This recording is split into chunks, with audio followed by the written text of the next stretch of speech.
Chapter 1. The dominant system. As the flu season approaches, a large number of citizens are experiencing symptoms such as fever, nasal congestion, and sore throat. We remind all citizens to wear masks when going out to avoid being infected with the flu. My headache is splitting. Lin Cheng was sweating profusely and struggled to open his eyes. What was seen was not a chaotic battlefield in another world, but a clean white ceiling. He sat up in a flash and found himself in the rented room before the apocalyptic outbreak. The TV is broadcasting daily news, subconsciously covering the head. The last memory is that the Zer from another world joined the battlefield. His brain was invaded by a brain bug. The moment the brain bug entered his brain, his life had already come to an end. Unexpectedly, he was reborn back before the outbreak of the end times. Lin Cheng took out his mobile phone. April 1st, 2030, 11:20. There are only 40 minutes left until the end of the world breaks out. Time is pressing. Doomsday Overlord System activated. Lin Cheng was stunned. Has he awakened the Doomsday System before the end of the world even broke out? No. How could this name be the Doomsday Overlord System? In the previous life, the Doomsday game broke out at 12 o'clock, and all humans loaded their own Doomsday System. The Doomsday System will release tasks from time to time based on the situation of bound players. Complete tasks to earn rewards and enhance your strength. Has Lin Cheng awakened his system before the end of the world even broke out? And it's a Doomsday Overlord System that's different from the ordinary Doomsday System. Only Lin Cheng could see the panel that belonged to him, which appeared in his mind. Player's name: Lin Cheng. Strength, 5 speed, 3. Physical condition, 4 spirit. 4 ability, no special ability. Overlord's Halo equipment, no mission, no click on Overlord's Halo. Automatically detect nearby, previous life's powerful figures. Due to the Halo effect, the previous life's powerful figures will develop an inexplicable sense of closeness and trust towards a player. Lin Cheng's eyes widened.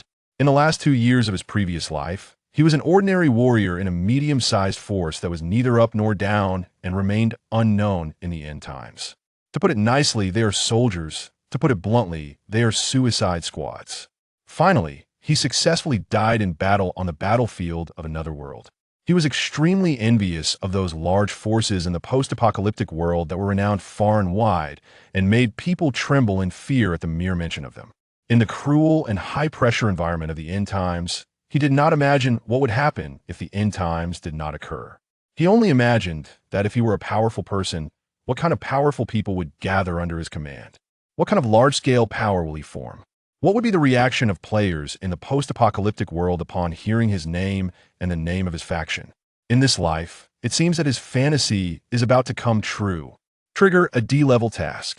Task content: collect supplies sufficient for 1 person to survive for a month. Task reward: 1 white quality storage ring with a storage space of 50 cubic meters. Trigger the first recruitment for the main quest of the Doomsday Overlord.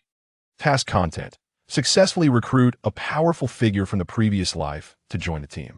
Task reward: 2 golden quality immune potions, all attribute 0.1. The end of the world has not yet officially broken out, but Lin Cheng has already triggered the mission in advance because of his special system.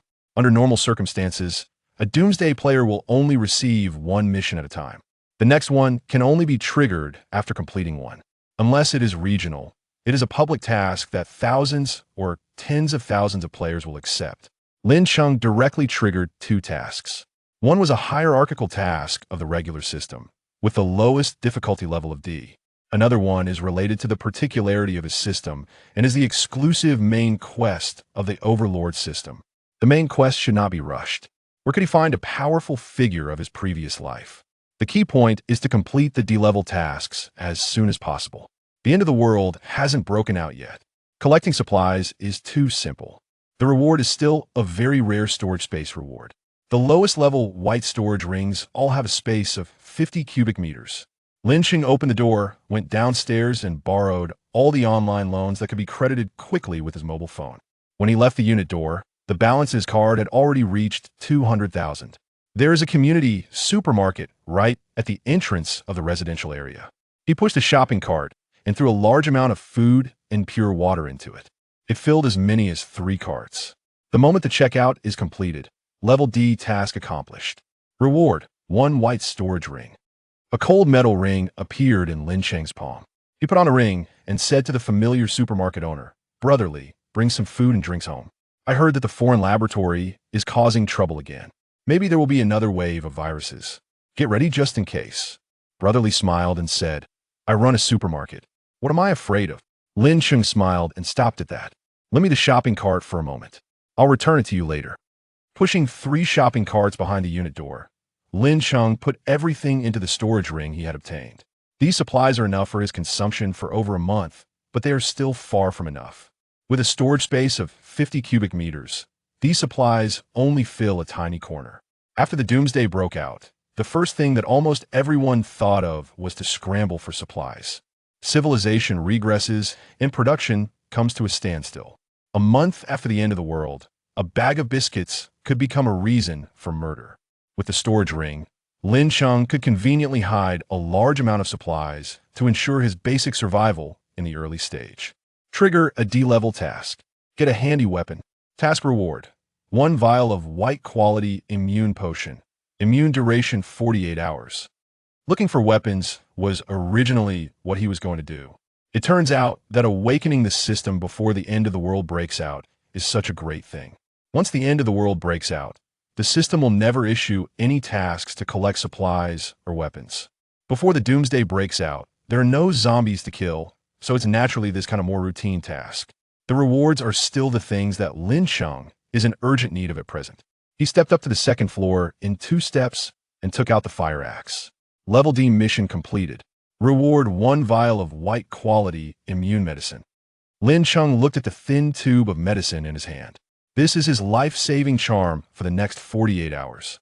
No matter how capable a person is in battle, once they are injured by the teeth or nails of zombies, they will be infected with the zombie virus and become a member of the zombie army. He will swallow the potion at the moment when the Doomsday erupts at 12 o'clock. There are about 20 minutes left until the end of the world breaks out. Lin Cheng looked towards the main quest. Recruit a powerful figure from the previous life to join the team. Having no clue, I could only dive into the crowd. The more people there are in a place, the greater the chance of meeting a powerful person from the previous life. By completing this task, you can not only obtain a permanent immune potion, but also get all attribute points won. In the post-apocalyptic world, it is extremely difficult to increase 1 attribute point. Only by constantly killing zombies can one obtain the magic crystal on their foreheads. And successfully entered the stone tablet space, exchanging the magic crystal for attribute points. Magic crystals can also be exchanged for supernatural abilities, equipment, and items. Only with supernatural abilities can one be said to have the qualifications to become a powerful figure in a certain area. In the previous life, Lin Cheng struggled in the post-apocalyptic world for 2 years and only obtained the most ordinary and cheapest ability, body hardening. The garbage made him feel inferior. In this life, he must accumulate enough magic crystals to obtain high destructive power. Completing tasks can enhance attribute points, offering a relatively high cost-performance ratio. Save the magic crystal to exchange for supernatural abilities. Lin Cheng scanned a share bike. The goal is Donghu Park. At the early stage of the apocalyptic outbreak, a batch of psychic plants emerged. These plants began to evolve silently before the end of the world broke out. When the Doomsday breaks out and you become a psychic plant completely, the next step will be to become a mutant plant. Psychic plants are not aggressive yet. Eating them is highly nourishing and can directly enhance many attribute points. In his previous life, Lin Cheng heard in the base that on the first day of the Doomsday outbreak, many psychic plants had appeared in the lake city where he was located, and a large number of them are concentrated in Donghu Park. Chapter 2. Spiritual plants. Lin Cheng pedaled furiously to the entrance of Donghu Park. Only a minute remained until the apocalypse erupted. Many families with children were enjoying their time both inside and outside the park. A D-rank mission was triggered. Eliminate a common zombie. Mission reward: 2 free attribute points. This task signified the emergence of zombies and the onset of the end times. Lin Cheng instinctively glanced at his phone. The time had already changed to 12 o'clock. There was no loud bang, no sudden change in the sky. The laughter of children still echoed in his ears. Yet, Lin Cheng, having been reborn, understood that the apocalypse had begun. A white-quality immunity serum appeared in his hand. He tilted his head back and drank it down. On the system panel, a 48-hour countdown appeared in his personal information. For the next 48 hours, he would be completely immune to the zombie virus. Almost half of the people in the park, both men and women, heard the voice of the Apocalypse game system in their minds, awakening their own end-time systems. The remaining half would not have the chance to hear the system's voice. The hidden zombie virus within them erupted at that moment. What was happening? An apocalypse system? Was this a joke? Did you all hear that? Roar. The puzzled crowd was immediately drawn to the sound of a suppressed growl. Less than 5 meters away, a man in sportswear, muscular and seemingly a professional athlete, was furiously clawing at his face. Blood streamed from the wounds he inflicted upon himself. Yet he continued this frenzied behavior, unable to suppress the growls escaping his lips. Suddenly, someone screamed, "I receive a mission. Eliminate a zombie." As soon as the words left their mouth, the athletic man completely transformed into a zombie. The flesh on his forehead was pushed apart by a chaotic magic crystal, with black blood dripping from its edges. The zombie lunged at the nearest mother and daughter duo, its powerful body crashing down upon them, biting furiously. The pair screamed in despair and terror, the bloody scene rendering the surrounding onlookers paralyzed with shock. Forgetting their task to eliminate a zombie, their instinctive reaction was to flee. Zombies truly existed. Coming back to their senses, they realized that nearly half the people in the park had transformed into zombies. No matter where they fled, zombies were pursuing other survivors. What had once been a peaceful and calm park just a minute ago was now filled with screams, with zombies attacking survivors everywhere, blood forming small streams. At that moment, a figure suddenly dashed against the tide of fleeing people, charging towards a zombie in the back. The crowd gasped in astonishment. Had this person lost their mind? Did they truly intend to complete the system's mission and kill a zombie? Lin Cheng gripped a fire axe and charged directly toward a zombie. The creature was still engrossed in its meal, but it reacted quickly. Ordinary zombies at this stage had enhanced bodies due to the virus, their combat instincts far superior to ordinary humans. Sensing Lin Cheng's menacing aura, it abruptly stood up, baring its mouth filled with sharp teeth and lunging at him. Bang! With a swift swing, Lin Cheng struck the zombie's temple with the axe. Blood splattered. The immense force unleashed by Lin Cheng caused the zombie to stagger 2 steps sideways before barely regaining its footing. The zombie's arms reached out. Lin Cheng, with extraordinary agility, sidestepped, drawing upon 2 years of combat experience from his previous life, unmatched by anyone. He yanked the axe from the zombie's head, adjusting his angle. With the next strike, he aimed for the back of the zombie's neck. The blow shattered the creature's brain. D-rank mission completed. Reward acquired. 2 free attribute points. The dozens of onlookers stood in stunned silence. Did he just slay the zombie with 2 swift strikes? The zombie's claws had nearly grazed him. Incredible. His skills were undoubtedly beyond that of an ordinary person. His movements were clean and precise. I hardly registered it before the zombie's head was severed. It felt like he had done this before. Lin Cheng quickly felt the position of the zombie's forehead, collecting the 0-rank magic crystal into his storage ring. A regional public D-rank mission was triggered. A total of 56 players received this task. There were 10 spiritual plants in Donghu Park, and the players began to compete for them. Each spiritual plant claimed would yield 2 free attribute points. Lin Cheng allocated the 2 free attribute points he had just earned to strength. Strength, 52, even with just a slight increase. He could clearly sense the enhancement in his power. In his previous life, it had been noted that the average strength of an adult male was 47 points. A fraction of a point could create a significant disparity in capability. With a strength of 52, he was already considerably stronger than the average adult male. Based on his previous life's experience, he deduced that the players receiving this regional task had to meet 2 conditions. First, they must be in close proximity to Donghu Park. Second, they had to complete the same initial task of eliminating a zombie. In just 2 minutes, over 50 people had completed their first kill. Lin Cheng immediately dashed deeper into the park. His 2 years of experience in the apocalypse granted him an edge over the other 55 players. He could instantly recognize the spiritual plants. Approaching the lakeshore, Lin Cheng quickly spotted a patch of grass. Under the strong midday sunlight, a faint green glow emanated from the grass. Upon stepping into the vicinity, the air felt remarkably fresher. Taking a deep breath, he felt invigorated, as if all fatigue had vanished. Lin Cheng strode forward, uprooted the plant, and stuffed it into his mouth. Congratulations, player, you have found a spiritual plant.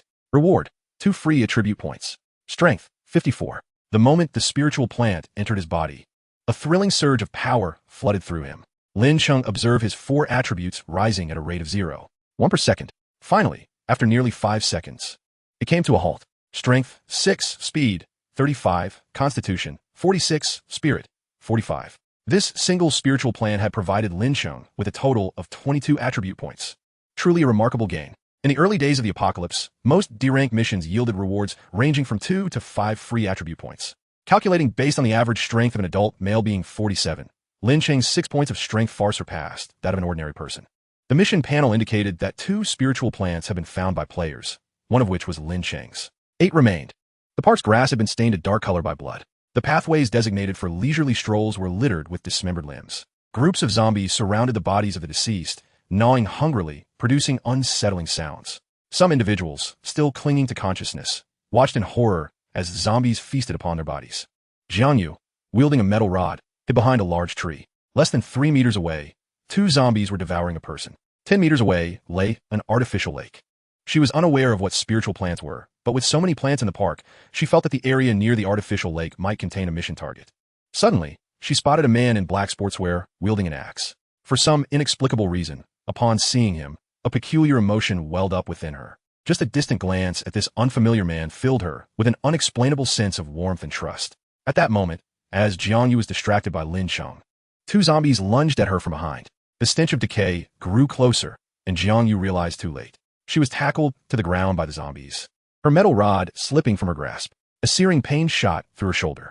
Despair enveloped her. Even if she could kill this zombie and escape, she would already be infected with the zombie virus. A zombie lunged for her neck, but Jiangyu possessed remarkable physical prowess and agility. She immediately suppressed the overwhelming despair of infection. With a powerful shove of her shoulder, she flipped her body sideways, toppling the zombie behind her to the ground. Yet, before she could regain her footing, a second zombie charged at her. There was no time to stand up. The horrifying visage of the undead loomed large before her. At that moment, a shadow suddenly darted forward, moving with astonishing speed and agility. An axe struck with precision, severing the zombie's head from its body, and the foul blood splashed across Jiangyu's face. As she wiped the blood away, she recognized the man she had seen earlier by the lake, searching for something. Chapter 3. Successful recruitment. Lin Cheng dispatched the remaining zombie with 2 swift strikes.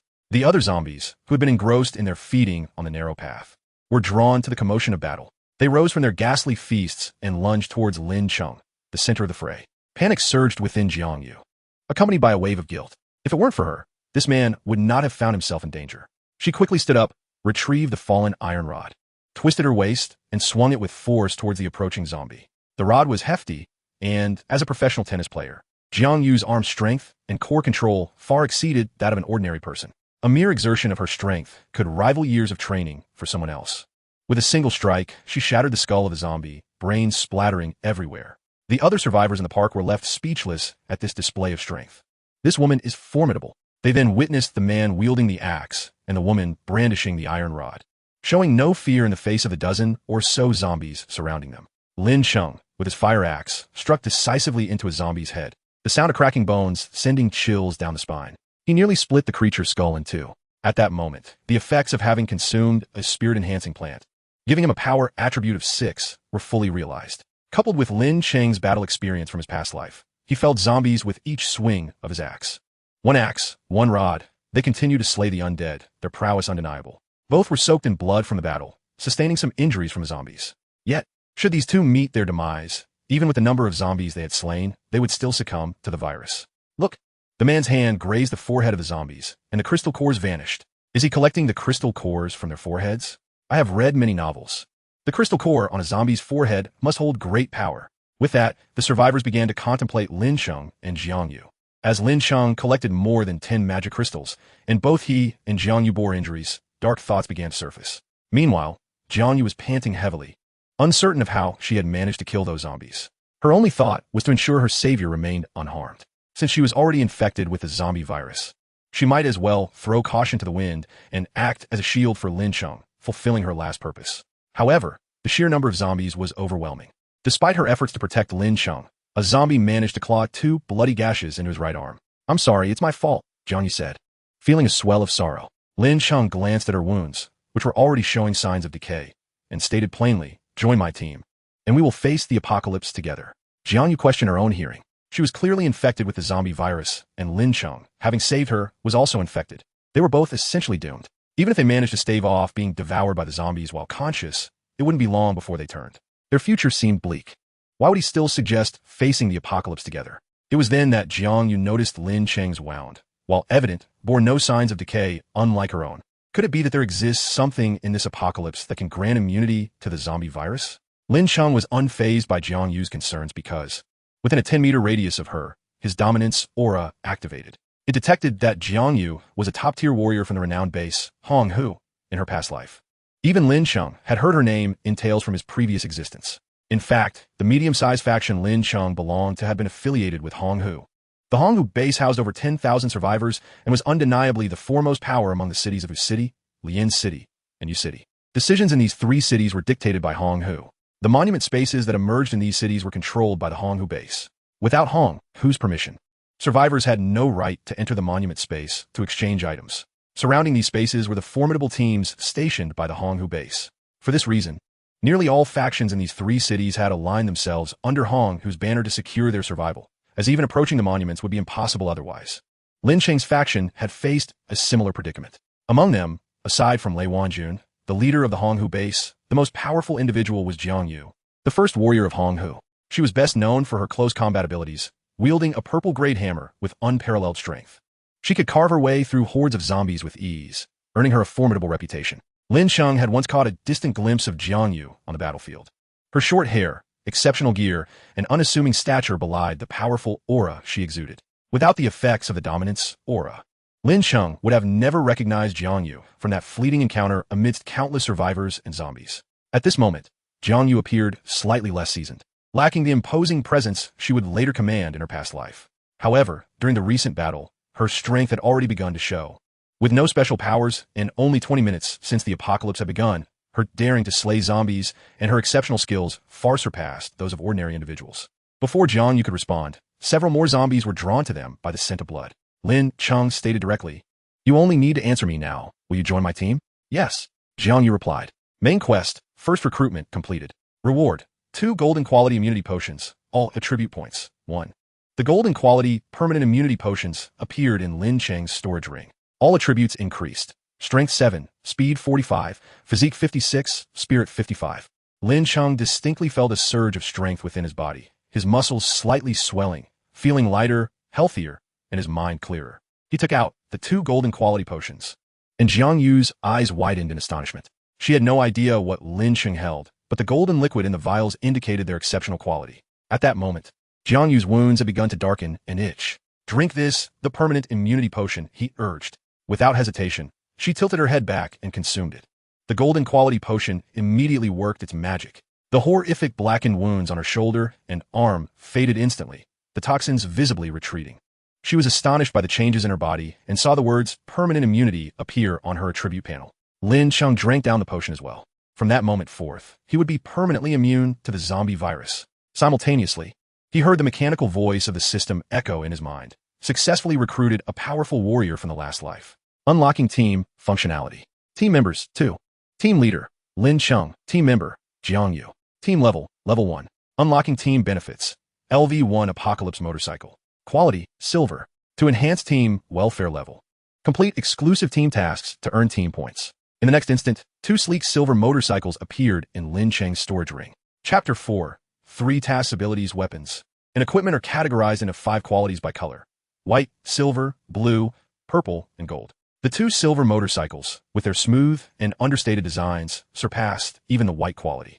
Each motorcycle could accommodate 2 people. As silver quality equipment, the Apocalypse motorcycles boasted speed, agility, and explosive power far beyond that of ordinary motorcycles produced on factory assembly lines, reaching a top speed of 600 kilometers per hour. Even when besieged by a horde of corpses, with the aid of these 2 motorcycles, they could still escape from peril.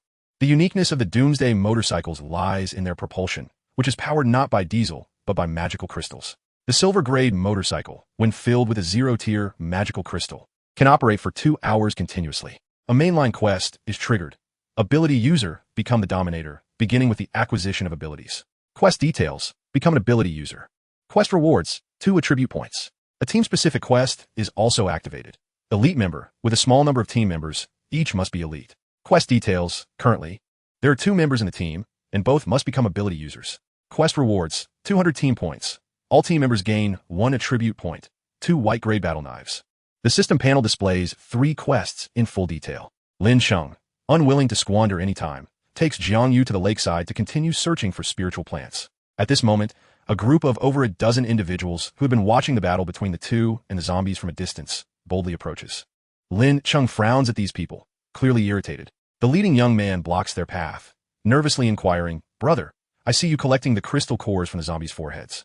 What purpose do they serve? Scram, don't waste my time, Lin Cheng retorts, attempting to bypass him with Jiangyu. The well-coordinated group, seeing Lin Cheng's brusque demeanor, wastes no time and charges toward Lin Cheng and Jiangyu. Damn, even on the verge of becoming zombies, they are still so arrogant. Those crystal cores are useless to you. Better off left for those of us who truly need them. A few burly men with a clear target swing various weapons toward the back of Lin Cheng's head.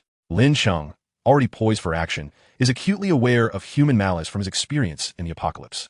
The instant they obstruct his path, he is ready to strike. He bends low to evade the incoming weapon and retaliates with an axe, cleaving into the calf of the man behind him. The force of 7 points directly severs the limb. The man's lower leg, along with his foot, flies away, blood spraying forth. He lets out a piercing scream, losing his balance and collapsing to the ground. Lin Cheng is exceptionally agile, using the momentum to dash forward. He tackles one of the towering men, over 6 feet tall and weighing over 200 pounds, directly bringing him down to the ground. Lin Cheng straddles the man, raising his axe high. The man, astonished and bewildered, stares up at Lin Cheng. How is this possible? Despite Lin Cheng's height exceeding 6 feet, he appears lean. By all accounts, his strength should be insufficient to overpower this man. Yet, he has easily subdued him. Why? The axe looms closer. Swish. It buries itself into the man's face. The remaining assailants hesitate. Some, witnessing Lin Cheng strike down the first man's leg, begin to retreat, abandoning their charge. The scent of blood spreads, attracting nearby zombies. The remaining individuals scatter in panic. Lin Cheng rises to see Jiangyu standing over 2 zombies, their heads crushed by her iron rod. They sprint toward the lakeside, pursued by a horde of zombies. The spiritual plants emit a glow, which is less discernible under the midday sun, requiring careful observation. During the time lost, another player has already found a spiritual plant, leaving only 7. Soon, Jiangyu spots a pink flower. With swift reflexes, she plucks it and promptly shoves it into Lin Cheng's mouth, while simultaneously swinging her rod to strike a zombie. Pure energy radiates from her mouth, permeating Lin Cheng's body. His 4 attributes begin to rise simultaneously. Strength, 82, Speed, 6, Constitution, 7, Spirit, 58. A total of 44 attribute points have been added. The bulk of the increase goes to Speed and Constitution, with Spirit receiving the least, a mere 3 points. Congratulations to the player for finding a spiritual plant, awarding 2 free attribute points. The free attribute points are allocated to the currently weaker spirit. Due to the harvesting of the spiritual plant, the horde of zombies that have been closely trailing Lin Cheng and Jiangyu has surged forward. Jiangyu is now engaged in combat with the zombies. Alone, she struggles against the onslaught, overwhelmed by their numbers exceeding 20. Lin Cheng joins the fray. At this moment, his total attribute points have surged by 46. His strength has reached 8 points. His previously lacking speed has also improved. Currently, 3 zombies are assaulting Jiangyu, while others lunge toward her, putting her in a precarious situation. Her arms, wielding the iron rod, ache from exhaustion. Her prior injuries have yet to heal. Just then, Lin Cheng dashes to Jiangyu's side. With a speed of 7 points, he moves like a blur. He unleashes 3 rapid axe strikes, annihilating 3 zombies in an instant. Jiangyu is left speechless. The 3 zombies that had encircled her just moments ago now have their heads severed before she even comprehends what has occurred. Upon focusing, she realizes it is Lin Cheng. Gasping, she exclaims, "Lin Cheng, your speed is incredible. How many attribute points have you gained?" With no time for further conversation, the surrounding zombies have already closed in. The 2 stand back to back, slaying any zombie that enters their attack range. In this moment, Lin Cheng feels remarkably at ease. With a strength of 82, he can effortlessly sever the zombies' bones and necks. Even the hard skulls that once posed a challenge can now be shattered with a single swing. The only suffering comes to his fire axe, which is now marred with multiple cracks. It is time to seek another weapon. In contrast to Lin Cheng, who has only added the 2 points from the first novice task, Jiangyu appears to be struggling immensely. Her attributes stand at strength, 46, speed, 48, constitution, 5, spirit, 39. As a woman, her initial attributes are already commendable, a testament to her years of training as a professional athlete. Yet now, after continuous combat with zombies, her arms feel as if they will give out. Her stamina is nearly depleted, and the pain from her wounds is excruciating. Each swing of the rod feels less connected as her arms grow numb, approaching the point of losing feeling. Still, she perseveres and continues to fight. Lin Cheng notices Jiangyu's strength waning. He swiftly dispatches the several zombies before him, pulling Jiangyu behind him and plunging into the remaining horde. Jiangyu gasps. Lin Cheng, in her eyes, regardless of Lin Cheng's strength, facing a dozen zombies without her cover remains perilous. To her surprise, Lin Cheng plunges into the horde like a deity of death. Wherever he goes, zombies fall one after another. His speed is so rapid that the zombies can only catch the scent of human, but cannot perceive his movements. The dozen zombies flail about like headless flies, unable to locate their target, as Lin Cheng methodically beheads them. The fetid black blood of the zombies sprays forth, staining the surrounding grass and darkening a section of the lake. Jiang Yu, weak and half sitting on the ground, watches Lin Cheng's silhouette in utter astonishment. Killing one every 10 seconds is astonishing. Chapter 5. Hidden Rewards. After vanquishing this wave of zombies, Lin Cheng collects all the magical crystals. The quantity of magical crystals within the storage ring has exceeded 50. The two continue their search for spiritual plants. Jiang Yu's injuries are quite severe. Upon discovering the next spiritual plant, Lin Cheng insists she consume it. Not only do spiritual plants enhance attribute points, but they also possess significant healing properties and restore stamina. This particular spiritual plant, combined with the 2 free attribute points, elevates Jiang Yu's total attributes by 35. Her new attributes are Strength, 55, Speed, 54, Constitution, 6, Spirit, 49. This marks a noticeable improvement. Her serious injuries have been greatly alleviated, and her stamina is nearly restored. Jiang Yu finally exhales in relief. Over the next hour, Lin Cheng leads Jiang Yu on a vigorous run throughout the park. Amidst the relentless onslaught of zombies, Lin Cheng diligently sought out the vibrant lingning plants. Consuming 4 of these plants, coupled with a bonus of 0.8 free attribute points, he experienced a remarkable augmentation of 147 attribute points in total. His strength soared to 131, speed to 102, physique to 94, and spirit to 92, resulting in a substantial enhancement of his capabilities. His strength now exceeded that of the average adult male by 3-fold, rendering the first-tier zombies inconsequential before him. With the addition of these 4 lingning plants, Lin Cheng had consumed a total of 6. Upon ingesting the 6th plant, a mechanical voice resonated within his mind, announcing the achievement of locating over half the required lingning plants in the D-class mission. A hidden reward was unlocked, Plant Slayer. Instantaneously, Lin Cheng's attribute panel transformed. Player name, Lin Cheng. Strength, 131. Speed, 102. Physique, 94. Spirit, 92. Psychic ability, none. Special abilities, Dominance Aura, Plant Slayer. Equipment, Storage Ring, White Quality. Mission, Main Quest, Ability User. Team Exclusive Quest, Elite Member. Clicking on Plant Slayer, he discovered that the lingering essence of lingning plants on his person would alert mutated plants to his presence. These were the juvenile forms of mutated flora, which would either incite a fear response, causing them to flee, or provoke them into a predatory pursuit. This served as a buff, with varying effects depending on the personality and strength of the mutated plants. Lin Cheng was unperturbed by the prospect of being hunted, for the mutated plants were treasures in their own right. They bore fruits rich in pure energy, which could significantly enhance one's attributes. The stems and bark of these plants could be utilized to forge weapons. Whether his Plant Slayer ability instilled fear or incited pursuit, it would allow him to detect mutated plants swiftly and respond accordingly, effectively functioning as a passive detection mechanism. With mutated plants nearby, they had no escape. In Hucheng Park, Lin Cheng had consumed 6 lingning plants while Jiang Yu had ingested 1, totaling 7. Their accomplishments were commendable. As they cleared zombies, they amassed magical crystals. Jiang Yu, finally seizing a moment to inquire, asked Lin Cheng about the purpose of these magical crystals. In this post-apocalyptic world, the stone tablet spaces contained various weapons, potions, and powers, all of which required magical crystals for exchange. To rapidly elevate their strength, they needed to complete more missions released by the Doomsday system, eliminate zombies, and gather magical crystals to access the stone tablet spaces. Jiang Yu was astonished and remarked on her newfound understanding.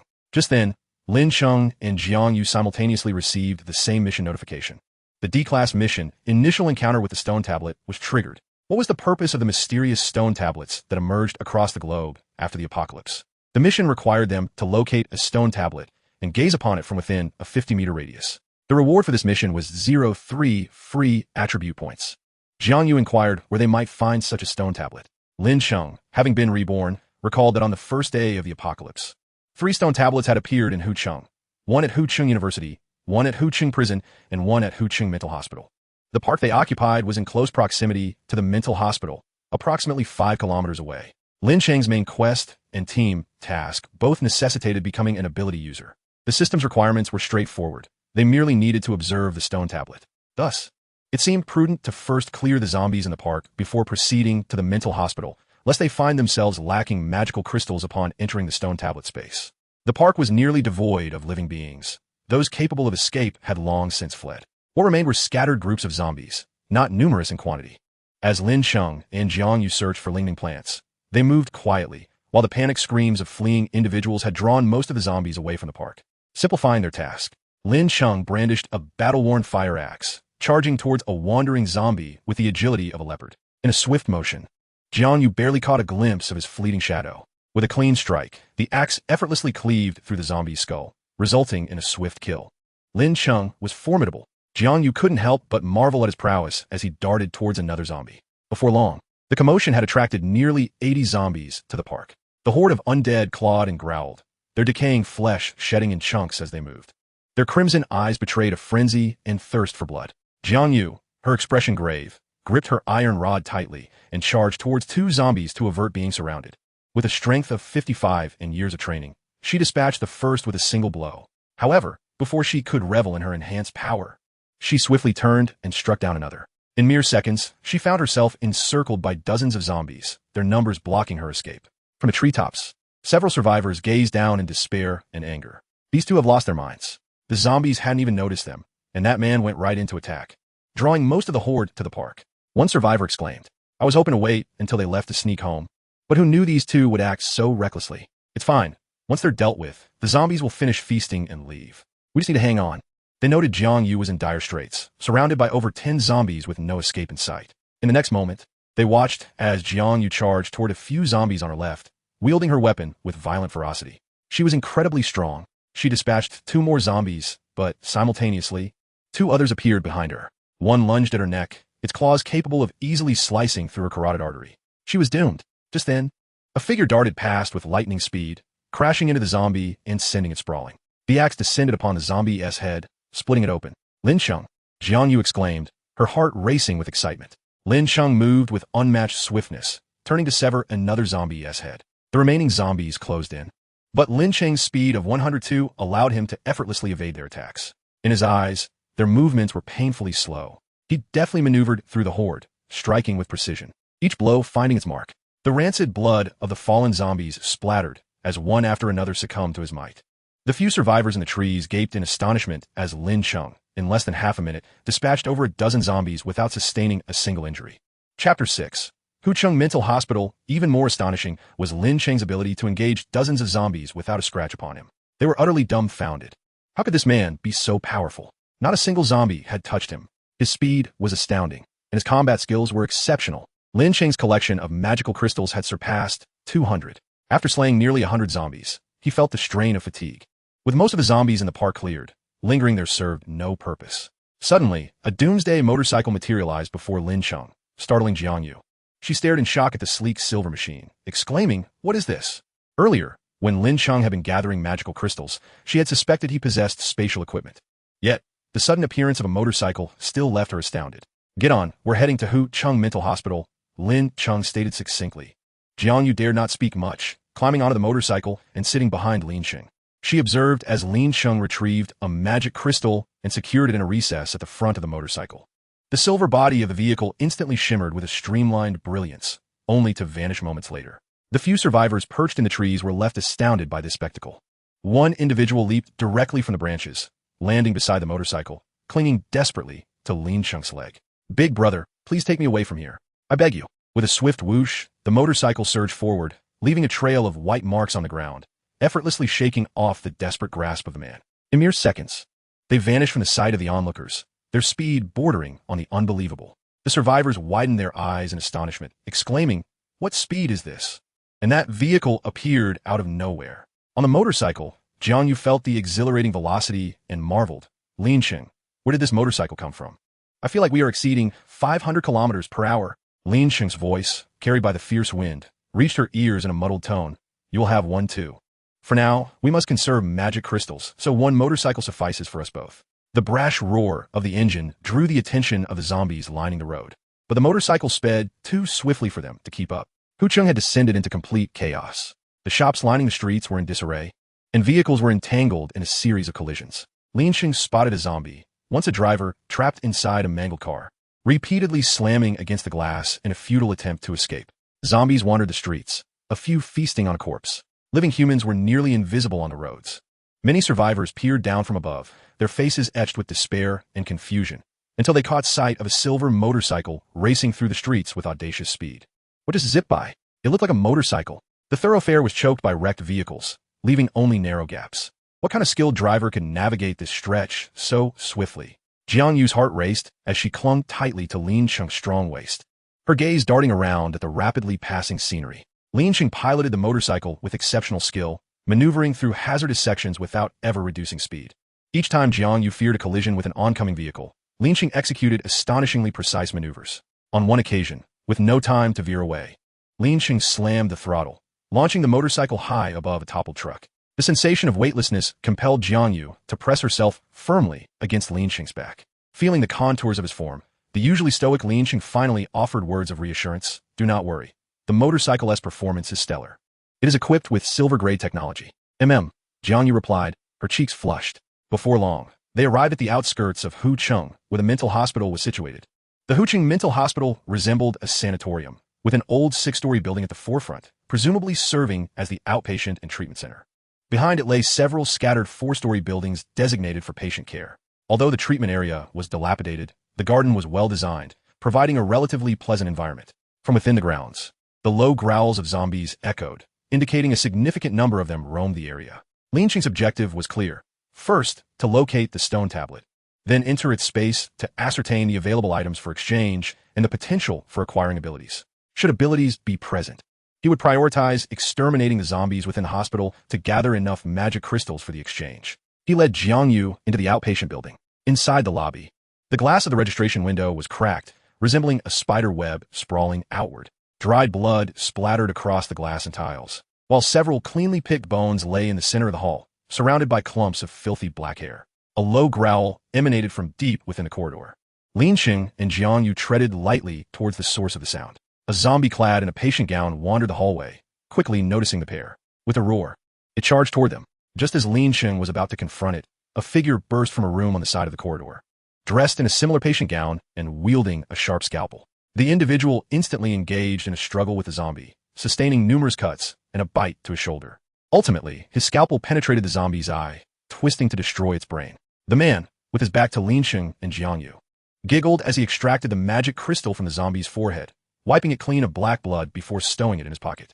Lin Cheng observed that the man's wounds rapidly darkened and festered, indicating he had not utilized any immunity agents.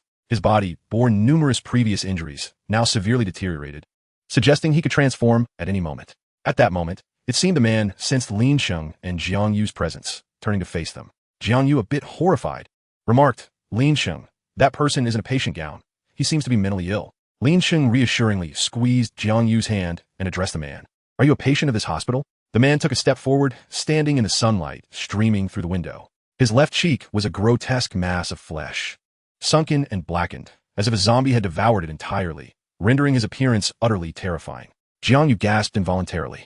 The man spoke clearly, you are survivors? Yet his hand continued to scratch at the thin layer of flesh remaining on his left cheek, long nails, now elongated from impending transformation, scraping away the scant remaining flesh to reveal stark white bone. Lin Cheng remained composed. Yes, have you seen the stone tablet here? To his surprise, the man promptly replied. Yes, it is our stronghold. Everyone is. The color of the man's eyes darkened. Lin Cheng quickly seized on this, interrupting his ramblings to inquire sharply. Where exactly is it? The 4th floor of building number 1. You will see it as soon as you go up, it's in the corridor. Before he could finish, a suppressed growl replaced his gradually incoherent words. Lin Cheng sprang forward, reaching the zombie in an instant. The axe came crashing down, blood splattering across the corridor walls. Collecting the magic crystal, Lin Cheng urged, let us go to building number 1. Chapter 7, building number 1. 4th floor in the therapy area of building number 1. A black stone tablet loomed in the center of the corridor, piercing through the roof and blocking the passage. The stone was adorned with eerie and mysterious runes, reminiscent of relics from an ancient civilization. Upon closer inspection, the patterns engraved on the tablet would dazzle the eyes and blur the mind in mere seconds, as if one might be drawn into its depths. Its mere presence exuded an ineffable sense of oppression. Amid the chaotic runes, one element stood out, recognizable to humanity, a solitary number atop all the runes. 0.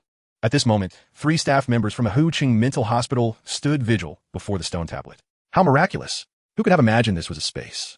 As long as we carry magic crystals and touch the tablet, we can enter its realm. If we gather enough magic crystals to exchange for those items inside, We could thrive in this apocalypse. A man resembling a doctor, clad in a white coat and standing about 7 meters tall, with metal-framed glasses, gestured toward the first room near the staircase, a cigarette pinched between his fingers. Shuiyang, go check on those people. The man named Shuiyang, donned in security attire, was originally a security personnel at the sanatorium, tasked with subduing patients in the event of an outbreak. Tall and muscular, his skin was darkened from exposure. He strode confidently towards the first room, wielding a baton. Upon pushing the door open, he was met with a grim sight. 12 patients clad in the garments of Huqing Mental Hospital, bound tightly and unceremoniously discarded within. Their mouths were stuffed with gauze, and their hands and feet were restrained mercilessly. A few younger, more robust patients were given special treatment, secured to chairs with their bodies entirely immobilized. A shared trait among these unfortunate souls was the multitude of grotesque wounds inflicted by zombies upon their bodies. These injuries had deteriorated to a grievous extent, with surrounding flesh blackened and oozing pus, the beginnings of decay evident. In the next moment, a female patient, curled up and bound like a caterpillar near the doorway, suddenly emitted a beastly roar. Though muffled by the gauze, the sound was still chilling. The flesh on her forehead had split open, revealing a magical crystal within. Unfazed, Shuiyang deftly retrieved a sharp knife from his waist and approached the female patient, lifting her with one hand before plunging the knife into her temple. Instantly, the woman ceased to move. Shuiyang pried the magical crystal from her head. The other patients, nearing transformation into zombies, displayed no reaction to this scene. Their nerves had been nearly eroded by the zombie virus, their perception of reality blurred. With a sardonic smile, Shuiyang surveyed the remaining 11 individuals in the room before departing with the magical crystal in hand. He ostentatiously tossed the crystal before catching it again in front of the 2 individuals by the stone monument. Another had succumbed to the transformation. The man in the white coat discarded his cigarette, but extinguishing it beneath his foot. 235, he declared. Shuiyang approached the man in the white coat, grinning, and inquired, Dr. Wang, must we truly collect 1,000 magical crystals for that special ability? With only one ability among the 3 of us, how shall we divide it? The moment the question was posed, the atmosphere among the 3 men chilled significantly. Wang Cheng smiled at the 3rd individual, saying, Brotherly, what do you think? Li Yu, the eldest among them at just over 40, had been a psychotherapist at this facility before the apocalypse. I examined the items that can be exchanged at the monument. This monument is a Tier 0 monument, and all items can only be exchanged with the Tier 0 magical crystals we can currently obtain. It takes 10 magical crystals to exchange for a mere 0. 1 attribute point, which is hardly worthwhile. In contrast, that special ability of silver quality can be obtained with 1,000 Tier 0 magical crystals. His words were interrupted by the sound of footsteps ascending the staircase. A young man, wearing a patient uniform and appearing somewhat unwell, approached with a joyful expression, carrying a white plastic bag filled with over 20 magical crystals. Li Yu's face instantly brightened as he greeted him, Wei Sheng. Wei Sheng naturally handed over the plastic bag with excitement, exclaiming, There are 22 here. Combined with the 30 from before, I now have 52. Li Yu affectionately ruffled Wei Sheng's short hair as he took the bag. Noticing a fresh scratch on Wei Sheng's hand, oozing droplets of blood, a wave of regret washed over Li Yu. For Wei Sheng was the most capable killer among the patients they controlled. The others would return from slaying a few zombies, gravely injured and rendered unusable. Thus, they bound these patients who could transform at any moment and toss them into the room, allowing them to earn more magical crystals. Li Yu turned towards Wang Cheng and Shuiyang, signaling them with his gaze. Wei Sheng, bouncing with excitement, chimed in, Dr. Li, when I gather 100 magical crystals, will my grandmother really come to take me home? Without looking back, Li Yu assured him in a soothing tone, Of course, I am your psychotherapist. As long as I say so, you can be discharged. You have already gathered 52. You will complete your task soon. I have already informed your family. However, his eyes betrayed a sense of insincerity. Hearing this, Wei Sheng eagerly dashed towards the staircase, exclaiming, Great, I'm almost out. Li Yu quietly told Wang Cheng and Shuiyang. Wei Sheng is injured. It's just a single wound on his hand, not severe. I believe he can still take down another wave. When he returns next time, we'll bind him and toss him into the room. Wang Cheng expressed disappointment. His combat capability is impressive. He single-handedly killed over 50 zombies and sustained only a minor injury. It's a pity that even a slight wound from a zombie can be fatal in the apocalypse. Shuiyang suggested, What if we use 20 magical crystals to exchange for a white-quality immunity serum? It grants immunity for 48 hours. Li Yu's eyes lit up. That is a bargain. In less than half a day, he has slain over 50 zombies. If we can delay his transformation time by 48 hours, how many more magical crystals could he earn for me? Meanwhile, on the 3rd-floor staircase, Lin Cheng and Jiang Yu collided with the exuberant Wei Sheng. The aura of a past-life strongman detected within a 10-meter radius. Strongman information. Wei Sheng. In the previous life, Wei Sheng had gained fame during the notorious Blood Knight battle, where he single-handedly infiltrated a horde of zombies and returned victorious, slaying tens of thousands. Chapter 8. Special Zombies. Upon hearing the information from the Overlord aura, Lin Cheng's mind exploded with thoughts. Wei Sheng. This name resonated even more than Jiang Yu's. In his previous life, Wei Sheng was a lone wolf, not affiliated with any faction. He remained in the shadows until the Blood Knight battle erupted, summoned by a uniquely powerful zombie that gathered 500,000 zombies, unleashing a terrifying horde that swept through dozens of cities. The fleeing survivors spread the news, leading all bases, large and small, across 6 cities to unite and form a coalition against the oncoming tide, including Lin Cheng's previous medium-sized faction and Jiang Yu's Red Lake base. Red Lake was a top-tier presence on the battlefield, boasting a plethora of special ability users, including elite fighters like Jiang Yu. The war raged for 3 days and nights, with the survivor coalition suffering continuous defeats as the sheer number of zombies overwhelmed them. Countless special ability users perished, and even the highly regarded Jiang Yu was gravely injured, forced to withdraw for recovery the next day. Only the leader of Red Lake, Lei Wanjun, held the front line, maintaining the defense. Amidst this chaos, an unfamiliar man appeared on the battlefield, engulfed in flames and unknown to anyone. He charged into the horde, carving a bloody path and personally slaying tens of thousands of zombies, significantly alleviating the pressure on the survivor coalition. Ultimately, the Blood Knight battle lasted 3 days and nights, resulting in a Pyrrhic victory for humanity. Wei Sheng's name became legendary. After the battle, Lei Wanjun, leader of the Red Lake base, learned that Wei Sheng had been operating alone and was eager to recruit him into the Red Lake faction. However, Wei Sheng declined. It was said that his sole reason for refusal was his distrust of others. He only believed in himself. Contemplating this, Lin Cheng fixed his gaze intently on Wei Sheng before him. Would the effect of the Overlord aura work on someone who trusts no one? Before him stood a Wei Sheng who appeared to be 17 or 18 years old, standing at a height of around 170, slightly frail, with a pallid complexion and a youthful visage. He donned a patient uniform stained with blood, holding a crumpled plastic bag in one hand. Observing Lin Cheng and Jiang Yu with curiosity, Wei Sheng's expression was not one of exclusion, contradicting the rumors from his previous life. Could it be that the later Wei Sheng, who trusted no one and preferred to wander the apocalypse alone, was shaped by unforeseen events along the way? At least at this moment, Lin Cheng did not perceive Wei Sheng as someone who mistrusted others. In fact, Lin Cheng sensed that Wei Sheng appeared rather naive and easily deceived. Wei Sheng broke the silence first, asking, "Are you here to participate in the game as well?" Lin Cheng responded, "What game?" As Wei Sheng snapped back to reality, he found himself clad in a hospital gown, suggesting a potential disturbance in his mental state. His thought processes likely deviated from the norm, necessitating a gentle approach to his dialogue. "Indeed, we have also come to partake in a game. I am Lin Cheng, and this is Jiang Yu." Lin Cheng promptly corrected himself. Wei Sheng responded with palpable excitement, urging, "Let us hasten to eliminate the zombies and secure our discharge." Lin Cheng, filled with skepticism, maintained a calm demeanor as he probed, "However, we have only just arrived and remain unclear about the game's rules." With enthusiasm, Wei Sheng began to elucidate the regulations. Dr. Wang and Dr. Li had conveyed that today's zombie game required them to slay 100 zombies and return with the magical crystals from their foreheads as proof to earn their freedom. The group was invigorated. "I've already taken down 52, Wei Sheng proclaimed. "Dr. Li has even informed my grandmother to come fetch me. I must slay enough zombies before her arrival to spare her the wait." Observing the innocent anticipation on Wei Sheng's face, Lin Cheng couldn't help but furrow his brow.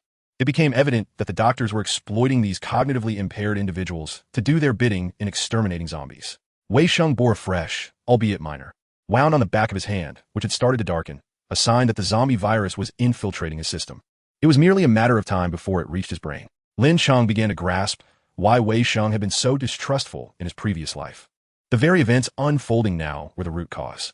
The doctors he trusted were deceiving him into killing zombies under the pretense of facilitating his release, falsely claiming that his grandmother was en route. When Wei Sheng ultimately discovered the ruse, that he and his companions were merely pawns in a scheme to eliminate the undead, his psyche would likely shatter.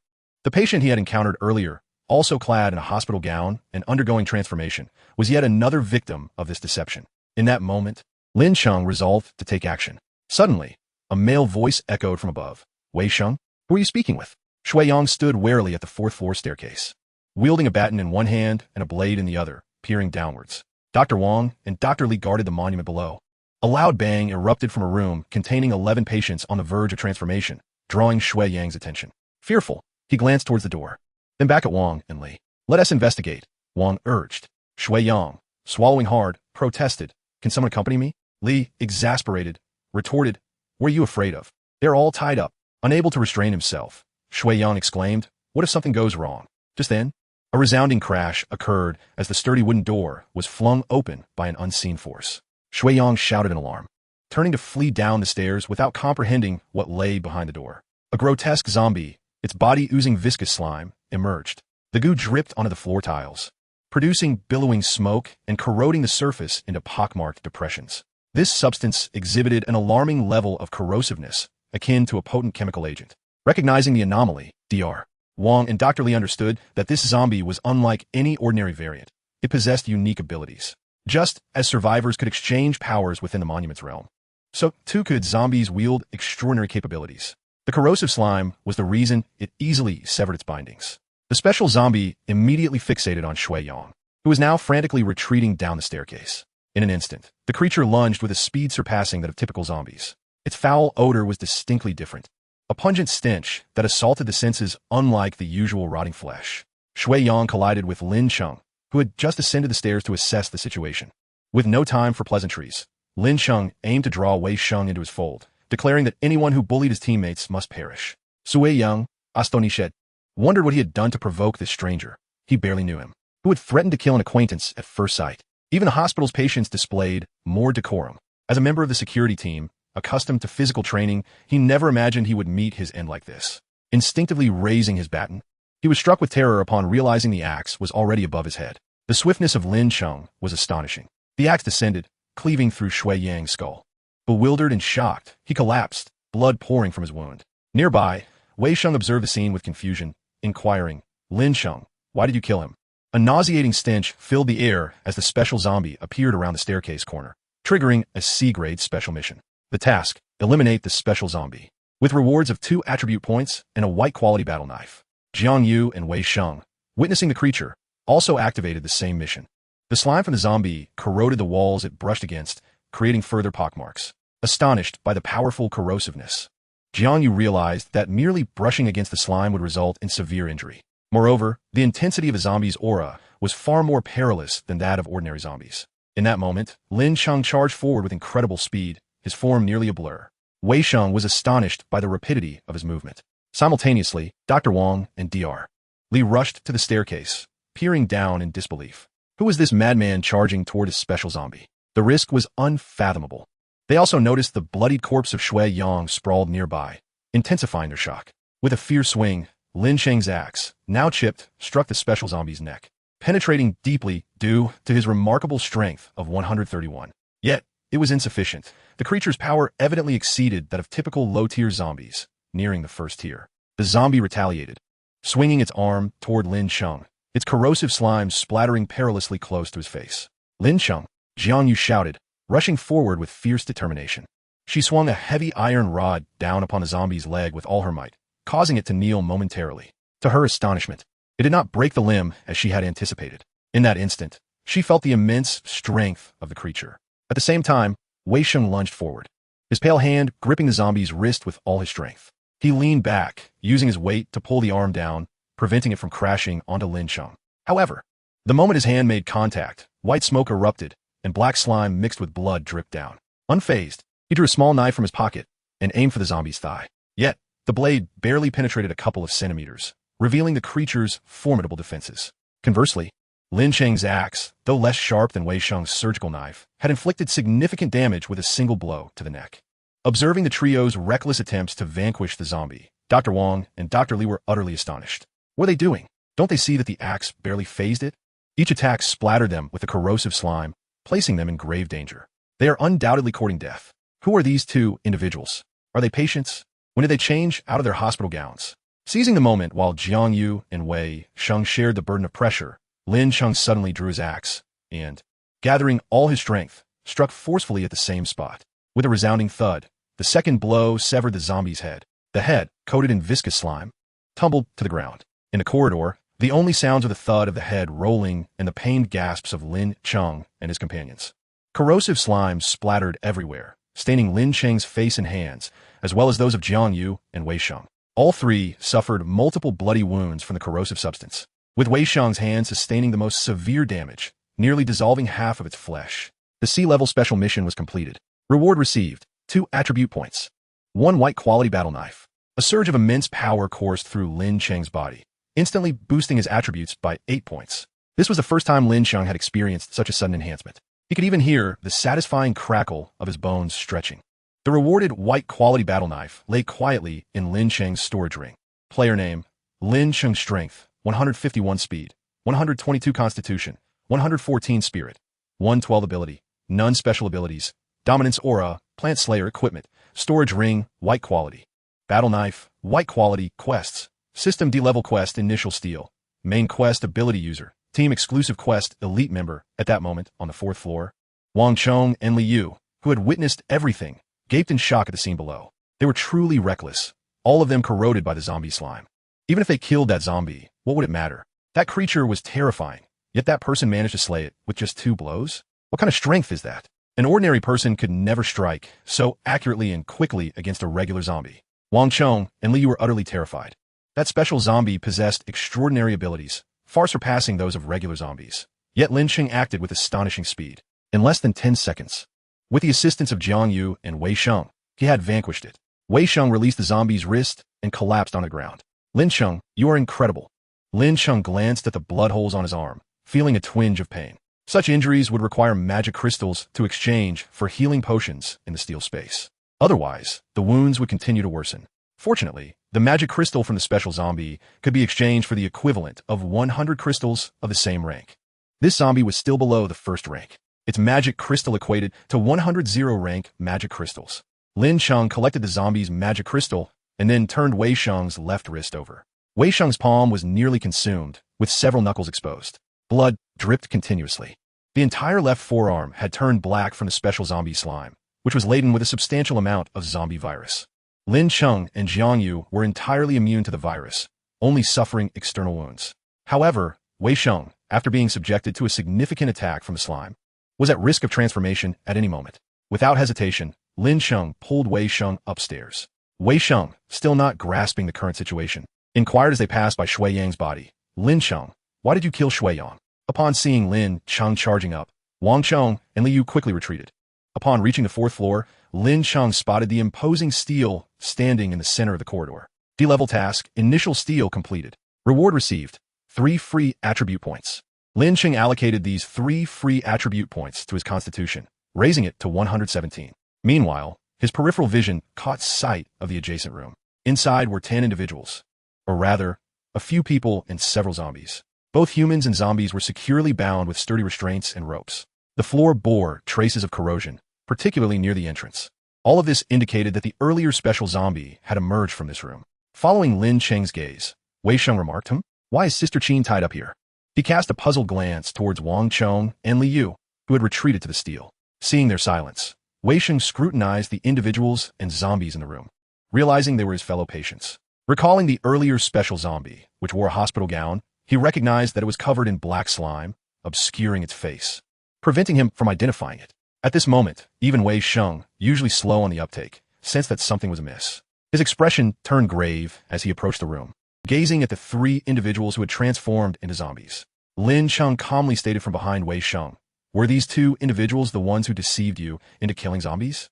I can help you eliminate them, but you must accompany me into the steel space to exchange for immunity potions. Otherwise, you will become a zombie like your friends. Chapter 10. Steel Space. Wei Sheng seemed to ignore Lin Cheng's words, slowly stepping inside. The room was permeated with the stench of blood and decay. The people were bound like livestock awaiting slaughter, thrown haphazardly on the ground. This is Sister Qin. Wei Sheng crouched before a young woman with a delicate face, drenched in sweat. Lin Cheng, what happened to her? She seems to be in great pain. As he spoke, he reached to remove the claw from the girl's mouth. Sister Qin? The girl let out a muffled scream, her darkening eyes gradually focusing on Wei Sheng's face. Wei Sheng, do not trust Wang Chong or anyone else. This is not a game. After uttering those words, her eyes turned completely black, and a bulge formed in the center of her forehead from the magic crystal. Wei Sheng knelt silently before her, watching as she fully transformed into a zombie, losing the last vestiges of humanity in her eyes, replaced by bloodlust and brutality. Lin Cheng wished to interrupt this heartbreaking scene, intending to take Wei Sheng directly to the steel space to exchange for immunity potions. After all, given Wei Sheng's injuries, he could not hold out much longer before succumbing to transformation. Just as Lin Cheng took a step into the room, he saw Wei Sheng suddenly plunge the scalpel into the girl's temple. Then he gently stroked her face, closing her eyes. Wei Sheng rose and turned to Lin Cheng, his expression vacant. Dressed in tattered, filthy hospital attire, he appeared frail, one hand bleeding profusely from severe wounds. Just moments ago, he had used this nearly disintegrated hand to grip the scalpel and end Sister Qin's life. Upon seeing Lin Cheng, there was a slight change in his demeanor, and he spoke in a calm tone, "Lin Cheng, I will handle it." Lin Cheng nodded, stepping aside to allow him passage. A minute later, Lin Cheng and Jiang Yu arrived before the steel. Bloodied and battered, Wei Sheng stood beside the gruesome remains of Wang Chong and Li Yu, whose bodies were riddled with dozens of stab wounds from the scalpel. In that brief minute, Lin Cheng comprehended why Wei Sheng had been so formidable in his previous life. Wei Sheng was utterly unhinged, fighting with reckless abandon, disregarding his own safety, determined to eliminate his opponent. His sole focus was on defeating the enemy, indifferent to the process. Just as he had faced the special zombie, he had willingly grasped the creature's corrosive wrist to protect Lin Cheng. Few could emulate Wei Sheng's tenacity. In the plastic bag that Wei Sheng clutched were heavy magic crystals, over 50 of which he had earned from Wang Chong and the others.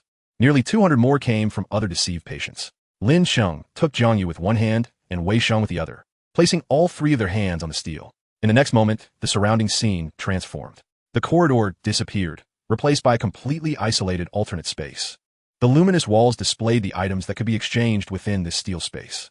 Jiang Yu gasped in astonishment. Here lies the mystical Shibei Kongjian. It feels as if I've stepped into another realm. The healing potion and the mental restoration elixir? Wei Sheng has avenged himself personally and seems to have emerged from the depths of his previous sorrow. Shibei Kongjian? What did this be? No wonder. When I dispatched Wang Chong and Li Yu, their legs, having been broken by my kicks, made desperate attempts to crawl towards the stone tablet, evidently seeking refuge here. Upon Lin Cheng's first glance, he was immediately drawn to the silver quality ability. Ability, Liu Guang's silver quality.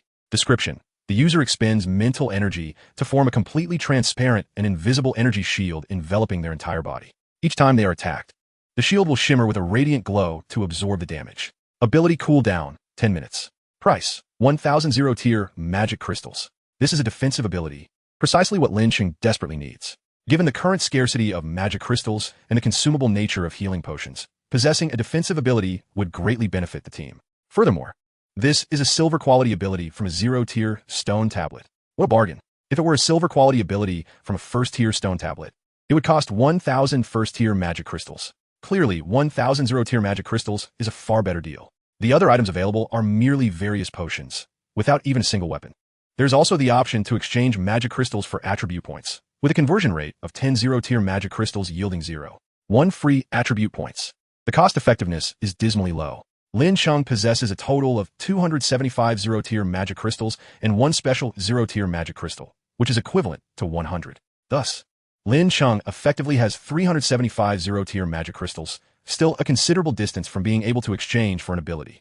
He first spent 20 magic crystals to acquire a white-quality immunity potion, providing immunity for 48 hours. After obtaining the potion, he urged Wei Sheng to consume it. The darkened wound on Wei Sheng's arm immediately lightened. How much immunity time remains for you? Lin Cheng inquired. Wei Sheng responded, 1 hour and 39 minutes. Lin Cheng chuckled helplessly. The potion has mostly expended its efficacy fighting the corpse poison already present in your body, reducing the original immunity duration of 48 hours. After saying this, Lin Cheng redeemed another white immunity potion for Wei Sheng, extending his immunity time to nearly 50 hours. He then exchanged for 6 white-quality healing potions, each costing 20 zero-tier magic crystals, totaling 120 magic crystals. Each person received 2 potions. Upon consuming the first healing potion, Lin Cheng felt a powerful yet gentle force flow into his body. The active healing energy immediately targeted his arm and facial injuries, healing them with remarkable speed, closing the several wounds before his eyes, as if he had never been harmed at all. Even the most basic healing potions yielded impressive results. Moreover, Lin Cheng's injuries were merely superficial, having been corroded. One potion nearly restored him to full health, and he decided to save the remaining one. Jiang Yu's injuries were somewhat more severe, as her wounds from battling zombies in the park had not yet fully healed. She required 2 potions for complete recovery. Wei Sheng, bearing the most severe injuries, used 2 potions and improved by 60%, though the most grievous wound on his left palm still bore flesh but had yet to heal. Lin Cheng offered his last healing potion to Wei Sheng. As Wei Sheng accepted it, he handed over a pouch filled with magic crystals to Lin Cheng. Brother Lin Cheng, the magic crystals are all yours. Lin Cheng gazed at Wei Sheng and proposed, Wei Sheng, would you consider joining my team? The words spoken by that girl before her demise and the actions of Wang Cheng and his cohorts likely contributed to Wei Sheng's reluctance to trust anyone in this lifetime. Even with the influence of the Overlord's aura, Lin Cheng could not guarantee that Wei Sheng would join his ranks. Upon hearing Lin Cheng's words, Wei Sheng's initially tense expression suddenly relaxed. He excitedly grasped Lin Cheng's hand. Really? You would take me with you? Lin Cheng was somewhat taken aback, replying, of course. You single-handedly helped them slay over 50 zombies, which is remarkable. If you join our team, the three of US United will have little to fear in the future. Hearing Lin Cheng's words, Wei Sheng was so elated that he could barely articulate his thoughts. Will you take me out of the hospital? Jiang Yu chimed in with a smile. Absolutely. Wei Sheng lamented, all my friends have turned into zombies. Wang Cheng and the others deceived me. They cannot even contact my grandmother. I am uncertain about what to do next. I will be thrilled to follow you. In this lifetime, as Lin Cheng intervened during Wei Sheng's ordeal, it fostered a significant bond between them, and coupled with the Overlord's aura, it successfully led to the addition of a formidable ally from the previous life to the team. Lin Cheng formally invited Wei Sheng to join the team on the team panel. Team member 1. Received hidden reward.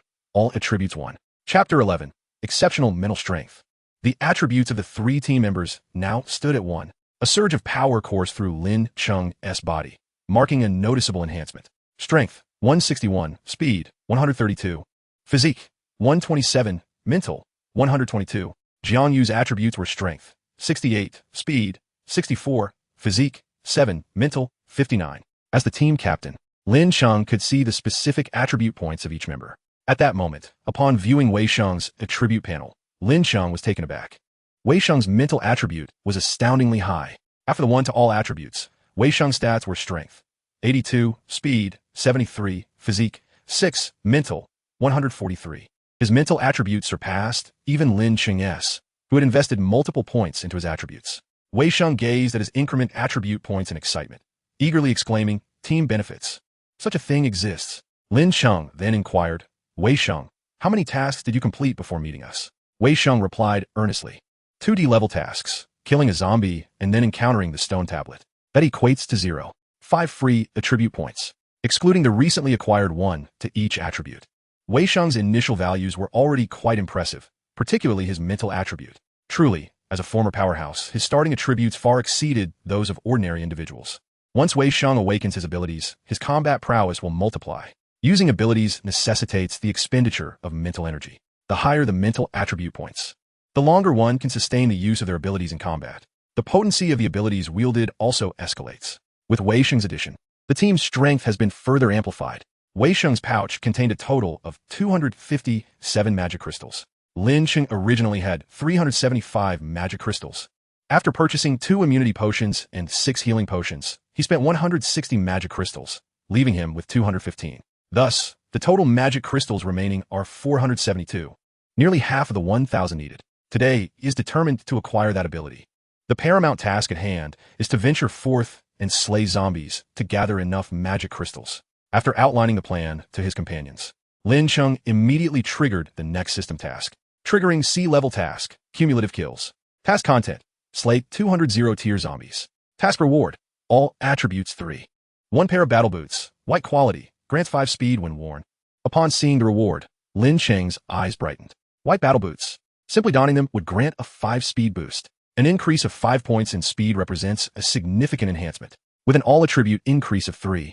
That totals to 12 additional points, a substantial figure indeed. Lin Cheng promptly asked, have you triggered the task? After communication, it was revealed that all 3 had encountered the same task, with identical rewards.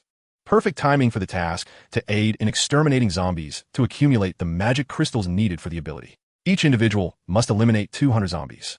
It is inevitable that injuries will occur throughout this process. To be safe, Lin Cheng spent 60 magic crystals to procure 3 white-quality healing potions, distributing them among the 2.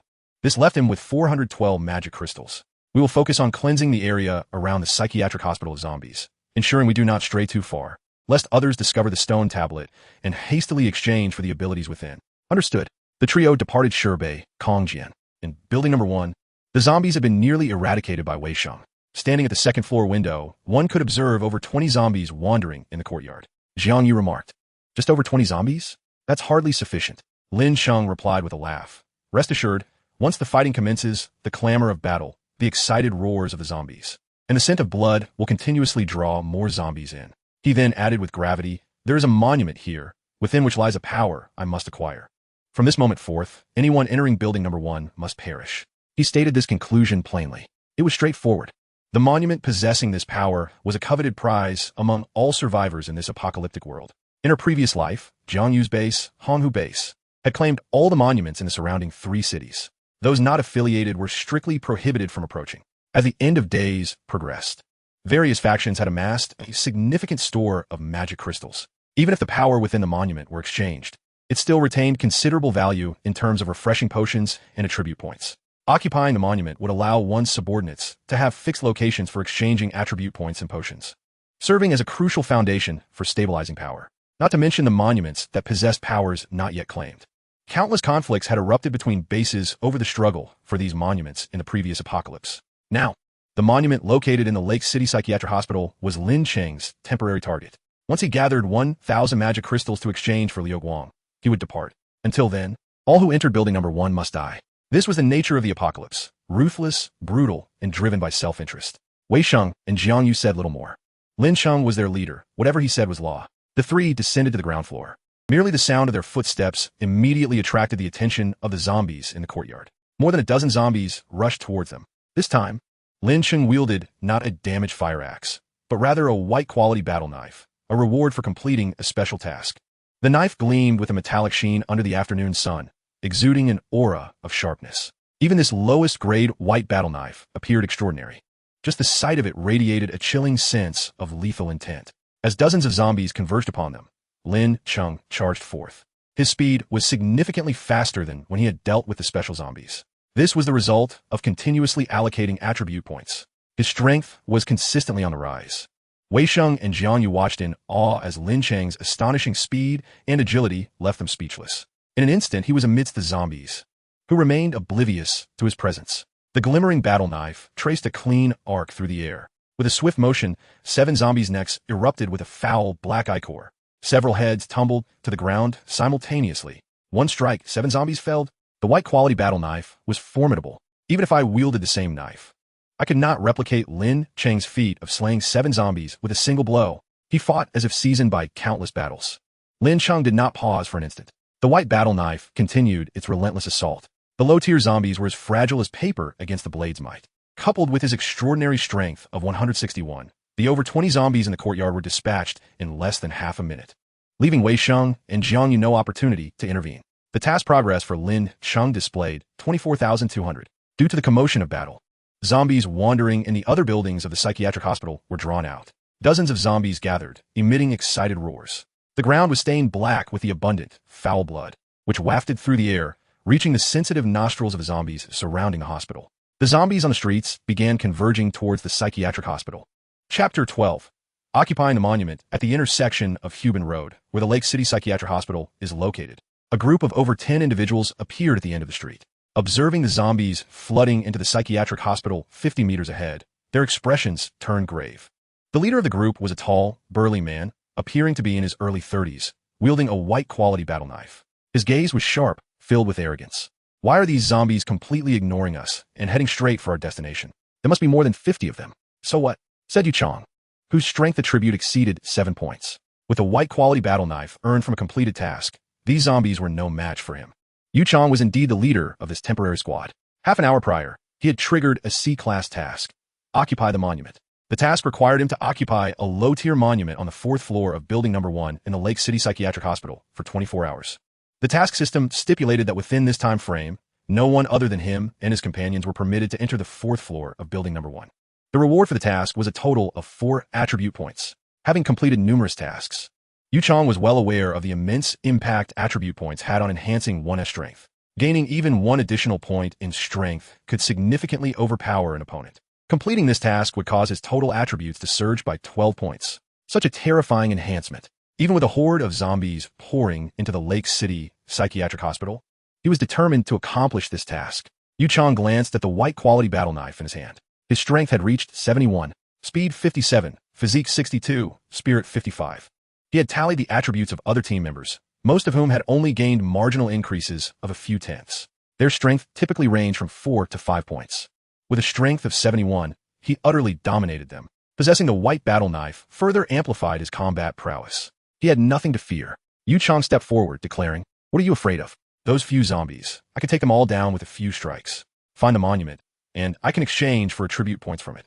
The sycophants behind him eagerly followed Yu Chang's lead, their eyes filled with admiration and eagerness to please. By firmly latching onto Yu Chang's coattails, they believed they could survive. With a staggering strength attribute of 71, Yu Chang was invincible. By staying close to him, even if they only had remnants to feed on, they could gradually elevate their attribute points, surpassing most survivors in this apocalypse. As Yu Chang marched at the forefront, he suddenly bellowed at a few zombies hastily making their way ahead, drawing the attention of 4 zombies. Immediately, they turned and locked onto him, charging with fervor. His subordinates, merely witnessing this scene, felt their legs weaken.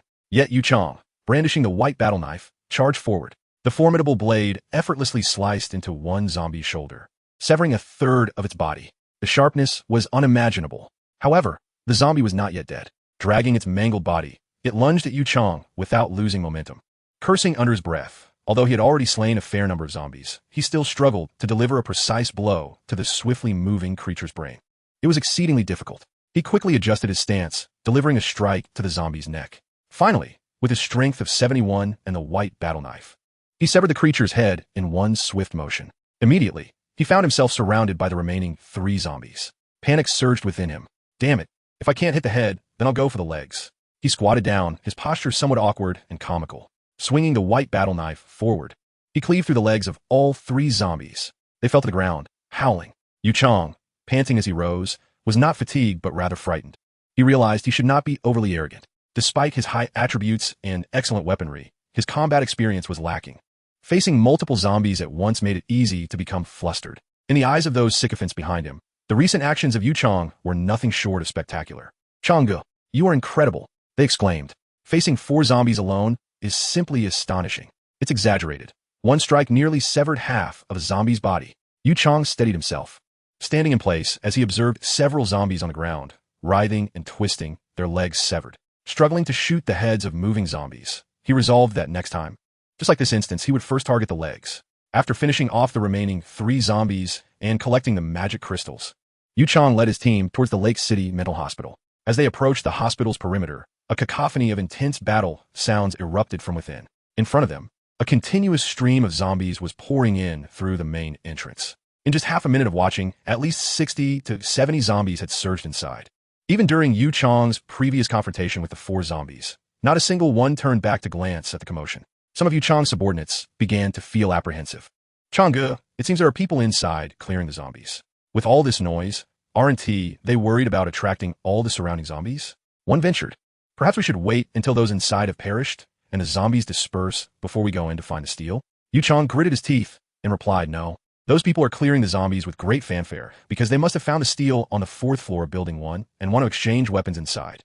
If we arrive late, the valuable items will be gone. What good is occupying a steel that can only be exchanged for attribute points?" A younger man whispered, "At least we could complete Chang Ge's C-class mission." Upon hearing this, Yu Chang shot him a fierce glare and said, word by word, "Are you useless? In this apocalypse, why are you not fighting for what you want?" The fact that they're so desperately killing zombies indicates that there must be something valuable at that steel, compelling them to gather enough magic crystals despite the risk of attracting more zombies. If I obtain such treasures. With that thought, Yu Chang's last shred of hesitation dissipated. "Damn it, let's scale the wall. The entrance is swarming with zombies. We cannot confront them head on. Once inside, let us hide and assess the situation." After all, they had killed numerous zombies. Surely they had amassed a significant amount of magic crystals. And perhaps they might even seize an opportunity. Even if those inside managed to survive the onslaught of the zombies, they would undoubtedly be severely injured.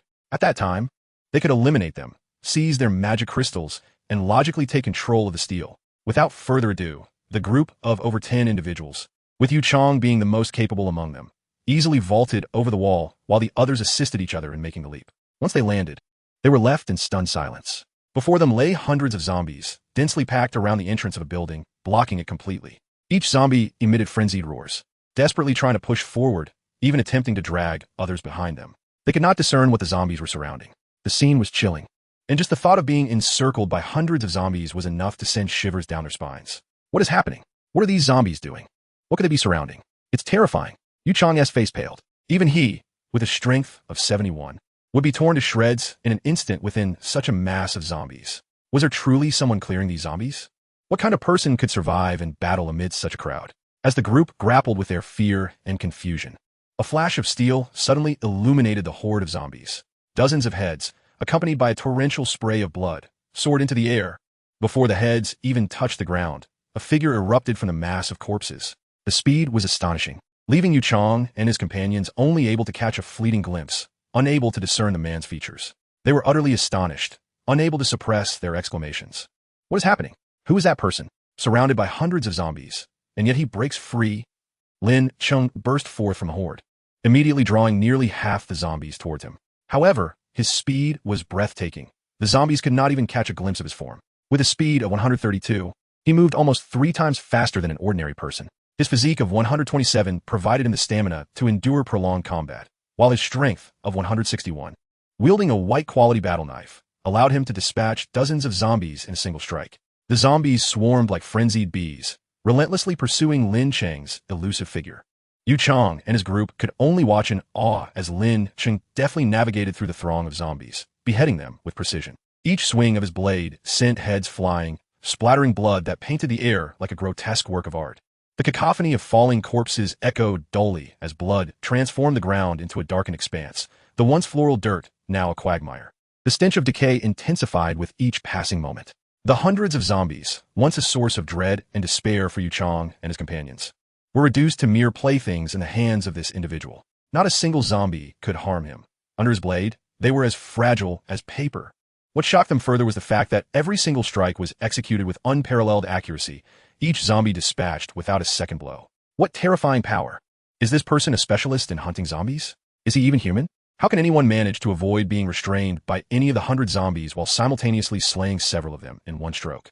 Yu Chang, more shocked than the others, understood the true value of such precise beheading. He realized that this individual didn't merely behead one zombie at a time. He was capable of severing multiple heads in a single strike. Yu Chang's heart brimmed with unprecedented astonishment. How could such a feat be possible? Even with his strength of 71 and wielding the same white-quality battle knife, he struggled to deliver a single fatal blow to a moving zombie, let alone 100 of them in frenzy. Yet, this person was able to achieve the impossible, beheading several moving zombies with one decisive stroke. In a mere moment, Lin Cheng had slain over 70 zombies, nearly clearing the wave entirely. His target of 200 zombies was now down to 172, with the previous horde eliminated. New zombies began to pour in through the gates of the mental hospital, granting Lin Cheng and his companions a brief reprieve. Finally, Yu Chang's group gained a clearer view and discovered that at the corridor's entrance, a man and a woman were also engaged in combat against the zombies. Both bore numerous injuries and were smeared with blood, mostly the dark ichor of the zombies. They were panting heavily, clearly not as formidable as the man who had just emerged. However, they too had laid waste to nearly 100 zombies.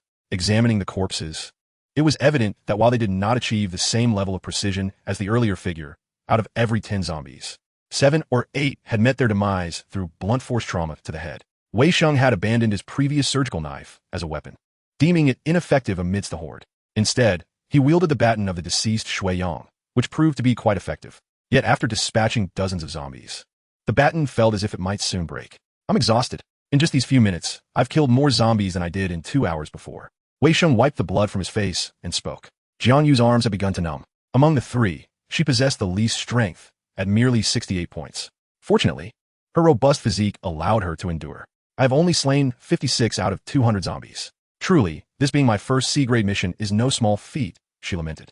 The iron rod in her hand was smeared with the blood and decaying flesh of the undead. With a look of disdain, she flicked it. This scene was witnessed by Yu Chang and his companions, who were left both astonished and bewildered. What exactly were these 3 doing? The strongest man was understandable. With his speed, the zombies could barely touch him. But these 2 individuals bore numerous fresh wounds from the zombies. Were they reckless enough to not fear infection? Yu Chang shot a glare at the one who had spoken, saying, "Are you foolish? These 3 possess extraordinary strength. Even the weaker 2 are exponentially stronger than you lot. They must have located the monument here. The monument contains immunity serum. Killing so many zombies is worth the expenditure of a few magic crystals for immunity serum. How could they possibly transform into zombies?" Upon hearing this, Yu Chang's subordinate's expression soured. If these 3 claimed the monument, what would happen to Yu Chang's C-grade mission? Yu Chang himself realized this, and his expression turned grave. Initially, he had anticipated encountering dozens of individuals fiercely resisting the zombies upon entering. Yet, he had never imagined that merely 3 people would be combating a horde of hundreds. These 3 were incredibly formidable. The leading man, in particular, exhibited strength beyond imagination. He seemed almost inhuman. How could he hope to scavenge anything now? The leading man appeared to have sustained hardly any injuries at all. One of Yu Chang's lackeys whispered, "Brother Chang, let's not rush. Let us observe how many zombies they can kill." The 2 accompanying that man are not as strong as he is and have sustained considerable injuries. They seem to be running out of stamina. Once they are gravely wounded, we can rush in, take them hostage, and use them to threaten that man. We can compel them to hand over all their magic crystals and leave this place. In this way, we will acquire their magic crystals while also seizing the monument to fulfill your C-grade mission. Yu Chang gritted his teeth in agreement. For some reason, he felt that matters were surely not this simple. Lin Cheng turned to Jiang Yu and her companion, asking, "How is your stamina?" Jiang Yu nodded. "I can barely hold on. Could you spare me a bottle of water?" Lin Cheng retrieved 2 bottles of mineral water from a storage ring and handed them to the 2. "How many have you killed?" Wei Sheng replied, 61. Jiang Yu added, 56. Well, there's still quite a gap to the 200 needed. Don't rush. First, utilize the healing potions. We 3 do not have enough food and water. After completing this task, we should seek some sustenance. Agreed. Lin Cheng had not yet finished collecting magic crystals when another wave of zombies arrived. He wiped the sweat from his forehead and charged forward, as he only needed 28 more kills to complete his mission. At that point, he would receive a boost of 3 attribute points. His power would surge. He would be able to swiftly eliminate zombies. Yu Chang and his group gaped in astonishment as Lin Cheng, seemingly tireless, dashed to the forefront, intercepting the initial wave of the relentless horde. Such incredible speed. How was he achieving this? Just how high were his attribute points? The white battle knife swept through the air, severing heads with ease. The first row of zombies fell victim to Lin Cheng's onslaught. Damn, he's unbelievably powerful. Wei Sheng cheered from the back. Brother Lin Cheng, keep it up. Can you manage to give me just half a minute to rest? Lin Cheng smiled slightly and replied, sure. In truth, after slaying nearly 200 zombies, Lin Cheng's stamina had visibly declined. Yet, adrenaline surged within him, driving him forward as he temporarily forgot his fatigue. The allure of achieving 200 kills and the subsequent power boost was too great to resist. He exerted all his strength to reach that goal. The white battle knife slashed down once more with full force. The zombies at the forefront collapsed in unison. The splattering of rancid blood covered Lin Cheng. But he had no time to wipe it off. 194 out of 200. Just 6 more to go. Dozens of zombies instantly surrounded Lin Cheng, closing in tightly. The excited roars of the undead echoed like a tsunami, engulfing the entire Lake City mental hospital. Yu Chang exclaimed with excitement, he's done for. To ensure his companions get a break, he charges into the horde alone. Such folly. Chapter 14, Battle Boots. The battle knife sliced through flesh, severing spinal cords. 8 zombies fell victim to Lin Cheng's swift strikes. C-grade mission completed. Cumulative kills. Reward. All attributes 3. A pair of battle boots. White quality. Speed attribute 5 upon wearing. An unrelenting surge of power flooded through him. Strength increased. Speed enhanced. Stamina elevated. Mental evolution. All attributes 3. The encroaching horde of zombies surrounded Lin Cheng, nearly suffocating him. The added speed of 3 points caused Lin Cheng to feel as if the wind was beneath his feet, easily evading their attacks. With a single slash, cold light flashed, and blood spilled profusely. A path of carnage opened before him. Lin Cheng swiftly broke free from the encirclement, reaching the back of the horde while the zombies remained oblivious. With another sweeping strike, a multitude of zombies succumbed to death. The cleanliness of the decapitation was even more pronounced than before. Witnessing the scene, Yu Chang could no longer contain his expression. How could this be? I thought he was doomed. He seems even stronger now. Mere moments ago, he was tightly surrounded by dozens of zombies. How could he possibly escape? Anyone caught in such a swarm would be torn to shreds. Behind him, Wei Sheng and Jiang Yu immediately understood that Lin Cheng had completed the C-grade mission. His attribute points surged by 12. Strengthened. Wei Sheng exclaimed, Lin Cheng, what about the battle boots? Show me quickly. Lin Cheng's form shifted, bursting forth at full speed, instantly creating a 20-meter distance from a horde. This spectacle left Yu Chang and his companions utterly dumbfounded. What speed is this? He is beyond human. His speed attribute must be above 10 points. With such velocity, even a horde of zombies chasing him would be unable to catch up. Lin Cheng retrieved the recently acquired task reward, the white quality battle boots. He quickly donned the boots. Although they were of white quality, they were designed in a low-key black. They extended halfway up his calf, yet did not impede his movements in the slightest. The interior of the boots was soft yet supportive, while the exterior was as hard as iron, comparable to the white quality battle knife. A single kick, combined with Lin Cheng's astonishing strength of 191, could easily kill a person. A city-level regional C-grade task was triggered. Resource competition. Currently, there are 176 players who have accepted this task. In the apocalypse, the first necessary condition for survival is sufficient food supplies. Task content. Collect 10 tons of food supplies. Task reward. All attributes 3. A storage ring, silver quality. Storage space 1,000 cubic meters. A city-level regional B-grade task was triggered. Otherworldly visitors. Otherworldly beings tearing through space will descend upon Lake City Square in 48 hours. Currently, there are 14 players who have accepted this task. Task content. Eliminate a first-order tyrant. Task reward. All attributes 10. A battle knife, silver quality. A space key, grade unknown. Upon hearing the announcement of the otherworldly visitors, task, Lin Cheng's body froze momentarily. The task content. Eliminate a first-order tyrant. After the apocalypse erupted, the instability of space has led to sporadic violent fluctuations around the world, resulting in the formation of spatial rifts. These rifts briefly connect this world with others. Some powerful beings from other realms will invade this world through these spatial rifts. In this new life, Lin Cheng vividly recalls the first-tier tyrant that wreaked havoc in the center square of Hucheng, bringing about catastrophic destruction to the entire city. The tyrant rampaged through Hucheng for a full 3 days, conservatively claiming the lives of at least 50,000 survivors. Ultimately, it was only through the united efforts of all the awakened individuals in Hucheng, at a great cost, that they managed to slay the tyrant.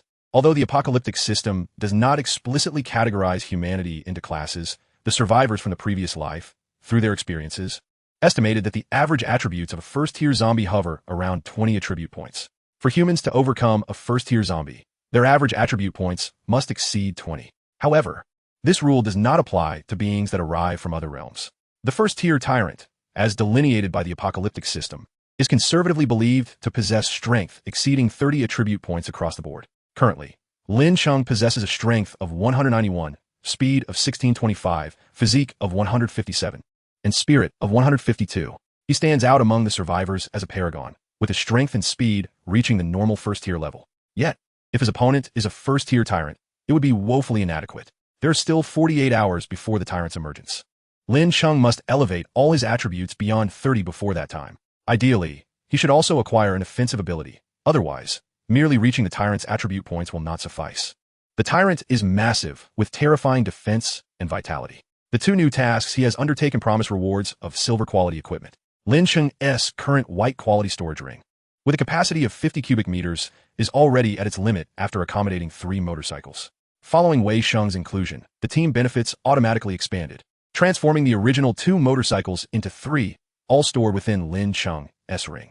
Gathering sufficient supplies for the team necessitates larger storage equipment, making this reward exceedingly appropriate. Lin Cheng initially planned to seize the opportunity presented by the first day of the apocalypse, when supermarkets still held ample provisions, to scavenge for food and water.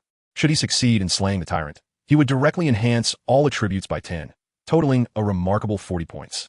Since the onset of the apocalypse, Lin Cheng has completed several tasks, yet none have equaled the attribute points awarded by this B-level task, reflecting its formidable difficulty and perilous nature.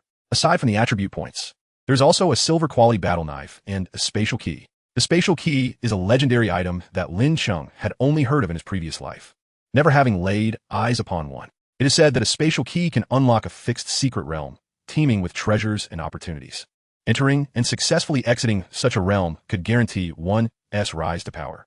It is rumored that 10 specific spatial keys are required to unlock a single secret realm.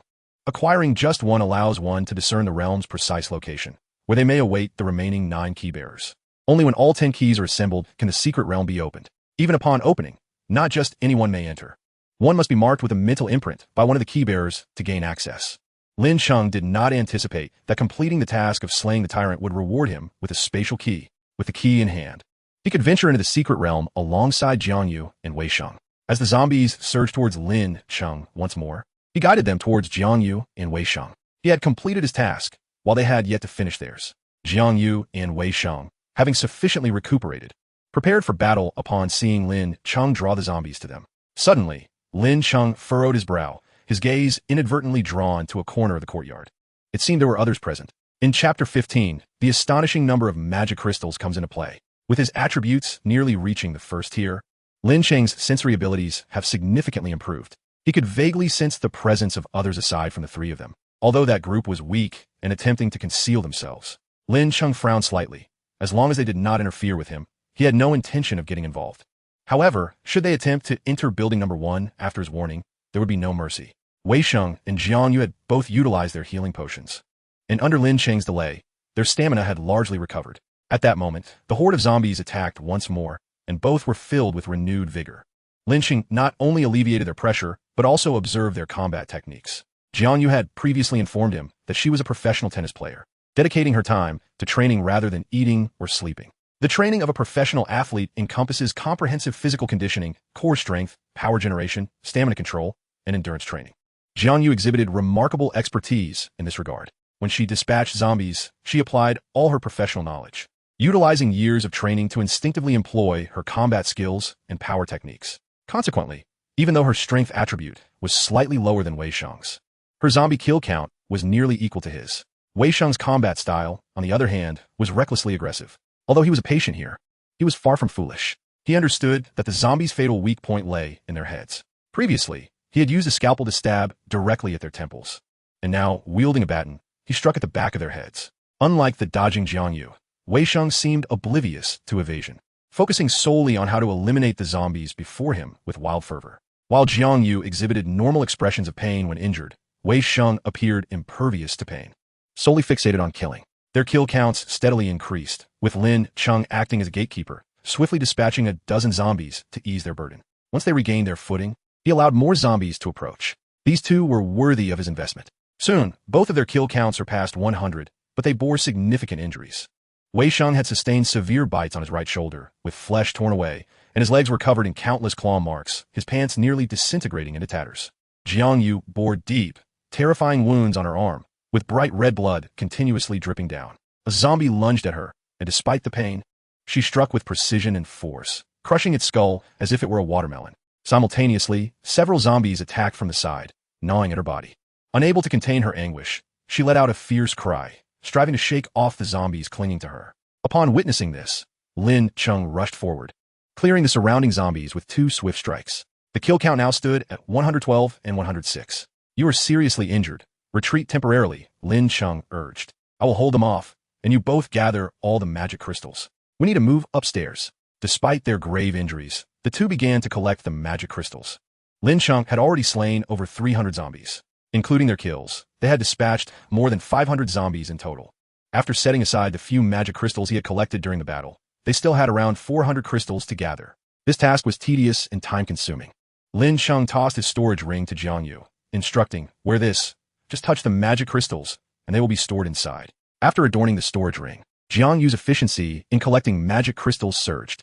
Meanwhile, Lin Cheng continued to mercilessly slash through the zombies before him. Each zombie represented a magic crystal, and he was drawing ever closer to his goal of 1,000 magic crystals. Earlier, the 3 of them had collectively slain over 500 zombies, leaving him with 412 magic crystals still to collect. He only needed to slay a little under 100 more to reach his target. Meanwhile, in the garden's corner, Yu Chang and his companions gazed at the scene in front of building number 1, their emotions complex. After their 2 companions sustained severe injuries, Lin Cheng stood alone against dozens of zombies. No zombie can slip past the defensive line formed by one person in Lin Cheng. The moment a zombie enters the attacking range of Lin Cheng, its head will be severed with a single strike. Yu Chang gazed curiously at the white blade in his hand. How could the same weapon wielded in Lin Cheng possess such extraordinary power? "Brother Chang, that Lin Cheng is incredibly formidable. He can easily handle dozens of zombies, and with his swift movements, he engages in guerrilla warfare against them. His attributes must be extraordinarily high. My goodness, the 3 of them must have killed at least 300 to 400 zombies." In front of building 1, countless zombie corpses lay piled high. The stench of zombie blood was overwhelming, almost bringing tears to their eyes. Some zombies, their heads crushed by Jiang Yu, had their magic crystals dislodged from their foreheads, littering the ground with bloodied remnants. Yu Chang and his companions stared in astonishment. How many magic crystals must that be? That person continues to slay zombies relentlessly. I suspect there are at least 500 crystals. Does that woman also possess a storage ring? Just like Brother Chang. When she touches the zombies' foreheads, the magic crystals vanish. I saw their leader toss those crystals to her. Yu Chang fixed his gaze on the entrance of Building 1 and said slowly, "They are blocking the door of Building 1, killing zombies." Hee. Brother Chang, could it be that they have discovered the monument on the 4th floor? Yu Chang lowered his voice. "That is certain. Did you not see those 2 standing guard in the hallway, without moving? The man leading is killing zombies alone, yet he has not strayed more than 30 meters away. Clearly, he is wary of other survivors discovering the monument. Their desperate attempts to slay zombies only indicate that there are valuable treasures inside. Brother Chong, didn't you say you want to take those two hostage? Even after witnessing the extraordinary power of Lin Cheng, the prospect of several hundred magic crystals could easily cloud their judgment, especially in this apocalyptic environment. 20 zero-tier magic crystals could be exchanged for a white-quality immunity potion. 100 zero-tier magic crystals could procure a white-quality combat knife. Several hundred magic crystals. They could hardly imagine the monumental enhancement their team would undergo if they acquired such a fortune. Those two are severely injured and struggling to gather magic crystals. This is our prime opportunity. Lin Cheng is preoccupied with the horde of zombies. Even if he notices our little maneuver, he cannot spare any effort to deal with us. We must seize this moment to take them hostage, threaten Lin Cheng, and claim the monument and the magic crystals. Yu Chong took a deep breath and said solemnly, "All right, let us take advantage of this moment and sneak around the wall." At that instant, Lin Cheng, who was fervently dispatching zombies, suddenly turned his gaze towards Building 4. Those individuals are on the move. With a cold smirk, Lin Cheng unleashed his full strength, clearing the current wave of zombies in half a minute. Meanwhile, Yu Chong and his group had stealthily circled around to the rear of Building 1. They pressed against the side wall, hearts racing. The foremost Yu Chong, gripping his combat knife, peered out to locate Lin Cheng's position. Unexpectedly, as he extended his head out, plop! The others had not even reacted to what had transpired when they witnessed Yu Chong, who had been alive just a second ago, now headless, his head rolling to the ground. Chapter 16, Exchange of Abilities. Yu Chong's subordinates erupted into piercing screams, feeling as though their heads had exploded. How could Yu Chong, a powerhouse with a strength of 71, be killed in an instant? He had not even had the chance to react, merely peeking out for a glance, and his head was gone. This scene mirrored their earlier observations of Lin Cheng severing countless zombie heads. They were incredulous, unable to believe that Yu Chong had met such a fate. How could he have just died? Were you not killing zombies? When they began their action, Lin Cheng was surrounded by at least 50 or 60 zombies. It was impossible for him to spare a hand to deal with them. He could hardly have noticed their presence. Yet, it seemed Lin Cheng had been waiting for them here all along. Had he detected their existence from the start? The group was paralyzed with fear, staring wide-eyed at Yu Chong's lifeless body just a few meters away. Lin Cheng looked at the white combat knife still clutched in Yu Chong's hand, and his eyes lit up. A white-quality combat knife. With that, Lin Cheng crouched down to retrieve the blade. He also noticed a white-quality storage ring on Yu Chong's index finger. A storage ring. Lin Cheng's face broke into a beaming smile. He had initially thought they were mindless fools, but instead, they were benevolent souls delivering equipment. With 2 pieces of white-quality gear in hand, Lin Cheng felt elated. He glanced at the dozen or so individuals in front of him, and without hesitation, he dispatched them with a few swift strikes. Just then, Jiang Yu and Wei Sheng rushed over, astonished at the sight of the scattered corpses. Who are they? Lin Cheng wiped the blood from the knife and casually replied, "I don't know. They were sneaking from Building 4 to here, clearly with ill intentions." With that, Lin Cheng raised the 2 new pieces of equipment with a grin. Although they had nefarious intentions, the outcome was fortuitous for him. Jiang Yu exclaimed in shock. A white-quality combat knife and storage ring. What a windfall. Wei Sheng added excitedly. Lin Cheng observed the two and suggested, "Let us have Wei Sheng use this combat knife. His baton is nearly useless without a reliable weapon." Jiang Yu nodded, "No problem." Lin Cheng handed the storage ring to Jiang Yu and inquired if they had received any new tasks. To his disappointment, both had not. Seizing the opportunity before the next wave of zombies arrived, the trio hurried upstairs. Upon reaching the monument, they began to tally their recent gains. Initially, they had 412 magic crystals remaining.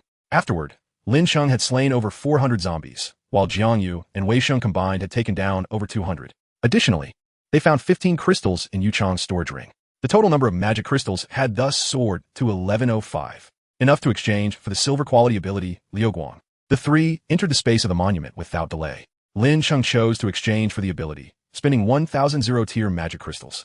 A colorful orb of light materialized before him. Lin Cheng immediately reached out to grasp it. A surge of tremendous power coursed through his body. He had officially become an ability user, completing the main quest, Ability User. Rewards, all attributes to player name, Lin Cheng. Strength, 211. Speed, 182.5. Constitution, 177. Spirit, 172. Ability, Liu Guang F level, 0-100 CD, 10 minutes. Special abilities, Dominant Aura, Plant Slayer. Equipment, Storage Ring, White Quality. Combat Knife, White Quality. Combat Boots, White Quality. Tasks, System C-level task, Resource Acquisition. System B-level task, visitor from another world. Team exclusive task, elite member. Detailed information about the Liuguang ability flooded Lin Cheng's mind. Liuguang, a defensive ability, with a cooldown of 10 minutes. When activated, it creates an all-encompassing shield around the user, providing complete protection against physical attacks and ability attacks within its durability range. Those enveloped in Liuguang are automatically connected to the shield, gaining detailed information about its durability, enabling them to assess whether they can withstand the next enemy strike and adjust their tactics accordingly. The defensive value of F-level Liuguang is sufficient for a person to endure half an hour of relentless gnawing by a zombie. This ability is truly formidable. Most importantly, it perfectly complements Lin Cheng's current team. At the onset of the apocalypse, when their squad is still developing, the demand for magic crystals is immense. Engaging in battle against hordes of zombies is unavoidable. With a shield created by Liuguang, Lin Cheng and his companions can charge into the throngs of zombies without regard for defense, ruthlessly slaying their foes. As the shield nears its breaking point, they can then withdraw from the battlefield, minimizing damage. The efficiency of slaying zombies will undoubtedly increase. The only drawback is that the cooldown for the ability is 10 minutes. After the first shield is created, one must wait 10 minutes before the second can be produced. The attribute panel displays the experience points of this ability as 0-100 behind the flowing light. To upgrade the flowing light from F rank to E rank, one requires 100 experience points. Using the ability increases experience points, as does defeating enemies with it. For defensive abilities like the flowing light, the calculation of experience points is somewhat more complex. While Lin Cheng is equipped with the shield, he can kill enemies to gain experience points. Each level gained in ability significantly amplifies its power. Lin Cheng is eager to venture out and test the flowing light ability against zombies. After briefly describing the acquired abilities to the two companions, Lin Cheng used the remaining 105 first-tier magic crystals to purchase 4 white-quality healing potions and 1 white-quality mental recovery potion. Once one becomes an ability user, mental attributes become crucial, as using abilities immediately depletes mental energy. The natural recovery of mental energy is quite slow. Therefore, ability users must always carry mental recovery potions. Thus, from over 1,000 magic crystals, only 5 remain. Wei Sheng and Jiang Yu each promptly used a white-quality healing potion. Lin Cheng, observing the tattered, blood-stained garments adorning the three of them, remarked with a wry smile, "Initially, I intended to seek the next steal immediately. However, seeing the state we're in, we cannot even guarantee food, let alone proper clothing. We must urgently scavenge for supplies." Lin Cheng's storage ring is already crammed full from 3 motorcycles. The supplies he gathered, sufficient for a month's sustenance, are now deformed in the corners. Fortunately, a kind-hearted person recently gifted him a white-quality storage ring with a capacity of 50 cubic meters. This space is ample enough for Lin Cheng to store the 10 tons of supplies required for the resource competition mission. Wei Sheng exclaimed with brightened eyes, "No worries. We have plenty of clean clothes here." Jiang Yu's spirits lifted instantly. The clothing she wore, barely adequate for modesty and drenched in the foul stench of zombie blood, was unbearable for her. "Where?" Wei Sheng responded, "Our hospital maintains strict management. Each patient must change clothes daily. Every day, a whole ward's patient gowns are sent to the laundry area for cleaning, disinfection, and drying. There must be at least 1,000 sets of clean clothing there. Even if the 3 of us change 2 sets a day, we could wear them for several months." Chapter 17. Initial trial of abilities. Lin Cheng was taken aback. "All right, patient gowns it is. At least there will be clean clothes to wear. If we step out dressed in blood-soaked attire, we would surely attract a horde of zombies." Lin Cheng added, "You two have yet to complete the cumulative kills mission, so no new tasks have been triggered for you. I have already triggered 2 missions. The ability within this steel has been acquired, rendering its capture meaningless. Next, we shall head to the nearest shopping mall, while gathering supplies. I can also fulfill my C-level resource competition mission. Your cumulative kill missions will gradually progress during this process." Wei Sheng exclaimed with excitement, "Hooray! I can finally leave the hospital. Thank you for taking me out." Jiang Yu curiously inquired, "Wei Sheng, how long have you been in this hospital?" Wei Sheng replied, "About 5 years. How old are you now?" 19. Lin Cheng and Jiang Yu exchanged glances, tacitly choosing not to pursue the topic further. Wei Sheng led the two to the laundry area of another building, where they gathered several hundred neatly organized and disinfected patient gowns into Jiang Yu's white storage ring. The trio planned to leave the Hu City Mental Hospital. However, inside the compound, the scent of blood drew in over 100 zombies. The number of zombies continued to rise, with their excited moans echoing through the hospital. Nearby survivors, hearing the terrifying sounds, felt an overwhelming sense of despair, so could not resist peering out the window. To their shock, they discovered that nearly all the zombies on the nearby streets had vanished. All the zombies had congregated within the Hu City Mental Hospital. The roars emanated from there. What is happening? Why are the zombies all gone there? I can smell the blood. They must be even more sensitive. What transpired inside the hospital? Why is there such a strong odor of zombie blood? Could it be that someone is cleaning up the zombies? This is simply outrageous.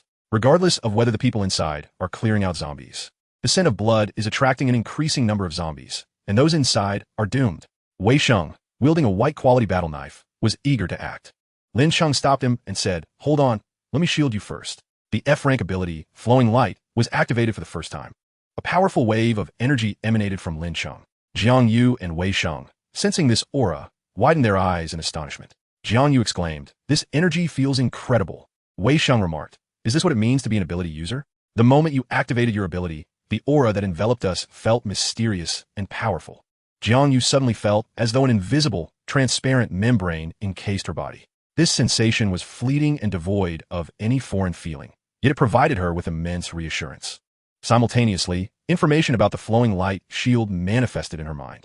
All durability points were full. With this shield, she could charge into a horde of zombies for over 10 minutes without fear of injury. Jiang Yu was immensely excited. What a remarkable ability. Initially, when I entered the steel and saw that flowing light was a defensive ability, I felt a bit disappointed. But now that the shield is enveloping me, this unprecedented sense of security is moving me to tears. Lin Cheng observed that behind his mental attribute of 172, an additional bracket appeared. Mental, 172, 142. This indicated that creating one flowing light shield consumed 3 points of mental energy, while seemingly negligible for most survivors on the first day of the apocalypse. Completing a few D-level tasks only yields minuscule increments in free attributes. Mental attributes typically range from 4 to 6. The consumption of 3 points is nearly exhausting for the majority. Lin Cheng had completed multiple tasks, raising his mental attribute to 172, making this 3-point consumption seem trivial. Casting a flowing light shield on all 3 would consume 9 points of mental energy, nearly half of his reserves, yet still manageable. The mental energy consumption for using abilities is not fixed like in game data. It varies based on the quality of the user's mental energy, physical condition, and proficiency with the ability. Higher quality mental energy means that 1 point of mental energy equates to 2 points for others, thus requiring less mental energy for ability use. The better one's physical condition and proficiency with the ability, the lesser the mental energy consumed. At this moment, after using the flowing light ability, it entered cooldown. The experience points for flowing light also increased to 1 point. Lin Cheng stated, "We'll wait 10 minutes, and then I'll give Wei Sheng a shield before we head out." Another advantage of the flowing light ability is that it is a consumable type. As long as the shield is not broken, it remains active. This perfectly resolves the cooldown issue, provided that the imminent danger is not pressing. The 3 of them can hide and wait for 20 minutes until they are all shielded before venturing out. During the waiting period, Lin Cheng took out some food and water. The 3 of them filled their stomachs and replenished their energy. 10 minutes later, Wei Sheng was also shielded. Lin Cheng led the 2 to charge out. Jiang Yu, pulling him back, asked, "Aren't you going to use one?" Lin Cheng smiled and replied, "I'm strong enough now. And I have a pair of white-quality battle boots with a speed of 1825 and a strength of 235, making me more resilient than the zombies. They cannot harm me. Rest assured, once the ability cooldown passes, I shall equip myself as well." There's no time to squander now. The 3 of them dashed out of the building. In the courtyard, over 200 zombies, driven mad by the scent of blood, finally found their target and lunged forward in an instant. Across the street stood an 18-story residential building, where many survivors had already been observing. At this moment, they were astonished to see 3 individuals burst forth from one of the buildings, 3 clad in the garb of the Huqing Psychiatric Hospital. They were immediately engulfed by the horde of zombies. The onlookers stared with wide, bewildered eyes. Had they gone mad? What were they doing? Seeking death? 3 individuals were simply not enough to contend with the hundreds of zombies. Surely, they were patients from the psychiatric hospital, as evidenced by their blue and white striped attire.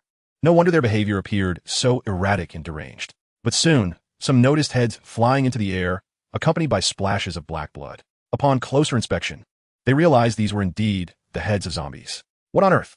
As the crowd stood agape, more zombie heads soared into the sky. A gap appeared in the horde, and they could see that the 3 individuals were unharmed, wielding their weapons and slaughtering zombies with fervor. This scene was beyond their imagination. One by one, the zombies fell. The tallest man led the charge, carving a bloody path forward. What struck them as particularly strange was that this first man seemed to evade attacks from the zombies with an uncanny agility. Each time they thought he would surely be bitten, he would deftly sidestep the assault. They could not comprehend how he did it, leaving them utterly astonished. The other 2 individuals were even more peculiar. Unlike their leader, they did not dodge at all. surrounded by several zombies. They clearly saw the creature's bites making contact with their skin. In fact, one of the weaker-looking men had 2 zombies clinging to him. Yet, upon closer inspection, there were no wounds to be found on either of them. Chapter 18. Leaving the hospital, am I seeing things? Why do I clearly see those zombies biting them? Yet they bear no injuries? They are not even clad in armor, merely hospital garb. Something is amiss. These 3 are far too unusual. The strength of the leader is extraordinary. He single-handedly holds back the surrounding zombies, almost as if he were not human. Wei Sheng frantically slashed at the zombies before him. His combat style had always been reckless, but now, with the Liuguang shield, he was truly fearless. Zombies could bite at will. If he dodged, it would be counted as a loss. After 5 minutes of relentless battle, the durability of Wei Sheng's Liuguang shield, particularly around his shoulders, arms, and neck, had diminished to about 70, while other areas remained untouched at 100. This ability is remarkably powerful. Wei Sheng could not help but exclaim. With the acquisition of the white-quality battle knife, Wei Sheng's combat prowess surged. In just 5 minutes, he had slain over 70 zombies. He was on the brink of completing the cumulative kill task. Jiang Yu was comparatively conservative with her shield, attempting to evade as much as possible, only allowing zombies to bite when evasion was impossible. This strategy significantly boosted her efficiency in exterminating zombies, allowing her to conserve her strength for the fight. 10 minutes later, as the Liuguang cooldown concluded, Lin Cheng immediately donned the shield himself. Ability experience 3. Meanwhile, the 200 zombies in the courtyard had finally been eradicated. Lin Cheng temporarily entrusted the storage ring to Wei Sheng. Quickly gather the magic crystals. I will guard the back door to prevent any zombies from entering. Soon, we shall ride out on motorcycles. Wei Sheng was astonished. Motorcycles? We have motorcycles.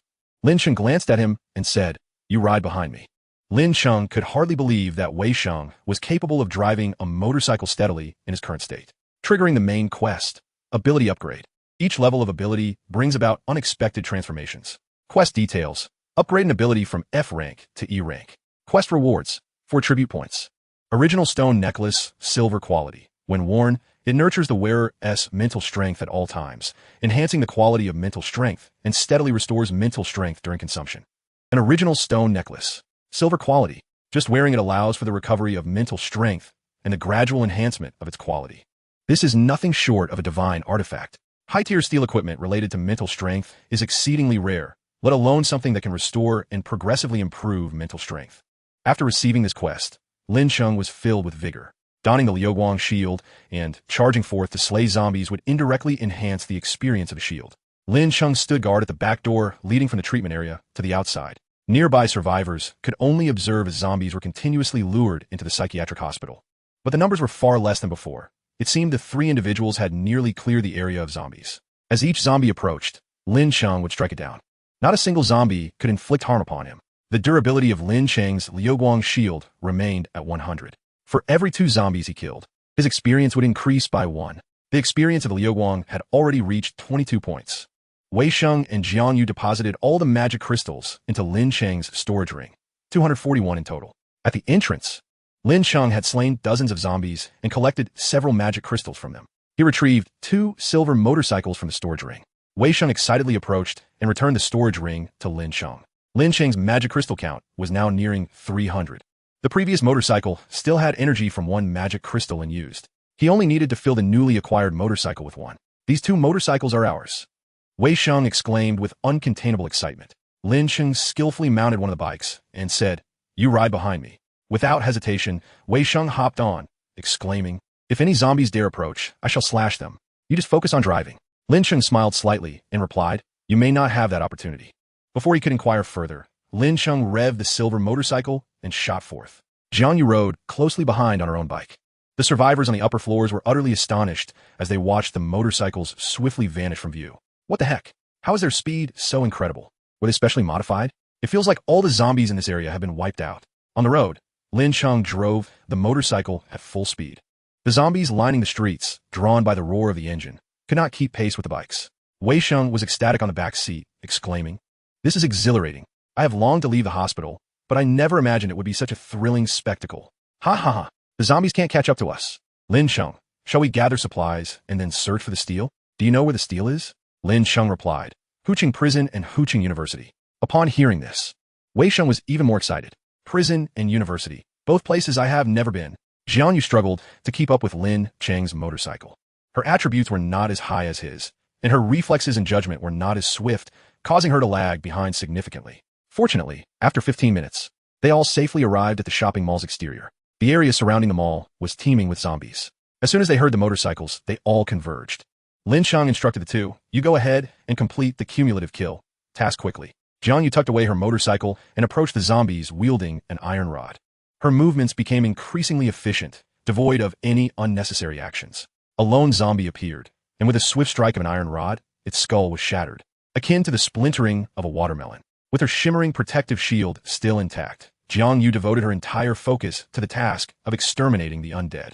In less than half a minute, her mission was accomplished. All attribute points increased by 3, and she acquired a pair of white-quality battle boots. At that moment, Jiang Yu's strength stood at 98, speed at 94, with an additional 5, physique at 10, and spirit at 89. Her power surged significantly with the new white boots. Her effective speed soared to an astonishing 144. Feeling a surge of strength coursing through her body, Jiang Yu was immensely invigorated. She had no time to collect magical crystals. Donning her pristine white-quality boots, she plunged back into the horde of zombies. This time, her speed was so rapid that she became a mere shadow, slipping into the mass of undead without them noticing, reminiscent of her previous experience in Lin Cheng.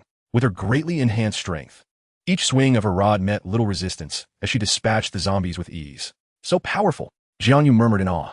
Simultaneously, Wei Sheng also completed his task. His attributes were as follows: strength 112, speed 103, with an additional 5, physique 9, and spirit 173. All attributes, except for physique, exceeded 10 points. His spirit had reached a terrifying 173. Armed with a white-quality battle knife, his combat prowess was evidently superior to Jiang Yu's.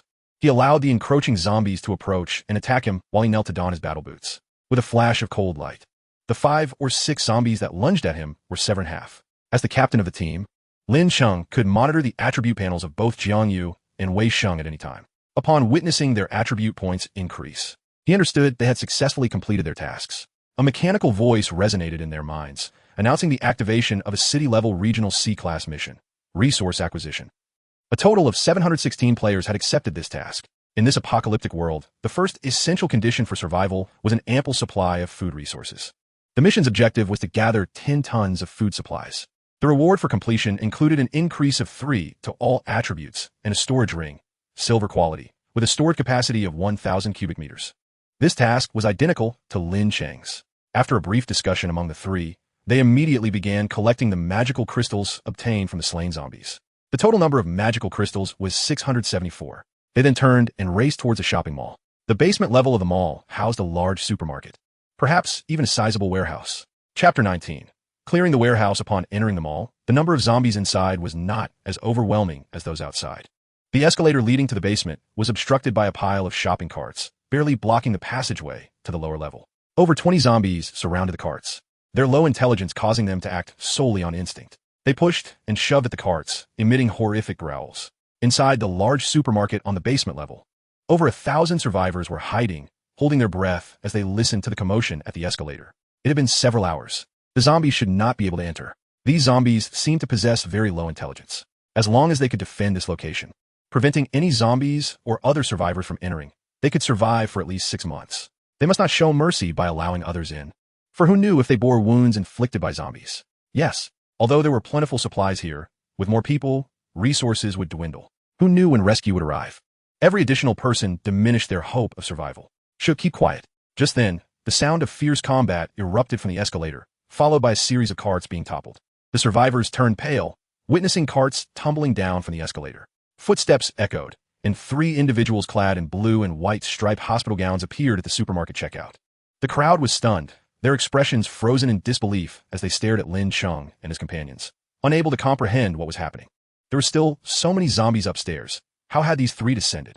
Lin Cheng paid little attention to the onlookers, instructing Wei Sheng to guard the escalator and eliminate any zombies that descended.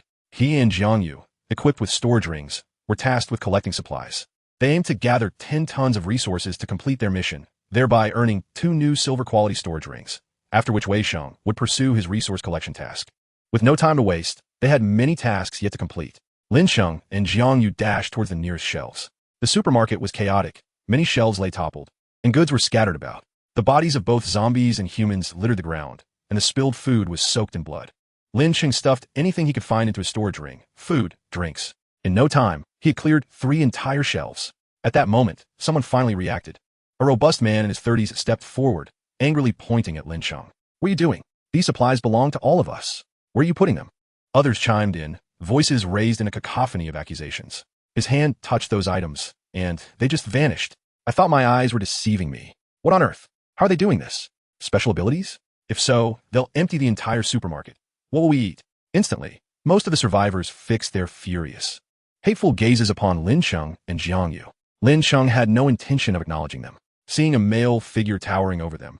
The crowd directed their ire towards the seemingly vulnerable Jiang Yu. "Did you not hear me? Do not move. How selfish. Can't you see there are over 1,000 of us here? Just the 2 of you need to eat? Hand over what you've taken." Jiang Yu, noting Lin Cheng's lack of response, also chose to ignore them, focusing intently on gathering supplies as her mission progress steadily increased. Observing this, the crowd surged forward to encircle Jiang Yu, their arrogance palpable. Many sharp-eyed individuals had already fixed their gaze on the storage ring on Jiang Yu's finger. "I told you to stop. Are you deaf? You wretched girl. Try to collect one more item and see what happens." Jiang Yu hesitated, the iron rod just appearing in her hand. In that moment, Lin Cheng dashed over with incredible speed. She could perceive his movement due to her elevated attributes. But to others, he was merely a shadow flickering in their peripheral vision. Bang! Bang! 2 consecutive muffled thuds echoed. 2 figures were sent soaring into the air, crashing through several rows of shelves before landing heavily on the ground. A scream erupted from the crowd, their confusion palpable as they turned to Lin Cheng, uncertain of what had just transpired. What was he doing? How could he directly harm others? Had he just kicked those 2? Was that reasonable? They were sent flying over 10 meters. As the crowd gazed at the 2 individuals, they noticed their chests were grotesquely caved in, blood pouring from their mouths. And they lay motionless. Dead? They were dead. He had kicked them to death. What strength! Lin Cheng's icy gaze swept over the surrounding crowd, and no one dared to meet his eyes. Jiang Yu snorted dismissively and turned back to continue collecting food into her storage ring. Lin Cheng remained silent, unwilling to squander time on these people. The commotion had attracted over a dozen zombies rushing down, sending the 1,000-odd survivors into a frenzy of screams as they scattered throughout the supermarket. It was their fault. They were doomed. Those 3 harbingers of misfortune. Suddenly, they saw Wei Sheng wielding his white battle knife, dispatching each zombie that approached. The ferocious, frenzied zombies were utterly powerless against his blade. He single-handedly held the entrance, leaving the 1,000 survivors in stunned silence. Who were these 3 individuals? Their attire resembled hospital gowns, stained with blood. Yet the letters on their chests appeared to read Lake City Mental Hospital. My goodness, 3 lunatics, yet so formidable. Moreover, the 2 individuals tasked with gathering supplies must undoubtedly possess the kind of spatial equipment described in novels. Otherwise, how could one explain the complete disappearance of items after they touched them? Where could they possibly acquire such extraordinary gear? Lin Cheng discovered that his storage ring was already filled to capacity, having only amassed a mere ton of supplies. A significant portion of the space was occupied by 2 motorcycles. He called upon Jiang Yu, and together they ventured deeper into the supermarket in search of a warehouse. 5 minutes later, they opened the door to the warehouse. Inside, an array of supplies was neatly stacked in boxes. After rummaging through the contents, Lin Cheng realized that this was not merely the supermarket's warehouse. It was, in fact, the entire mall's storage facility, complete with clothing and furniture in abundance. With the storage space now full, Lin Cheng turned to close the warehouse door. The vast space contained only himself and Jiang Yu. He contemplated whether this could be considered as them having collected all the items from the warehouse. In the next moment, a voice from the system resonated in both of their minds. The sea-level mission supply acquisition has been completed. Reward: 3 attribute points. A storage ring, silver quality, with a storage capacity of 1,000 cubic meters. Lin Cheng's attributes increased by 3. Strength: 241, Speed: 212, 5, Constitution: 207, Spirit: 202. A significant enhancement. Each attribute exceeded 20 points. He officially reached the first-tier strength. Even if he encountered a formidable first-tier zombie thereafter, he would feel no pressure. Jiang Yu also gained 3 attribute points. Strength: 128, Speed: 124, 5, Constitution: 13, Spirit: 119. The silver quality storage ring now appeared in their hands, boasting an immense storage capacity of 1,000 cubic meters. What could possibly not fit? They were both exhilarated. Without a hint of hesitation, they set about clearing the warehouse, emptying it of supplies, ensuring they would never have to worry again, just as Lin Cheng and Jiang Yu were fervently depleting the warehouse. A group of over 20 individuals suddenly emerged at the top of the escalator. Wei Sheng looked up, initially believing they were zombies, only to discover they were humans. The aura radiating from this group was markedly different from that of ordinary survivors. Wei Sheng, having spent several years in the Lake City Mental Hospital due to his mental issues, was acutely sensitive to such nuances. He immediately sensed the chilling presence of this group, reminiscent of Lin Cheng. This realization made Wei Sheng tense, although he had no intention of harming anyone, and would typically allow those seeking refuge in the supermarket to enter. This particular group posed a different threat. Lin Cheng and Jiang were still inside. The group coldly fixed their gaze on Wei Sheng as they descended the escalator step by step. Wei Sheng stood firm at the escalator's entrance. The leader, a scar-faced man, allowed a sinister chuckle. Seeking death. Chapter 20. Eliminate them. All the followers of the scar-faced man regarded Wei Sheng with derision. Oh, you don't want us to enter? What kind of fool dares to block our path? Brother Scar, kill him. Let him taste the power of someone with over 12 attribute points. Upon hearing this, Wei Sheng quickly glanced at his attribute panel. Strength, 112, Speed, 103, 5, Constitution 9, Spirit, 173. His strength barely crossed the threshold of 12.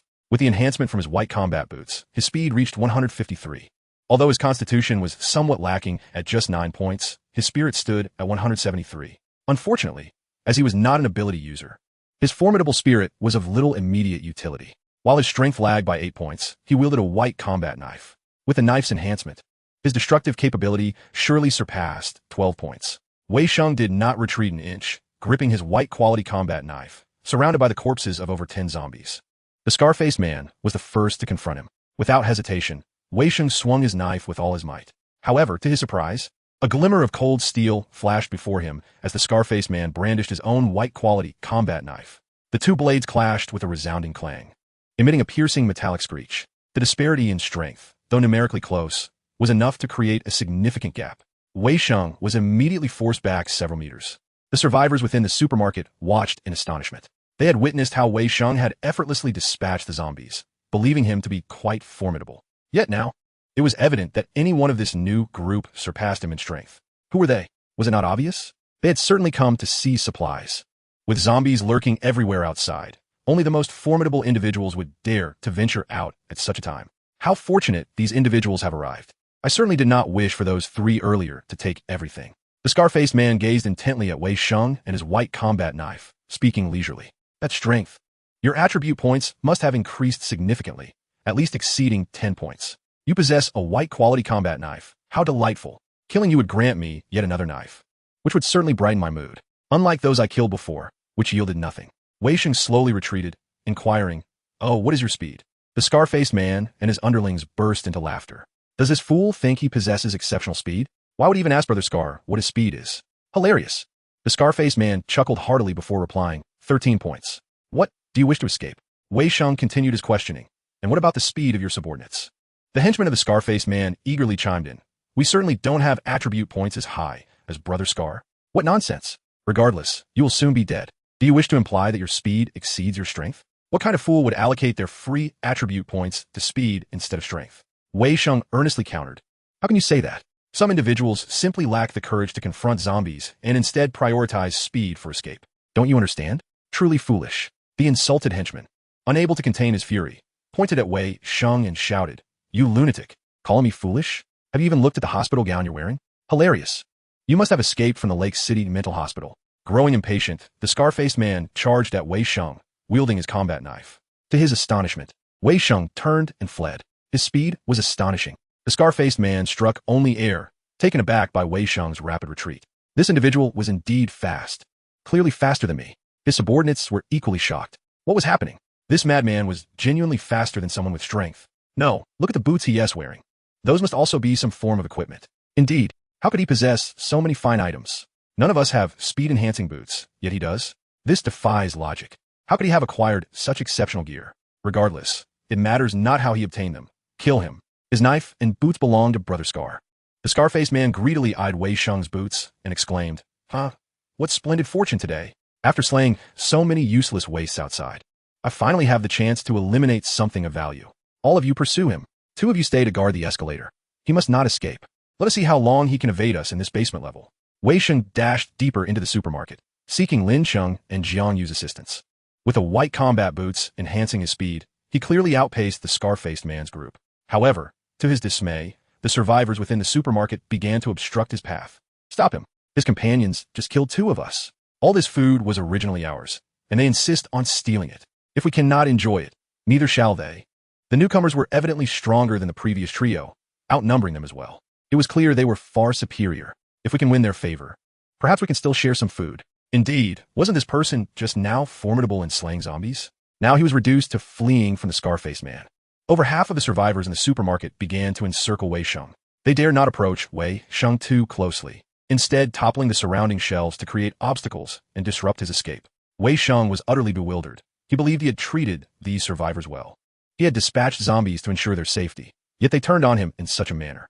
He fled at a rapid pace, pursued relentlessly by a dozen individuals. Although he could easily distance himself from them with his white battle boots, the interference from the other survivors prevented him from fully breaking free. The speed of these pursuers was astonishing. How many system tasks had they completed? Their velocity surpassed that of any professional sprinter on television. The survivors were left in awe, their eyes wide with astonishment. At that moment, a figure faster than anyone else present suddenly emerged without warning. Lin Cheng immediately locked onto the fastest of the pursuers. The Scarman. He did not need to comprehend the situation. He only trusted what his eyes saw. His companion was being pursued by a group of fearsome individuals with greed etched on their faces. What more needed to be said? Lin Cheng surged forward at full speed, unnoticed by anyone present, for his speed was simply too extraordinary. Speed 262, like a gust of wind. He appeared behind the scarred man with an uncanny swiftness. The white battle knife slashed downwards, severing the man's right arm in an instant. The scarred man was met with a sudden rush of crimson, followed by excruciating pain in his shoulder. In shock, he glanced at his right shoulder, where a clean cross-section revealed the absence of his arm. The scream that erupted was belated. Where's my arm? In that moment, the supermarket was devoid of any sound save for the scar man's wails. Everyone stared in disbelief at Lin Cheng, who had inexplicably appeared. How'd he get here? Did he really sever that man's arm? I just saw an arm fly off. I saw nothing. This was true speed. Among the thousands present, surely not a single person had comprehended what had just transpired. Wei Sheng, overjoyed, stopped and rushed to Lin Cheng's side as if he had found a strong ally, pointing at the terrified scarred man to report. He wants to kill me and steal my knife and boots. Lin Cheng replied coolly, eliminate them all. Chapter 21. They all must die. All eyes were fixed on Lin Cheng. The scarred man's subordinates were equally shocked, staring at their now disabled leader. The severed right arm lay limply like refuse several meters away on a shelf. How was it possible? Their leader's attributes had all exceeded 12 points. Who could possibly sever his arm and inflict such a grievous injury? When that person appeared moments ago, none of them had seen his movements. He had seemingly materialized out of thin air and instantly severed their leader's arm. Incredible. He wore a psychiatric hospital's uniform. How could a madman possess such strength? The scarred man was drenched in sweat, clutching his wound in agony, glaring furiously at Lin Cheng. Alongside his anger was an unprecedented fear. His attributes had exceeded 12 points, making him nearly 3 times as strong as an ordinary person. Outside, he could dispatch anyone he deemed unworthy with a single strike, even when besieged by zombies. He remained utterly unfazed. Yet just moments ago, he had failed to sense Lin Cheng's presence until the searing pain in his shoulder alerted him that his arm had been severed. The sheer power of Lin Cheng sent a chill down his spine. Wei Sheng stood beside Lin Cheng, pointing at the assailants.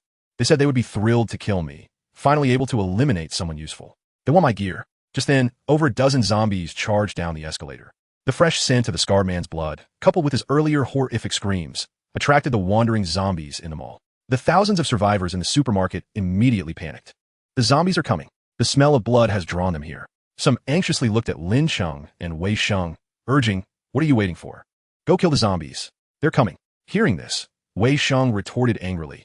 You expect me to help you fend off the zombies? Dream on. They tried to kill me, and when I fled, they actually pushed over shelves to block my escape, even throwing kitchen knives at me. It's infuriating. Lin Cheng's gaze sharpened instantly.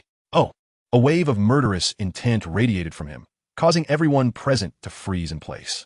They gazed at Lin Cheng with overwhelming terror, feeling as though they were suffocating under the weight of his invisible killing aura. What terrifying pressure! How many zombies and people had he killed to exude such a fearsome aura? They needed to flee. He wanted to kill us all. Under the oppressive force of Lin Cheng's aura, some individuals broke down mentally. Lin Cheng calmly stated, is that so? Then let them all die. At this declaration, all were left in shock, staring at Lin Cheng. You bastard. We are human, not zombies. Murderer. You will meet a terrible end. Zombies continued to descend from the escalator, dozens invading the basement level. They excitedly fixated on the countless sources of food before them, lunging at the survivors. The crowd erupted into chaos. Screams, cries, and curses filled the entire basement level. The commotion only drew more zombies from within them all. The number of undead continued to swell, with the only exit being the escalator. Countless zombies surged down, trapping the survivors with no means of escape. People were continuously attacked and devoured by zombies. The scent of fresh blood served as a potent stimulant for the undead. In less than half a minute, the area transformed into a hellish nightmare. The scarred man's subordinates, noticing that Lin Cheng seemed not to focus on them, quietly retreated, seeking to escape amidst the turmoil. At that moment, Lin Cheng crouched down, gazing at the pain-scarred man, grinning as he said, "The white battle knife and white storage ring. Quite impressive. I'm delighted to have killed you." The scarred man glared at Lin Cheng, opening his mouth to curse, only to have his head severed by Lin Cheng's blade. Blood splattered onto the wall behind him. Lin Cheng handed the white battle knife to Jiang Yu and the storage ring to Wei Sheng. Thus, all three members of the team wielded white-quality battle knives. Lin Cheng presented half of the silver storage ring to Wei Sheng. In an instant, Wei Sheng completed his resource acquisition task. All attributes 3, 1 silver storage ring. Strength 142, Speed 133, 5, Constitution 12, Spirit 203.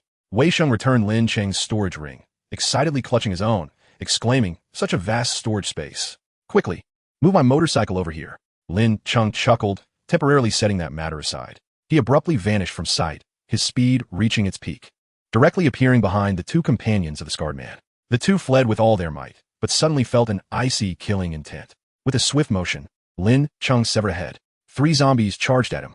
Adjusting his angle, he delivered a horizontal slash, decapitating 2 and cleaving the skull of the third down the center of its face. Rapidly collecting the magic crystals, Lin Cheng pursued the remaining fleeing individuals.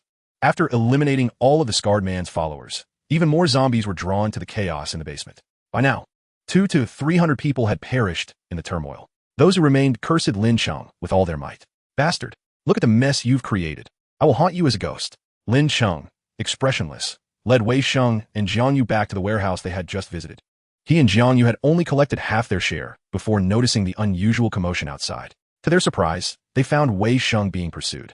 They locked the door, preventing anyone from entering, and waited until they had gathered their belongings before heading out to confront the zombies. Let these individuals first experience despair before meeting their demise. Rather than being swiftly dispatched by Lin Cheng with a single strike, it is far more profound to allow them to feel the true essence of despair. The three began transferring the supplies from the warehouse, box by box, into their silvery storage rings. Outside, curses and curses were hurled at the warehouse door, accompanied by desperate pounding. Even in death, they wished to perish at the threshold, their blood spilled upon the ground, merely to lure the zombies to this spot. After half an hour, Lin Cheng and his companions had finally emptied the entire large warehouse of the shopping mall. All the supplies were accounted for. Outside, the screams of the living had long since ceased, their forces completely annihilated. Only the mindless groans of the wandering zombies could be heard. Indeed, numerous zombies had gathered at the entrance of the warehouse. The efforts of those individuals before their deaths had not been in vain. Their blood had already seeped through the cracks of the door into the warehouse. Unfortunately, their targets were Lin Cheng and his companions, who had no fear of these low-tier zombies. Suddenly, the tightly shut warehouse door was forcefully kicked open from within. The loud bang reverberated throughout the entire basement level. The heavy warehouse door was sent flying several meters away, along with a few zombies that had been blocking the entrance. The scene inside the supermarket was truly unbearable, with blood pooling everywhere and human remains scattered about. The number of zombies exceeded 500, some of whom were former survivors that had been infected but not immediately devoured. Slaying these zombies would amass enough magic crystals to proceed to the next stone tablet. The three were uniformly equipped with white-quality battle knives, white-quality battle boots, and 2 spatial storage rings, 1 white and 1 silver. They also bore the flowing light shield. Lin Cheng's flowing light experience bar had reached 31. By exterminating these zombies, he anticipated it would rise to 100, thus completing the main quest. Ability upgrade. Chapter 22, Ability upgrade. The trio plunged into the horde, engaging in a frenzy of slaughter. Their flowing light shields still had plenty of durability left, rendering defense unnecessary. They focused solely on relentless offense. Lin Cheng's flowing light durability was nearing 100, with impressive speed. Bolstered by the white battle boots, these low-tier zombies struggled to lay a finger on them. Their immense strength, combined with the white battle knives, resulted in instant kills for several zombies with each strike. Jiang Yu suddenly exclaimed in excitement, "I received a C-level quest to accumulate zombie kills. Slay 300 for a reward of 4 attribute points. Wei Sheng added, I too received a C-level quest, requiring me to kill a first-tier zombie. The reward is 4 attribute points and a piece of white-quality armor. But where are the first-tier zombies when all we face are low-tier ones? The trio continued to slay zombies mercilessly, with the flowing light shield protecting him. Lin Cheng knew that by killing just 2 zombies, the experience for the flowing light ability would increase by 1. They moved towards the escalator while simultaneously gathering magic crystals. The 3 spread out, ensuring they were not too far apart to provide timely support to one another, while also allowing one to collect the magic crystals of the zombies slain by the others, with each having storage space. Gathering the magic crystals was a matter of mere moments. They advanced steadily towards the escalator, slaying zombies as they went. If there had been other survivors present, they would have been utterly astonished, as the trio was entirely surrounded by hundreds of zombies, with only the space they occupied remaining free from a horde. The flowing light shield proved its formidable value once more. Even if they possessed great strength and speed, being encircled by such a dense mass of zombies in a confined space would inevitably lead to attacks. The existence of the flowing light shield ensured they had no vulnerable points. As long as the shield's durability remained intact, they would suffer no harm. Just as they reached the center of the supermarket, Wei Sheng shouted, Lin Cheng, the durability of my shield is down to 3. Without hesitation, Lin Cheng activated the flowing light ability. A mysterious wave of energy surged through the area, and in an instant, a radiant glow enveloped Wei Sheng. His flowing light shield was immediately replaced with a brand new one, restoring all durability to 100. The new flowing light shield would replace the old one and could not be stacked. It was hoped that future upgrades to flowing light would rectify this flaw. This time, using flowing light cost Lin Cheng only 28 mental power, a reduction of 2 from before, indicating his proficiency in the ability was steadily increasing, making the creation of the flowing light shield increasingly effortless. Jiangyu, what is the durability of your shield? Lin Cheng inquired as he dispatched several zombies in front of him. My back is down to 6 durability, Jiangyu replied. Lin Cheng responded, all right, hold on for another 10 minutes. The flowing light will enter cooldown. His own flowing light had several areas with around 80 durability remaining. In this battle, constrained by the limited space, he had grown weary of evading and opted for a direct assault on the zombies, having already slain over 100. The experience for flowing light had risen to 86. With just 30 more kills, flowing light could be upgraded to E-level. The trio was nearly at the escalator, their combat noise unabashedly loud, causing the roars of the zombies on the first floor to crescendo. Even the zombies outside the mall were drawn in, nearly forming a minor tide. At that moment, a line of zombies blocked the escalator, leaving no path to pass. Suddenly, Jiangyu shouted, my shield is broken. At the same moment, a zombie lunged and bit into her shoulder. The cooldown time had just ended. Lin Cheng unleashed his mental power. The strange energy wave surged once more, and a brilliant light flashed around Jiangyu. A brand new flowing light shield appeared around her. The name flowing light is derived from its nature. Whenever it blocks an attack for the user, the affected area glows faintly, absorbing the impact with the shield's energy, as if the light were continuously flowing across the user's body. At this point, Lin Cheng stood at the escalator. The frenzied zombies were jammed on the escalator, unable to move. From behind and to the sides, more zombies continued to surge towards them. Lin Cheng's F-level flowing light had reached 94 experience. He charged forward, swinging his white battle knife. The air was cut with a whooshing sound. The 5 or 6 zombies blocking the entrance had their heads severed in an instant, their bodies collapsing to the ground. It was as if a dam had burst. The zombies on the escalator tumbled down in a chaotic rush. Lin Cheng led the charge, slaying every zombie that descended. No zombie could withstand his first strike. Wei Sheng and Jiangyu dealt with those coming from behind. Thus, the 3 ascended the escalator step by step, their feet treading upon the corpses of the fallen zombies. Some magic crystals were left uncollected. F-level flowing light upgraded to E-level flowing light, significantly enhanced defense, cooldown reduced to 8 minutes. With each use, it can create up to 2 shields. Main quest ability upgrade completed. Rewards, 4 attribute points. Original stone necklace, silver quality. When worn, it nourishes the wearer's mental power at all times, enhancing mental quality and steadily restoring mental power during consumption.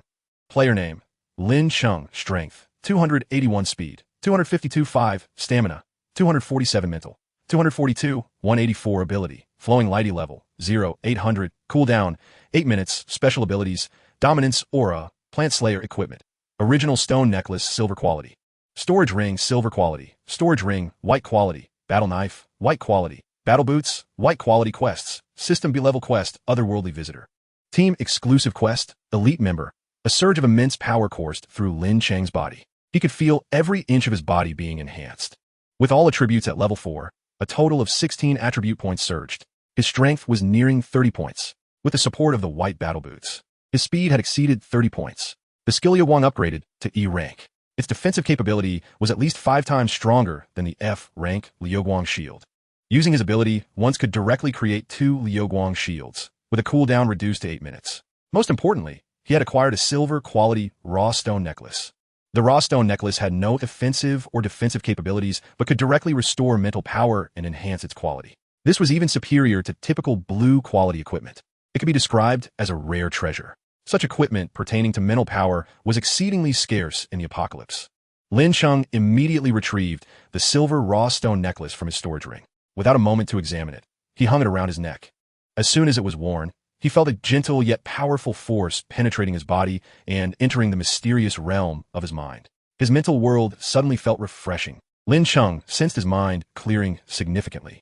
The mental power consumed in creating the Liuguang shield was gradually recovering at an astonishing rate of nearly 10 points every 10 seconds.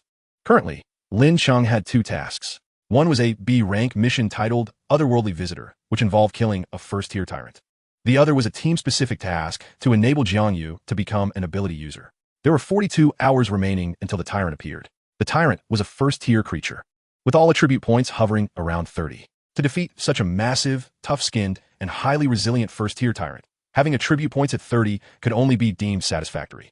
To ensure victory, Lin Cheng needed to prepare thoroughly with all attributes exceeding 40 and possess an offensive ability. This would trigger the main storyline mission, Capture the Steel.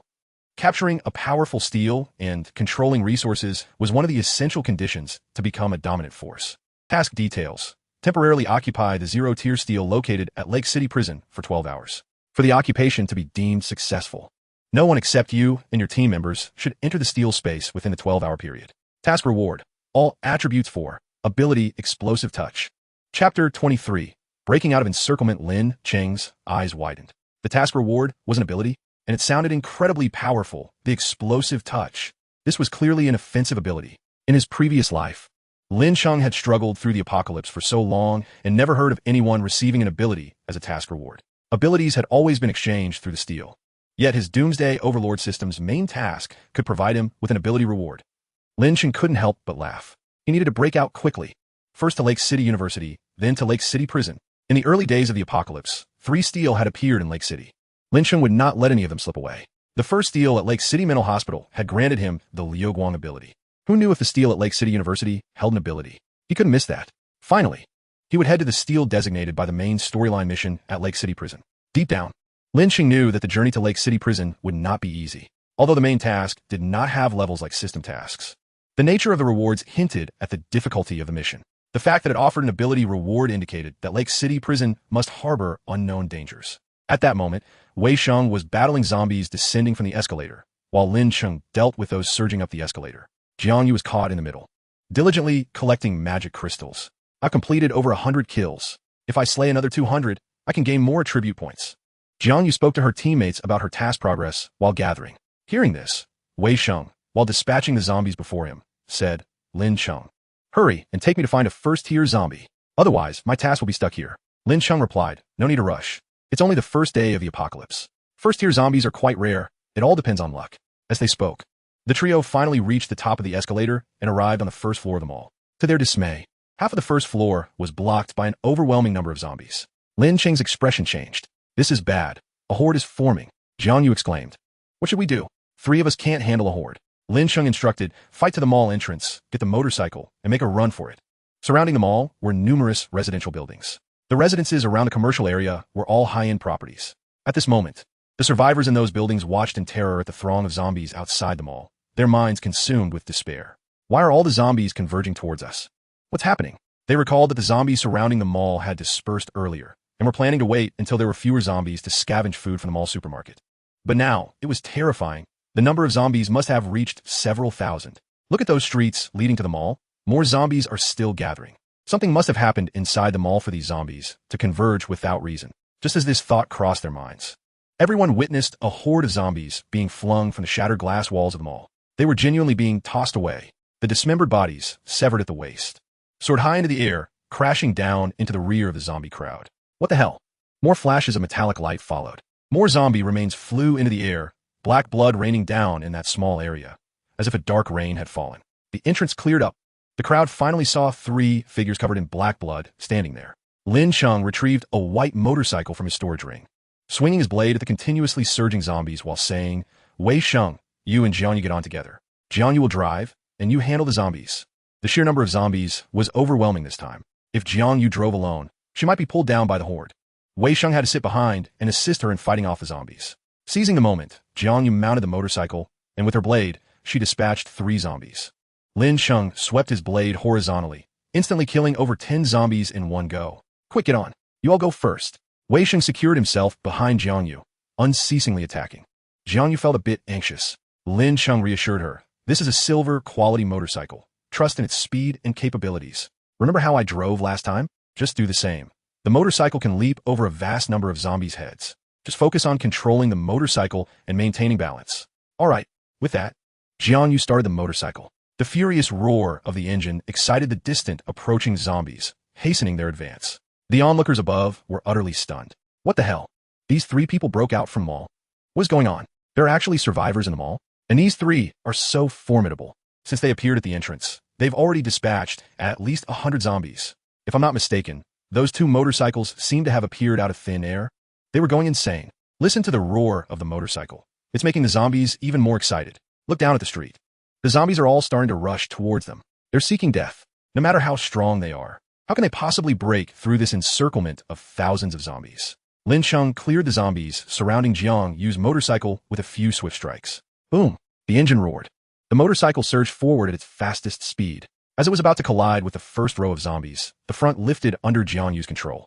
The entire motorcycle soared into the air like a nimble bird. Countless zombies looked up at the motorcycle. Seizing this opportunity, Lin Cheng swiftly dispatched nearly 30 zombies, not even pausing to collect the magic crystals, and leaped onto the motorcycle, following closely behind.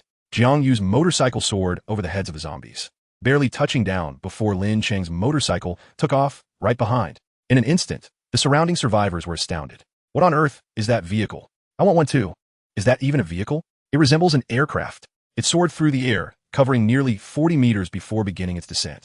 Below, although the density of zombies was not as concentrated as at the epicenter of the horde, dozens of them were still converging towards the motorcycle. Wei Sheng shouted, "I'll take care of this." Grasping the specially designed hand grip of the motorcycle with one hand and wielding his battle knife with the other, he prepared for impact. As the motorcycle neared the ground, dozens of zombies entered its attack range. With swift strokes, Wei Sheng felled the zombies on his right, clearing them in an instant.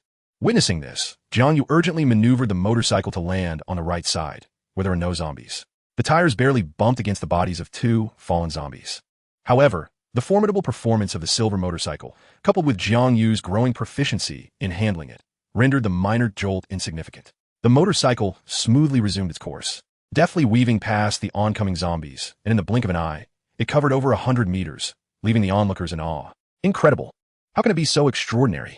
Simultaneously, Lin Cheng, riding solo on his motorcycle, was about to land. He targeted a specific spot, driving the tire onto the back of a zombie, using it as a makeshift footrest. As the motorcycle hit the ground, it crushed the zombie's skull and body. The surrounding zombies surged forward in a frenzy. Lin Cheng released one hand, steering with his left, while his right produced a white battle knife. Without flinching, he executed several precise strikes, decapitating countless zombies, their black blood splattering onto him. Whoosh! The silver motorcycle left a shimmering trace on the twilight streets, vanishing from sight. Chapter 24. The zombie horde approaches. The nearby survivors stood in stunned silence, watching as the 2 silver motorcycles disappeared at the end of the street. They could hardly believe their eyes, questioning the reality of what they had just witnessed. Inside a shopping mall besieged by thousands of zombies, 3 living souls emerged, wielding knives that felled dozens of zombies with each swing. They observed the trio being struck by zombies, yet curiously, they noticed a fleeting glow around them. After the zombies were dispatched, no wounds were visible on the 3 where they had been attacked. What transpired next was even more terrifying. 2 motorcycles appeared seemingly out of thin air beside them. Once mounted, the motorcycles soared over the throng of zombies, effortlessly covering dozens of meters. They burst through the epicenter of the high-density zombie horde and rode away into the distance. In less than 5 minutes, the reality of what they had witnessed was beyond belief. Did you see that? Tell me it wasn't just an illusion. What kind of motorcycles were they riding? They took off from flat ground. How is that even possible? And they leaped 40 to 50 meters. not to mention the height, at least 7 to 8 meters above ground, nearly the height of a 3-story building. It's terrifying. Even professional racing motorcycles need a slope to gain such height. These two bikes took off after just 2 or 3 meters on flat ground. What on earth? The strength of these 3 individuals is equally astonishing. I can hardly fathom how someone could become so powerful in just half a day since the apocalypse. It's truly incredible. Lin Cheng rode with even more audacity than Jiangyu, zigzagging through the streets with the agility of a serpent. The silver motorcycle, of superior quality, would sustain no damage even if it inadvertently collided with vehicles on the road. At this moment, the trio had distanced themselves from a horde, racing at full speed towards Huqing University, triggering a regional B-level mission. The zombie horde approaches. A total of 17,087 players had already accepted this mission. Prior to the outbreak, Huqing University was home to over 120,000 students, faculty, and support staff. Following the outbreak, nearly half of them had turned into zombies. Over time, among the remaining 60,000 survivors, some became food for the zombies, while others were attacked and subsequently infected, joining the ranks of the undead. The vast number of zombies within the university had coalesced into a horde, wreaking havoc throughout the campus. The cohesion of the horde attracted outside zombies, continually swelling its ranks. Mission details. Eliminate the horde within Huqing University. Mission rewards. Rewards are tiered and can be selected upon meeting certain criteria. Tier 1 mission requirement. Eliminate 600 zombies within Huqing University. Tier 1 rewards. 5 attribute points. 1 white quality immunity potion. 1 white quality healing potion. Tier 2 mission requirement. Eliminate 1,000 zombies within Huqing University. Tier 2 rewards. 8 attribute points. 1 white quality immunity potion. 2 white quality healing potions. 1 white battle knife. Tier 3 mission requirement. Eliminate 2,000 zombies within Huqing University. Tier 3 rewards. 18 attribute points. 3 silver quality healing potions. 1 silver quality battle knife. 1 gold quality permanent immunity potion. Lin Cheng's expression shifted upon reading the mission details. The threat posed by the horde was extraordinarily perilous, especially in the early days of the apocalypse when there were very few superhumans. Although Lin Cheng possessed defensive abilities, lacking offensive powers rendered him vulnerable against a horde. Having narrowly escaped a minor horde at the mall earlier, he had instinctively retreated. He had not anticipated that entering the vicinity of Huqing University would trigger a regional mission involving a mid-sized horde numbering in the thousands. He heard Wei Sheng's voice booming from behind. Both of us have triggered the mission. Lin Cheng gestured an OK sign with one hand, indicating for them to stop at the next intersection. At the intersection, darkness enveloped the surroundings. Sparse streetlights flickered in the desolate Huqing. On the first day of the apocalypse, the power grid had not yet fully collapsed. Under the night sky, Huqing seemed to moan in sorrow. Just beside where Lin Cheng and the others stood, an elderly man, appearing to be at least 80, wept from a 4th-floor balcony of a dilapidated building over 20 years old. Across from him, a woman's desperate scream shattered the silence of the night. Suddenly, a dull thud resounded. A figure crashed to the ground mere meters from Lin Cheng and his companions, blood pooling onto the pavement. It was a young man, uninfected by the zombie virus, who presumably had committed suicide without any prior commotion. Lin Cheng had already witnessed such scenes before. He expected to feel numbness, yet his heart was still stirred, albeit momentarily. Having been granted a second chance at life, he understood that in the apocalypse, only completing missions and enhancing strength mattered. Everything else was beyond his concern and capability. All he could safeguard was himself and his companions. Anyone who obstructed him from accomplishing his missions would be met with death. Such was the survival strategy in this new world. Have you seen the Tier 3 mission requirements and rewards? Lin Cheng lowered his voice. They were about 2 kilometers from Huqing University, yet they could still faintly hear the distant roars of zombies coming from that direction, a cacophony of a completely different magnitude than before. Jiangyu replied, yes. I already had a cumulative kill mission for 300 zombies, and I've killed 147 so far. Lin Cheng analyzed for the 2 among us 3. I'm the only one with an E-grade luminous ability. Fortunately, the Liuguang's supernatural ability has just leveled up, greatly enhancing its defensive capabilities. Otherwise, it would have been challenging for us to persist amidst the tide of tens of thousands of zombies. As he spoke, Lin Cheng promptly activated his Liuguang ability, enveloping both himself and Jiangyu in an E-grade Liuguang shield. The durability stands at a perfect 100.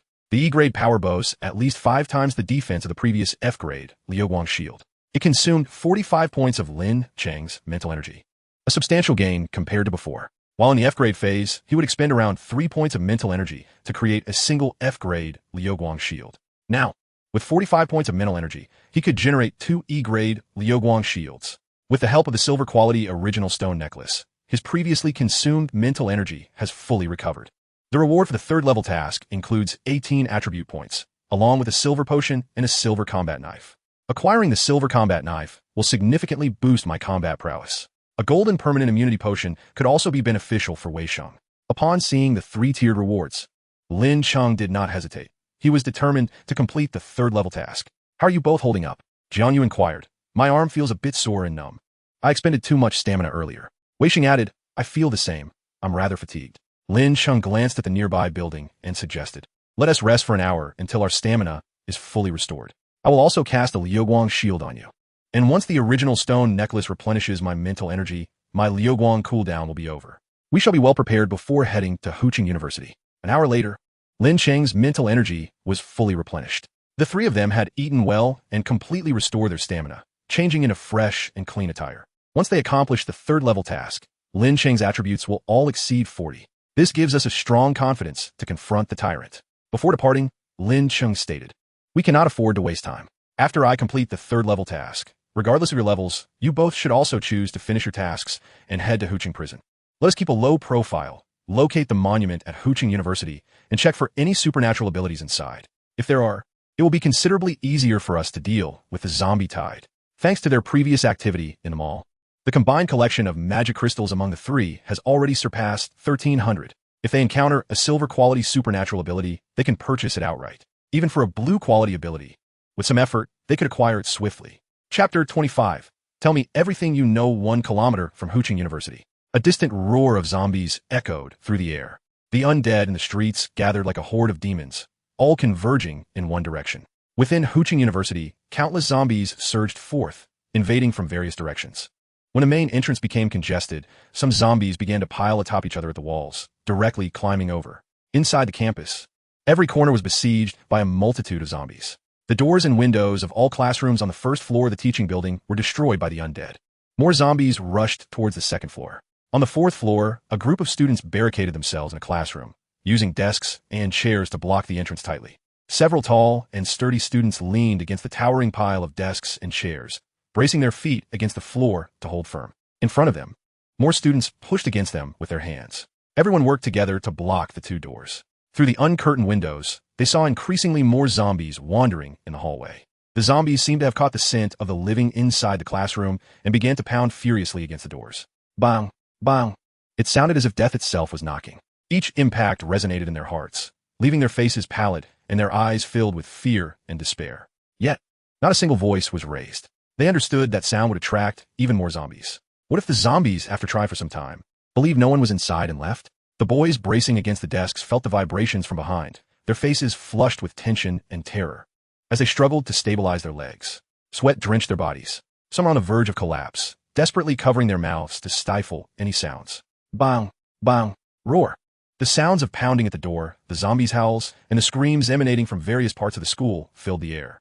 Hearing their peers' agonizing cries, they imagined a classmate's body being torn apart by several zombies right before their eyes. Bang! The force of the impacts grew increasingly intense. Several boys suddenly flinched back.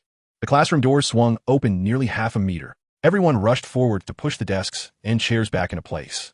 Bang! This time, the wooden door shattered instantly. Dozens of zombies outside seized the barricade, tossing the desks and chairs aside. The stench of decay was overwhelming. In that moment, the psychological defenses of all crumbled. Help! Is there anyone who can save us? As the zombies surged in, some students on the periphery were immediately grabbed and pulled into the horde. Their bodies bitten by multiple zombies, flesh torn away. A piercing, desperate scream erupted within the classroom. A few students, driven mad with fear, charged forward with their benches.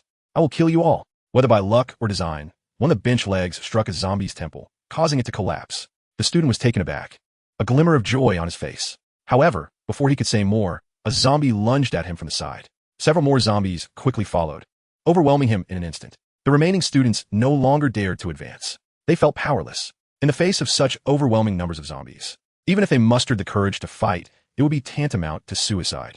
At that moment, witnessing the regional B-grade task issued by the Doomsday system, they could only laugh. A first-level task to kill 600 zombies? How absurd. Who could possibly kill 600 zombies in such a situation? Even killing 6 would make one a hero at Huqing University. And 600. The later tasks were even more exaggerated: 1,000, 2,000 zombies. Is such a feat achievable by any human?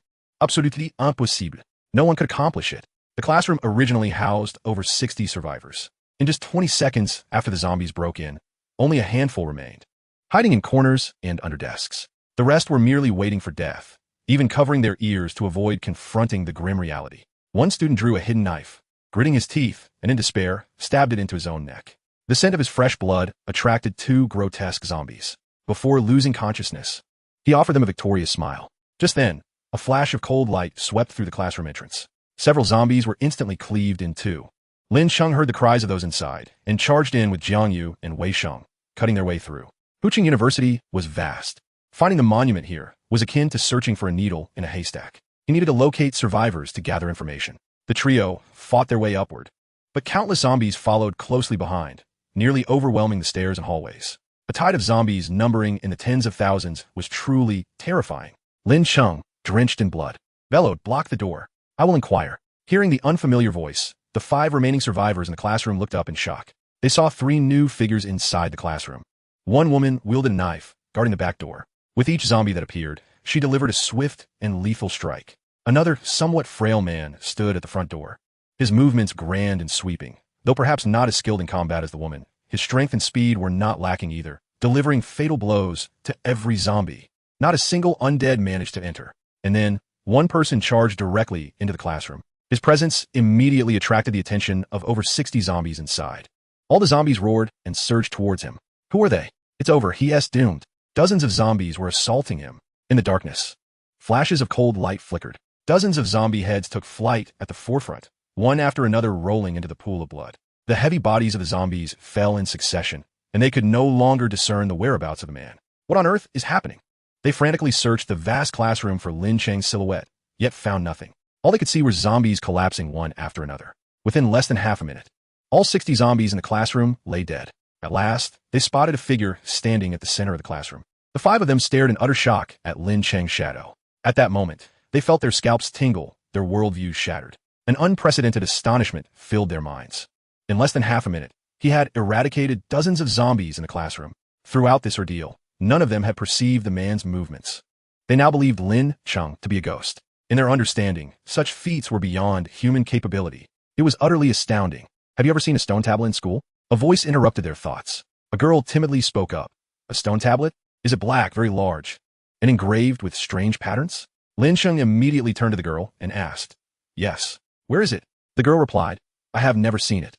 I only heard about it from someone who was just eaten by a zombie." Lin Cheng insisted, "Tell me everything you know about the stone tablet."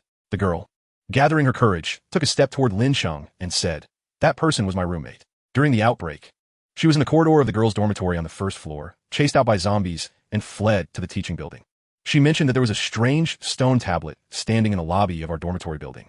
Chapter 26, Tao Yuan Building 3. Which building? Tao Yuan Building 3. The specific location? Just head toward the basketball court. There's a slope path, the 5th building on the right as you go up. Lin Cheng frowned. It was difficult to quickly and accurately locate Tao Yuan Building 3 based on the girl's description. A delay of even a minute might allow valuable items at the stone tablet to be claimed by someone else. Lin Cheng gazed at the girl and said, "You'll lead us there." The girl's eyes brightened as she exclaimed, "All right, it's very dangerous outside. However, if I'm with these 3 individuals, my chances of survival are undoubtedly higher than with any other survivors in the school." Lin Cheng swiftly collected the dozens of magical crystals in the classroom. Accompanied by Jiang Yu and Wei Sheng, they fought their way up, their kill count exceeding 300. They were close to meeting the requirements for a first-level reward. Yet this was not his goal. He aimed to slay 2,000 zombies to obtain a silver-quality battle knife and all attributes at 18. Jiang Yu and Wei Sheng blocked the doorway, killing zombies at a rate nearly equal to Lin Cheng's. Unfortunately, due to the overwhelming number of zombies, many magical crystals went unclaimed. The 3 of them had undoubtedly killed over 1,000 zombies, but they had only managed to collect about 300 crystals. "How much durability do your E-grade shields have left?" Wei Sheng excitedly replied, "Plenty. E-grade shields are indeed remarkable." Jiang Yu added, "Same here. The durability in various areas is around 80. The advantages of upgrading to E-grade shields became evident amidst the zombie tide. The defensive abilities of the E-grade shields made it extremely difficult for these low-tier zombies to breach. Lin Cheng said, "Good, try to gather the magical crystals. We're going to the girls' dormitory. The stone tablet is there." The girl's name is Liang Bingjie. A sophomore at this school, Lin Cheng expended 25 points of mental energy to create an E-grade shield for Liang Bingjie. After all, as he was asking for her assistance, the most basic safety had to be assured. Liang Bingjie suddenly felt a powerful and mysterious aura emanating from Lin Cheng. In the next moment, she felt as if an additional layer enveloped her skin. It was almost like an illusion, as the sensation was fleeting. Immediately after, she found information regarding the shield flooding her mind. Her eyes widened in disbelief as she stared at the durability statistics. This is my ability. Before the durability reaches 0, no attack can harm you. Liang Bingjie gazed at Lin Cheng in utter shock, repeating in disbelief. No attack can harm me? Lin Cheng scanned the classroom for a suitable weapon, reminding her, when we go out, there will be countless zombies. Even if you cannot be harmed, you must still attack the zombies. Liang Bingjie found a fire axe left behind by other survivors. Staring at the weapon in her hand, she was momentarily lost in thought. If the shield truly protects her from injury, could she possibly kill zombies and complete her task? The trio focused on gathering magical crystals, amassing over 1,900 in total. They positioned Liang Bingjie in the center and charged out of the classroom. In the corridor outside, zombies blocked their path tightly. Liang Bingjie looked at the scene before her, unable to fathom how they would escape such a corridor. There was simply no path available. The zombies were almost pressed against her. Even if they managed to kill some nearby, more zombies would instantly converge. Just then, Lin Cheng stood at the forefront, allowing several zombies to claw at him as he fought back. The white battle knife swept through the air, and several rows of zombies fell dead in an instant within the narrow corridor. He tore the zombies off him with one hand and flung them down the stairs. The space they had just cleared was once again filled with crazed zombies within a mere 2 seconds. Countless zombies surged forward. Yet, Lin Cheng's figure mysteriously vanished from sight. The horde momentarily lost its target and turned to continue attacking Jiang Yu and the others behind. A zombie's sharp claws suddenly grasped Liang Bingjie's arm. She instinctively gasped, bracing for the pain of flesh being torn away, but it never came. Her mouth dropped open in astonishment. She truly was unharmed. At that moment, a flash of the knife cut through the throng of zombies, severing them in half, revealing Lin Cheng's silhouette. Let us go. There was no time to collect the magical crystals. Jiang Yu pulled Liang Bingjie, and the four of them finally burst onto the 4th-floor staircase. Lin Cheng and the others fought their way through like harbingers of death. Whatever appeared before them was met with a relentless onslaught. Their formidable physiques allowed them to exceed normal stamina. Liang Bingjie bravely seized every opportunity to strike down several zombies, carving a bloody path through the densely packed horde. A gruesome trail of fallen zombies marked their path. Below the teaching building, countless zombies were congested, drawn by the commotion of the battle waged by Lin Cheng and his companions. 2 motorcycles appeared seemingly out of nowhere. Lin Cheng was in a frenzy, saying nothing as he charged into the horde with astonishing speed, wildly slashing. Within Lake City University, his kill count had surpassed 600, meeting the first-level task requirements. The synergy among Lin Cheng and his companions was impeccable. No words were needed. Jiang Yu and Wei Sheng mounted the same motorcycle. Wei Sheng, astonished by Liang Bingjie's expression, urged, "Quickly sit on the back of that one." Lin Cheng plunged into the mass of zombies, where thousands surrounded him. Yet none could approach the 2 motorcycles. His efficiency in slaying zombies was simply terrifying. With a strength of 281, coupled with a white-quality battle knife, each swing resulted in at least 20 to 30 zombies being dispatched. To Liang Bingjie, the zombies appeared frightfully formidable, yet under Lin Cheng's blade, they were as feeble as ants. She strained to catch a glimpse of Lin Cheng amidst the horde, but could only see zombies collapsing in succession, just as when he first appeared in the classroom. Such terrifying speed. Just as she was marveling, darkness suddenly enveloped her as Lin Cheng appeared on the motorcycle. The roar of the motorcycle engine erupted. A sensation of weightlessness followed. In Liang Bingjie's astonished and terrified gaze, the motorcycle surged forward several meters before taking flight. At this moment, she could hardly restrain her expletives. She had envisioned Lin Cheng charging through the horde of corpses on his motorcycle. Yet she never anticipated that the motorcycle would take flight. The ground grew ever more distant, her gaze level with the 3rd floor of the teaching building. She clutched Lin Cheng's waist tightly. His calm voice reached her ears. "Guide me." She snapped back to reality, striving to discern their direction amidst the blood-soaked chaos. Pointing towards a direction, she exclaimed, "That way." Whoosh! The motorcycle descended, racing through the air. "A turn ahead. Ascend along the curve." Yes. The commotion of the motorcycle had drawn the attention of the survivors in the nearby dormitory buildings. Many leaned out of their windows, astonished at the sight of 2 motorcycles speeding below. The motorcycles zipped past, occasionally leaping over the corpses as if filming an action scene. "Wow, look at that. What on earth? Is it a motorcycle? It's flying so high." They soared directly over the heads of the corpses. How fierce! As the motorcycle reached its zenith, it was about to land near the Sandong of Taoyuan. It was at this moment that Lin Cheng unexpectedly heard the system's voice. A special mission was triggered.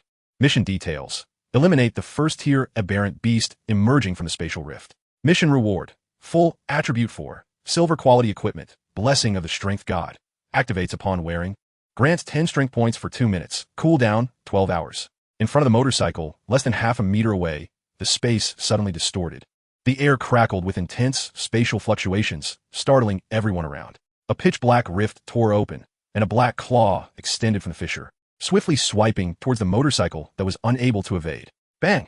The immense force of the first-tier aberrant beast sent the silver-quality motorcycle flying. It soared through the air, tumbling backward over 100 meters. Lin Cheng and Liang Bingjie, along with the motorcycle, crashed heavily to the ground, crushing several zombies beneath them. Jiang Yu and Wei Sheng, who were closely following Lin Cheng, could not escape the onslaught either. The first-tier aberrant beast fully emerged from the spatial rift. Jiang Yu desperately adjusted her direction, but in mid-air, it was futile. The beast lunged forward, its robust tail sweeping them off their motorcycle. They fell hard to the ground, while the motorcycle continued to advance, crashing into the second floor of a dormitory. All eyes were fixed on the first-tier aberrant beast that had suddenly landed on the ground. Its entire body was pitch black, its glossy fur glistening. It was the size of a lion, resembling a black panther, with muscular limbs and razor-sharp claws. It could eviscerate with the slightest touch. Its powerful tail arched high, signaling its current state of heightened battle readiness. Its slit pupils were filled with a savage bloodlust and indifference. At the center of its forehead lay a black crystal core, a special aberrant beast core. Due to its nature as an aberrant beast, this core was extraordinary, equivalent to 100 first-tier magic crystals. It emanated an overwhelming aura of beastly ferocity, instilling an undeniable sense of dread. The students in the surrounding dormitories, even from a distance, felt this presence and struggled to breathe, their hearts filled with fear. What is that thing? It seems to have appeared out of thin air. Such a terrifying aura is enough to strike fear into anyone. If that creature charges into our building, we are surely doomed. Look at the zombies around, they exclaimed. They are all scattering. What's going on? Are these zombies afraid of this beast? Even these mindless zombies fear its presence. Those 4 down there are finished. They drove their motorcycle so arrogantly. And now they have caught the attention of this monster. Liang Bingjie quickly scrambled to her feet, and scathed, though her protective shield's durability had diminished by about 15. Just as she stood up, wanting to inform Lin Cheng of nearby hiding spots, she caught sight of a figure darting away. She finally let out an expletive. Damn it! Lin Cheng. She had also received a special mission. What kind of first-tier aberrant beast emerged from the spatial rift? A first-tier. The power of that earlier strike had knocked them from the sky. How could Lin Cheng still dare to engage? Is he willing to risk his life to complete the mission? Hearing the anxious shout behind him, a smile appeared on Lin Cheng's face. This was merely a first-tier aberrant beast, not a first-tier tyrant. From that earlier strike, Lin Cheng had gauged its attributes to be around 25 points. It was not much different from him. Lin Cheng's current attributes were 281 in strength, 252 in speed, 247 in physique, and 242 in spirit. His strength and speed exceeded 25 points considerably. There was nothing to fear. Silver equipment, here I come. Lin Cheng surged forward at full speed. His body transformed into a blur beneath the dim streetlights, still flickering to life, arriving before the first-tier aberrant beast in an instant. The white warblade came crashing down. The beast only realized the formidable opponent before it upon witnessing Lin Cheng's velocity. It attempted to evade, causing Lin Cheng's first strike to hit the ground instead. The hard ground shattered under his might. In the next moment, Lin Cheng vanished again, with a speed exceeding 30 points. He closed the gap to the aberrant beast in an instant. What kind of speed is this? The beast swiped at Lin Cheng's face. Without flinching, Lin Cheng redirected his warblade, sweeping it sideways. Thud! Roar! The beast's strength was considerable, landing a blow on Lin Cheng's face, pushing him back a few steps. Yet Lin Cheng's strength proved greater. With one strike, he carved a deep gash into the beast's flank. Blood splattered everywhere. All were astonished. Upon closer examination, they had expected Lin Cheng to be decimated by that claw, but to their surprise, he stood there unscathed. Everyone's expressions unified in shock, their eyes wide with disbelief. Eager to see more clearly. How is he uninjured? How is that possible? I clearly saw the monster's claw strike his face, even if his head isn't crushed. His face should have been slashed open by those sharp claws. How was there not a single wound on him? The aberrant beast glared at Lin Cheng, utterly infuriated, and lunged at him once more. Its roar was filled with intimidation. Others would lose their will to fight merely upon hearing that roar. Yet Lin Cheng charged straight at the aberrant beast. The two figures clashed. Claws met the white war blade, producing a deafening metallic screech. The contest of strength quickly determined the victor. The beast was sent reeling backward by Lin Cheng's overwhelming force. Goodness, how is it that this creature, so massive, possesses less strength than this person? It's not that the beast is weak. It's that this person is too powerful. How incredible! The aberrant beast clumsily rolled on the ground several times before finally regaining its footing. But before it could rise, Lin Cheng had already darted in front of it at breakneck speed. The blade came crashing down upon it. In mere seconds, Lin Cheng unleashed a flurry of strikes, each one fueled by his full might. Instantly, he had the resilient first-tier aberrant beast bloodied and howling. Its previous ferocious roars had vanished, replaced by whimpers akin to a beaten dog. This stark contrast left all onlookers utterly astounded. The sounds grew faint. This is simply too extraordinary. Is he even human? To reduce a monster to such a state. This person is incredibly strong. Just how many attribute points has he added? His speed is so swift that I can hardly keep up. Lin Cheng continued his relentless assault, devoid of flashy techniques, merely employing raw power in his brutal strikes. Until the first-tier aberrant beast ceased to struggle. The special mission was completed. Gaining rewards. All attribute points for silver quality equipment, Li Shunju Fu, when equipped and activated. Grants 10 to strength attribute for 2 minutes, CD, 12 hours. A familiar surge of powerful energy flows through my body. All attributes for strength breaks through 30 points. The upper limit of mental power increases. Player name, Lin Cheng. Strength, 321. Speed, 292.5. Constitution, 287. Spirit, 282. 255. Superpower, Lu Guang E level, 98800. CD, 8 minutes. Special abilities, Dominance Aura, Plant Killer. Equipment, Li Shunju Fu Silver Quality, CD, 12 hours. Original Stone Necklace, Silver Quality. Storage Ring, Silver Quality. Storage Ring, White Quality. Battle Blade, White Quality. Battle Boots, White Quality. Quests. Main Quest, Capture the Steel. System B Level Quest, Zombie Tide Approaches. System B Level Quest, Visitors from Another World. Team Exclusive Quest, Elite Member. The Silver Quality Equipment, Li Shunju Fu, is a red ring. The design of the ring is simple, adorned with scale-like patterns that exude a mysterious aura. Once activated, Li Shunju Fu will enhance Lin Cheng's strength attribute by 10 for the next 2 minutes. With his current strength, it will directly reach 421. In this apocalyptic world, what force can surpass 421? Even a first-tier tyrant that appears in 40 hours cannot match that. The 2-minute enhancement time is more than sufficient. Lin Cheng takes approximately 2 minutes to defeat a first-tier beast. The only drawback is the lengthy cooldown of 12 hours. Such a powerful piece of equipment, if it could be used infinitely, would far exceed silver quality, at least starting from blue quality. Lin Cheng crouches down, storing the first-tier beast core in his storage space, along with the entire corpse. The tail and claws of this beast could be used as materials for weapon crafting, provided he acquires the necessary crafting abilities. For now, the only use for the beast corpse is as sustenance.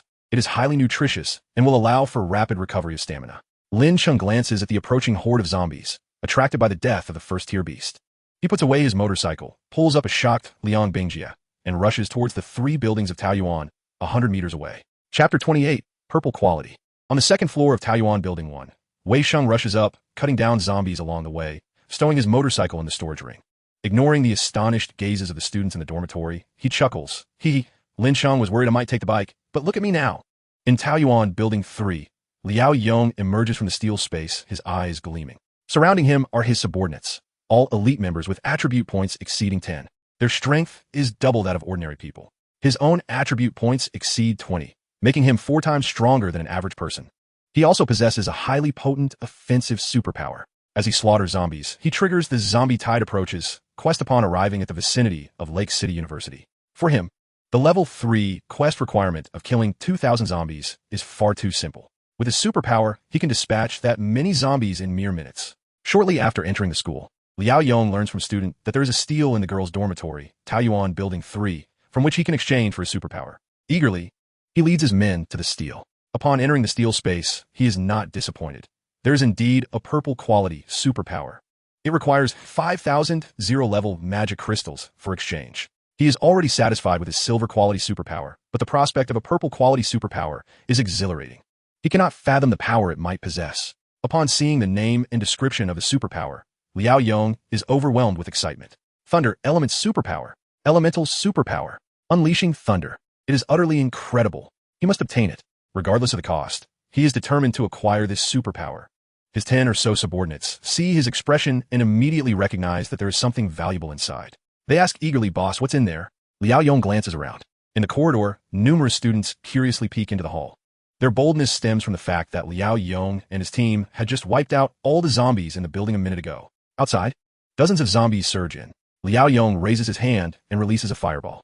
The half-meter-wide fireball materializes, its intense heat distorting the surrounding air.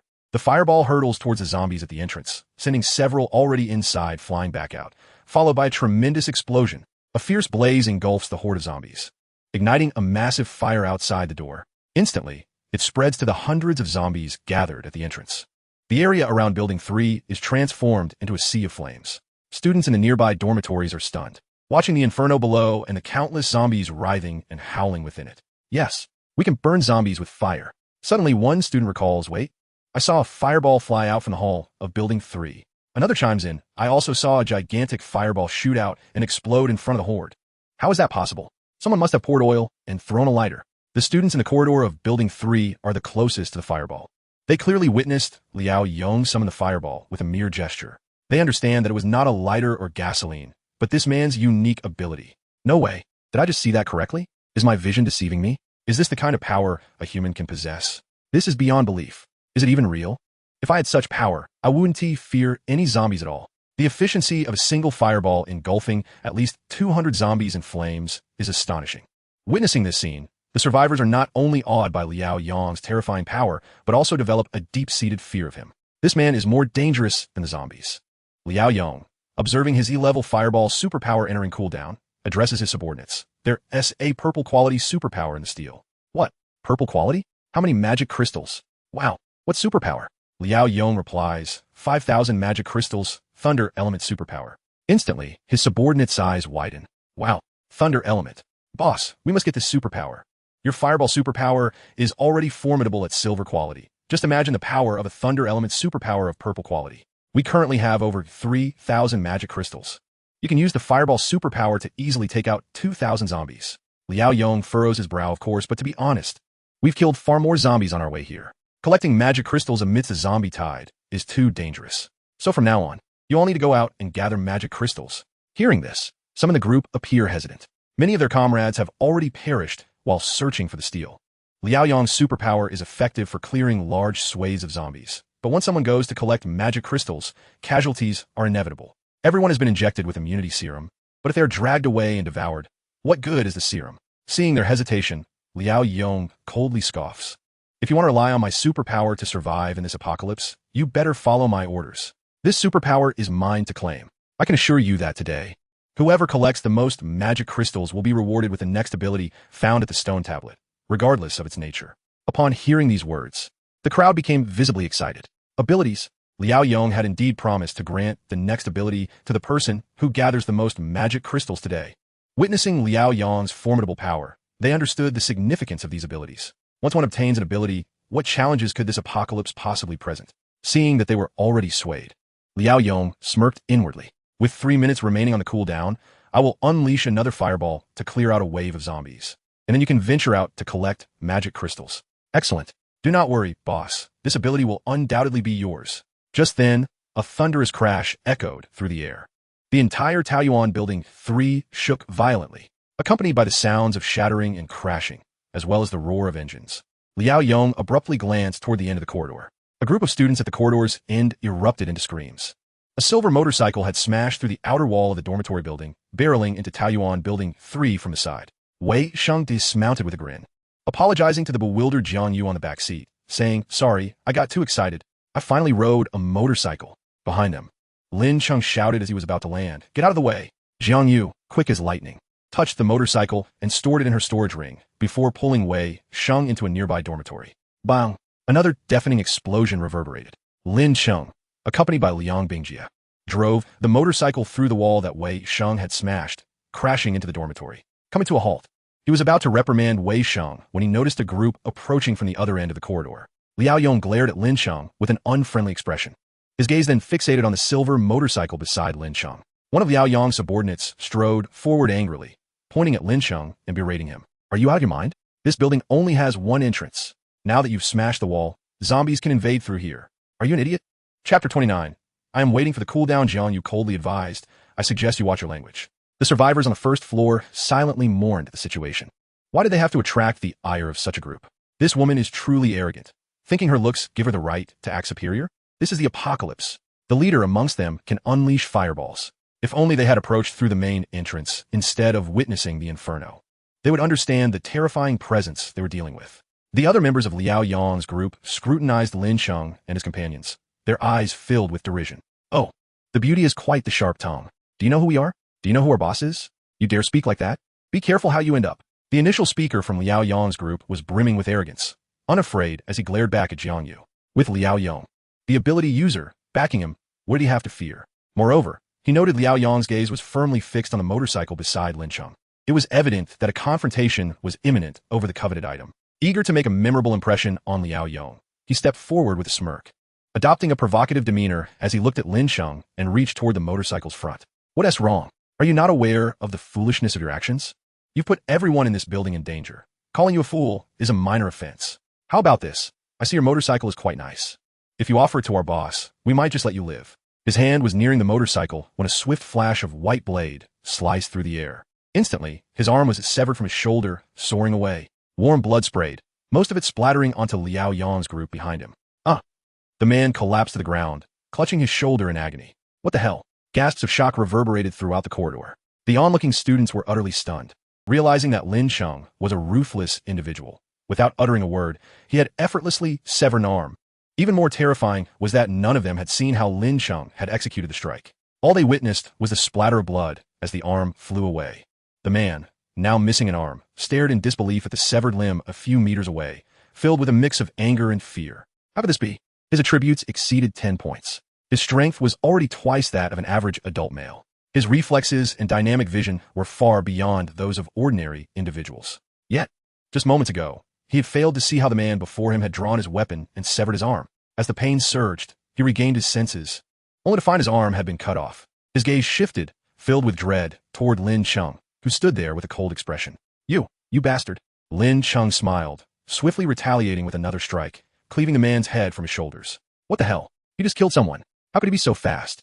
The others couldn't even react. He was too quick. At that moment, the expressions of Liao Yang's group were utterly captivating. Those with even a modicum of intelligence now regarded Lin Cheng with newfound respect. To be able to sever a man's arm in the blink of an eye and then decapitate him in a heartbeat, while no one could react, spoke volumes about Lin Cheng's hidden prowess.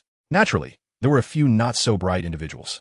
3 men, brimming with aggression, approached Lin Cheng with determined strides, cursing as they advanced.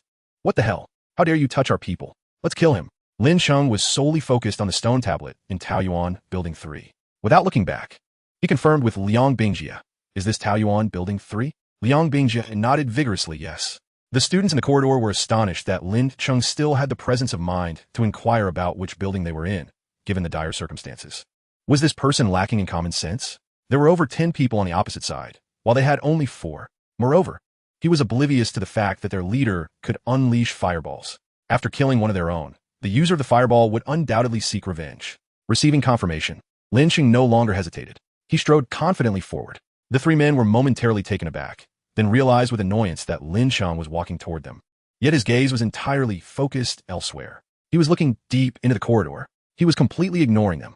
They were beneath his notice. How infuriating. For the trio, accustomed to the arrogance of Liao Yang's group, this was a tremendous humiliation. Lin Cheng spotted the entrance to the main hall, positioned between the 2 side corridors. Just a few meters away, a smile of exhilaration graced his face.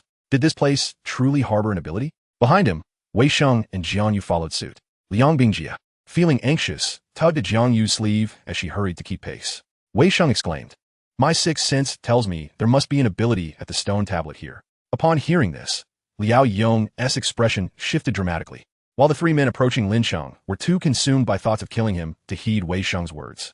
Their faces were twisted with rage and humiliation.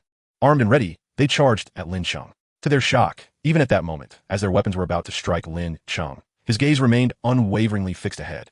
It was as if they were mere dust, insignificant creatures unworthy of his attention. Enraged and ashamed, they vowed, "We will kill you." In close proximity, Lin Cheng vanished as if he were a ghost. This time, everyone witnessed it clearly. Lin Cheng transformed into a fleeting shadow. A tempest of emotions surged within everyone's hearts. They all widened their eyes, desperately searching for Lin Cheng's figure. In the next moment, a torrent of blood erupted from the chests of the three individuals. Lin Cheng's silhouette materialized behind them, directly in front of Liao Yong. Before Lin Cheng could even settle, the three collapsed into a pool of blood, their eyes wide open, forever unclosed. At that moment, the entire corridor fell silent.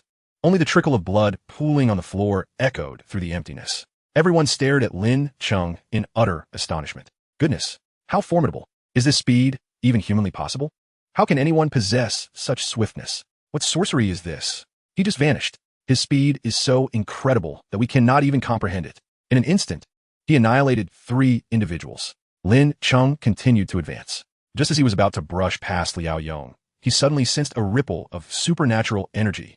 The temperature around surged in an instant. Liao Yong's voice, tinged with madness, echoed beside him. I have waited long enough. What do you think I am waiting for? I am waiting for my ability to recharge. You are doomed. Chapter 30. Element of Thunder. The temperature in the corridor soared. Jiang Yu and Wei Sheng behind were taken aback. An ability user? A fire-based ability? The female students in the corridor were not as surprised. They had previously witnessed Liao Yong's fireball. This is bad. We must escape. If the fireball detonates in the corridor, we will all perish. That person is finished. No matter how fast he is, he cannot evade the fireball. The sound of doors slamming echoed continuously. A fireball, half a meter in diameter, appeared out of thin air. It nearly brushed against Lin Cheng's face. The flames illuminated the narrow corridor. Liao Yong's subordinates were left in shock. Are you insane? We will all die. Liao Yong, what are you doing? Liao Yong, with a flushed face, bellowed, die. The supernatural ability within the stone tablet belongs to me. Boom! The fireball exploded upon Lin Cheng's body. The roaring flames instantly consumed the entire first-floor corridor. All the iron doors of the dormitories slammed shut. In the corridor, Lin Cheng, Jiang Yu, Wei Sheng, Liang Bingjie, and nearly 10 of Liao Yong's remaining subordinates were engulfed by the flames. Liao Yong stood amidst the blaze, laughing maniacally. His own power, of course, would not harm him. As for his subordinates, if they perished, they perished. He could easily gather new recruits. After all, this was Huqing University, teeming with young and vigorous individuals. Upon witnessing his formidable fireball ability, Hu Wunti flocked to him. This was also the female dormitory. When the time came, he could select a few young and beautiful ones to serve him, and many would compete for his attention. As the flames subsided, he strode towards the stone tablet. The element of thunder is rightfully mine. Gradually, the flames in the corridor extinguished. Liao Yong could effortlessly manipulate the flames produced by the fireball, including extinguishing them. This was a new ability unlocked upon advancing to E level. Thus, even within a building, he could recklessly utilize his powers without fear of damaging his hideout. After all, everyone in the corridor had perished at his hands. If the flames continued to burn, they would endanger the female students in the dormitory. He still needed to choose a few beautiful ones. Just then, he heard a faint voice behind him. You are waiting for your ability to recharge. But mine has always been ready. Liao Yong froze. It took him 3 full seconds to turn around, gazing at Lin Cheng, standing in the corridor. No, it was not just Lin Cheng. All 4 of them were alive. Liao Yong's expression was comically distorted, as if he had seen a ghost. How is this possible? You were hit directly by my fireball. How can you still be alive? This furious roar compelled the curious college students to open their doors. The dense smoke in the corridor had yet to dissipate completely. The walls and ceiling were charred black from the fire. Several charred corpses lay on the floor. Yet, Lin Cheng and his companions stood unharmed nearby. They widened their eyes in disbelief, thinking they were seeing things. What is happening? They are not dead. How is this possible? The flames just engulfed the entire corridor. They nearly burned down our doors. Thankfully, for some reason, the flames began to extinguish. Everyone else perished. How did these 4 survive? What transpired just now? Lin Cheng approached Liao Yong and remarked, Your ability is quite impressive. E-level, is it? Liao Yong was taken aback. This person actually knows the hierarchy of abilities. Not the first or second tier, but F-level, E-level. This indicates that he too possesses supernatural powers. The reason he failed to kill these 4 was due to this person's abilities, but he hadn't seen this person manifest any powers at all. Lin Cheng moved closer to Liao Yong, smiling as he said, Have you entered cooldown? Liao Yong was now so frightened that he could not utter a word. Lin Cheng raised an eyebrow and said, My ability is also in cooldown. Suddenly, Lin Cheng struck out. He seized Liao Yong's face and slammed him against the wall. Lifting him up, Liao Yong's eyes filled with unprecedented terror. Let go of me. How is this possible? This person has lifted him with a single hand. Lin Cheng's grip on his face made him feel as though his bones were about to shatter. He frantically pounded on Lin Cheng's hands and arms. But it was futile. He was a powerful being with all attributes exceeding 20. But this person's strength far surpassed his own. He felt like a chick being held by Lin Cheng with one hand. A slight exertion could easily crush him. At that moment, the surrounding survivors were left in shock at this spectacle. In their eyes, the immensely powerful Liao Yong, capable of unleashing fireballs to obliterate hundreds of zombies, was being held by this person, who merely grasped his face. How could this be? This individual could slay hundreds of zombies. How could Lin Cheng notice the storage ring on Liao Yong's hand? He extended his other hand to grasp Liao Yong's flailing hand. With a twist of his wrist, a sound of bones fracturing echoed. Liao Yong's hand dangled limply. Lin Cheng removed the storage ring and probed inside with his mental energy. His eyes immediately brightening. There were actually over 3,000 low-tier magic crystals. Additionally, more than 20 white-quality potions of various kinds. What a windfall. Just the 3,000 or so magic crystals alone amounted to a fortune. The combined total of magic crystals on Lin Cheng and his companions was barely over 2,000. An offensive ability, fire-based powers. How fierce. The efficiency in slaying zombies was something even Lin Cheng envied. Enduring the intense pain, Liao Yong mumbled a plea for mercy. You saw the number of magic crystals inside, right? They are all yours. Spare me, please. Lin Cheng shifted his gaze back to Liao Yong's face. Upon meeting Lin Cheng's eyes, Liao Yong suddenly froze. A chill raced from his soles to the crown of his head. What kind of gaze is this? It resembled that of an emotionless beast. His eyes were filled with utter coldness and cruelty. A smile graced his lips, yet his eyes radiated a chilling intent to kill. Lin Cheng chuckled softly and stated, "Those are my spoils of war." With that, he tightened his grip. The sickening sound of facial bones shattering filled the air. Ugh, ugh, unable to even emit a sound of pain due to Lin Cheng's grip on his face. Lin Cheng grew irritated. He tossed Liao Yong's head aside, directly snapping his neck. He called to Jiang Yu and the others behind him. Hurry. Just now, I heard this person mention that there are abilities inside. Disregarding the trio, Lin Cheng burst forth at full speed towards the hall. The traces of fire in the hall were not too severe. The enormous stone tablet stood there. Lin Cheng placed his hand upon it, entering the space of the stone tablet. The moment he entered, he beheld an ability within. The ability of Thunder, a purple quality element. Description of abilities. The ability wielder commands the power of the thunder element, unleashing a tempest of lightning. Valued at 5,000 low-tier magic crystals. Jiang Yu and Wei Sheng entered right after. Lin Cheng urged, "Quick, take out all the magic crystals we just collected." Without time to speak, Jiang Yu and Wei Sheng promptly handed their storage rings to Lin Cheng, along with Liao Yong's collection of over 3,000 magic crystals. The total number of low-tier magic crystals now stood at 5,289. Exchange. A miniature purple lightning bolt materialized before Lin Cheng. He reached out, and in an instant, a torrent of violent thunder surged into his body. Chapter 31. The power of thunder. Lin Cheng's eyes ignited with a brilliant purple lightning. The ferocious aura of thunder erupted from him uncontrollably. Jiang Yu and Wei Sheng were startled. Even though they recognized Lin Cheng, they were still taken aback when the thunderous energy enveloped the steel space. The intensity of this aura was simply terrifying. Information regarding the thunder element ability flooded Lin Cheng's mind. It was devoid of unnecessary complexity. Command of Thunder, unleash the thunder. No Cordon, a purple quality ability. Above purple, there exists only the golden tier. In his previous life, Lin Cheng had heard of only 2 individuals possessing the legendary golden quality abilities during the apocalypse. Under normal circumstances, purple quality was the pinnacle and exceedingly rare. Having been reborn, Lin Cheng had swiftly attained an offensive purple quality ability, and it was the thunder element. It felt like a dream. Purple quality abilities were of high caliber, virtually without cooldown. Abilities with cooldowns were predominantly white or silver in quality. This, however, did not imply that Lin Cheng could wield the thunder element without restraint. A crucial limitation remained: the sufficiency of his mental strength. Lin Cheng had 2 white quality healing potions and 1 white quality mental recovery potion prepared. He had yet to use them. After defeating Liao Yong, he acquired over 3,000 low-tier magic crystals and more than 20 various white quality potions from Liao Yong's storage ring. Among these, the mental recovery potions comprised nearly half of the total quantity. It was reasonable for Liao Yong, an ability wielder, to have prepared such an array of mental recovery potions. Currently, his potion inventory included 8 healing potions, 5 stamina recovery potions, and 13 mental recovery potions, all of white quality. He had 289 low-tier magic crystals remaining and 1 special first-tier beast core. The steel was of low tier, First-tier cores could not be used for purchases here, but could only be exchanged for attribute points.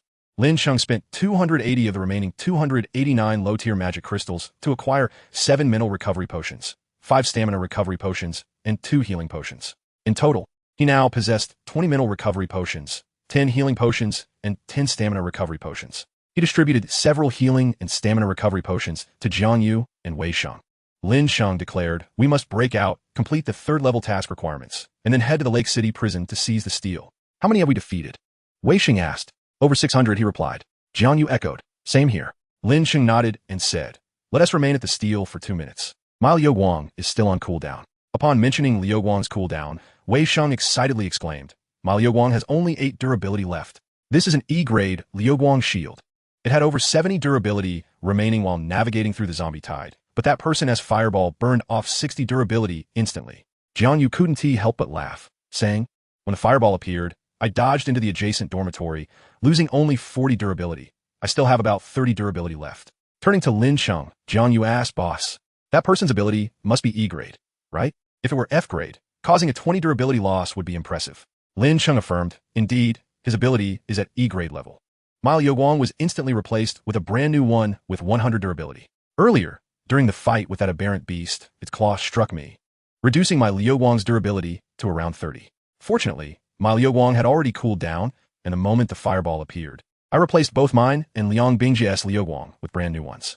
At this moment, Lin Cheng suddenly paused, raising his voice, "Where is Liang Bingjia?" Jiang Yu replied helplessly. "She refused to come in, saying she would keep watch for us." Lin Cheng remarked, "If we had arrived 10 minutes late, this ability might have been taken by Liao Yong." Jiang Yu agreed. "Exactly, that person as Fireball is incredibly quick at dispatching zombies." His spatial equipment contained an astounding 3,000 magic crystals. 2 minutes later, Liu Guang's cooldown finished.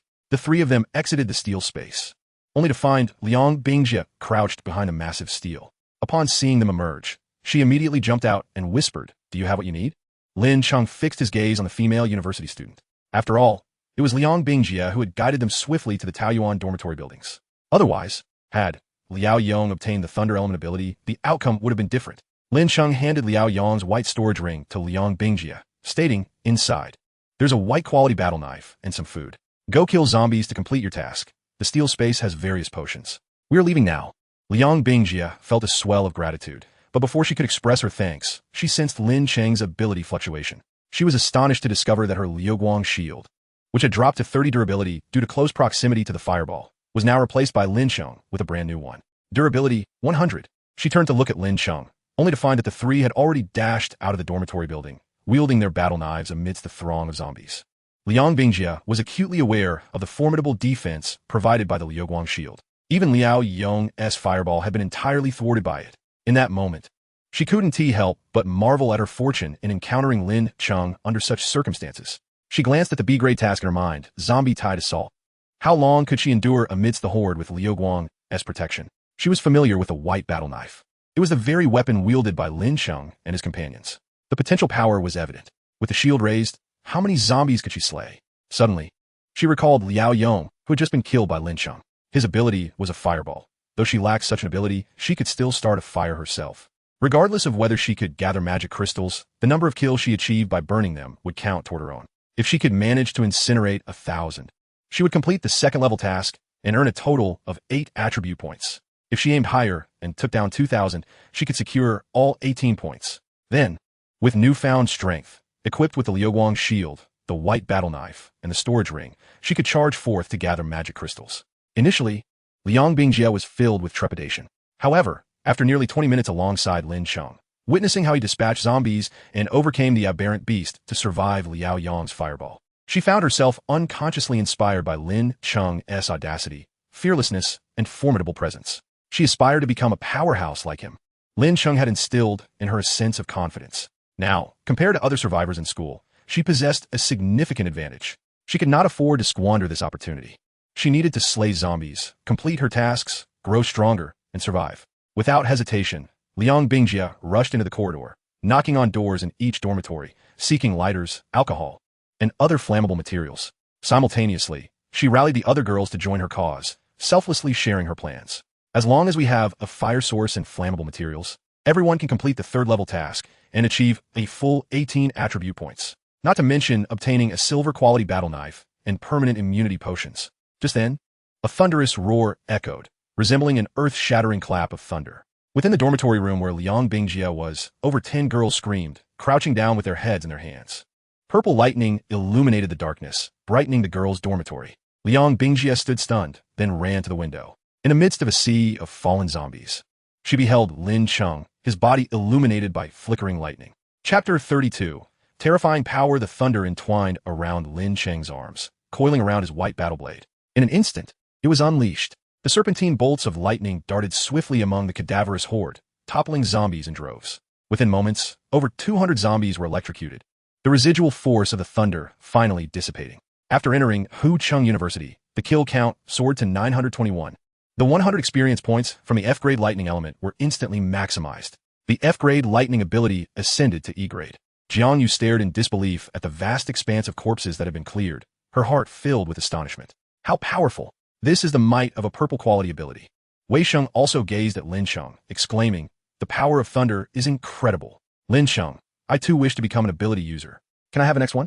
Lin Cheng replied with a smile. The next one will go to Jiang Yu, as I have a task at hand.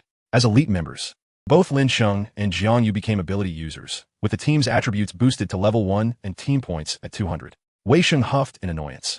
Then I want the next one. All right.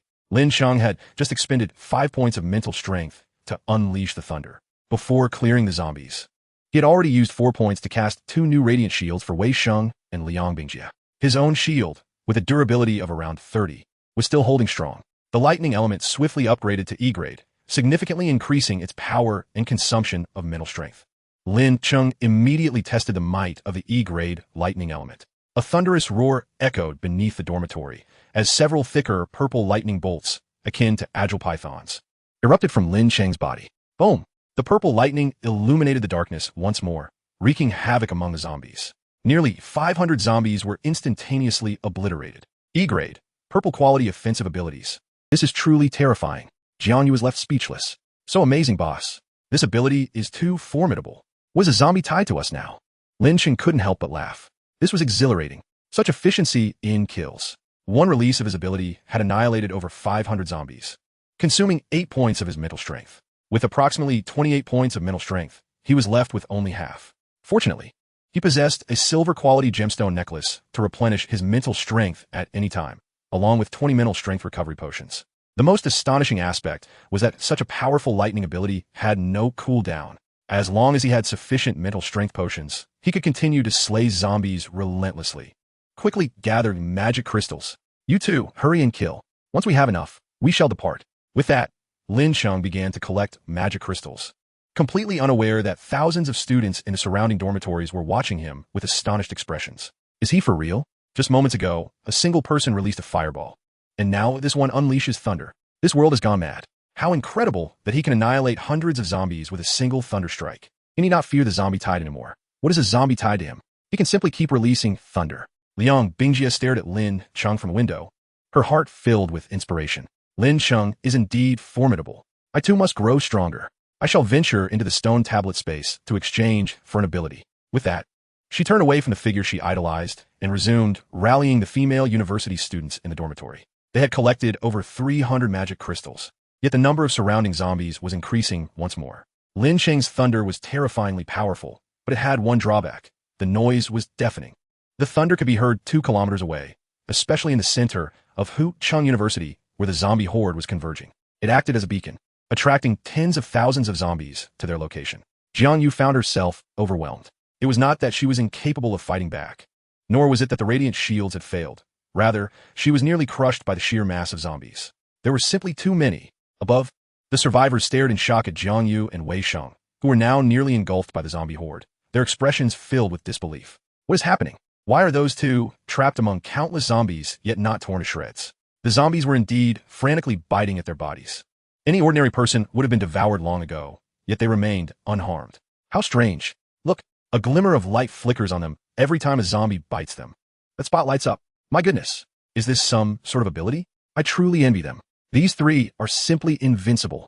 With the power to swiftly clear zombies and an ability that renders them immune to harm, they are truly unbeatable. The zombie tide cannot touch them. The purple lightning illuminated the horde, revealing the grotesque faces of countless zombies, and then hundreds of them fell to the ground.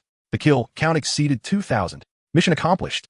The regional B-grade task, Zombie Tide Approaches, was completed. Level achieved. 3. Rewards. All attributes 18. 3 silver quality healing potions. 1 silver quality battle blade. 1 gold quality permanent immunity potion. This unprecedented surge of power flooded into Lin Cheng's body. Every inch, both inside and out, was rapidly enhanced. All 4 attributes reached 18. Player name: Lin Cheng. Strength: 501 speed, 472, 5, constitution, 467 spirit, 462, 28 ability, lightning element E-grade, 94,800. Radiant E-grade, 186800, CD, 8 minutes, special abilities, Dominion Aura, plant killer equipment, blessing of strength silver quality, CD, 12 hours, gemstone necklace silver quality, battle blade silver quality, storage ring silver quality, storage ring, white quality, battle blade, white quality, battle boots, white quality. Tasks. Main task: conquer the stone tablet. System B-grade task: visitors from another world. Team exclusive task: elite members' strength surpasses 50 points. The other 3 attributes are close to 50. His raw strength has already surpassed that of a first-tier tyrant. With the E-grade lightning element ability, the tyrant expected to appear in 2 days would be no match for Lin Cheng. The 3 silver quality healing potions and 1 gold quality permanent immunity potion were safely stored in his ring. Suddenly, the white battle blade in Lin Cheng's hand vanished, only to be replaced by a brand new silver quality battle blade. The emergence of the silver battle blade brought an unmistakable sense of pressure. Its power was at least 5 times that of the white blade. It was extraordinarily sharp and felt exquisite in his grip. Sensing the surging aura emanating from Lin Cheng, Wei Sheng and Jiang Yu turned to look, their eyes brimming with joy. Boss has completed the level 3 task.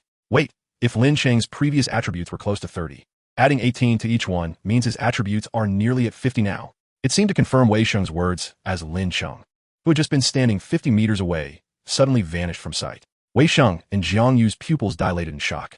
This time, they could not see Lin Cheng at all. Just moments ago, they could catch a glimpse of his fleeting shadow, but now, he was completely gone. Nothing remained. In the next moment, Lin Cheng's cheerful voice echoed in their ears. What are you standing around for? Hurry and complete your kill tasks. As he spoke, nearly 100 zombies were sent flying by Lin Cheng, who, with a strength of 501, wielded the silver battle blade with ease. Chapter 33.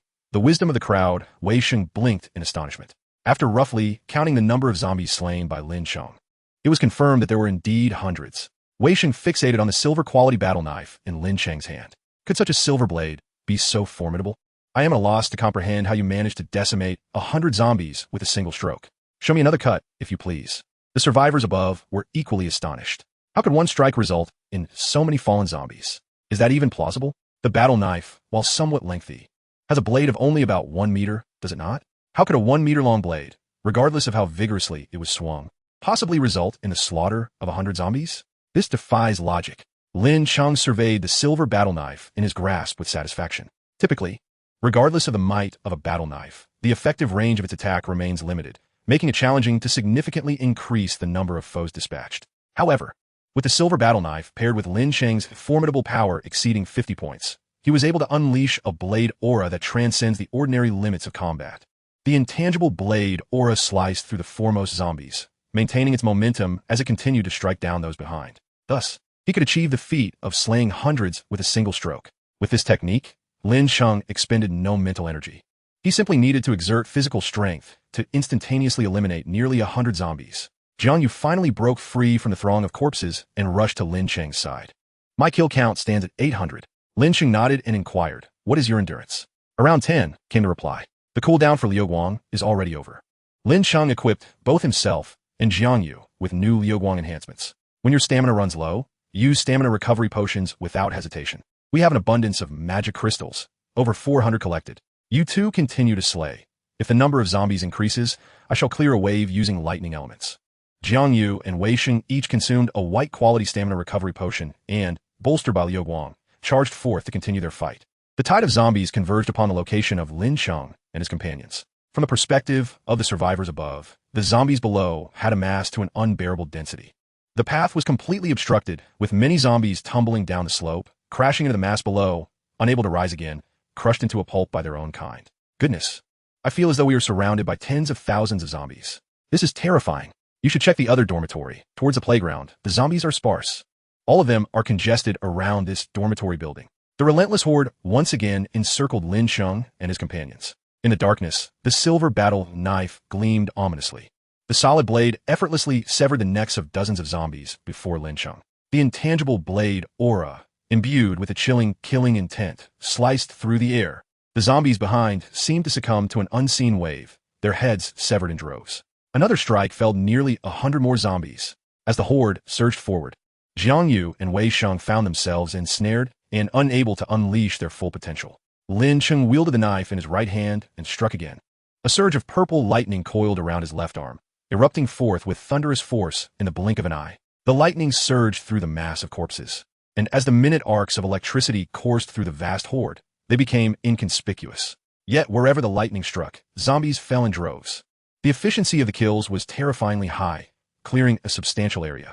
Jiang Yu and Wei Sheng swiftly dispatched the zombies in front of them with their battle knives and dashed toward the newly created space. They paused to catch their breath before re-engaging in battle. 1200, Jiang Yu exclaimed, diligently keeping track of the kill count. Lin Cheng utilized 2 white-quality mental energy recovery potions, restoring his dwindling mental energy from 6 to 39 points. Each potion of this quality could replenish approximately 15 points of mental energy. I will gather magic crystals and fight my way out. Once we leave Hu Chung University, my kill count will be nearly complete. His speed surged to 472, augmented by the white battle boots, surpassing 50 points. This increase significantly enhanced Lin Cheng's efficiency in collecting magic crystals. Lin Cheng, Jiang Yu shouted. Upon looking, they saw the overwhelming horde of zombies surging towards them like a tidal wave. Wei Sheng's attribute points hovered around 12.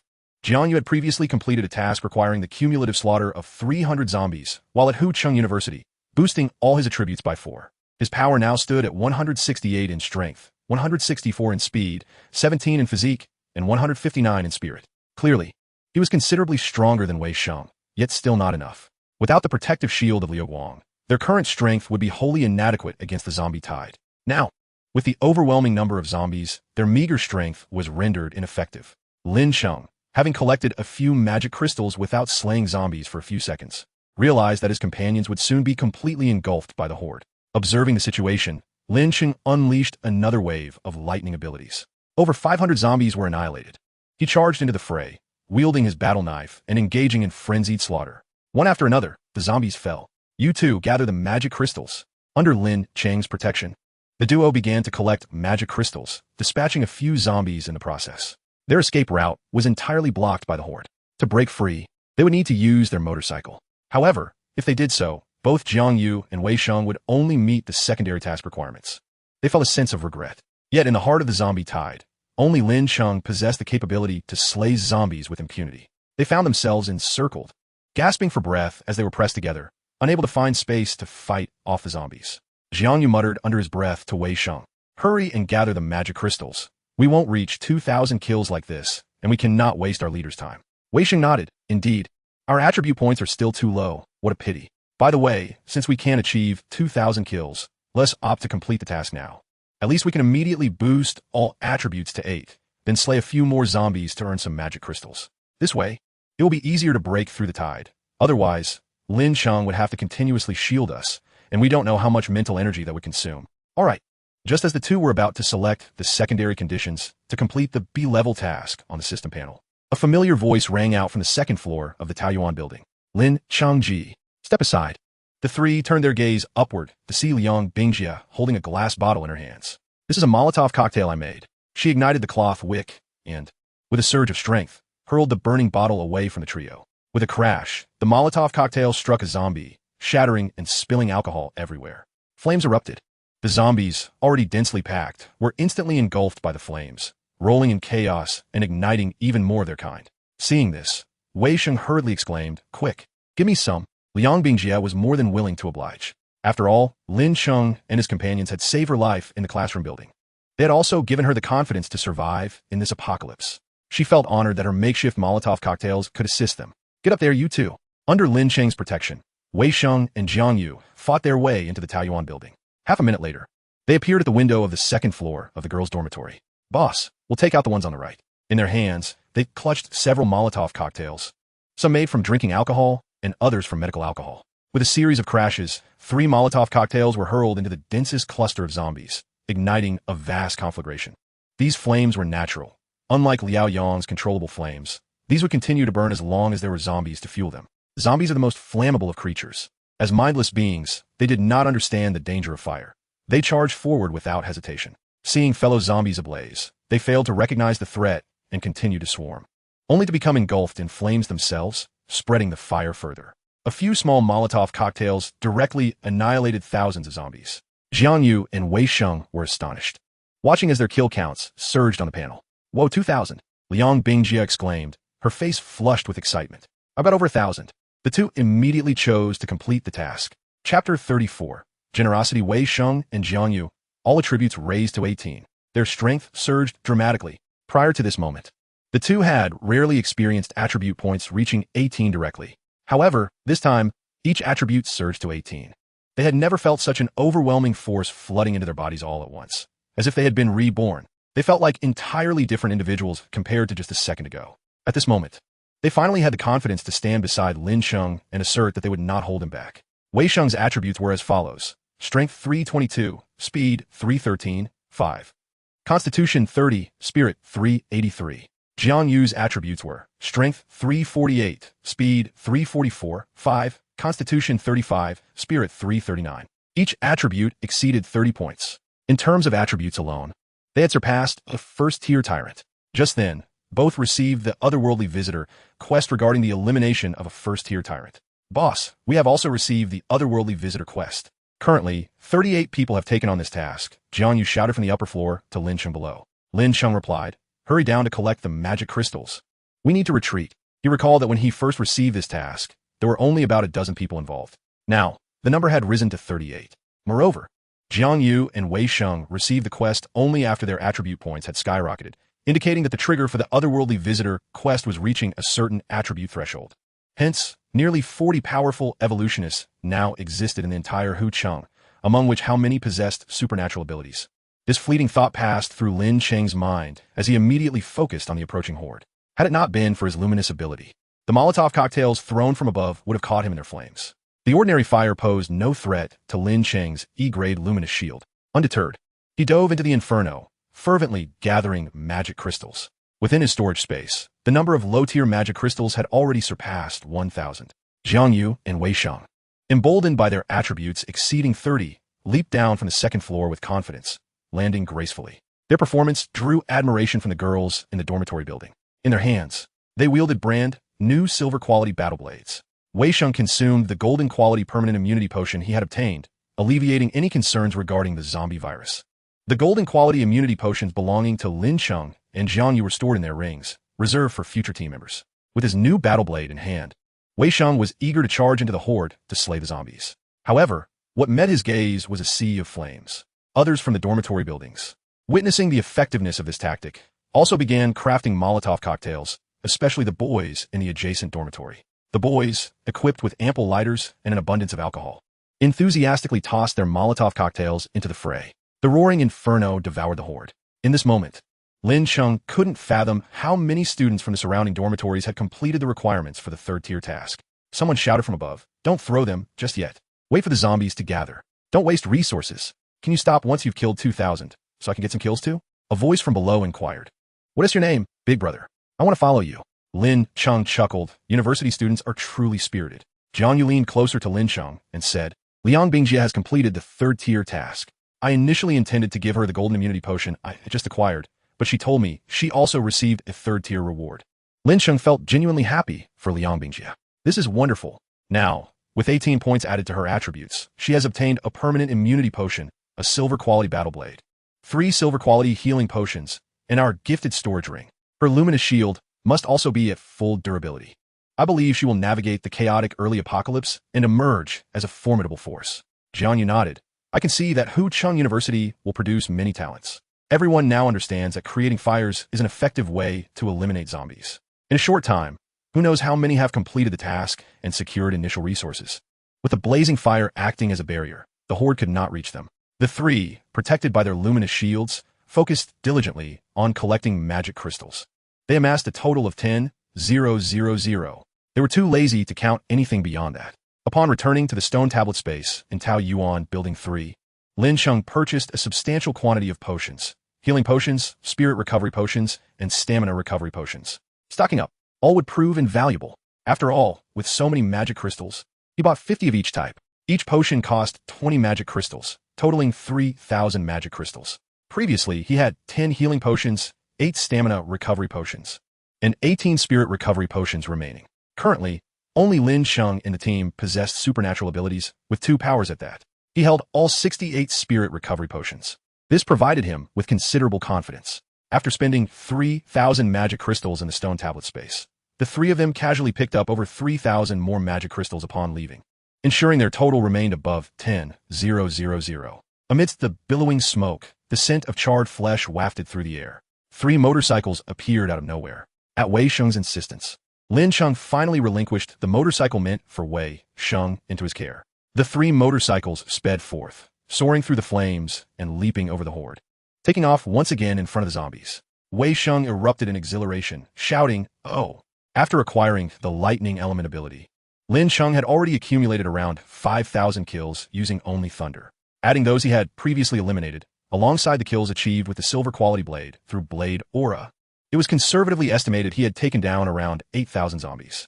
Even if the current horde numbered 100,000, Lin Cheng had single-handedly dealt with about 1/10 of them. His expedition to Hu Chung University left Lin Cheng exceedingly satisfied. He had secured over 10,000 magic crystals, completed the B-grade zombie tide approaches task, and received generous rewards.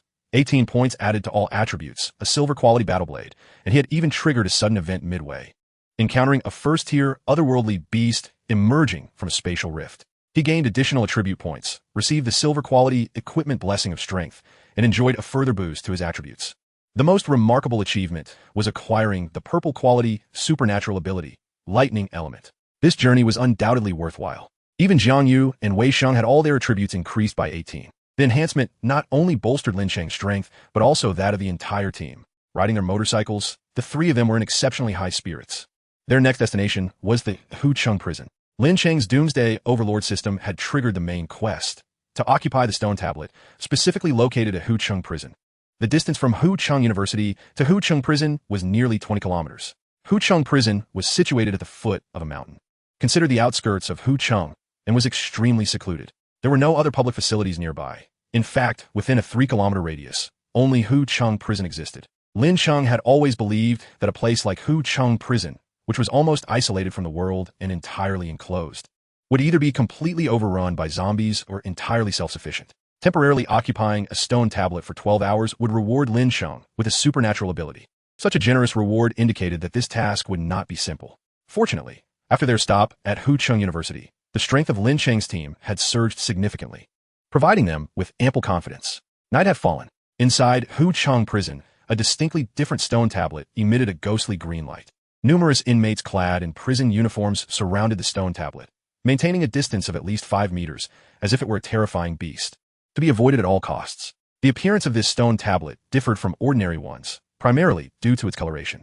However, the most striking feature was the inscription upon it. Unlike the intricate and bizarre patterns typical of ordinary stone tablets, this one bore 7 familiar terms: pride, envy, wrath, sloth, greed, gluttony, lust, the 7 deadly sins. At this moment, the words wrath flickered with a faint glow. A gloomy-faced prisoner suddenly broke the silence, inquiring, "Do you think Shi Yinhao can emerge alive?" The other inmates erupted into a cacophony of mocking laughter.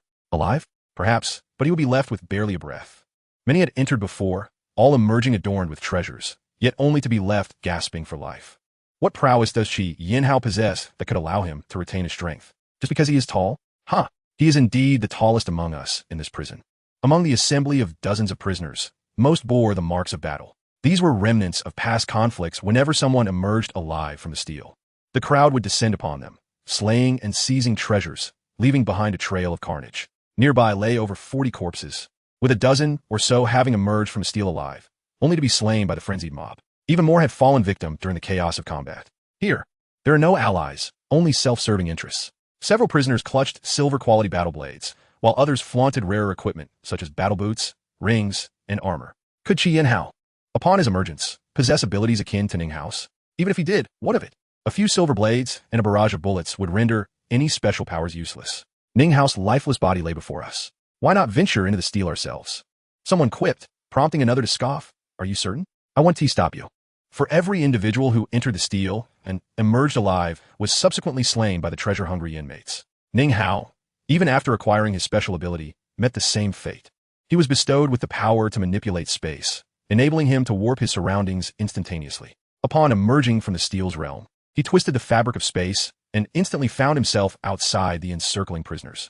Alas, his power lacked lethality, and he was swiftly pursued and killed. After accomplishing his task, Ning Hao lost all his equipment to the very prisoners guarding the steel. Each individual who emerged alive was first beaten nearly to death, stripped of the gear they had fought tooth and nail to obtain, and then interrogated about the situation within the steel, particularly the meaning of the 7 key terms. Thus, while none of the present individuals had ventured into the steel, they were somewhat acquainted with its nature. Upon entering the steel's realm, one had to select from 7 tasks: rage, pride, envy, lust, sloth, greed, and gluttony before being transported amidst a horde of monsters. Successfully acquiring the special crystal from the monster's lair would fulfill the task and yield various equipment rewards. Slaying monsters would enhance the task's completion rate, with greater kills resulting in richer rewards. Ning Hao, tall and formidable, had fought several monsters barehanded within the steel, obtaining crystals and an extraordinary ability. For others, merely breaking through the monster's encirclement to seize crystals would cost them nearly half their lives. Upon emergence, they would be fortunate to gain a few attribute points and some equipment. This is why the inmates guarding the steel had seized immense opportunities. They merely needed to wait for those who emerge alive, avoiding the terrifying monsters and claiming the spoils from the task survivors. Of course, most who entered the steel did not return. Once an individual selected a task, the corresponding term on the steel would begin to flicker. Once the flickering ceased, the individual would emerge. Should the term be enveloped by a layer of dark blood, it signified death, allowing the next person to enter the steel. This steel was peculiar. Only one person could enter at a time, and it would only be accessible to the next individual once the current occupant completed their task or perished. After this conversation, silence fell once more in the spacious hall of the prisoner's residence. The passage to the outside world was lined with iron bars at intervals, which typically confined them, now served to prevent the task completers from escaping. On the 2nd and 3rd floors, many inmates leaned over the railings, eagerly watching the unfolding spectacle. Over numerous cycles, the power dynamics among prisoners had significantly shifted. Those who had secured a set of equipment, even without enhancements to their attributes, had established a considerable gap in strength compared to ordinary individuals. Such inmates would, henceforth, leverage their gear to acquire even more formidable equipment. Consequently, many chose to abstain from participation, recognizing the futility of seeking death in the fray, who had not witnessed the formidable prowess of those silver blades. Instead, they opted for a vantage point, waiting for the tumult to subside, hoping to align themselves with a stronger group to escape Huqing Prison. This was indeed a prison, populated chiefly by the most vicious of individuals. Upon witnessing bloodshed, their excitement and enthusiasm were palpable. Their mindset was remarkably positive. Prior to the apocalypse, they had been mere prisoners with no future. After the onset of the apocalypse, they found themselves liberated. What was there to lament? This chaotic world was perfectly suited for individuals like them. During the initial outbreak, although a wave of zombies infiltrated the prison, they were quelled by the armed guards. When the apocalypse erupted at noon, the prisoners were not in their cells but gathered in the cafeteria. Once the guards suppressed the zombies, the inmates instigated a riot. Although many were slain by the armed guards, the sheer number of prisoners overwhelmed the situation. Those who managed to seize firearms quickly dispatched the guards. It was then that the peculiar steel was discovered within the building. The majority of the seized ammunition was expended by the first wave of inmates who entered and completed their tasks against the monsters. By the time they emerged, even if they had succeeded, their ammunition was depleted, leaving others to scavenge the remnants. Even now, many prisoners still bore firearms. During the protracted wait, all eyes were riveted on the steel as the flickering term rage extinguished. Breaths were held in anticipation. Someone exclaimed, "He's coming out. Qi Yanhao has survived." A ripple of excitement surged through the crowd. I wonder what treasures he will bring back. Those with guns immediately readied their weapons, aiming at the front of the steel. In the next moment, a tall figure materialized before the steel. Gunfire erupted as multiple machine guns unleashed a torrent of bullets, igniting a fiery spectacle. Smoke enveloped the area. Just as they believed Qi Yanhao had been reduced to a mere target, through the haze of gunfire, another form of mist emerged, an icy chill. Standing before the steel, Qi Yanhao, towering at nearly 2 meters, was encased in a layer of ice, his body punctured with numerous bullet holes. Ice crystals shattered, and crimson blood seeped into the frost. Slowly, he revealed a bloodthirsty grin and declared, "You bastards die." The moment Qi Yanhao emerged, He declared his intent to slay everyone. Could he truly lead us to exterminate the zombies?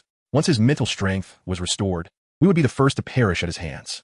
No matter how formidable his abilities, once his mental energy was depleted, could he truly contend with a firearm? His arrogance was boundless, and the path ahead was narrowing. It was laughable, as if his hubris would spare him from the wrath of those beneath him.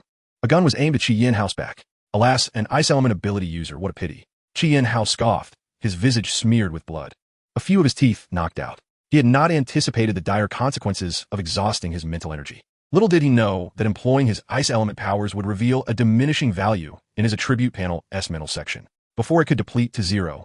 Collapsing at 3 points left him in darkness, as if every ounce of vitality had been siphoned from him, causing him to fall lifelessly. He could no longer wield his powers, and bullets pierced his body, blood gushing forth, leaving him gravely injured. Yet, he felt no remorse. How amusing, he thought. The ice element ability was indeed potent. He had eliminated over 50 individuals before succumbing to fatigue. Enough with the idle chatter. If you wish to kill, do it swiftly. Spitting out blood, Qi Yanhao, though weak, declared fiercely. The man ruthlessly ground his shoe into Qi Yanhao's face. Very well, let us fulfill your wish. The gun barrel poked at Qi Yanhao's back, preparing to fire. Suddenly, a deafening sound erupted. All the prisoners turned to look. They beheld a figure wielding a silver battle knife, effortlessly slicing through the iron bars at the passageway. 3 individuals, Lin Cheng and his companions. The prisoners exhibited no hint of panic. Instead, they regarded Lin Cheng and his comrades with amusement, their eyes fixated on the various equipment adorning the trio. Oh, silver battle knives, 3 of them no less. Their footwear appeared exceptional, presumably of at least white quality. Wealthy individuals. One might wonder why they ventured into our Huqing prison. Was it not evident that they sought to be robbed? The rings on their fingers were ostentatious. The leader among them wore 3 rings. Lin Cheng's gaze fixated on Qi Yanhao, his dominion aura activated, detecting that the man beneath the foot of that prisoner, on the brink of execution, was a formidable figure from a past life. Gu Zanhao. The name bore the character for fire, yet wielded ice element powers. He was the leader of the Frost Base in his previous life, a force to be reckoned with, rivaling the strength of the Red Lake Base. However, the Frost Base was not situated near Huqing. In his past existence, Lin Cheng had merely heard whispers of Qi Yanhao's notoriety, knowing little of his exploits.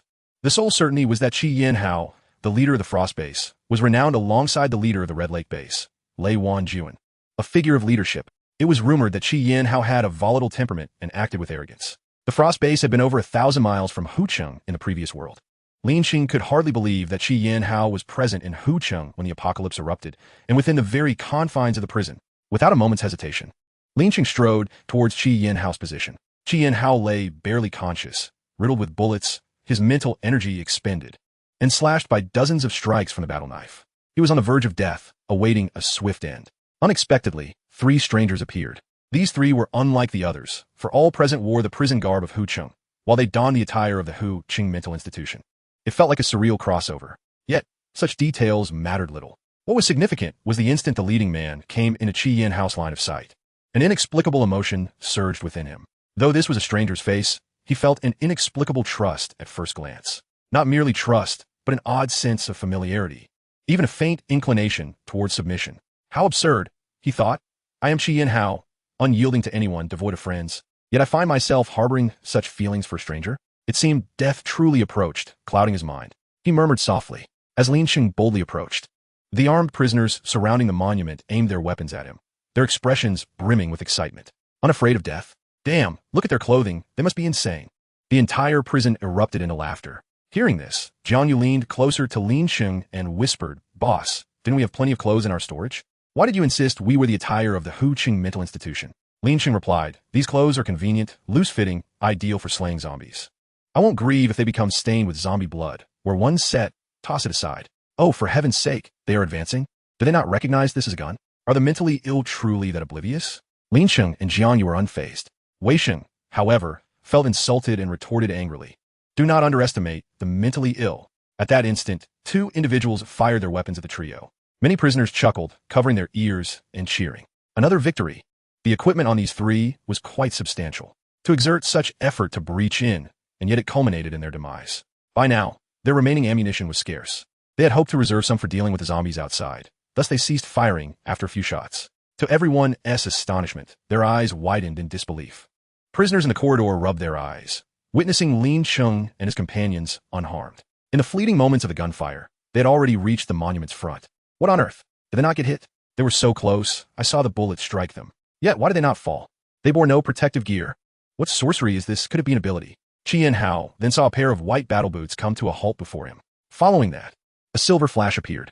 The weight pressing down on his face vanished in an instant, warm blood splattering across him. Looking up, he beheld the man who had once ground his foot upon his face and pressed the gun to his back, now lying beside him, legs severed by Lin Cheng's blade, writhing in agony. Chapter 37. The Contest of Crimes. Qian Hao gazed upwards at Lin Cheng, so near. An overwhelming wave of trust and familiarity surged within him. He was taken aback, wide-eyed, fixating on Lin Cheng. Who are you? Have you cast a spell on me? Huh? Lin Cheng, perplexed, merely squatted down, offering Qian Hao several healing potions and a mental energy restoration potion, staring at the vials in his hand. Qian Hao's trust in Lin Cheng compelled him to drink without hesitation. In an instant, his mental clarity returned. He felt the values of his mental energy restoring, and the wounds on his body healing at an astonishing pace, filling him with exhilaration and profound gratitude towards Lin Cheng. Qian Hao sprang to his feet, first reaching for the wound on his shoulder. Finding he could not extract the bullet lodged within, he raised the silver-quality battle knife, slicing through his skin to widen the bullet holes, finally retrieving several bullets. Throughout the ordeal, he uttered not a word, a true tough individual. Lin Cheng was astonished to discover Qian Hao's towering height, exceeding 1.90 meters. He appeared to be around 195 centimeters tall. Lin Cheng himself was no short figure, standing over 185 centimeters, but Qian Hao towered over him. His physique was robust, exuding an aura of ferocity that set him apart from ordinary men. His appearance bore a hint of menace, and simply standing there commanded an undeniable presence. Qian Hao, having dealt with the bullet within his body, gazed at Lin Cheng before him and awkwardly uttered, "Thank you." The others looked on in bewilderment. What was happening? Wasn't he on the verge of death moments ago? How could he suddenly stand? That person had given him something to drink, and then he was up on his feet. But the real question was the bullets that had struck the three of them had no effect whatsoever. Immediately, someone fired at Lin Cheng again. The radiant shield around Lin Cheng flickered to life, effortlessly deflecting all attacks. This time, the inmates within the prison were utterly astonished. It truly was ineffective. Why was this? On the ground, the man whose legs Lin Cheng had severed was howling in agony. Standing before him, Qian Hao crouched down, gripping the man's face, and with a sly grin remarked, "What do you say? When you attempted to kill me, and I told you not to waste words, you ignored me, insisting on dragging it out. Now that someone has saved me, I bet you regret it deeply, don't you?" The man, pale as death from excessive blood loss, could barely manage a feeble wail. Qian Hao coldly chuckled and with a swift strike severed the man's head. He then turned to the other prisoners surrounding the monument, proclaiming, "Come on, didn't you intend to kill me? Come on." Yet in that moment, no one was inclined to respond. All attention was focused on the newly arrived Lin Cheng and his companions, still stunned by the fact that bullets had failed to harm them. Lin Cheng glanced at those wielding firearms, a faint smile gracing his lips as he charged forward, his battle blade in hand. His speed was astonishing, and none could discern his figure. Within the dimly lit building, only the monument emitted a ghostly green light, complemented by the occasional flash of silvery blade. Grunts of pain and the sounds of bodies collapsing filled the air. Before long, every armed individual had met their demise at Lin Cheng's hands, including those in the corridors of the second and third floors. They could not comprehend how Lin Cheng, who had been on the first floor, could ascend the stairs with such velocity. They were oblivious to the fact that for Lin Cheng, whose attributes approached 50, leaping from the first to the second floor was a trivial feat with lightning speed. Lin Cheng eliminated all threats and effortlessly confiscated all firearms, returning to the monument with a sense of satisfaction, having thoroughly subdued the vicious inmates on the first floor. What they had initially perceived as an equipment delivery had turned into an encounter with a Reaper. His prowess was beyond comprehension. They could scarcely follow his movements. Given his earlier velocity, surely he could have easily evaded the bullets that had been fired at him. He simply could not be bothered to dodge. At the same time, Qian Hao, fully restored in stamina and mental fortitude, had also dispatched all who had previously attacked him. Surrounding the monument, only Lin Cheng, Jiang Yu, Wei Sheng, and Qian Hao remained. Without wasting words, Lin Cheng directly addressed Qian Hao, "Join my battle team." What reason did Qian Hao have to refuse? The moment Lin Cheng appeared, the effect of the Overlord's aura had instantly filled him with admiration for Lin Cheng. This was astonishing for someone who had never formed close relationships before. Lin Cheng had even saved him, healing his wounds and restoring his mental energy. There was no rationale for him to decline Lin Cheng's offer. He nodded and then added emphatically, "But shouldn't we recruit a few more normal individuals?" Lin Cheng raised an eyebrow and smiled. "What? Do you think we're not normal?" Qian Hao replied, indeed, 3 lunatics and 1 prisoner. Jiang Yu pointed at Wei Sheng, saying, there's only one. I and Lin Cheng are merely wearing this attire by chance.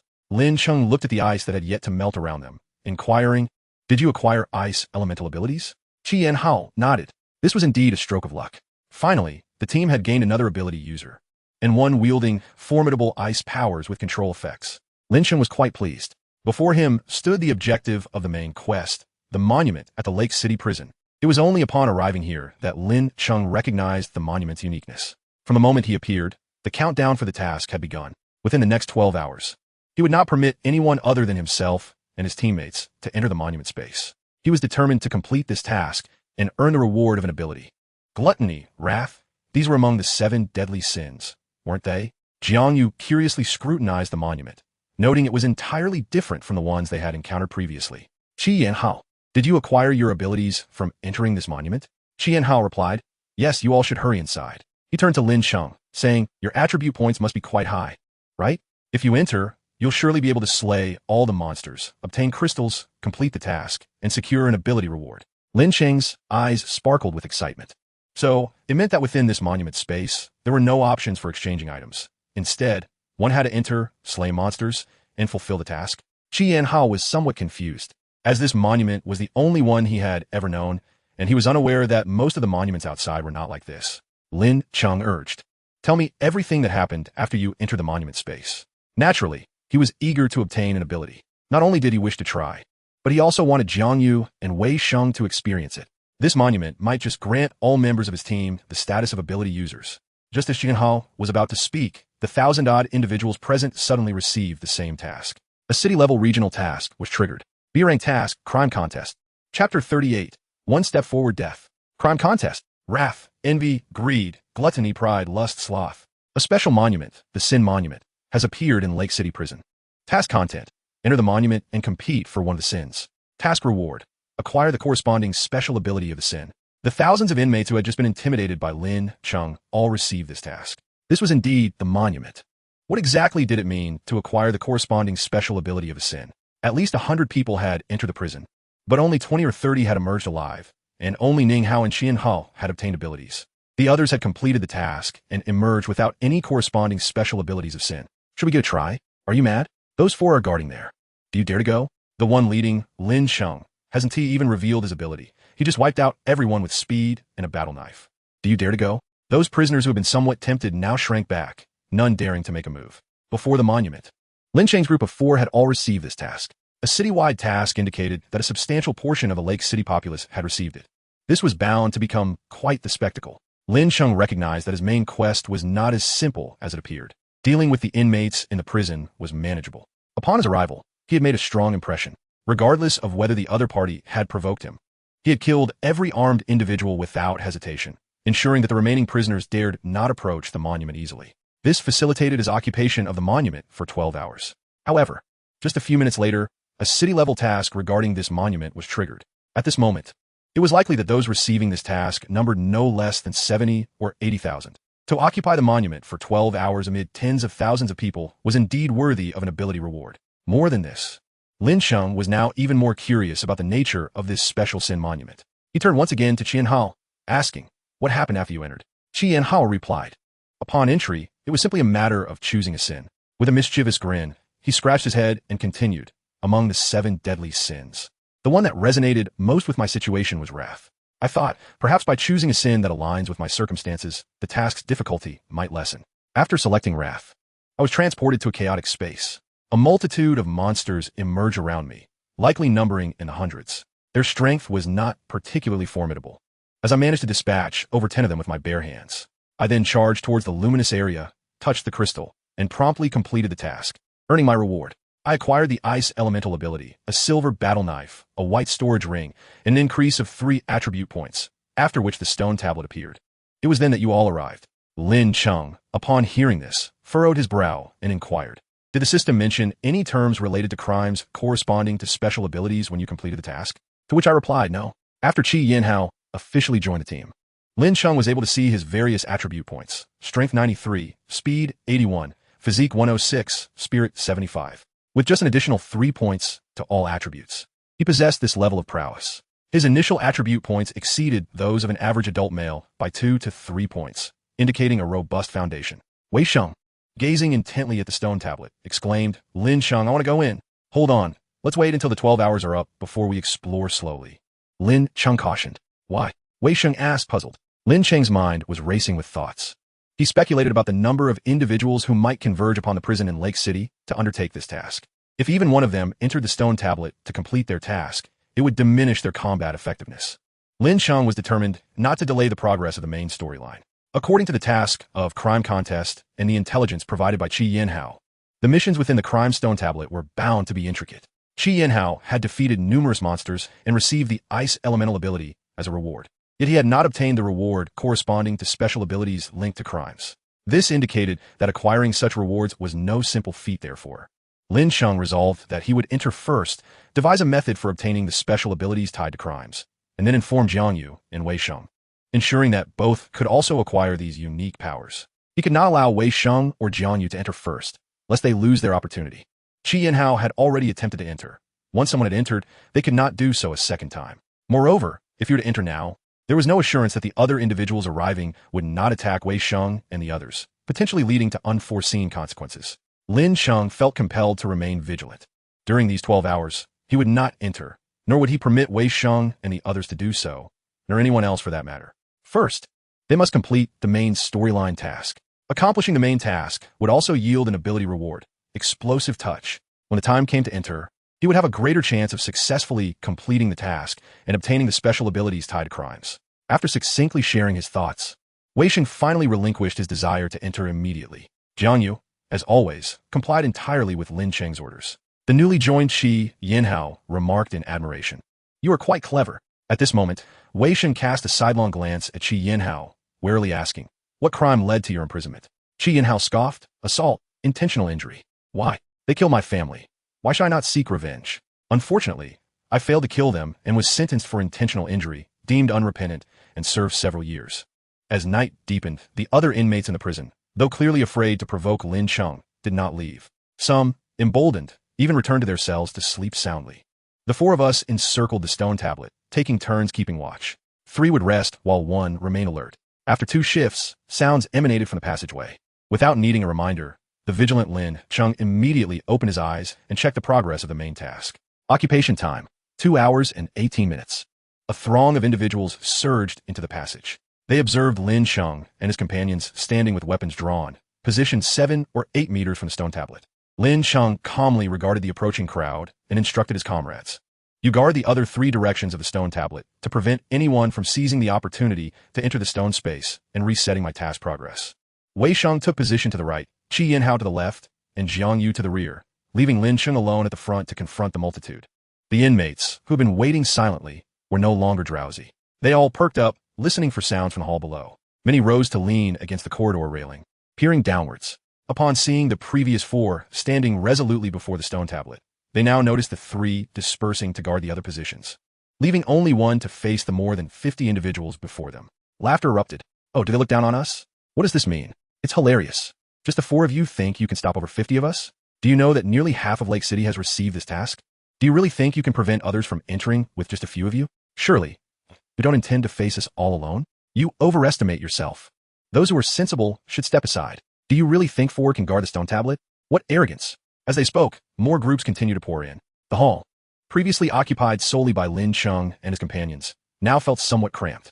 Lin Cheng disregarded their taunts and simply stepped forward, a glint of murderous intent igniting in his calm gaze. He slowly declared, those who step forward shall die.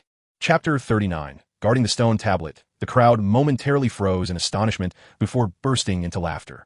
Ha ha, did I hear that correctly? These few actually dare to utter such bold words. One might think there were hundreds of them over there. One individual, emboldened, took a step forward, only to find Lin Cheng, who had been 10 meters away mere moments ago, suddenly right before them. In a swift motion, he decapitated the speaker with a single stroke of his blade.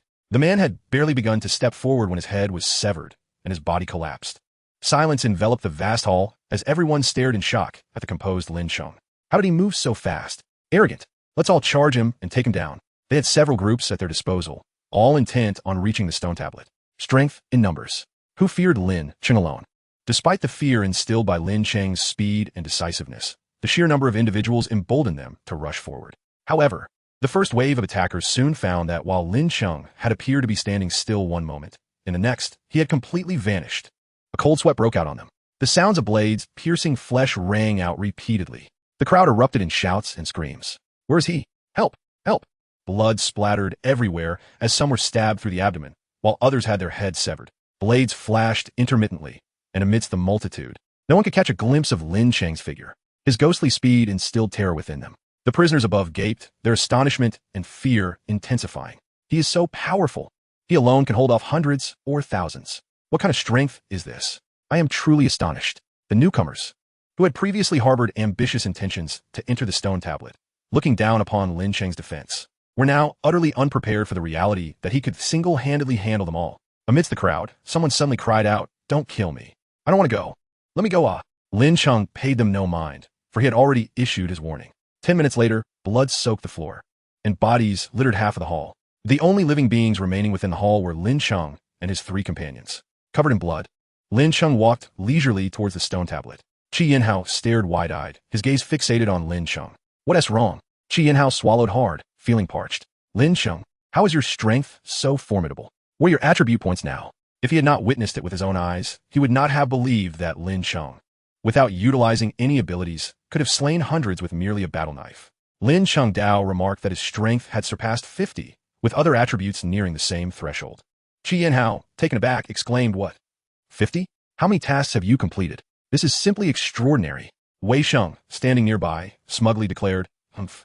I have surpassed 30 in all my attributes. And you? You're still hovering around 10. It was at this moment that Qi Yinhao realized he was the weakest in the team. "I possess ice elemental abilities. Do you have any abilities?" He retorted defiantly. Wei Sheng, visibly irritated, snapped back. "Once Jiang Yu acquires her powers, I will be next." "Humph. Regardless, it's only a matter of time before everyone gains abilities. I wonder how long it will take you to catch up with me." 20 minutes later, more individuals arrived seeking the task associated with the stone tablet. As they traversed the passage, before even reaching the Grand Hall, they were met with an overwhelming stench of blood. What is happening? The smell of blood is so intense. How many have perished inside? They surmised that a conflict had erupted over the qualifications to access the stone tablet, mentally preparing themselves for the worst. However, upon entering the hall, they were struck dumb by the sight before them.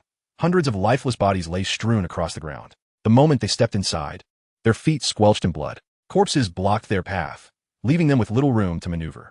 Raising their eyes, they beheld the glowing stone tablet in the hall, where 4 figures sat cross-legged. Qi Yinhao was the first to speak, "Leave." The crowd was stunned, unable to utter a word. The 4 individuals exuded an aura that suggested they would not permit anyone else to approach the stone tablet. Were these hundreds of bodies the result of their actions? "Brothers, let us negotiate," one of them began. "We are also here to complete tasks. If you succeed in yours, guarding the stone tablet serves no purpose. Why not allow us to enter and try our luck? We are all survivors and should unite rather than hoard all the benefits for yourselves. You can't possibly deny others the chance to enhance their abilities, can you?" Qi Yinhao scoffed, impatience evident in his voice. "Our leader is currently engaged in a task, which is to prevent anyone from entering this stone tablet. I will say this only once. Leave." Upon hearing his words, the crowd was momentarily stunned. "What right do you have to deny us access to the stone tablet? Who are you to be so tyrannical? What sort of task is this? Stop boasting.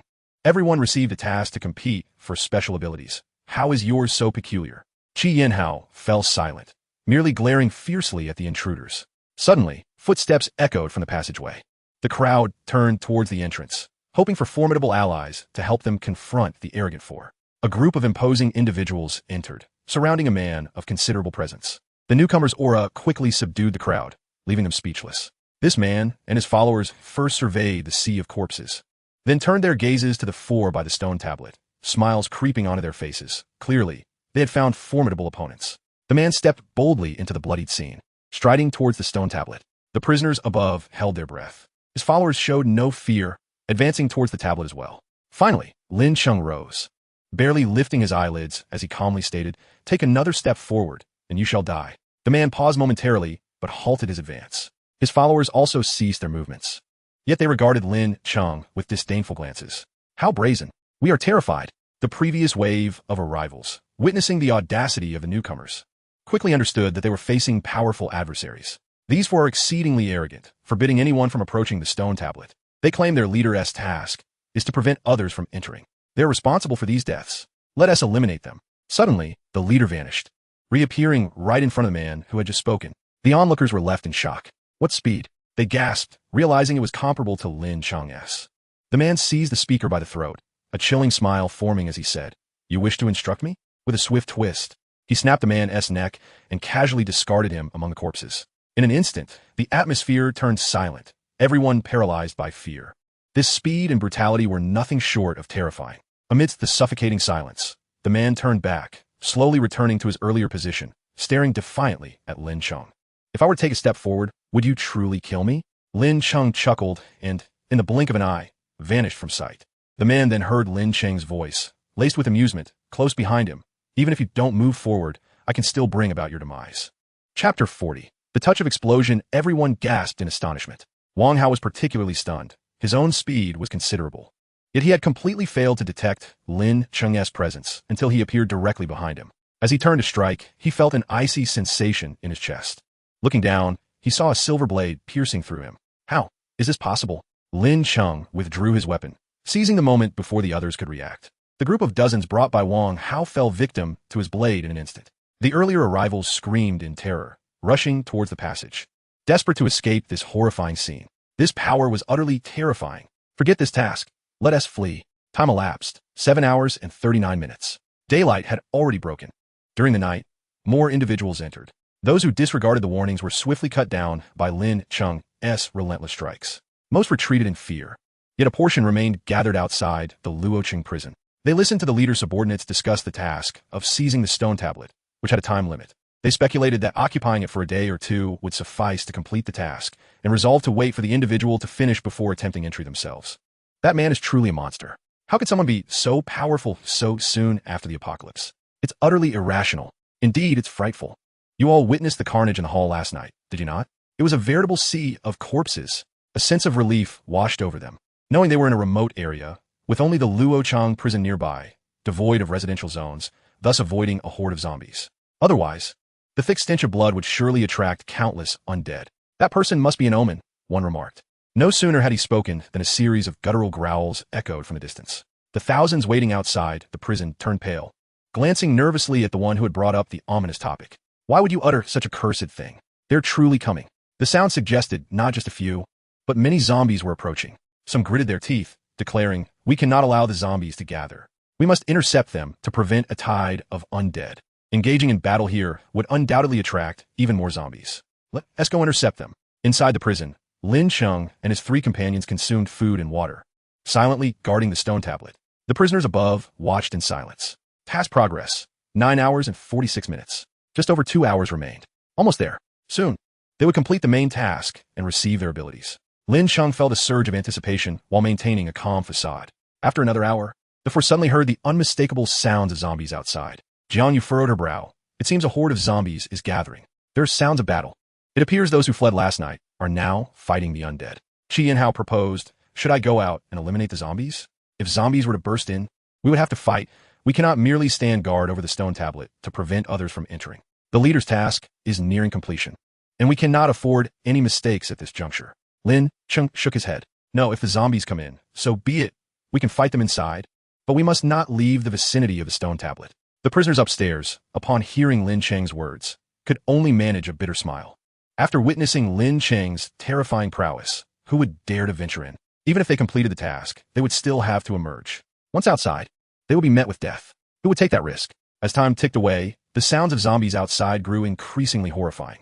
Jiang Yudao speculated that the scent from within the building had drawn the horde. Wei Xing inquired, "Lin Cheng, how much longer?"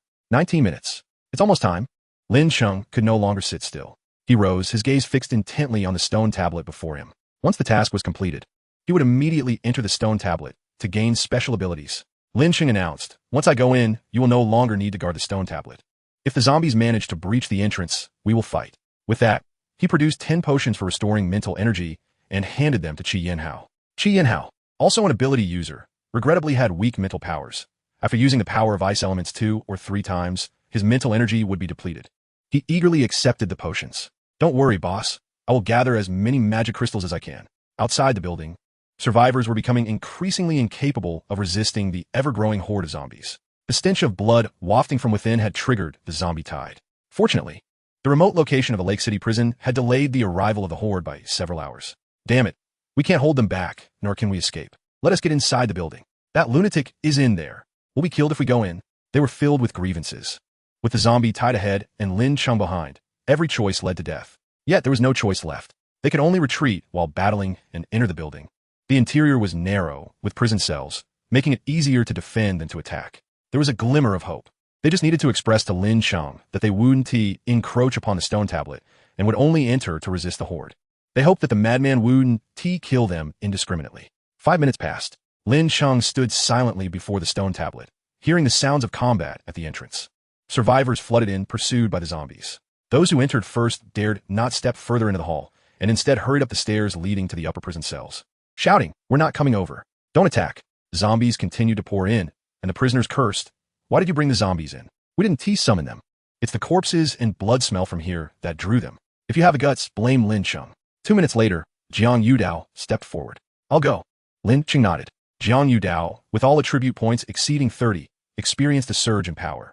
Armed with a silver battle knife and clad in the durable gear Lin Cheng had bestowed upon her, she moved with astonishing speed, vanishing from beside the stone tablet in the blink of an eye. She reappeared at the entrance, where she struck down several charging zombies, cleaving them in two. Just as she was about to swing again, a wave of survivors rushed in. Faced with Jiang Yudao's fierce demeanor, they were nearly paralyzed with fear. "Get out of the way." They scrambled past her, immediately turning to dash up the adjacent staircase. Jiang Yudao stood firm, ready to slay as many zombies as came her way. One person could hold the line against thousands. Before the stone tablet, Lin Cheng's focus remained locked on the task progress in his mind. Main task completed. Capture the stone tablet. Reward. All attribute points for ability. Explosive touch. Explosive touch. A purple quality ability. No cordon. Touching an object with his palm triggers an explosion. Lin Cheng exclaimed in awe. Incredible. Purple quality. Offensive. His hands now possessed the power to cause explosions. Anything he touched could be detonated. How extraordinary. With the additional 4 attribute points, Lin Cheng's total attributes soared beyond 50. Player name, Lin Cheng. Strength, 541. Speed, 512. 5. Physique, 507. Mental, 502. 479. Abilities, Thunder Element E-Level, 109800. Flowing Light E-Level, 233800. Cooldown, 8 minutes. Explosive Touch F-Level, 0-100. Special Abilities, Dominance Aura, Plant Killer, Equipment, Strength God S Blessing, Purple Quality. Cooldown, 12 hours. Original Stone Necklace, Purple Quality. Battle Knife, Purple Quality. Storage Ring, Purple Quality. Storage Ring, White Quality. Battle Knife, White Quality. Battle Boots, White Quality. Tasks, System B-Level Task, Crime Contest. System B-Level Task, Otherworldly Visitor. Team Exclusive Task, Elite Member. After a night of rest, his mental energy had fully recovered. Earlier, he had equipped Jiang Yudao with a brand new Flowing Light Shield. He had also prepared Qi Yinhao and Wei Shang with their own shields in the dead of night. Lin Cheng turned. "I am entering the stone tablet. You may unleash your fury upon zombies." Chapter 41. Greed. This was a stone tablet space unlike anything Lin Cheng had ever encountered. 7 words floated in the void ahead. Recalling Qi Yinhao's words, he had chosen a sin that corresponded with his own. What about Lin Cheng? Which one suited him? After closing his eyes and contemplating for 3 seconds, Lin Cheng suddenly smiled, his gaze fixed on the word greed. In his previous life during the apocalypse, he had been an inconspicuous foot soldier, living under the shadow of a medium-sized faction at the Honghu base, merely waiting for death while serving as a suicide squad. Each day, he exterminated zombies, awaiting rations. When other factions attacked, he was the first to charge in. When faced with a horde, he led the charge. After sustaining injuries, he had no healing potions. The meager magic crystals he managed to gather were exchanged for attribute points at the stone tablet. He possessed a lackluster ability. In the strict hierarchy of powers during the apocalypse, he, as a lowly cannon fodder, dared not even glance at the formidable beings with powerful abilities. Countless times, he lay on the ground fantasizing about what his life would be like if he could seize the opportunity at the onset of the apocalypse. Gaining immense power and formidable abilities, he longed for it, to possess great strength, to wield earth-shattering abilities, to hold a lofty position, to command powerful subordinates, to have the authority to dictate, to attain a fearsome reputation in the wasteland. He was greedy. Given a second chance at life, he desired it all. In the next moment, Lin Cheng selected the word greed. Darkness enveloped him. Task content: eliminate monsters to obtain crystals. When he opened his eyes again, Lin Cheng found himself in a chaotic realm. Roaring, surrounding him were hundreds of beasts, their backs arched, teeth bared, emitting a chorus of howls. Without granting Lin Cheng any time to react, the beasts charged at him en masse. As he swung his silver battle knife, Lin Cheng quickly realized something was amiss. His strength of 541, combined with the silver battle knife, only managed to carve a deep gash into one beast, exposing bone. Qi Yinhao had stated that these beasts were not particularly strong. Before entering the stone tablet, Qi Yinhao had completed 2 tasks, earning a fraction of an attribute point. The average points did not exceed 7. With that level of power, he had been able to enter, kill over 10 monsters, seize crystals, and emerge with ability rewards. Yet, the beasts Lin Cheng faced were undeniably ferocious. They felt as if each beast's power was on par with his own in terms of attributes. Speed, strength, physique. Otherwise, his previous strike would have cleaved the beast in 2. Having processed this, Lin Cheng understood. This was a unique stone tablet he had never encountered in his previous life, and the crime contest was a B-level task. How could it feature a horde of bosses with attributes not exceeding 10 points? The strength of these beasts adjusted according to the abilities of those who entered the stone tablet. When Qi Yinhao entered, the beasts matched his strength. When Lin Cheng entered, the beasts mirrored his power. Hundreds of beasts, comparable in strength to Lin Cheng. A faint smile graced Lin Cheng's lips. In an instant, bolts of lightning coiled around his arms, striking toward the surrounding beasts. The E-grade power of the lightning element failed to deliver a swift demise to these creatures, whose physical defense reached 50 points. Instead, it left them paralyzed, twitching on the ground. Seizing this opportunity, Lin Cheng swiftly advanced, his battle knife descending mercilessly, severing several beast heads in the blink of an eye. The remaining beasts surged forward, with one hand wielding the knife and the other striking at the foremost creature. His palm made contact with the beast's head, resulting in a resounding explosion of crimson flames. The blast obscured Lin Cheng and the surrounding beasts, sending the charred creatures flying backward, their massive heads reduced to a bloody pulp. The power was formidable. Alas, these beasts were equally strong, each possessing over 50 points in all attributes, and even the F-grade explosive touch could not achieve instant kills. In that moment, Lin Cheng unleashed his full might, thunder continuously crashing through the throng of beasts. He maneuvered swiftly among them, his silver battle knife slicing through the air. Meanwhile, his unarmed hand grasped a beast's leg one moment and supported another's head the next. The space reverberated with the sounds of explosions. Despite the beast's impressive attributes, they lacked special abilities. In pure hand-to-hand combat, they could not contend with Lin Cheng, who possessed 3 extraordinary powers. In just 10 minutes, half of the hundreds of beasts present had perished. The remaining half, battered by lightning and explosions, were left gasping for breath. Lin Cheng quickly consumed 3 mental recovery potions, nearly replenishing his mental energy before finishing off the remaining creatures. Surely, wiping out all these monsters would yield the highest reward. Just as he believed he could seize the crystal and gain special abilities, he noticed the corpses of the beasts slowly dissipating. In the eerie chaos of the space, black mist began to intertwine. Amidst this dark haze, human-like figures began to coalesce. Lin Cheng had approached the crystal and realized it differed from the description given by Qi Yinhao.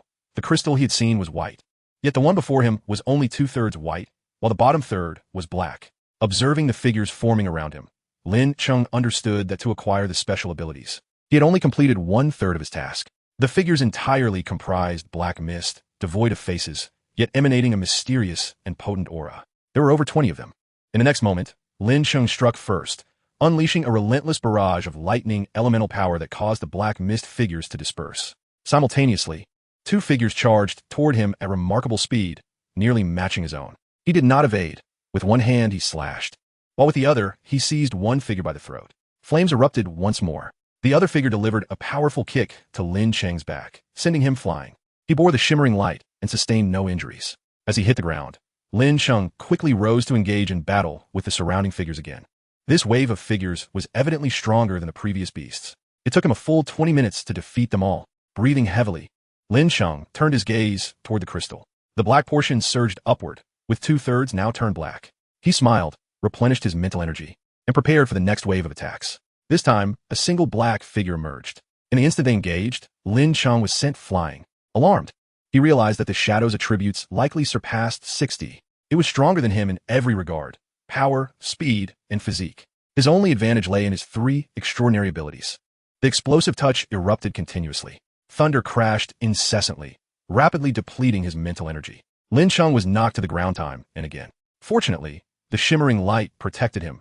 Otherwise, he would have been bloodied. Meanwhile, outside the stone tablet, chaos erupted within the building. An endless tide of zombies surged in. Jiang Yu and her companions unleashed their full might against them. With attribute points exceeding 30, they systematically slaughtered the zombies. Qi Yanhao utilized the golden quality permanent immunity potion given by Jiang Yu. However, his attribute points were still below 10. Faced with the densely packed and frenzied zombies, he could only unleash his ice elemental power. Ice formed thick layers from the ground, instantly freezing dozens of zombies in place. Wei Sheng seized the opportunity to eliminate them. Jiang Yu rushed to their side, frowning as she remarked, "The boss has been inside for half an hour." Just then, something shattered the high window of the building, and a bottle-like object was thrown in. Jiang Yu quickly recognized it. It was a Molotov cocktail. Having encountered it at Lake City University, she immediately understood its purpose.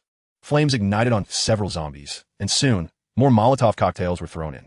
Jiang Yu urged, "Quick, get out. It's about to turn into a sea of flames." Chapter 42. Unbearable Liang Fei stood 200 meters away from the prison building, perched on the hood of a large truck, igniting the cloth wick of a Molotov cocktail in his hand. Squinting, he aimed at the prison building's window and hurled it with force.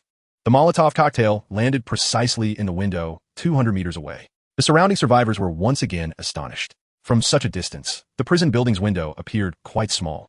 Yet Liang Fei consistently managed to land the Molotov cocktails accurately. It was truly absurd. Was this the power of extraordinary abilities? Liang Fei reveled in the sight of flames engulfing the prison building, thick smoke beginning to billow from the window. He heard the anguished cries of the undead within. His extraordinary ability had hit the mark. If he could throw bottles with such precision, it was unimaginable how terrifying he would be if he acquired firearms. Those few people, including Lin Cheng, who preferred guarding the stone tablet. Let us see how they manage that now. Despicable creatures, they deserve to be burned alive. Liang Fei shot a glance at the person speaking. Who exactly is Lin Cheng? Why does he frighten so many of you into not daring to enter? He and his 3 companions guard the stone tablet, preventing us from approaching. Anyone who dares to come near will be slain by him. Such arrogance. Thankfully, we encountered Brother Liang, allowing us to deal with those 4 without entering. Liang Fei scoffed. For people have you so terrified? How lacking in ambition. The others felt displeased, but did not express it. They awkwardly added, that Lin Cheng is indeed powerful. Liang Fei laughed scornfully. How powerful can he be? Does he possess extraordinary abilities? The others quickly replied, of course not. Brother Liang is an extraordinary being. How could Lin Cheng be his match? He only wields a knife. Liang Fei threw 2 more Molotov cocktails, both landing accurately in the high windows of the prison building. My older brothers haven't arrived yet. They are all extraordinary beings. Once they come. Upon hearing this, everyone sighed in relief. After all, Liang Fei's extraordinary ability was merely precision targeting. If he faced Lin Cheng, would he really throw Molotov cocktails at him? With Lin Cheng's incredible speed, no amount of precision would avail. The previous remarks were merely to push Liang Fei into the spotlight. They had not anticipated that he had support. Several older brothers who were also extraordinary beings. Lin Cheng was surely doomed. Brother Liang, when will your older brothers arrive? If Lin Cheng completes his task, he might escape. He possesses quite a few excellent pieces of equipment. Moreover, I heard that the prisoners in the prison have firearms. However, Lin Cheng has taken all the guns. They're stored in his storage ring. If you could acquire those firearms, your extraordinary abilities would be even more effective. Indeed, upon hearing this, Liang Fei became utterly excited. Are you serious? Does Lin Cheng have firearms? Absolutely. As we entered the building, we noticed bullet marks etched on the walls, unmistakable evidence of past violence. Liang Fei leapt down from the front of the vehicle, landing with a steady grace. This single action revealed to those around him that his attributes were formidable. Moreover, to throw a Molotov cocktail into a high window 200 meters away requires not just accuracy, but also extraordinary strength. I eagerly await my brothers to seize everything that Lin Cheng possesses. They even have firearms? Splendid. At that moment, Jiang Yu and her companions burst forth from the building, glimmering with an ethereal light, rendering ordinary flames harmless to them. Yet, they were still covered in soot and gasping for air. Wei Sheng, while fending off the zombies before him, cursed angrily, which bastard is throwing those Molotov cocktails? Do they not realize there are still people inside? Several zombie heads flew into the air, revealing Jiang Yu's icy gaze behind them. She quickly scanned her surroundings, finally locking onto a group of individuals several hundred meters away. Qi Yanhao abruptly turned his head to look, and before Jiang Yu and Wei Sheng could react, he charged forward. Jiang Yu froze for a moment and shouted, Qi Yanhao, what are you doing? Wei Sheng quickly added, this guy must have a short temper.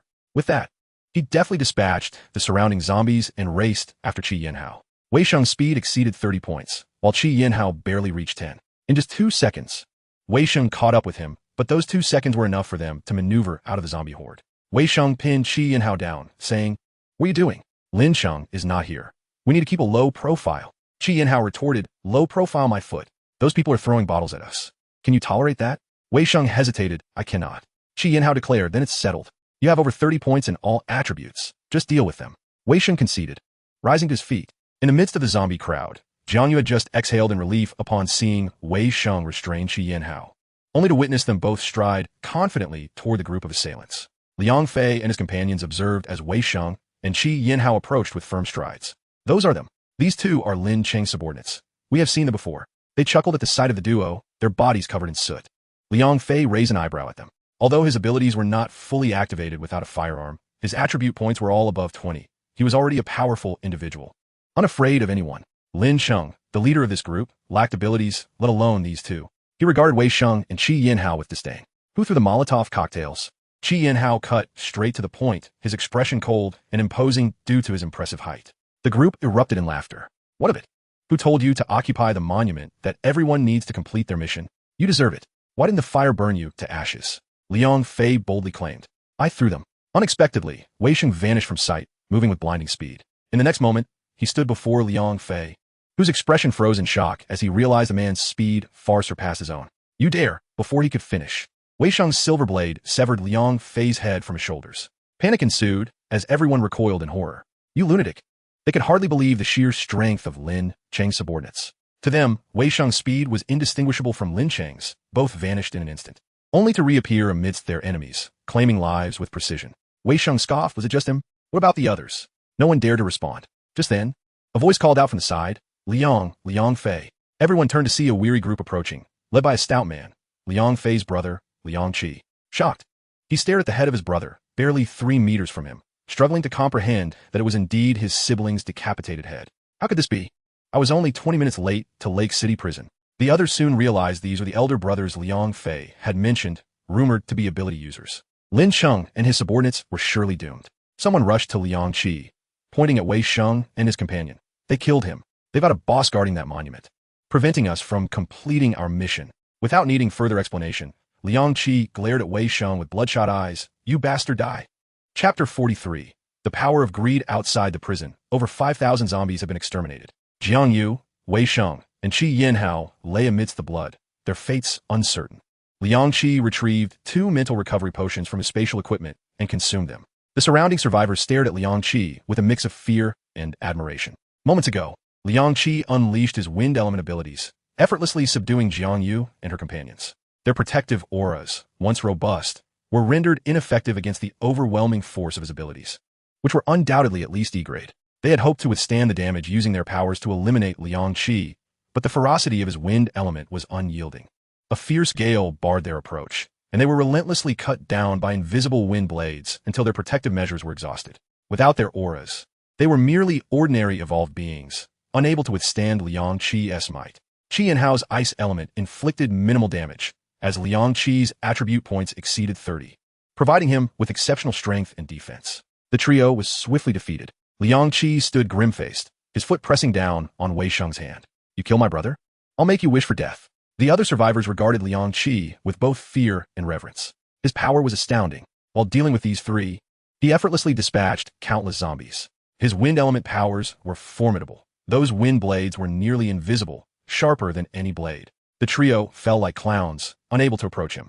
Had Liang Qi not intended to keep them alive for torment, they would have perished long ago. Just moments ago, they had been so arrogant, but now they were reduced to a pitiful state. Where was Lin Cheng? Wasn't he the most arrogant of them all? His 3 subordinates were on the verge of death. Yet he remained hidden. Surely he was not afraid? Ha ha ha. Wei Sheng remained silent, his back marked by deep cuts from the wind blades, bloodied and mangled. One of his arms was nearly severed. He had believed that having all his attribute points above 30 would make him formidable. Yet in the presence of a powerful ability user, he found himself utterly helpless. Liang Qi, feeling discomfort beneath his foot, lifted it to inspect the storage ring on Wei Sheng's finger. A sly grin crept across his face as he crouched down to remove the ring, only to suddenly halt.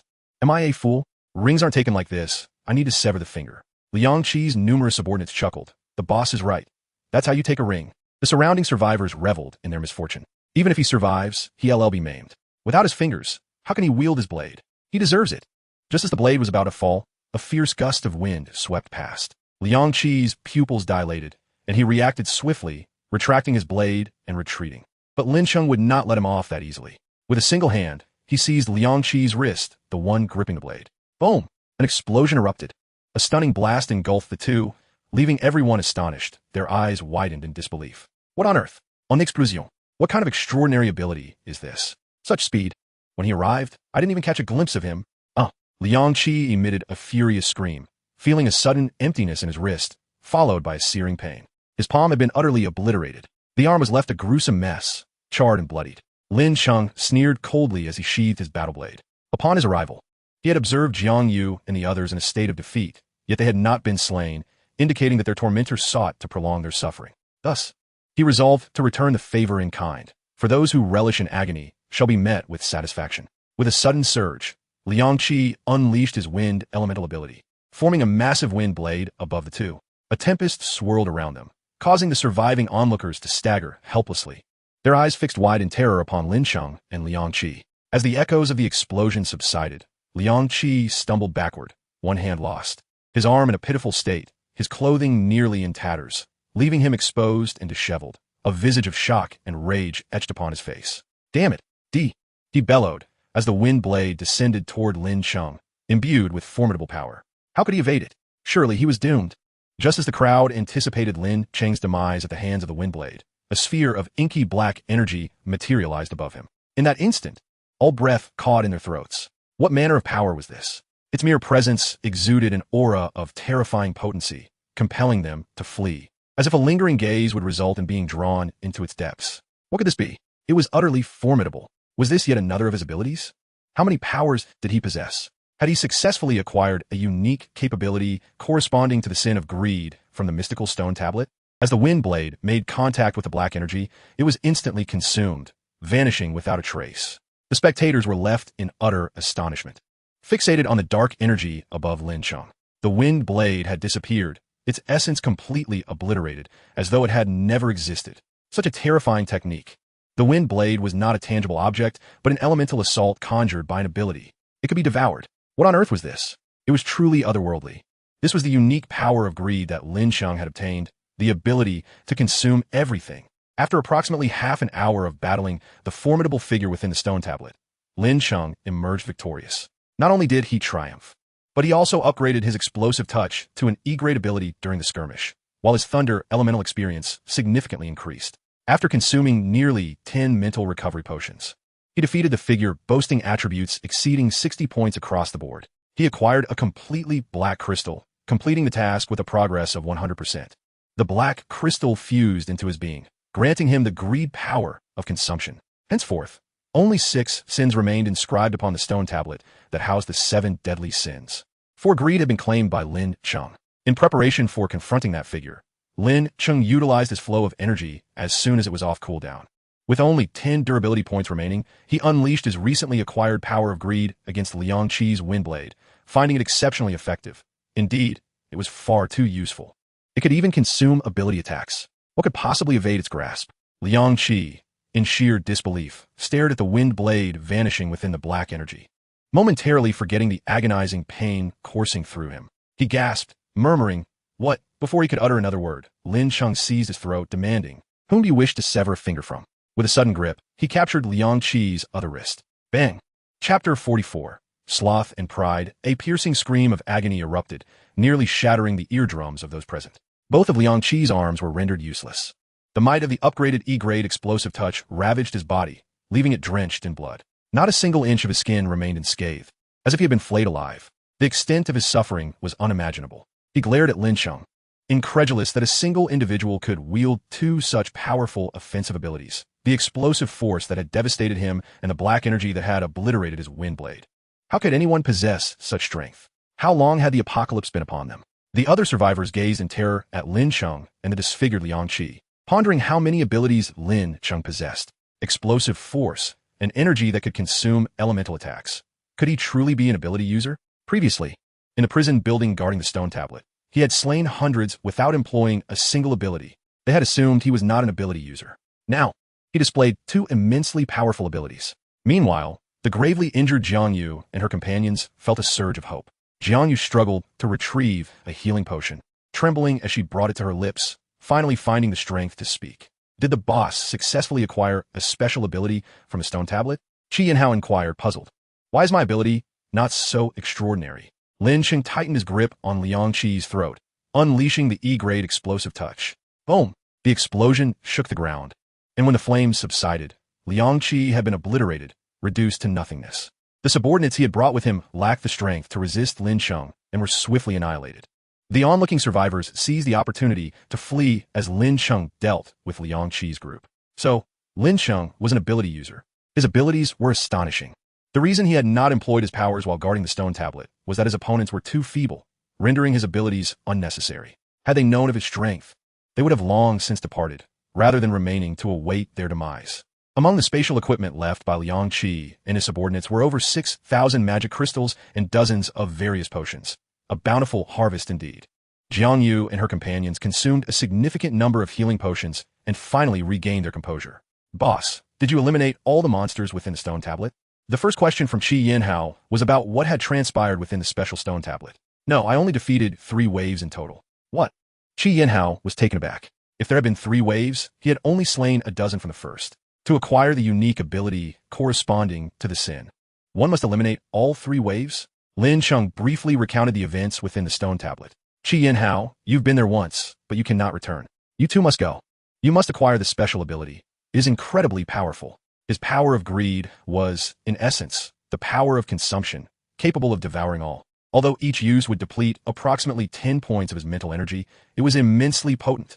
It could even swallow ability attacks. Such a capability was akin to cheating. Earlier, when Liang Fei ignited the fire, the prisoners remaining in the building were either incinerated or had fled. The flames had not yet extinguished, engulfing the entire structure in inferno, causing it to teeter on the brink of collapse. The 4 waited for over 40 minutes until the building finally collapsed, the flames gradually extinguishing.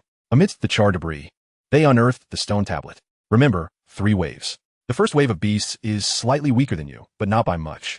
The second wave consists of shadowy figures, their strength fully comparable to yours. The third wave features only 1 shadowy figure, but its power will certainly surpass yours by about 6 or 7 points, making it quite challenging to confront. With Lin Cheng possessing abilities, the final shadowy figure would not pose too great a challenge for him. Wei Sheng and Jiang Yu lacked abilities. To defeat the formidable final shadowy figure, they would have to engage in close combat, inevitably enduring a fierce struggle. With a new flow of energy, alongside ample healing and stamina recovery potions, Lin Cheng believed they would be adequately prepared to face all 3 waves. After vanquishing the first wave, they should stand by the crystal. If they could not endure any longer, they should retrieve the crystal to complete the task. Wei Sheng inspected the various potions before exclaiming, Lin Cheng, you are so verbose. I already understand. I will surely acquire the special ability before I emerge. However, I have yet to decide which one to choose. I will ponder it slowly once I enter. You all wait for me outside and must not abandon me. Jiang Yuxiao remarked. Who would abandon you? We have no idea what thoughts occupy your mind. Wei Sheng gazed longingly at the stone tablet, repeatedly insisting, do not leave. Just wait for me here. After receiving a reassuring reply from Lin Cheng, he entered the stone tablet. The 3 of them stood guard by the stone tablet, and midway, another group of people arrived. Originally, Lin Cheng had already completed the task of occupying the stone tablet, and Wei Sheng was now inside the stone tablet space, making it impossible for others to enter, and they were not inclined to engage with those newcomers. As a result, the newcomers assumed that Lin Cheng and his companions had acquired tremendous benefits from the special stone tablet, and they intended to attack. Lin Cheng had no choice but to eliminate them all. Wei Sheng spent nearly twice the time in the special stone tablet compared to Lin Cheng. Over an hour later, he emerged, bloodied and battered. As soon as he stepped out, he spat out a mouthful of blood. Lin Cheng hurriedly handed him a healing potion. Had he exhausted 20 healing potions? Had he gained a special ability? What crime did he select? Wei Sheng could hardly drink the healing potion before he coughed, revealing a proud smile. The power of laziness, control. Lin Cheng immediately poured the healing potion into Wei Sheng's mouth, exclaiming, wonderful. How does this control work? It allows me to manipulate everything. I can directly invade others' mental realms, glimpse their memories, and compel them to act on my behalf. Jiang Yu was excited, exclaiming, it sounds incredibly powerful. To directly read someone else's memories, and to exert control. This way, even when facing formidable foes, you can stealthily manipulate their trusted aides, gather intelligence, and turn them against your enemies. Truly formidable. In an instant, Jiang Yu was filled with anticipation. Only Qi Yinhao was displeased. What nonsense is this? Why am I reduced to a worthless ice element? Each person has only one opportunity to enter the special stone tablet. He had already acquired the ice element ability and could not re-enter. Wei Sheng boasted, who told you to go in before getting to know us? Seeing Wei Sheng so heavily injured, Lin Cheng instructed Jiang Yu to carry all the remaining healing potions. Their supply of healing potions was already quite limited. The three of them had used over 20 healing potions after being severely injured by Liang Qi. Fortunately, Liang Qi's spatial equipment contained a considerable number of potions. Afterwards, they needed to find an ordinary stone tablet to exchange for more potions. Otherwise, their future endeavors would lack assurance. Currently, Lin Cheng still possessed the power of greed, which, while effective, consumed mental energy at a frightening rate. They needed to stock up on mental recovery potions as well. Jiang Yu entered the stone tablet with all the team's healing potions. Her duration inside was similar to Wei Sheng's, nearly an hour and a half. When she emerged, she was also bloodied and had a swollen face. Upon seeing her state, Wei Sheng couldn't help but laugh. You look even more ridiculous than I do. You brought more healing potions than I did, yet you look like this. Haha. Jiang Yu limped, opening her mouth to speak, only to cough up blood first. Then, wincing, she rubbed her chest, feeling as if several ribs were broken. The last opponent was too fierce. She still had quite a few healing potions left, but there was no time to use them. Lacking supernatural abilities, she could only engage in close combat, getting beaten down repeatedly. Fortunately, she held on until the end. She finally understood why this was classified as a B-level task. To defeat 3 waves of foes and acquire special abilities from crimes was truly challenging. Without waiting for Lin Cheng to inquire, she hoarsely said, "The power of arrogance, the power of suppression." Chapter 45. Task refreshed. Jiang Yu used 2 healing potions before she regained enough strength to continue speaking. Suppressing others' power. For example, if the opponent's attribute points are at 30, I can suppress their strength to around 27 or 28. As I grow stronger, the suppression effect will intensify. Lin Cheng's eyes lit up. That's impressive. A mere 2 or 3 points of attribute difference can create a significant gap. Even if you encounter someone with slightly higher attribute points, you can suppress their power to be on par with yours. At that moment, Qi Yanhao was on the verge of breaking down. Are all the special abilities corresponding to crimes this formidable? This is utterly unreasonable. Lin Cheng obtained the power of greed, devour. Wei Sheng acquired the power of laziness, control. Jiang Yu gained the power of arrogance, suppression. Their journey to Huqing prison can only be described as immensely fruitful. Lin Cheng had over 10,000 magic crystals remaining, and he also garnered an additional 6,000 magic crystals from Liang Qi. Many of Liang Qi's magic crystals were collected from zombies killed near the prison. While waiting for Wei Sheng and Jiang Yu, Lin Cheng and Qi Yanhao collected over 1,000 more magic crystals in the vicinity. The quantity of magic crystals in their storage ring had already surpassed 17,000. Do you know how to ride a motorcycle? With Qi Yanhao joining the team benefits automatically provided an additional silver quality motorcycle. Upon seeing 4 motorcycles appear in the open space before him, his eyes widened. These motorcycles look incredibly impressive. Are they ours? Is there enough fuel? How long can they run? Wei Sheng skillfully mounted his motorcycle. You clearly lack experience. These motorcycles are powered by magic crystals, so they don't require fuel. As long as we have magic crystals, our motorcycles will run indefinitely. Qi Yanhao was ecstatic, quickly exclaiming, I can ride. Jiang Yu asked, Lin Cheng, where are we headed now? Huqing University, Huqing Prison, Huqing Psychiatric Hospital. These are the renowned stone tablets that Lin Cheng had heard of from his previous life during the early outbreak of the apocalypse in Huqing. Now reflecting on it, why are these 3 stone tablets famous? It is undoubtedly because of their uniqueness. 2 of them possess supernatural abilities. The one in Huqing Prison is particularly special, being a crime stone tablet that contains 7 unique abilities. Moreover, there must be more than just these 3 stone tablets in the entire Huqing. Lin Cheng had already encountered several supernatural beings along the way. The abilities of these supernatural beings were derived from other stone tablets in Huqing. The special abilities acquired from crime stone tablets cannot be classified as supernatural powers. The power of greed is akin to a unique ability like the Dominion Aura or Plant Killer. Thus, neither Wei Sheng nor Jiang Yu can be regarded as supernatural beings. Lin Cheng's team specialization is still pending, preventing Jiang Yu from becoming a supernatural being. They aim to find other stone tablets. Supernatural powers would be ideal, but if not, they could still exchange for some potions. At this moment, Lin Cheng finally triggered a new task. He activated a C-level task, Hunting Hour. The zombie virus not only affects humans, it impacts all living beings across the globe. Animals affected by the virus become mutated beasts, possessing terrifying combat capabilities and an unleashed bloodthirsty instinct. Task content: kill 10 mutated beasts. Task reward: all attribute points 4. He triggered a global task, faction formation. Task content: form or join a faction organization. Task reward: all members of the faction receive all attribute points 2.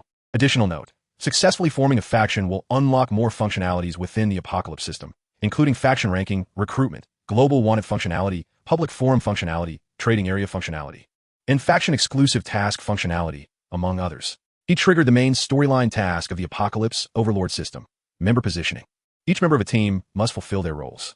The current team comprises 4 members. Please accurately position them based on their supernatural characteristics and combat traits. The positioning should strive for diversity and avoid repetition.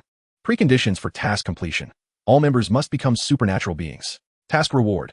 All attribute points 5, purple quality equipment mental secret method. In an instant, 3 tasks were triggered. 2 system tasks and 1 exclusive task from the Apocalypse Overlord System. Killing mutated beasts, forming a faction, and ensuring all members become supernatural beings with their respective roles.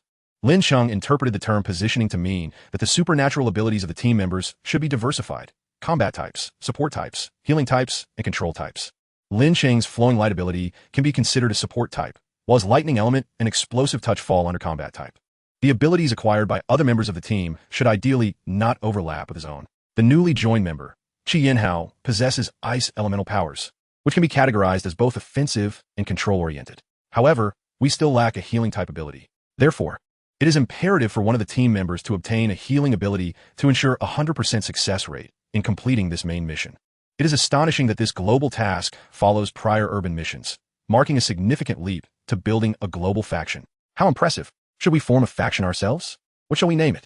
I am taken aback by the numerous features of the apocalyptic system. It is astonishing. A trading zone? There's even a forum? And what is this about a global bounty? This is quite exaggerated. Can we really hunt others? Haha. With just the 4 of us, can we truly establish a faction? Lin Cheng is no stranger to faction formation. He experienced it in his previous life. When this task was first introduced, survivors banded together to form factions, believing that the larger their numbers, the better. They never considered the necessity of having a powerful leader within their ranks. This oversight led to dire consequences. As immediately following the faction formation task, a city-based mission emerged, faction rivalry. It was akin to raising venomous insects, forcing all factions within a city to fight and kill each other. Surrendering would lead to absorption into another faction. However, at the onset of the faction rivalry task, all factions realized the importance of meticulously selecting their members. Ideally, they should be ability users. Is that too high a standard? At the very least, members should possess numerous attribute points, with all attributes above 15. Yet, suitable candidates remain scarce. Thus, the requirement shifted to male youths. Under such circumstances, those who surrendered found no takers. To earn points in the faction rivalry, the weak were discarded and slaughtered. Within a city, only the top 10 factions could ultimately reap substantial rewards. In Lin Cheng's previous life, the prominent faction, Honghu Base, emerged victorious in this faction rivalry, gradually evolving into a formidable force renowned throughout the apocalypse. Lin Cheng is curious if Lei Wanjun, the founder of Honghu Base, will establish a faction in Huqing in this life as well. Chapter 46. The Mutated Dog Boss. What shall we name our faction? Jianyu glanced at the 24-hour deadline for the faction formation task. Lin Cheng replied, I haven't decided yet. There are still 24 hours, so there is no rush. First, let us find the monument to grant each person an ability. Wei Sheng and the others also receive their hunting tasks. Wei Sheng has a task to kill a Tier 1 zombie. Jianyu has a task to eliminate mutated plants. And Qi Yinhao has a task to accumulate the elimination of 100 zombies. The 4 motorcycles sped down the streets towards Shanshui Yishu, a well-known affluent community in Huqing. There are several 6-story villas on the outskirts of the community, while the interior is filled with independent villas, set in a picturesque environment with landscape gardens, rockeries, and natural hot springs, located on the outskirts of Huqing. At present, all the villa doors are tightly shut, and there is not a single person in sight within the community. However, faint traces of blood can be seen along the paths. A large, abnormal black-gray mutated wolf dog is hunched over, devouring a person's abdomen. This individual has long since succumbed to death, having had their neck bitten through. The mutated dog tears open the belly and feasts on the entrails. Residents from the nearby villas can't help but peek through the curtains, their faces filled with terror as they witness the gruesome scene. All of them reside in this community, affluent and influential individuals who often mingle to expand their social circles. They immediately recognize that this mutated wolf dog is a prohibited breed owned by one of the residents who had been violating regulations. Typically, when the owner walked this dog, it was restrained with a thick iron chain and wore a muzzle, causing others to avoid it. Its size is already significantly larger than other large dog breeds, and now, having mutated, it is even bigger. Despite its increased size, they still recognize it at first glance. Seeing the beast core situated on the center of the wolf dog's forehead fills them with dread. How many lives has it consumed? It even devours zombies. The zombies in the community have all fallen prey to it. The apocalypse erupted just a day ago, and I witnessed its mutation yesterday. At that time, its owner was walking it outside when it suddenly went berserk, and the first victim was its own owner. I saw it mutate, and, at that moment, its size wasn't as pronounced. Now, it seems to rival a cow. It must have consumed an immense number of people and zombies within this single day. Its size has increased, its power amplified, and it pounces and bites anything it encounters. Who could possibly contend with it? This mutated wolf dog has not strayed from Shanshui Yishu. At the onset of the apocalypse, there were still many zombies within the community, but they were all devoured by it. It even triggered a small zombie tide, drawing hundreds of zombies to attack it. The difference between it and the zombies is its high intelligence. Even when it was a dog, it had considerable smarts.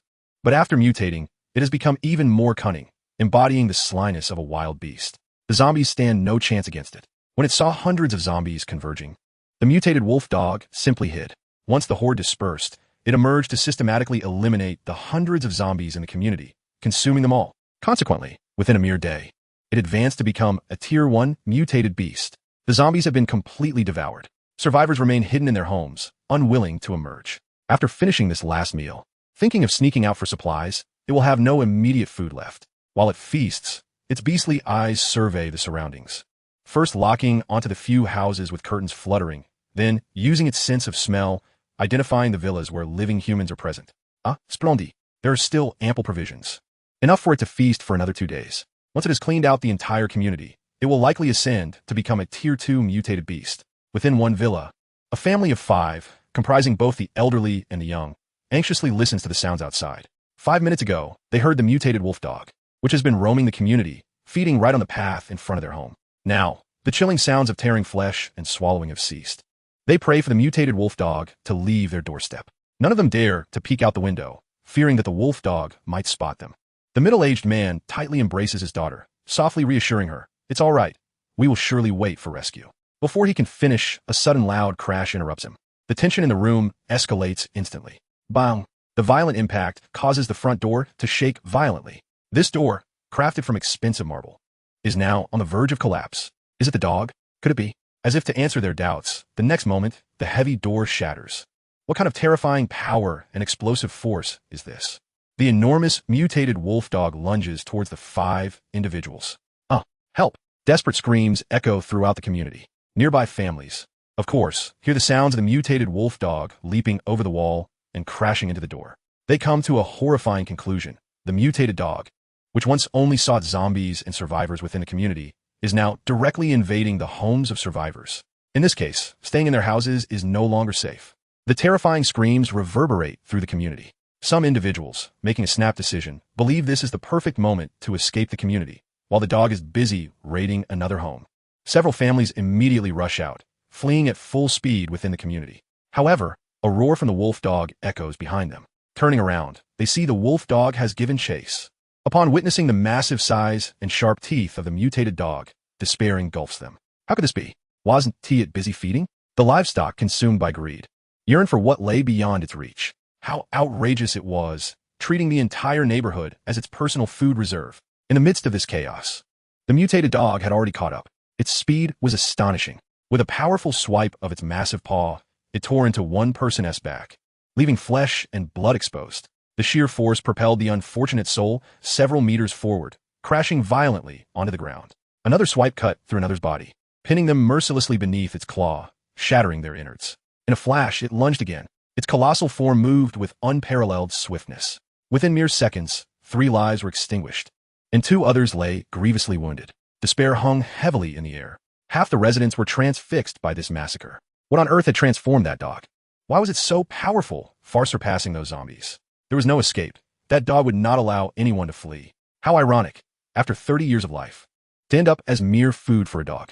Who could possibly defeat such speed and strength? Only 3 individuals remained at the forefront of the fleeing crowd. Yet, surrender had already consumed their hearts. With the mutated dog's velocity, they would be caught in less than 3 seconds. Behind them, the low growl of the mutated dog drew ever closer. Just then, an unexpected roar of engines pierced the air. Everyone turned in shock. 4 silver motorcycles burst into the neighborhood. Instantly, the mutated dog's attention shifted. With a growl, it lunged towards one rider's head. Its eyes fixated on the 4 as if they were its next meal. Chapter 47. Vines. The onlookers gaped in astonishment at the motorcycles that had charged in. Were these people insane? The streets were crawling with zombies, and they dared to ride such loud machines? Surely, a horde of corpses would be trailing behind them. Their audacity was remarkable, utterly unaware of the neighborhood's peril. Yet they had the audacity to barge in. The mutated dog had locked onto them. They were doomed. One could only wonder what thoughts had led them to seek their own demise. The mutated dog smashed the skull of the leading rider and charged toward the motorcycles. The survivors in the neighborhood started to mourn for the 4 riders in their hearts. They saw the mutated dog drawing nearer with ferocious intent, yet they did not flee. The motorcycles showed no signs of slowing down, racing headlong towards the mutated beast. Onlookers were left bewildered, staring incredulously at the 4. Were they mad? They could clearly see the mutated dog approaching, yet they didn't turn back.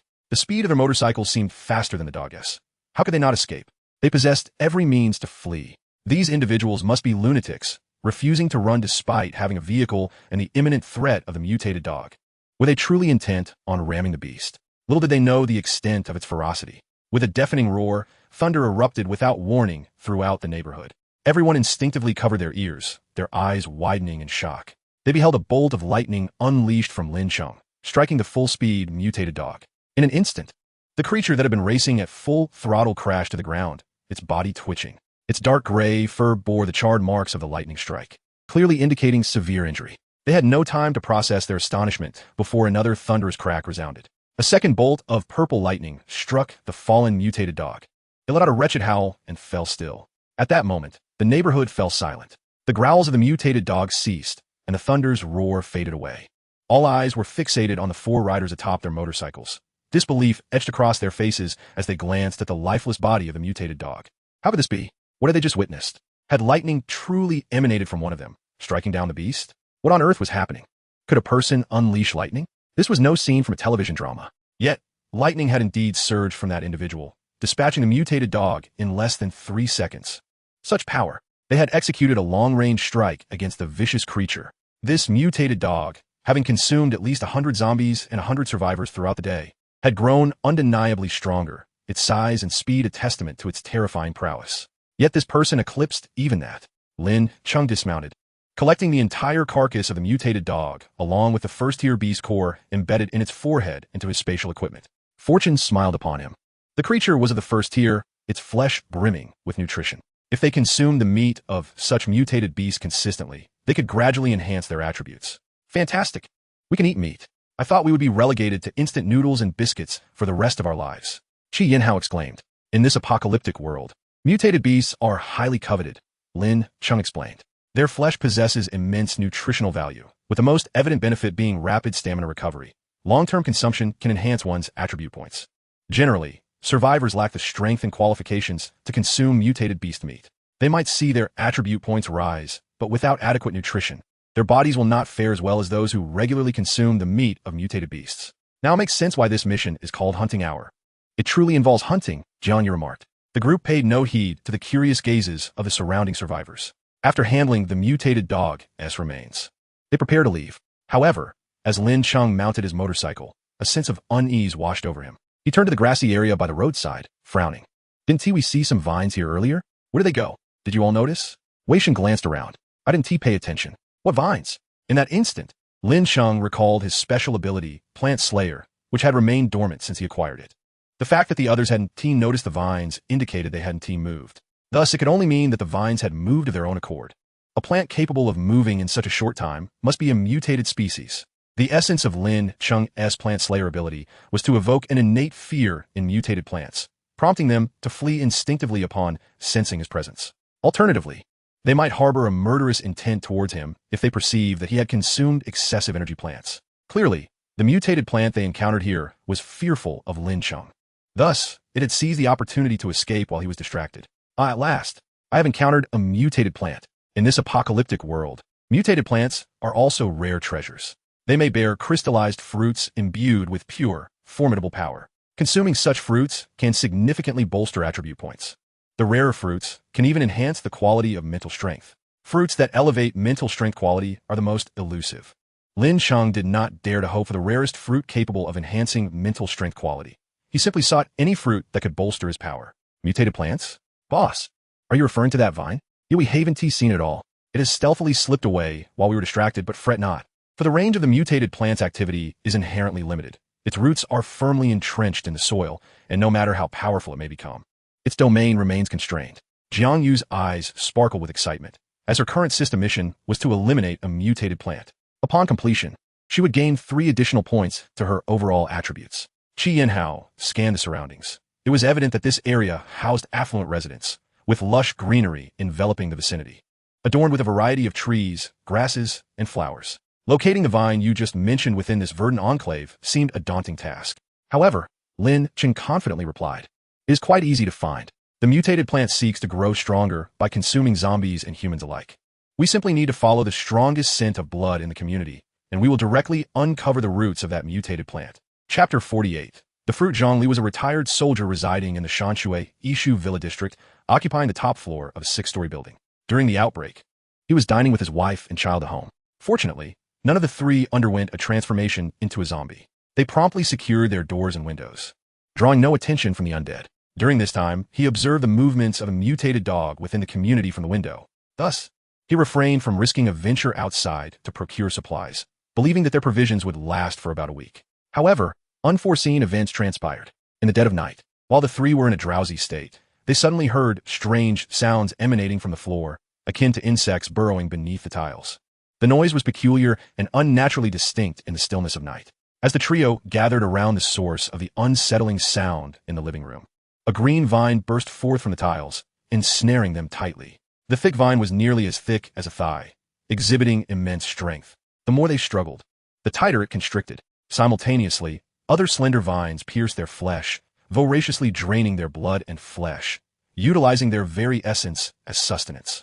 They could distinctly see the vines penetrating their bodies, resembling straws, occasionally swelling as they extracted their flesh. With each pulsation, a chunk of their flesh was gruesomely torn away. This was a torment beyond the comprehension of ordinary individuals. The plant's cruelty was further accentuated by its vines that suffocated their mouths, rendering them incapable of screaming or pleading for mercy. Within the span of 12 harrowing hours, Zhongli helplessly witnessed other tiles in his home being breached by a multitude of vines. Ultimately, the entire floor collapsed, revealing the scenes of several residences below. The once 6-story villa had transformed into a hollow shell, densely filled with entwined vines. Below, numerous individuals were ensnared, some already reduced to desiccated corpses, suspended from the vines like grotesque fruits. Zhongli, maintaining his daily exercise regimen from his former life, possessed physical endurance far surpassing that of the average person.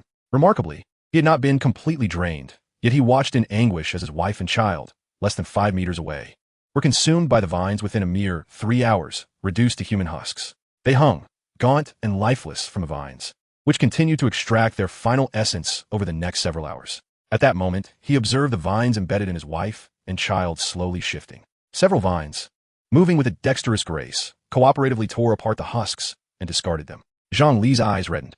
Even though he was acutely aware that his wife and child had perished hours earlier, he was still engulfed by profound sorrow. He gazed downward, searching for their remains, only to inadvertently notice something resembling fruit beside the intact husks. His eyes widened in disbelief. These so-called fruits were encased in a green skin, reminiscent of flower buds. Suddenly, he turned his gaze to his side, discovering a fruit the size of a quail egg that had sprouted unbeknownst to him, positioned between him and his wife and child.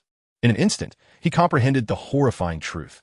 This fruit had emerged from the absorption of their flesh and blood. At that moment, a daring thought surged within Zhang Li's mind. If he consumed this fruit, he would likely be able to break free from the vine's grasp and escape. However, the notion of devouring something that embodied the essence of his wife and child filled him with revulsion and suffocation. Almost simultaneously, he heard commotion outside the community. 20 minutes prior, the roar of motorcycle engines had echoed through the area, followed by 2 thunderous booms. Then, silence enveloped the community. Hurry! The entrance to the community is just ahead. We can finally escape. This is wonderful. But why did those 4 individuals remain after killing the mutated dog? It seems they are searching for something within the community. Regardless of their intentions, the area is now safe. We must seize this opportunity to flee. I have an unsettling feeling about our community. Danger likely lurks beyond the slain, mutated dog. Oh my god, look at this villa. From the window, it is completely overrun with plants. What on earth is going on? Zhongli heard voices outside as people halted near the building. At that moment, the countless vines that had remained still within the building suddenly sprang to life. Like a predator lurking in the shadows, They launched a surprise attack. Those outside witnessed an overwhelming surge of vines erupting from every window of the building. Panic ensued as everyone turned to flee, but the vines moved with blinding speed, piercing through the bodies of over a dozen individuals in an instant. They were swiftly dragged into the building. The remaining individuals fled in a frenzy. What the hell is this? Plant can move. And like this, the bodies of those individuals were directly pierced by the plant and pulled into the edifice. This world has truly gone mad. Even the plants have mutated and turned lethal. Is there anywhere safe left in this world? Our community harbors such a terrifying mutated plant. Damn it. To escape through the main gate, we must pass by the adjacent villa. We have no choice but to scale the wall. Yet the vine-striking range exceeds their imagination. Some have already sprinted 20 meters away, only to be pierced through the body, forcefully dragged back into the villa. Those who followed, witnessing the scene from dozens of meters away, were left astounded, their worldviews shattered anew. What is happening? Is that a plant? Vines? Those things just pierce through those individuals' bodies. Have you noticed that the pierced areas are all limbs, avoiding vital organs and major blood vessels? Why is that? Does the mutated plant derive pleasure from tormenting humans? It could easily deliver a fatal blow. It is utterly horrifying. This world is deranged. How can humanity possibly survive? Even the plants by the roadside can kill. Run. Its vines can extend far. Stay away from that building. In the midst of their conversation, the group witnessed countless vines surging out from the windows once more, advancing toward them at nearly 10 meters per second, closing in on them in an instant. Many were paralyzed by fear, unable to move, just as they thought they too would meet the same fate as those ahead, impaled and dragged into the villa. They suddenly realized that the frenzied, fast-moving mass of vines had inexplicably halted in midair, mere 5 or 6 meters away from them. What is happening? Why has it stopped? Should we seize this moment to escape? What if we move and it resumes its assault? What should we do then? The group was on the verge of tears. They watched as the motionless vines began to writhe in the air, reminiscent of octopus tentacles, stagnating in their advance and retreat. It appeared as though they were grappling with the decision of whether or not to launch an assault on these individuals, rendering them even more hesitant to act. At that moment, they heard footsteps behind them. To their astonishment, they had indeed located the source. After searching for what felt like an eternity within the depths of the community, it turned out to be right at the entrance. Why had it ceased attacking those people? Had it genuinely been intimidated by the leader's botanical assassin? Observing its demeanor, it seemed torn between resentment and fear towards the leader, grappling with the choice of fleeing or striking. Unable to contain themselves, they turned around to see the 4 individuals who had just slaughtered the mutated dogs within the community, ambling towards them with an air of nonchalance. Chapter 49. I adore this. Lin Cheng gazed at the dense vines ahead, his eyes sparkling with excitement. So many. Looking at the buildings ahead, he noticed that the entire structure had been hollowed out by this mutated plant, transforming it into its lair. The lair at the community entrance was capable of extending its vines deep into the community, a testament to the formidable power of this mutated flora.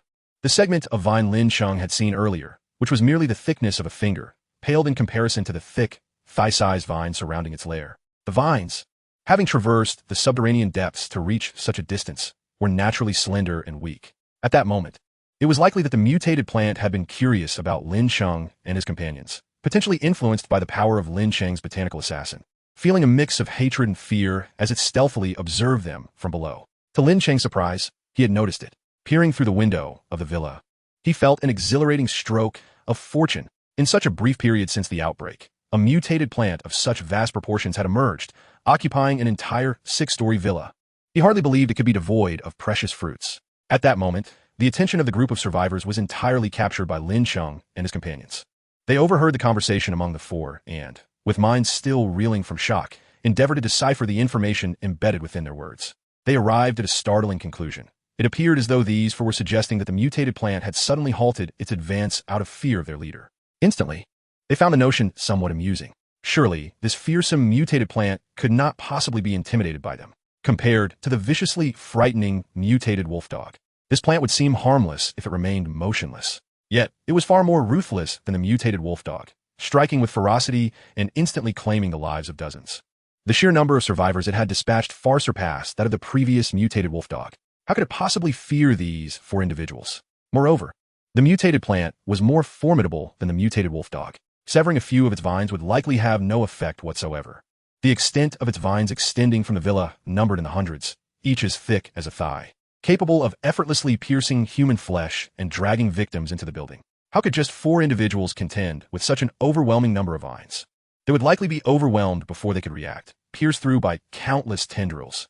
At that moment, Someone recalled that the mutated wolf dog had never approached this building while it was still alive, even going so far as to deliberately avoid the vicinity. If the mutated wolf dog had feared this plant, how could these four dare assert that the plant had refrained from attacking due to fear of their leader? As the crowd contemplated this, Lin Cheng and his companions had already moved among them. Stop advancing. Do you not see those vines? They just pierced the bodies of over 40 individuals and dragged them into that villa. I suspect it has ceased its movement for some reason. Perhaps because this distance is the farthest its vines can reach, and we are conveniently outside that range. This declaration instantly resonated with the other survivors present. A sense of relief washed over them. They found this explanation entirely plausible. No wonder it had halted. After all, it was still a plant. It could not operate far from its root system. They considered themselves incredibly fortunate to be positioned just outside its attack range. As long as they remained here, they would be safe and could scale the wall to escape the community. They felt immense gratitude for not having run faster earlier. Had they advanced another 5 meters, they would likely have already been impaled by the vines. Much to their astonishment, Lin Cheng and his companions seemed oblivious to their warnings, continuing their advance. They pressed through the crowd, positioning themselves merely 3 meters from the mutated plant. Yet they did not stop. They pressed on further. The crowd gasped, their disbelief mounting. Did they not hear what we said? This is a mutated plant capable of killing. It has already claimed dozens of lives in an instant. Do not proceed any further. Why were they not stopping? They appeared to genuinely believe that the plant had refrained from attacking due to fear of their leader. It was absurd. They were clearly deluded. Were they truly so consumed by their own fantasies that they imagined themselves as protagonists in a film? To think that the plant in action was a sign of fear. As the crowd scoffed, Lin Cheng had already approached the mutated plant. Yes, continue forward. I am eager to see whether it will attack you. They laughed, certain that just a step further would lead to them being turned into a sieve by its vines. At that moment, the expressions of the foremost individuals shifted dramatically as they witnessed the mutated plant's numerous, claw-like vines retract slightly in response to Lin Cheng's approach. They could hardly believe their eyes, their mocking words dying in their throats as they stared, wide-eyed, unable to blink. As Lin Cheng took another step forward, he entered what they had assumed was the plant's attack range. The onlookers braced themselves for the spectacle of Lin Cheng being pierced by countless vines, ready with their anticipated lines, even eager to witness the reactions of the other 3 closely following him. Surely, they would scream and flee, filled with regret for their arrogance and folly. Yet, the next moment left them dumbfounded. They had not witnessed Lin Cheng being impaled by the multitude of vines, but he had indeed crossed into what they believed to be the range of the mutated plant's attack. A profound silence enveloped the surroundings, broken only by the sound of the twisting and scraping vines. Lin Cheng took 2 more steps forward. In that instant, they clearly saw the hundreds of vines retreating. Those numerous, tentacle-like vines, akin to octopus appendages, were indeed receding in response to Lin Cheng's advance. Their eyes widened in disbelief as they processed the astonishing scene before them. Their hearts filled with unprecedented shock. Lin Cheng was pushing the mutated plant back. Just moments ago, it had been approximately 5 meters away, but now, under Lin Cheng's approach, it had retreated to over 10 meters. If it continued to retreat, it would soon be forced back into the villa. I can't be seeing this incorrectly, can I? The mutated plant is genuinely afraid of that individual. How is this possible? This is a plant capable of instantly killing dozens of people. How could it fear a human? It possesses incredible strength and has hundreds of vines. Surely, there are at least 1,000 vines remaining within the building that have yet to emerge. Yet, it is afraid of this one person. As he advanced, it retreated. How remarkable. But why does the mutated plant fear him? Is it due to his strength? Lin Cheng wore a smile on his face. He was not intentionally trying to show off. Rather, after acquiring the special ability of the botanical assassin, he had yet to encounter a mutated plant. He was genuinely curious to see just how terrified this plant was of him, finding the situation amusing as it did not completely withdraw. In the midst of this suspended space, it appeared as if the creature was poised to attack at any moment. This provoked Lin Cheng's curiosity about whether it felt more fear or hatred towards him. Having experienced a lifetime, Lin Cheng was acutely aware that mutated plants possessed a greater intelligence than zombies or mutated beasts, capable of perceiving them as sentient beings. The sentience of mutated plants is unparalleled. Consequently, Lin Cheng could not restrain himself from exclaiming, "Indeed, I consumed a plethora of spiritual plants yesterday, which I thoroughly enjoyed. However, should you bear fruit, my appreciation would undoubtedly deepen." In the next moment, hundreds of retreating vines suddenly froze in mid-air, as if someone had pressed the pause button. Whoosh! Then, they surged madly towards Lin Cheng. Chapter 50. Retreat to the lair. The dense vines abruptly became taut, darting towards Lin Cheng from multiple directions with alarming speed, akin to a rain of arrows. The atmosphere around them transformed into one of palpable menace. Everyone present felt the unrestrained, astonishing killing intent emanating from this mutated plant. It was unfathomable that a mere plant could exude such murderous energy. What difference was there from human? The survivors behind them could not comprehend Lin Cheng's actions. The mutated plant had clearly shown signs of retreat, yet he insisted on uttering words that would provoke it. Was he courting death? The power of the mutated plant was evident. Its withdrawal was already a significant concession. Yet this man chose to endanger everyone. Such foolishness and malice. What could possibly be going through his mind? Was he insane? To intentionally provoke this mutated plant? I truly cannot fathom his actions. Now, it is certain that he is doomed. The mutated plant was in a complete frenzy. In the following instant, a swirling mass of pitch-black energy materialized before Lin Cheng. As the force of greed manifested, it seemed to devour the light around, sucking in the countless, attacking vines. The black hole acted as an impenetrable barrier, separating Lin Cheng from the multitude of vines. Not a single vine managed to touch Lin Cheng. The survivors were left agape, their eyes filled with disbelief. They had anticipated witnessing Lin Cheng's body being pierced mercilessly, yet unexpectedly, the terrifying black energy consumed all the incoming vines. Hiss, hiss, hiss. At that moment, they even heard the wretched cries of the mutated plant. What was happening? What was this black entity? The vines could not penetrate it. Not only could they not pass through, but it appeared they were entirely devoured by the black energy. Such terrifying power. They witnessed countless vines retreating in panic. The severed ends of the vines oozed a translucent sap, as though they had been neatly sliced by a blade. The mutated plant had truly retreated this time. Swiftly withdrawing back into the mansion, Lin Cheng erupted into full speed, vanishing from sight and dashing into the building. The survivors gazed incredulously at the scene unfolding before them. If the mutated plant had merely been wary of Lin Cheng before, stepping back with each advance he made, now, after a brief encounter, it had lost a significant number of vines and was utterly terrified of Lin Cheng, retreating without hesitation into the mansion. My goodness, he is incredibly powerful. That black energy is terrifying. Even standing here, I could feel the overwhelming force emanating from it. It felt as though everything could be consumed by that black hole. What kind of power is this? It is truly fearsome. At this moment, these individuals felt a sting on their faces, as if slapped. They had believed that Lin Cheng was no match for the mutated plant. Yet in the blink of an eye, the mutated plant suffered a significant setback, retreating to its lair. Meanwhile, within the mansion, the survivors who had been dragged in just 2 minutes prior stared desperately at their companions, hoping someone would intervene to save them all. Yet, they were utterly ensnared by the vines. The more they struggled, the tighter the grip became. If they continued to resist, they would be strangled before the vines could drain their flesh and blood. Zhongli, at the tip of the vines, felt an overwhelming despair as he witnessed more individuals being drawn in as nutrients. He felt himself nearing his limit. His vision began to blur, and the scenes of his life began to flash before his eyes. Everyone was powerless, awaiting death. But then they witnessed an astonishing sight. The hundreds of vines stretching out from various windows suddenly recoiled all at once. Not only that, but their tips were all severed. It was as if something had neatly sliced them. They poured forth sap, likely akin to the mutated plant's lifeblood. As the crowd gaped in astonishment, a figure swiftly followed in after them. Some of the survivors recognized him immediately as Lin Cheng, the one who had slain the mutated wolf dog in their community. Their eyes widened with hope, even halting the playback of Zhang Li's life flashes. All he could see was Lin Cheng's silhouette. Many speculated that it was Lin Cheng who had inflicted grave injuries upon the mutated plant. However, this was simply too extraordinary. Those vines numbered at least in the hundreds. How could they all be cut short? Yet, what transpired next left them utterly astounded. After Lin Cheng entered, the main body of the mutated plant, the trunk that had remained stationary and bound them with thousands of vines, began to tremble with excitement. Even the vines that had ensnared them, penetrating their bodies, began to writhe impatiently, contracting as if stimulated. At this moment, they could all sense the mutated plant's fear and turmoil. Everyone gazed at Lin Cheng with the eyes of those who observed a savior. Upon entering, Lin Cheng did not immediately strike. Instead, he meticulously scanned the densely entwined vines of the mutated plant. Then, it seemed he spotted something, and a smile emerged on his face that filled them with trepidation.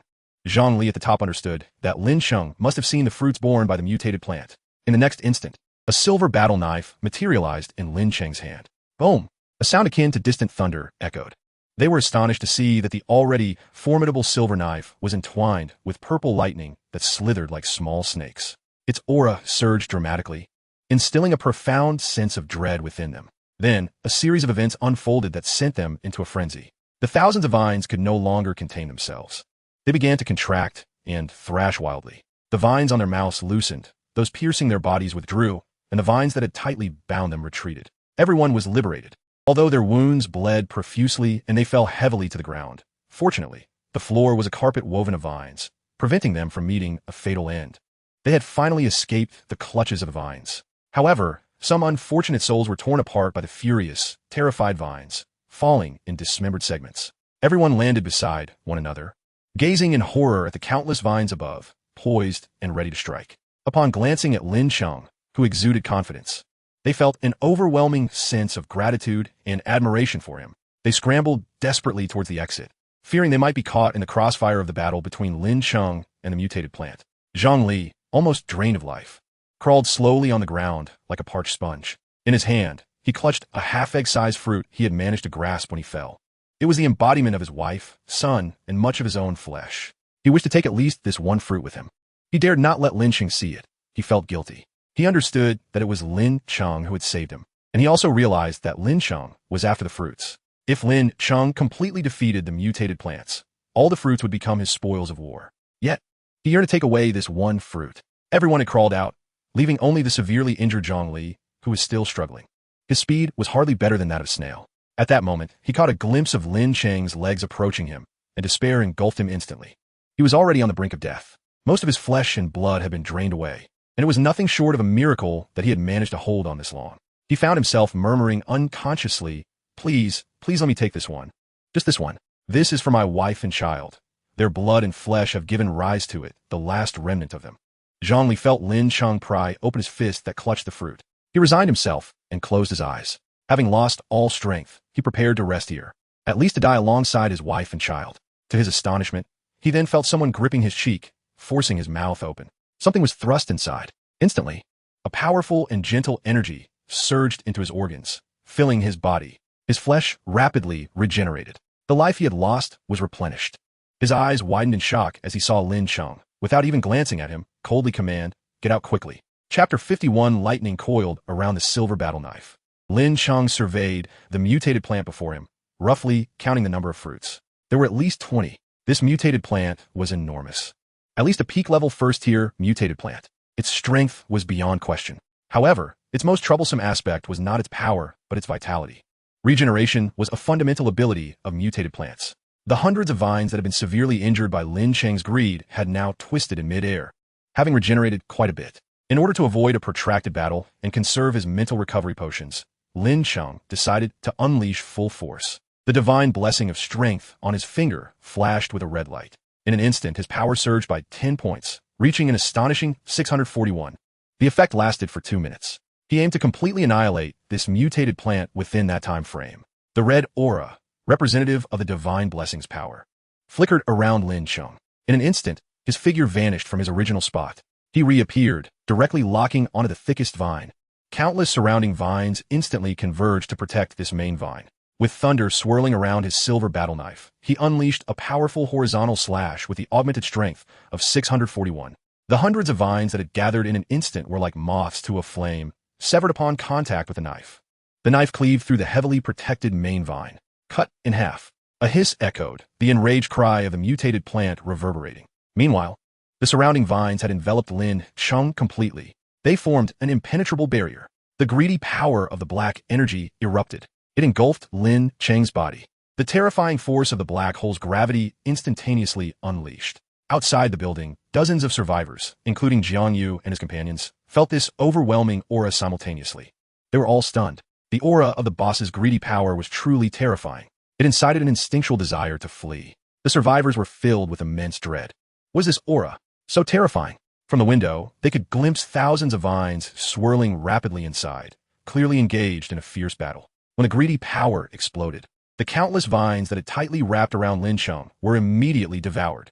Lin Cheng was instantly liberated, swallowing down 4 mental recovery potions.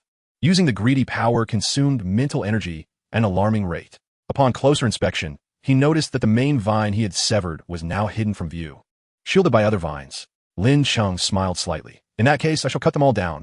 Let's see how you hide." In the following moments, Lin Cheng went on a cutting spree. With the blessing of strength, his power was immense. The thick and sturdy vines fell before his blade as easily as paper.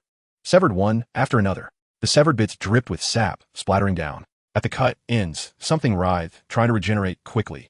Lin Cheng refrained from using thunderous power and explosive touches for widespread attacks, fearing damage to the fruits. He had to employ the simplest methods to eradicate this mutated plant. A vine, originally dozens of meters long, was cut down to 20 meters. Lin Cheng continued to chop at the root. He aimed to completely strip it bare. Most of the time, he had no energy to focus on how much length remained on any specific vine. Any vine that appeared before him was met with a flurry of strikes. The energy sap, imbued with powerful regenerative qualities, covered Lin Cheng entirely.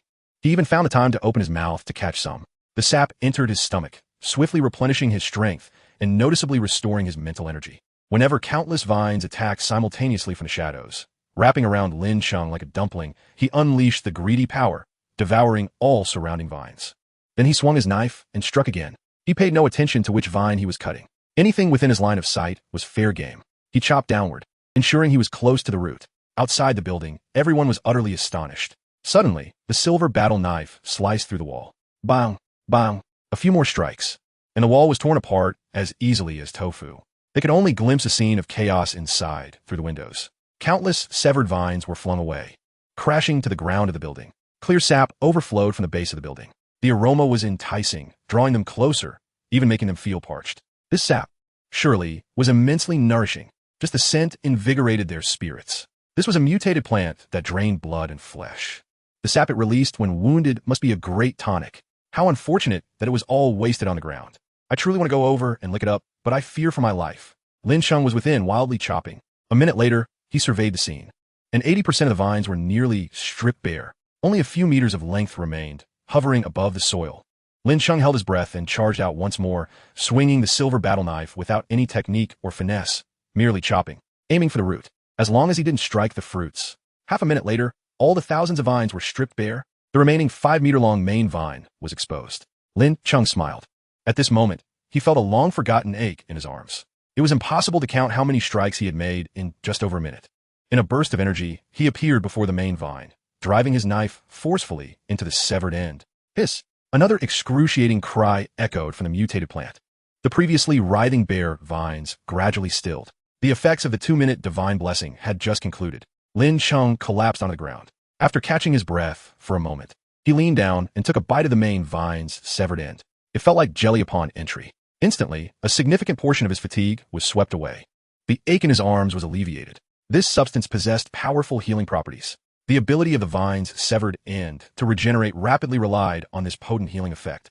It was akin to countless healing potions. Lin Cheng rose to his feet. Jiang Yu and his companions also entered. Upon witnessing the scene before them, they couldn't help but gawk in astonishment.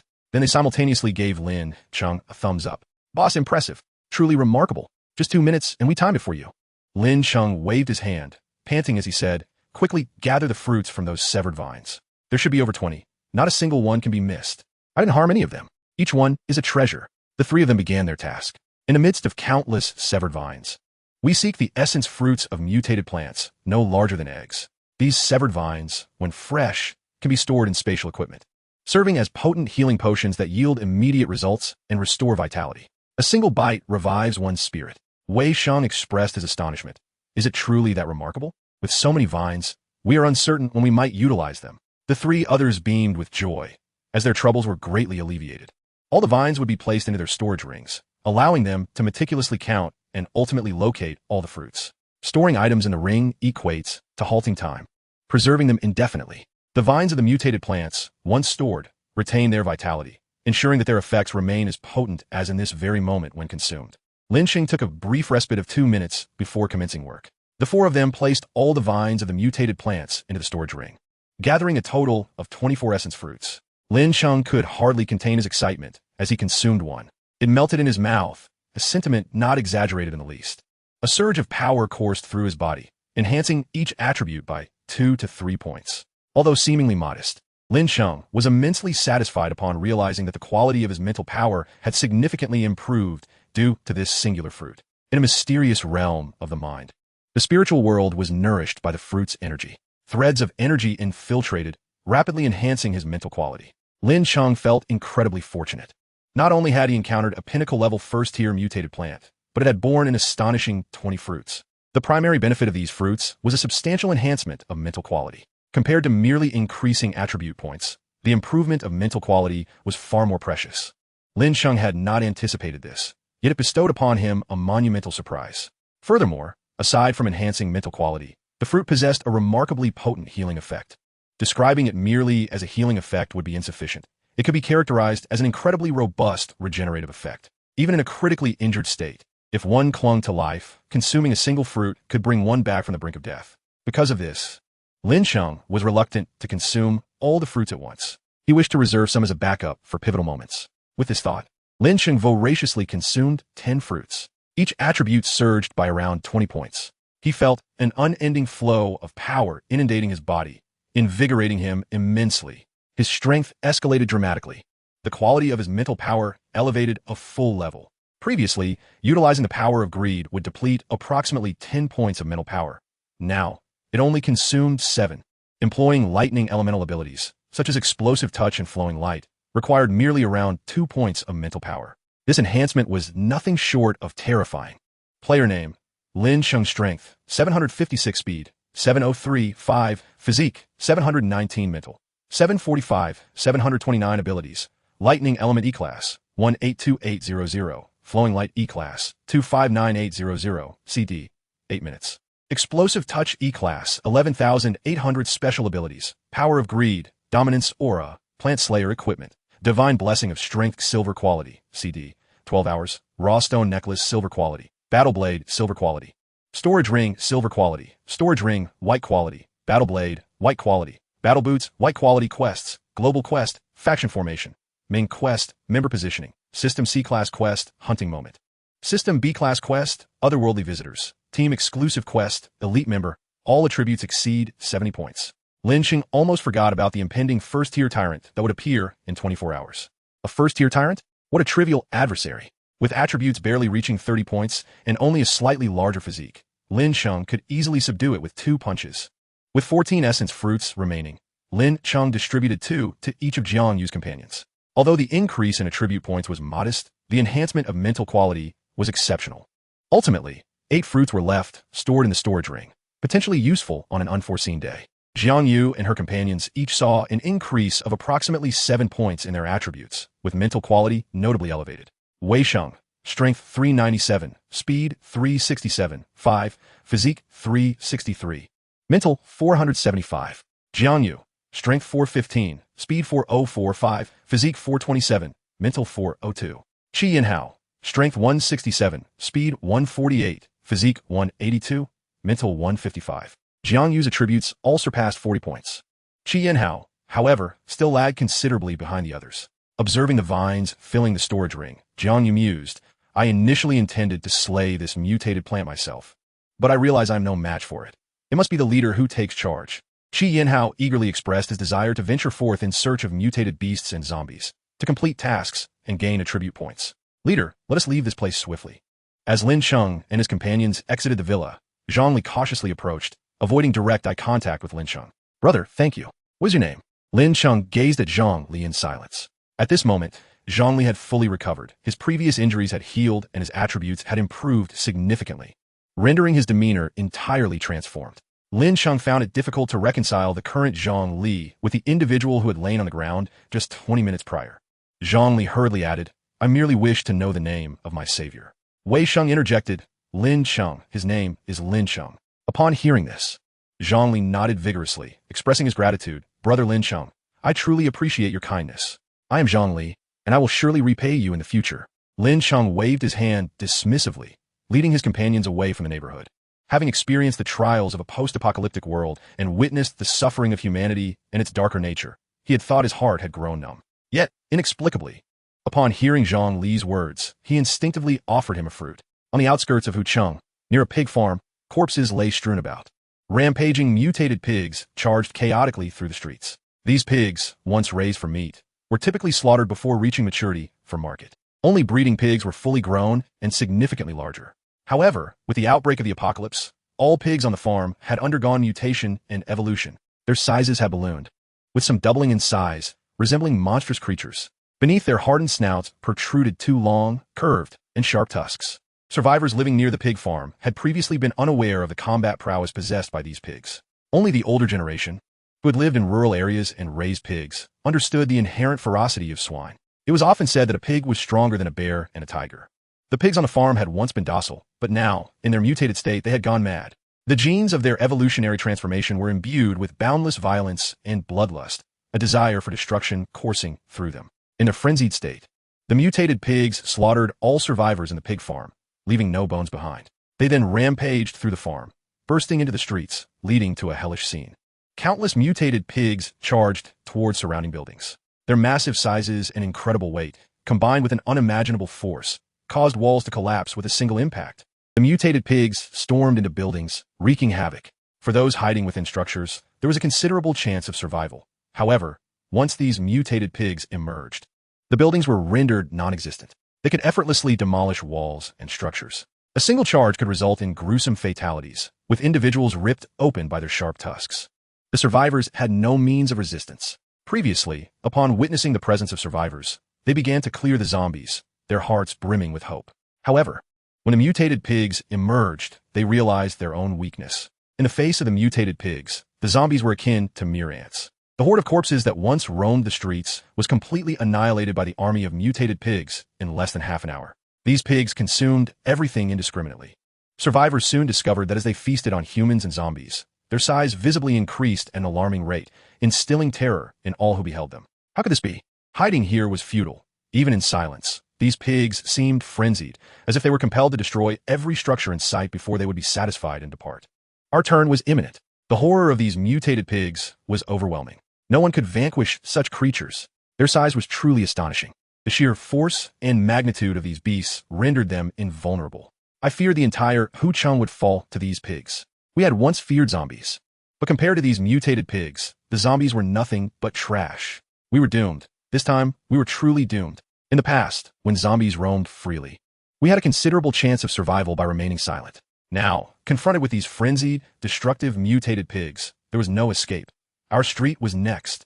There were at least 300 of them. More terrifying still, despite their enormous size, they moved with surprising speed. At that moment, the survivors, who had taken refuge on the rooftop of their self-built villa, suddenly spotted a truly horrifying presence among the herd of pigs. An elderly woman among the survivors trembled as she pointed at the pig, exclaiming, "That one is a breeding boar. It must be." Chapter 53. The mutated pig horde, the enormous black boar, stood out prominently among the other pigs. Its tusks were twice the length of those of other mutated pigs, and its size was terrifying, exceeding 3 meters in length and 2 meters in height. It was a truly monstrous being. Sparse black bristles stood erect along its back. Exuding en overwhelmingly fearsome aura. The moment the survivors beheld this apparent leader of the pigs, their mental fortitude crumbled entirely, replaced by an unprecedented sense of despair. How could they possibly survive against such a monster? Just a glance at its size and appearance filled them with hopelessness. Their faces turned ashen. How could such a terrifying creature exist? A single collision could bring their entire building crashing down. This was a genuine dead end. There was no escape. I found myself longing for the days when zombies roamed the streets. These mutated pigs were the true monsters, consuming everything in sight and demolishing everything they encountered. We were beyond salvation. The largest mutated pig was particularly ferocious, leading the charge and violently colliding with nearby buildings. Each impact resulted in a collapse. Debris and fragments struck its body but caused no harm whatsoever. Its skin and the bristles on its back were as impenetrable as iron walls. They could not fathom what could possibly pierce the hide of this mutated pig. It was simply unfathomable. The mutated pigs surged forth, seeking survivors to devour. The streets echoed with the desperate screams of those who had lost all hope. The herd of pigs obliterated everything in sight. The remaining survivors were left to await their demise in their homes. They were coming. They had arrived. Hundreds of mutated pigs charged down the street, shaking the ground and causing the buildings to tremble. This was a suburban villa, surrounded by heavy iron gates, not merely railings but solid iron doors.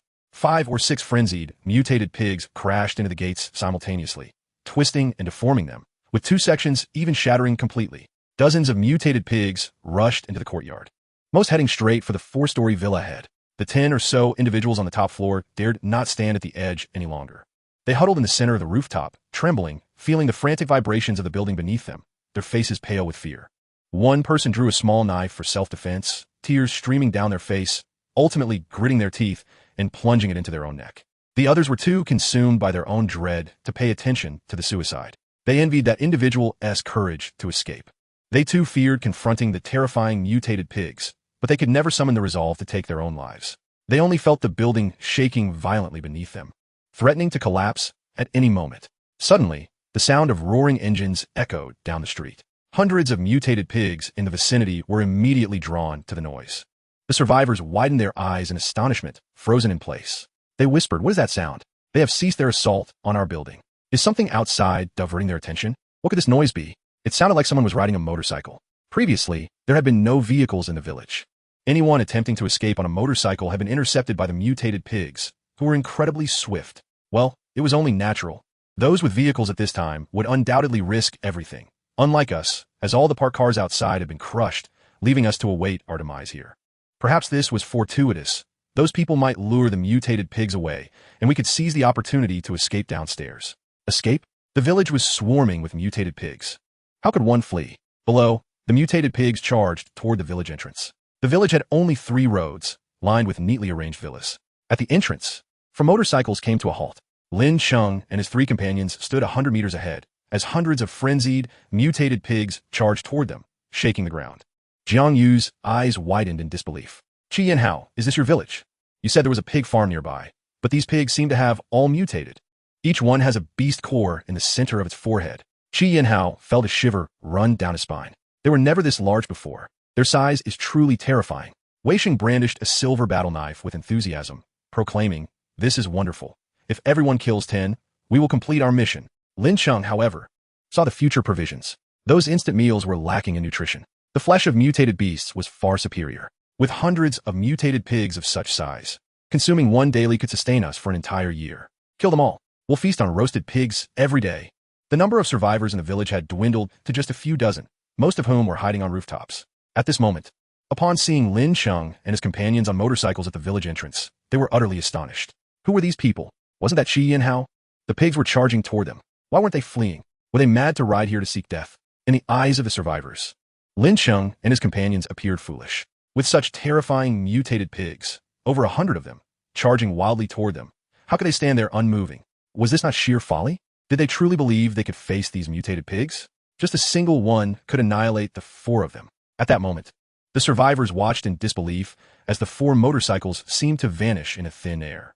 Suddenly, Lin Cheng was enveloped in crackling lightning.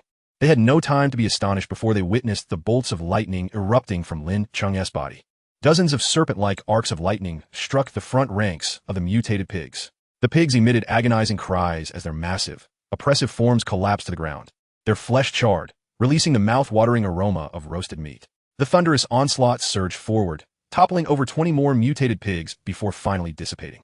The E-grade lightning elemental ability was immensely powerful. However, the tough skin of the mutated pigs rendered them resilient. The initial wave of lightning merely incapacitated them. They struggled to rise from the ground. Lin Cheng chuckled. These mutated pigs are somewhat difficult to kill. With that, his figure vanished from sight, reappearing beside the fallen mutated pigs in the blink of an eye. The silver battle knife struck down with a thunderous force, swift and decisive. With an astonishing speed that eluded the eyes of bystanders, several heads of mutated pigs were severed in a flash, resulting in the complete annihilation of dozens. At that moment, the survivors in the village were utterly shocked. What a thunderous assault! Over 30 pigs were rendered incapacitated, unable to rise. What on earth? How could this person be so formidable? This was a horde of mutated pigs that had nearly devastated several surrounding villages. In mere seconds, he had single-handedly slain more than 10. What kind of extraordinary power is this? Everyone was left in awe. Not only that, Jiang Yu and her companions swiftly followed Lin Cheng into the fray. An icy layer spread forth as Qi Yanhao unleashed his ice elemental powers, freezing over a dozen mutated pigs in the designated area. However, these mutated pigs were incredibly fierce, and they soon began to struggle against the icy restraints on their legs. With all attributes exceeding 40, Jiang Yu and Wei Sheng moved with remarkable speed, rushing to confront the temporarily immobilized pigs. The might of their silver blades, combined with their astonishing strength, swiftly dispatched the pigs controlled by Qi Yanhao. Meanwhile, Lin Cheng had completed the hunting moment quest, having fulfilled the C-rank task.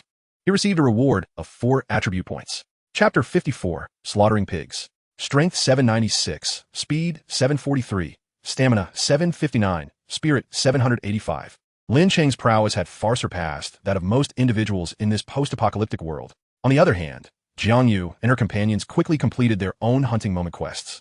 Due to Qi Yinhao's insufficient strength, he required assistance from Jiang Yu and Wei Sheng to successfully fulfill the task. All of them gained 4 attribute points. Wei Sheng surpassed 40 in all attributes, while Qi Yinhao's 2 attributes exceeded 20. The horde of mutated pigs charged wildly. A particularly swift pig lunged forward and sent Qi Yinhao flying against the wall. With a resounding crash, he broke through the wall, hurtling toward the nearby houses. All eyes were fixed on Qi Yinhao and the pig. It seemed he was doomed. Never had anyone witnessed someone survive a direct charge from mutated pig. The tusks of these beasts could easily eviscerate him. But then, to everyone's astonishment, the pig that had rammed into Qi Yinhao suddenly became encased in ice, immobilized. Qi Yinhao scrambled to his feet, raising his silver blade to strike at the pig's neck. After completing the quest, his strength surged to 207. With the power of the silver blade, he cleaved through both ice and flesh. Yet, he failed to sever the pig's neck entirely. Blood gushed from the mutated pig, soaking the surrounding shattered ice. Gathering his strength, he delivered a decisive blow, fully decapitating the creature. The survivors were left utterly astonished, gazing at Qi Yinhao in disbelief. Miraculously, he bore no wounds. His clothes were merely torn by the tusks, and even his skin showed no signs of injury. How could this be? He had been propelled over 10 meters. How could he emerge unscathed? His strength was inferior to the other 3. He should have been doomed. Yet, he had managed to turn the tables on this mutated pig. It was inconceivable. Was his skin made of iron? Even iron would not withstand the force of these pigs, which could obliterate iron doors in an instant. How could he possibly still be alive? Yet, not only was he alive, but he bore no injuries whatsoever. It was utterly absurd. What was truly happening? Qi Yinhao had been knocked far from Lin Cheng and the others, and several more pigs had targeted him. These pigs were quite astute, quickly identifying Qi Yinhao as the weakest link among the 4, and they charged at him like a pack of predators. Qi Yinhao felt a chill run down his spine. Abandoning all sense of dignity, he bellowed for help. "Boss, save me." 5 ferocious mutated pigs charged toward him simultaneously. He immediately unleashed ice elemental powers, attempting to freeze the pig's legs. However, their immense strength shattered the ice in mere seconds, and they barreled toward Qi Yinhao. His upper body armor had dwindled to around 70 durability. The previous pig had already consumed approximately 20 durability with a charge. If these 5 pigs attacked him all at once, his armor would surely be overwhelmed. The survivors widened their eyes, eager to witness whether Qi Yinhao would withstand the onslaught of 5 mutated pigs without sustaining any injuries. At that moment, a figure suddenly appeared before Qi Yinhao. Lin Cheng had arrived, first delivering a powerful kick that sent Qi Yinhao flying far away. The survivors barely caught a glimpse of Lin Cheng's figure and mistakenly believed a mutated pig had sent Qi Yinhao tumbling. They thought, "Let us see if he can escape this time. Perhaps his previous fortune was just luck, but he cannot rely on it indefinitely. He will soon be torn apart and become pig fodder." With all his might, Lin Cheng swung his silver blade, decapitating 2 pigs in a single stroke. On the other side, Lin Cheng's hand gripped the head of another mutated pig. Boom! A violente explosion erupted. The shockwave rattled the nearby villas, shattering all intact glass. The temperature soared dramatically. The crowd's eyes widened in sheer astonishment. What was happening? Where did this explosion come from? Flames engulfed the remaining 3 mutated pigs, and the one struck by the explosive force had its head obliterated in an instant. The other 2, although not at the center of the blast, were scorched by the proximity. Lin Cheng swiftly dispatched the remaining pigs. As the flames dissipated, the survivors beheld the lifeless bodies of 5 mutated pigs. Their emotions were beyond mere shock. When had this person arrived? They had not noticed his presence at all. Incredible. The explosion was utterly extraordinary. The previous thunderous assault had also been his doing. Was this the power of abilities? The survivors, in their quest to establish a faction, had rallied those around them. They completed their task, gaining 2 attribute points each. Yet, they were still no match for the mutated pigs. Importantly, upon completing this task, they unlocked numerous functionalities within the apocalyptic system, including a public forum. During their evasion of the mutated pigs, many had perused posts from other survivors on the forum, learning about the steel, abilities, and more. In one such post, it was stated that abilities were exceedingly difficult to acquire in a world overrun by zombies. Locating a steel was already a rare feat. The steel contained abilities that could be exchanged, which was considered incredibly fortunate. Moreover, the price of abilities was exorbitant. The most basic white-quality ability required 300 magic crystals for exchange. 300 magic crystals meant having to slay 300 zombies. What a daunting concept. The most rudimentary white abilities were unattainable for countless individuals. It was said that abilities with destructive power could not be of white or silver quality. They must start at least from blue quality. Blue quality abilities required 2,000 magic crystals. The thunderous abilities and explosive powers demonstrated by Lin Cheng, capable of instantly dispatching several fierce, mutated pigs, undoubtedly classified as blue-quality abilities discussed in the forum. Even if both of these abilities were blue quality, they would demand 4,000 magic crystals for the slaughter of 4,000 zombies. The thought was overwhelming. This person was immensely powerful. Even these mutated pigs were no match for him, let alone the zombies trampled by the pigs. It was no wonder he could amass so many magic crystals to exchange for abilities. Killing zombies posed no difficulty for him. Meanwhile, Qi Yinhao scrambled to his feet, exclaiming, "Boss, thank you." At this point, Lin Cheng and his companions had already slain over 50 of the 300 mutated pigs. Jiang Yu and Wei Sheng, whose attributes have surpassed 40 points, are currently showcasing their prowess. Although they lack supernatural abilities, they wield the silver battle knife with remarkable efficacy, inflicting grievous harm upon the mutated pigs, whose cries echo in despair. Despite their considerable numbers and intelligence surpassing that of zombies, these creatures are shielded by E-grade luminous barriers. Their swiftness generally keeps them from being attacked by the mutated pigs. As the pigs swarm, Lin Cheng unleashes a thunder element ability, incinerating them to a crisp. He then moves in to deliver the final blows. The four of them are slaughtering the pigs with fervor, leaving the dozens of survivors in the village utterly astonished. They are formidable. Qi Yinhao from our village possesses ice-type abilities. Could he truly slay 2,000 zombies? Have you not seen how impressive his leader is? I reckon with a thunder-type ability and an explosion ability, he could wipe out hundreds of zombies. Acquiring 2,000 magic crystals would be effortless. I suspect the other two lack abilities simply because they have not yet discovered the stone tablets. Suddenly, all the survivors fell silent as an overwhelming aura engulfed them, sending shivers down their spines and instilling fear deep within their hearts. They all turned to face the same direction, where the largest mutated pig with black fur was fixated on Lin Cheng from afar, emanating an astonishingly terrifying presence. Goodness, is that the breeding pig? Chapter 55. Tough skin and thick flesh. Lin Cheng gazed upon the enormous black mutated pig, its size evidently surpassing that of its brethren. This aura is nearing the second tier. Without needing Lin Cheng's words, Jiang Yu and the others were already stunned upon sensing the black mutated pig's presence. This creature is the most formidable adversary they have encountered since the apocalypse began. Merely its aura instilled an overwhelming sense of danger, causing their hair to stand on end. Its strength undoubtedly exceeds that of Jiang Yu and Wei Sheng, both with attributes over 40 points. Qi Yinhao, feeling a pang of fear, inquired, "Boss, if it's second tier, how many attribute points does that entail?" Lin Cheng replied, "Approximately 70. Jiang Yu immediately turned her head.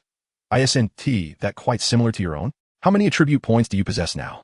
"My strength and mental power are nearing 80, while the other two hover around 75, thus reaching the second tier," Wei Sheng stated earnestly. Lin Cheng mentioned that this pig is close to the second tier, meaning its strength has yet to reach 70 in attributes. Lin Cheng remarked, "I would rather it be second tier. If it truly is, we could obtain a second-tier beast core and feast upon the meat of second-tier mutated pigs." Meanwhile, the previously aggressive mutated pigs, which had relentlessly charged in, suddenly ceased their advance. They parted ways, creating a path for their pig king. The expressions of the village survivors were filled with immense dread. As they felt the terrifying aura deliberately emanated by the largest mutated pig, despair and fear enveloped them. Most could scarcely stand, let alone dare to glance at the pig. The oppressive sensation weighed heavily upon them, making it difficult to lift their heads. This aura is utterly terrifying. How can a pig emit such a dreadful presence? I felt as though I might perish from fear while standing on the rooftop. The strength of this pig must be several times that of the others. Why aren't these for fleeing? They stand no chance. The aura from this pig is fundamentally different from that of the other mutated pigs. Its size is on an entirely different scale. The steel bristles on its back are not just weapons, but also a formidable defense.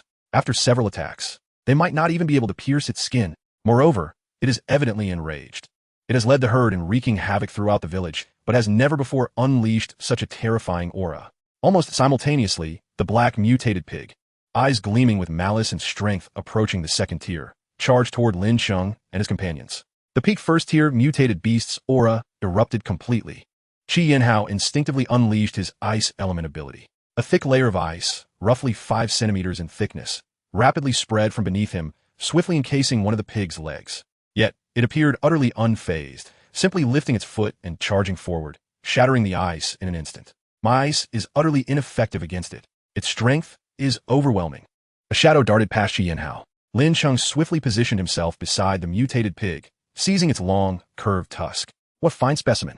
With some refinement, it could rival a silver-grade weapon. The strength of the mutated pig is at the peak of the first tier, translating to nearly 70 attribute points.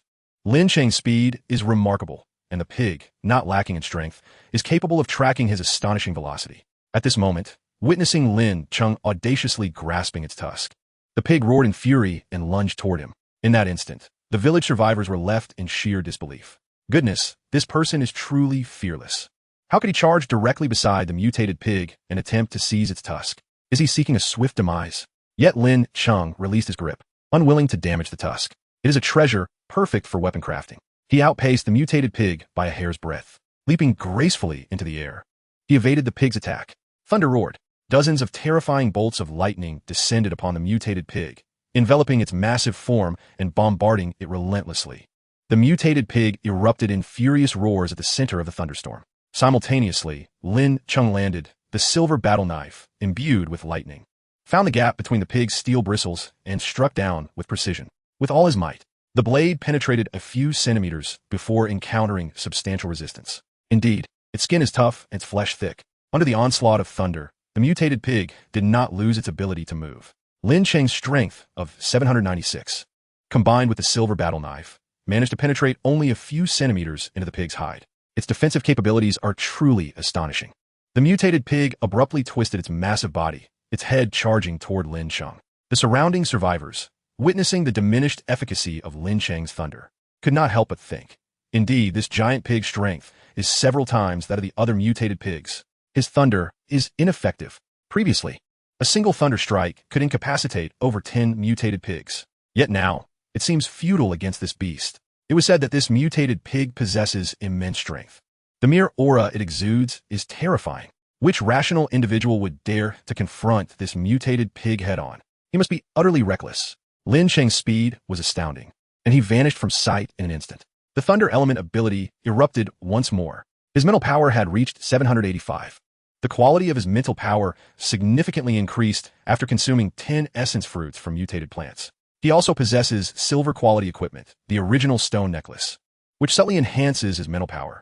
Now, utilizing the thunder element ability consumes almost only 2 points of mental power per use. Furthermore, his thunder element ability is of purple quality, requiring no cooldown. As long as his mental power is not depleted, he can continuously unleash thunder. The explosive touch is even more violent than the thunder element itself. Lin Cheng was reluctant to harm the tusk and steel bristles of the mutated pig. Thus, he unleashed a torrent of thunderous might. After 1 or 2 strikes proved ineffective against this defensively monstrous pig, he resorted to 10 strikes. 10 strikes would consume over 20 points of mental power. Lin Cheng currently possesses nearly 80 points of mental power. Just with thunder alone, he could slay it.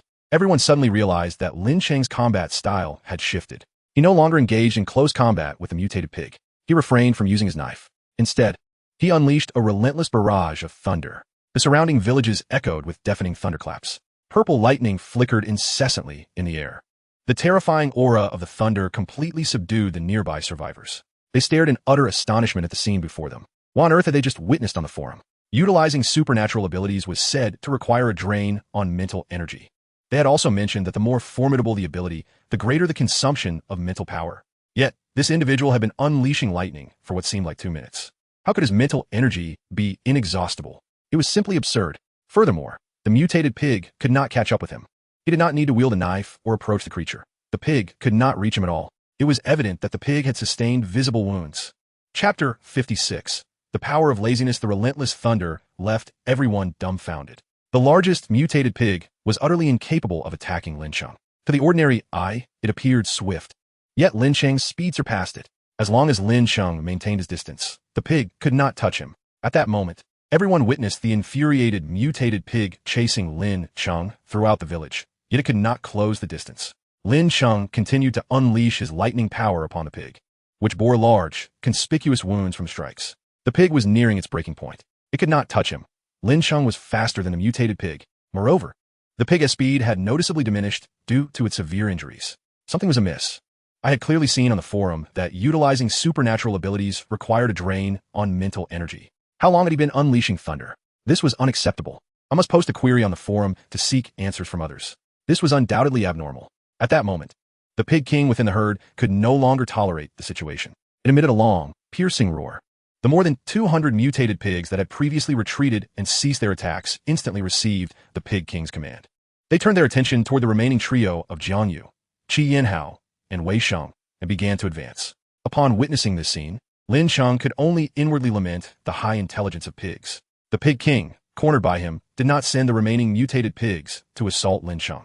It understood that even its own formidable speed was outmatched by Lin Cheng.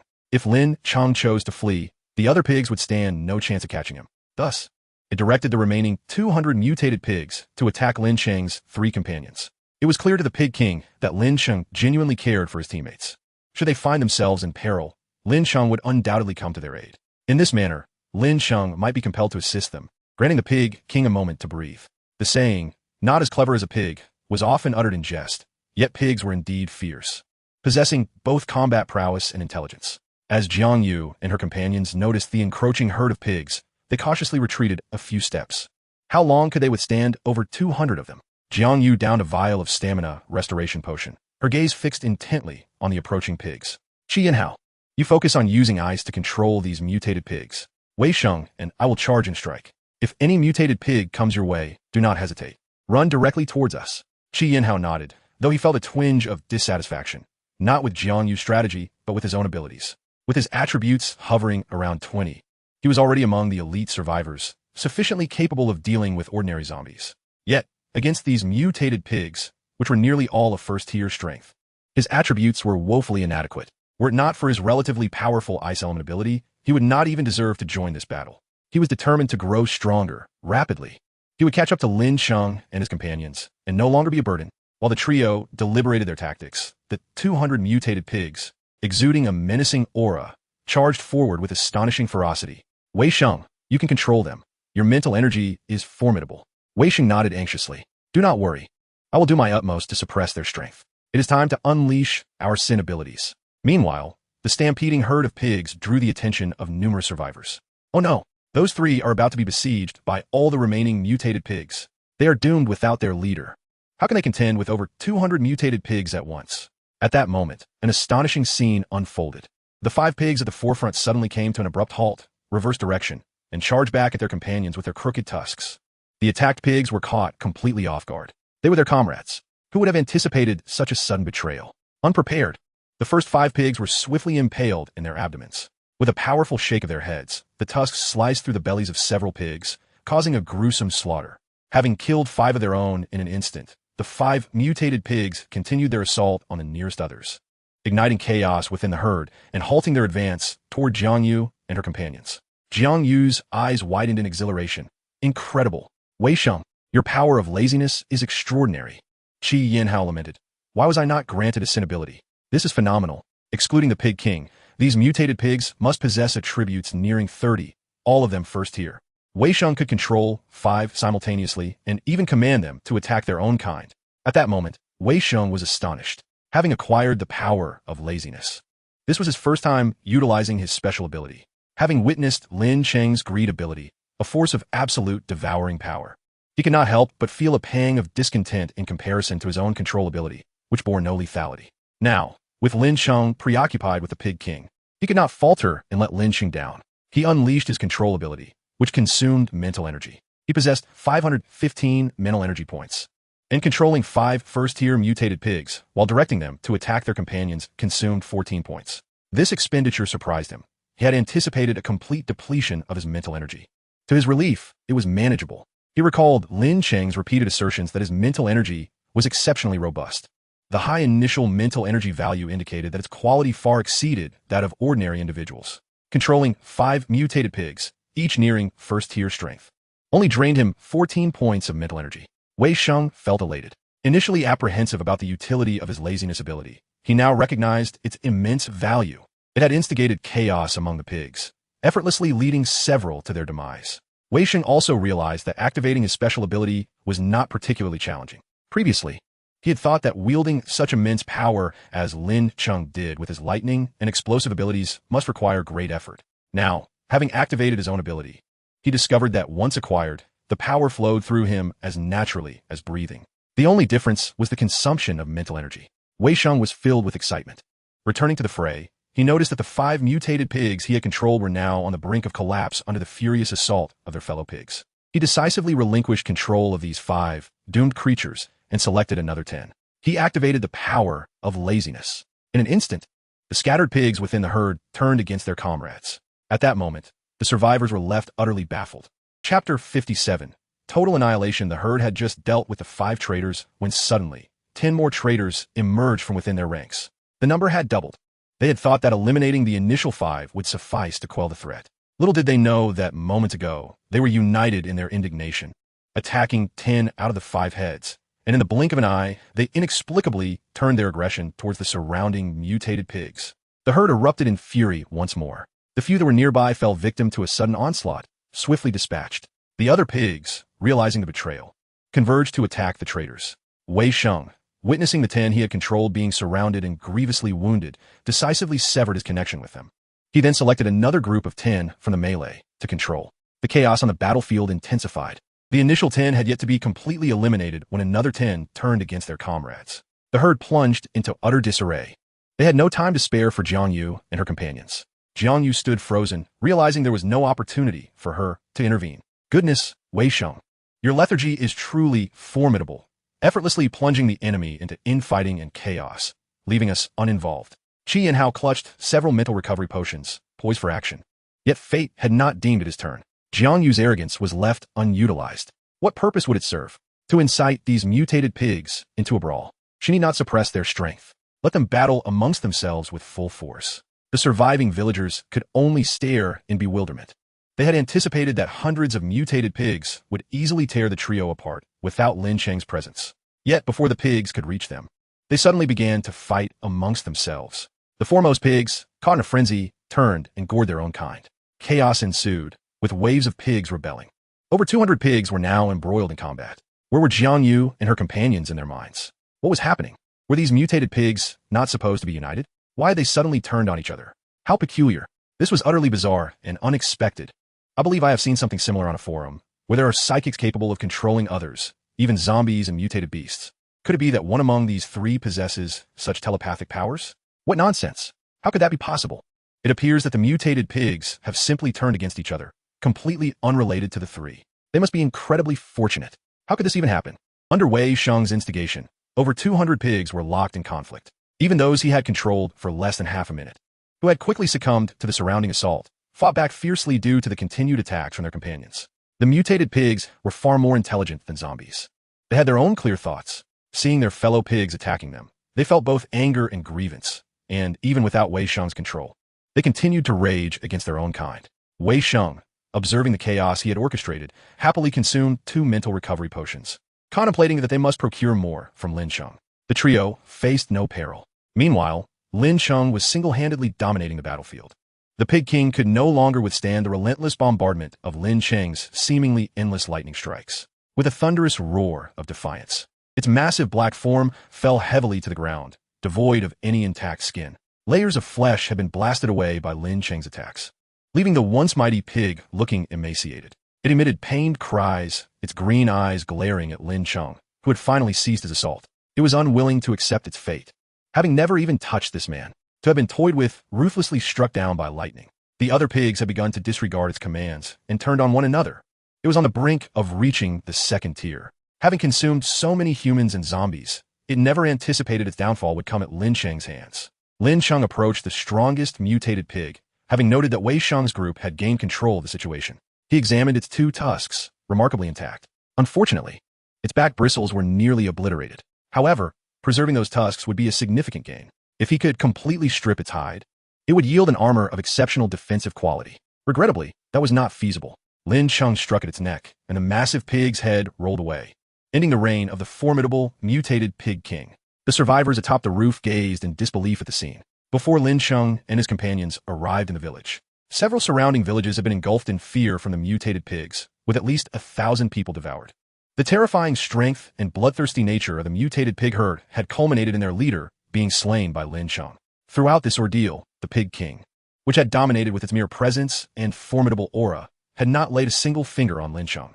He had obliterated it with raw lightning. Such terrifying power. I confirmed on the forum that the lightning power this man wielded is undoubtedly a supernatural ability. Moreover, it is very likely of purple quality. It is said that elemental abilities begin at purple. Purple quality? No wonder its power is so fearsome. But if that is the case, the mental energy consumption must be staggering. This man unleashed it for 2 to 3 minutes straight. Is this a jest? Too outrageous. It is utterly unreasonable.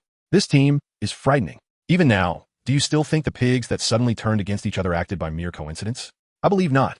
It is undoubtedly a result of these individuals' actions. Did you not see the triumphant expression on that slender man's face? He must be the mastermind. If this is true, then this group is exceptionally terrifying. The leader can wield lightning and cause explosions, and his raw strength is so formidable that even the Pig King cannot keep pace with him. Qi Yanhao possesses ice element abilities, and the remaining man can incite the mutated pigs to rebel. Truly terrifying. Lin Cheng stored the carcass of the mutated pig in his storage ring. Observing Wei Sheng's group, due to their internal strife, the once 200-strong herd was now reduced to just over 120. The remaining pigs were also in a wounded state. Lin Cheng and his companions wasted no time, unleashing their full firepower to eradicate the remaining mutated pigs. The survivors stood agape. Merely 20 minutes prior, they had awaited their demise. Yet, the arrival of Lin Cheng and his companions had completely transformed their fate. The mutated pig herd was annihilated by Lin Cheng and his team. They would not meet their end. This felt like a dream, devoid of any sense of reality. Lin Cheng and his companions surveyed the fallen pigs, already envisioning a year's worth of rations. The appetite of evolved superhumans is vastly greater than that of ordinary individuals. Furthermore, these pigs were significantly larger than typical swine, and they were all mutated pigs. Their satiation was more profound. Consuming them would not only fill their bellies, but also rapidly restore their stamina. Over time, it would be normal to gain several attribute points. Moreover, they were nutritionally superior, far surpassing the instant foods they had gathered from the supermarket. Hurry, gather the corpses. Take them all. Not a single one shall be left. Chapter 58. Memory Probe. A multitude of mutated pig carcasses were stored in the 4 storage rings. Qi Yanhao, having only a white quality storage ring, filled it in no time. These mutated pigs were sizable, and they were uncertain how long they could sustain themselves. Noticing Qi Yanhao had nothing to do, Lin Cheng instructed him, "Go roast an entire pig for us to eat." From the supplies gathered previously in the supermarket, he retrieved various seasonings and roasting tools. Handing them to Qi Yanhao selected a medium-sized pig, eager to try. "All right, I'm skilled at this. Back when I lived in the village, we often helped roast pigs. Rest assured, I will make it delicious and appealing." As he spoke, Qi Yanhao began to take action. After Lin Cheng and the others collected the remains of over 300 mutated pigs, the enticing aroma of roasted meat wafted over. At that moment, Qi Yanhao finally comprehended the significance of Lin Cheng's earlier words.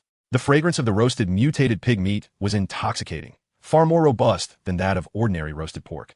Its alluring scent igniting an insatiable appetite and invigorating the spirit, truly possessing the ability to restore energy and enhance strength. Wei Sheng anxiously hovered near the roasting pig, persistently inquiring, "Is it ready yet?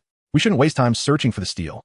Jiang Yu chuckled. "I see you're simply yearning for the meat." Meanwhile, the survivors in the village, tempted by the delectable aroma of the roasted mutated pig, could not help but salivate. They recognized Qi Yanhao, a familiar face from their village, who had previously been imprisoned in Hucheng for assaulting villagers. It was astonishing to see him return to the village after the apocalypse. Regrettably, his parents had perished in a prior incident, unable to witness their son now manifesting as an ice element ability user. Among the 4 of them, possessing over 300 mutated pigs, they surely could not consume them all. Might they share some with us? Before the apocalypse, we cultivated vegetables and raised chickens and ducks. But those were devoured by these mutated pigs, and our crops were ruined as well, leaving us with only a bit of rice that would not last long. Who will approach Qi Yanhao? He belongs to our village and would surely assist us. A few faces shifted uneasily. What are you thinking? Qi Yanhao had previously gone mad in the village, claiming we were responsible for his parents' deaths. How could he possibly help us? Some older villagers asserted that was a misunderstanding. He has spent over a year in prison. He must have come to terms with it. Without leaving behind a few pig carcasses, how long could we endure? Moreover, this is mutated pig meat. Consuming it would undoubtedly enhance our abilities. Earlier, someone mentioned in the forum that in the coming apocalypse, mutated beasts would surely be the primary food source for survivors. Downstairs, Lin Cheng and the others had already begun to eat. It was truly delicious. Having been in haste, they had subsisted on instant food and had not had the chance to enjoy the meat of the mutated beast they had previously killed.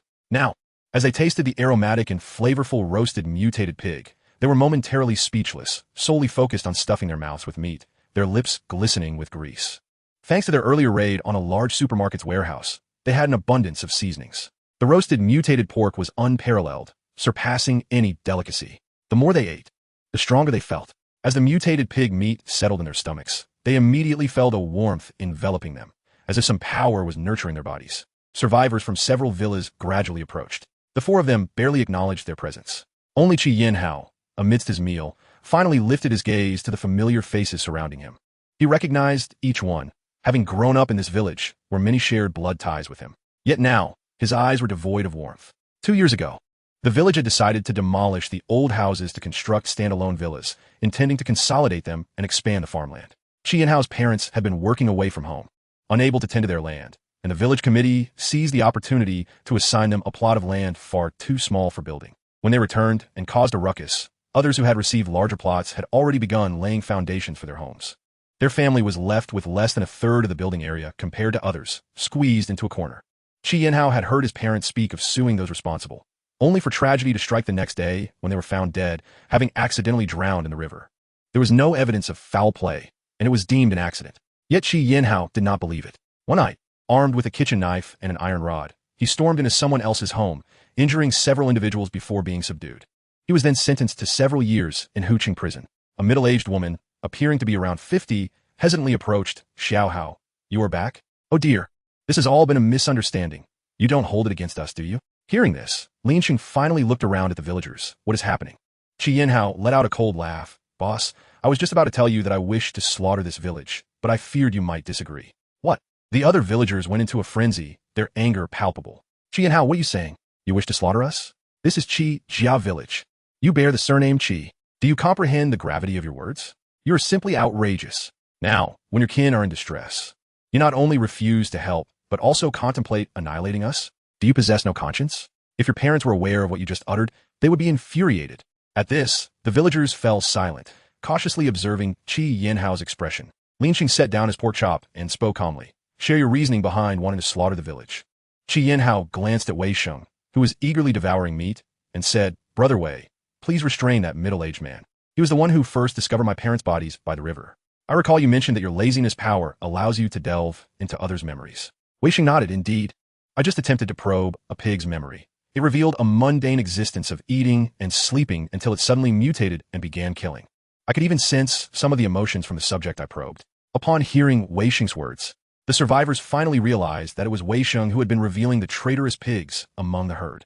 How terrifying! Not only could he control enemies, but he could also explore their memories. What an extraordinary ability. Concurrently, several survivors began to appear anxious, even terrified, particularly the middle-aged man pointed out by Qi Yinhao. Without evidence, how can you accuse us of causing your parents' deaths? Wei Sheng stood, his demeanor icy. Indeed, without evidence, we would not resort to indiscriminate killing. Qi Yinhao is quite reasonable. He even allowed me to explore your memory before deciding whether to kill you. Why are you so anxious? If you were innocent, would you not react differently? This is truly suspicious. And is your ability entirely credible? Who knows if you might simply be fabricating tales? Suddenly, Wei Sheng vanished from sight, reappearing with a grip on the neck of the middle-aged man designated by Qi Yinhao. The power of laziness erupted. The man's pupils dilated as fragmented memories surged into Wei Sheng's mind. Chapter 59. Power Dynamics. Wei Sheng furrowed his brow and ultimately declared, no one is innocent. Let's eliminate them all. Lin Cheng remained seated, unmoving. Jiang Yu also stayed still. For Qi Yinhao to seek vengeance. It was only fitting he personally deliver justice to his enemies. The surviving villagers, numbering in the dozens, were completely eradicated by Qi Yinhao. He returned, drenched in blood, silent, not inquiring about what Wei Sheng had witnessed. He picked up a large piece of pork from the grill and began to eat. Having satisfied his hunger, Lin Cheng scratched his head. Everyone should come up with a name for a faction. Qi Yinhao responded, of course, it should be left to the boss to decide. Lin Cheng recalled his dreams from a past life, aspiring to grow strong and have all his subordinates join him to establish a formidable base. Thus, it must be named after a certain base. The Overlord System. The Overlord base? While a bit unrefined, Lin Cheng could not think of any other meaningful name at the moment. He certainly wished to be the Overlord, having acquired the Apocalypse Overlord System. He was destined to become the Overlord. Consequently, Lin Cheng opted to establish his own faction within the system interface. Faction name: Bazu GD Faction Area Ranking. N. A Faction Leader. Lin Cheng number of members. 4 average evolution level of members. First tier number of abilities users. 2 exclusive faction tasks. N. A Faction Points. 0 unlocked system functions. Faction ranking. recruitment, global bounty, public forum, trading area, exclusive faction tasks, faction point system. Triggered exclusive faction task, faction domination. Task content. Initiate a 7-day faction domination task based on cities. During the task, eliminating a member of another faction earns 1 point. Annihilating an entire faction grants 100 points. Subjugating and assimilating a faction awards 50 points. Task commencement time. The instant the global task faction establishment concludes. Task rewards. At the conclusion of the task, each city's top 10 factions based on points will receive rewards. First place reward. All faction members receive a 10-point increase to all attributes. Purple quality equipment, elemental blade. Purple quality equipment, energy-based shield. Purple quality equipment, black armor machine tool. Second place reward. All faction members receive an 8-point increase to all attributes. Blue quality equipment. Death scythe, purple quality equipment, thunderfall tower. Third place reward. All faction members receive an 8-point increase to all attributes. Blue quality equipment, chaotic twin blades. Blue quality equipment. Toxic maze. Fourth place reward. All faction members receive a 5-point increase to all attributes. Blue quality equipment, blazing blade. Silver quality equipment, ice wall. Fifth place reward.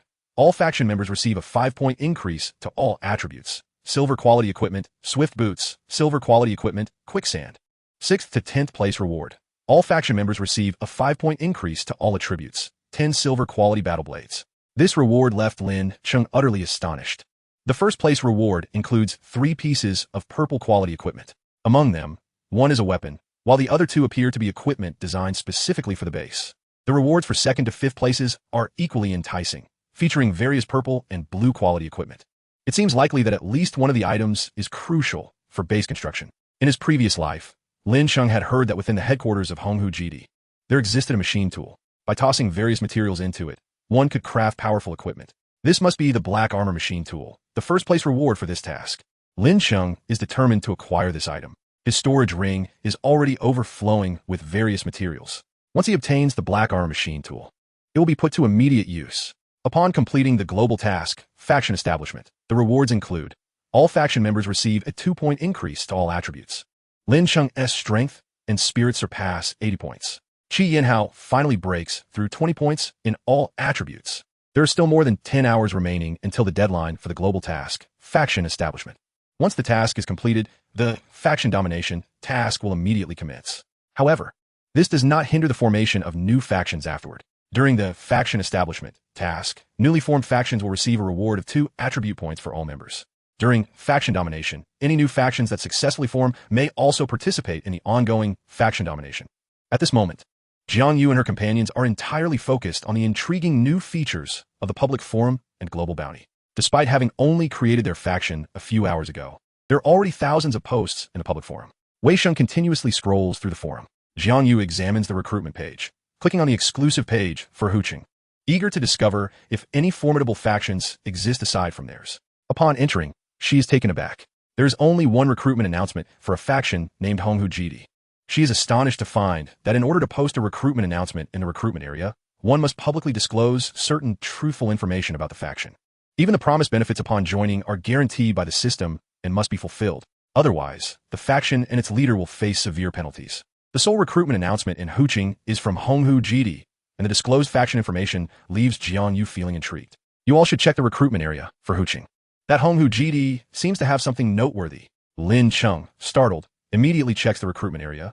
Recruitment information, faction name, Honghu GD faction leader, Lei Wanju number of members, 87 average evolution level of members, first tier number of abilities users, 3 recruitment requirements, minimum of first tier evolution, all attributes exceeding 20 points.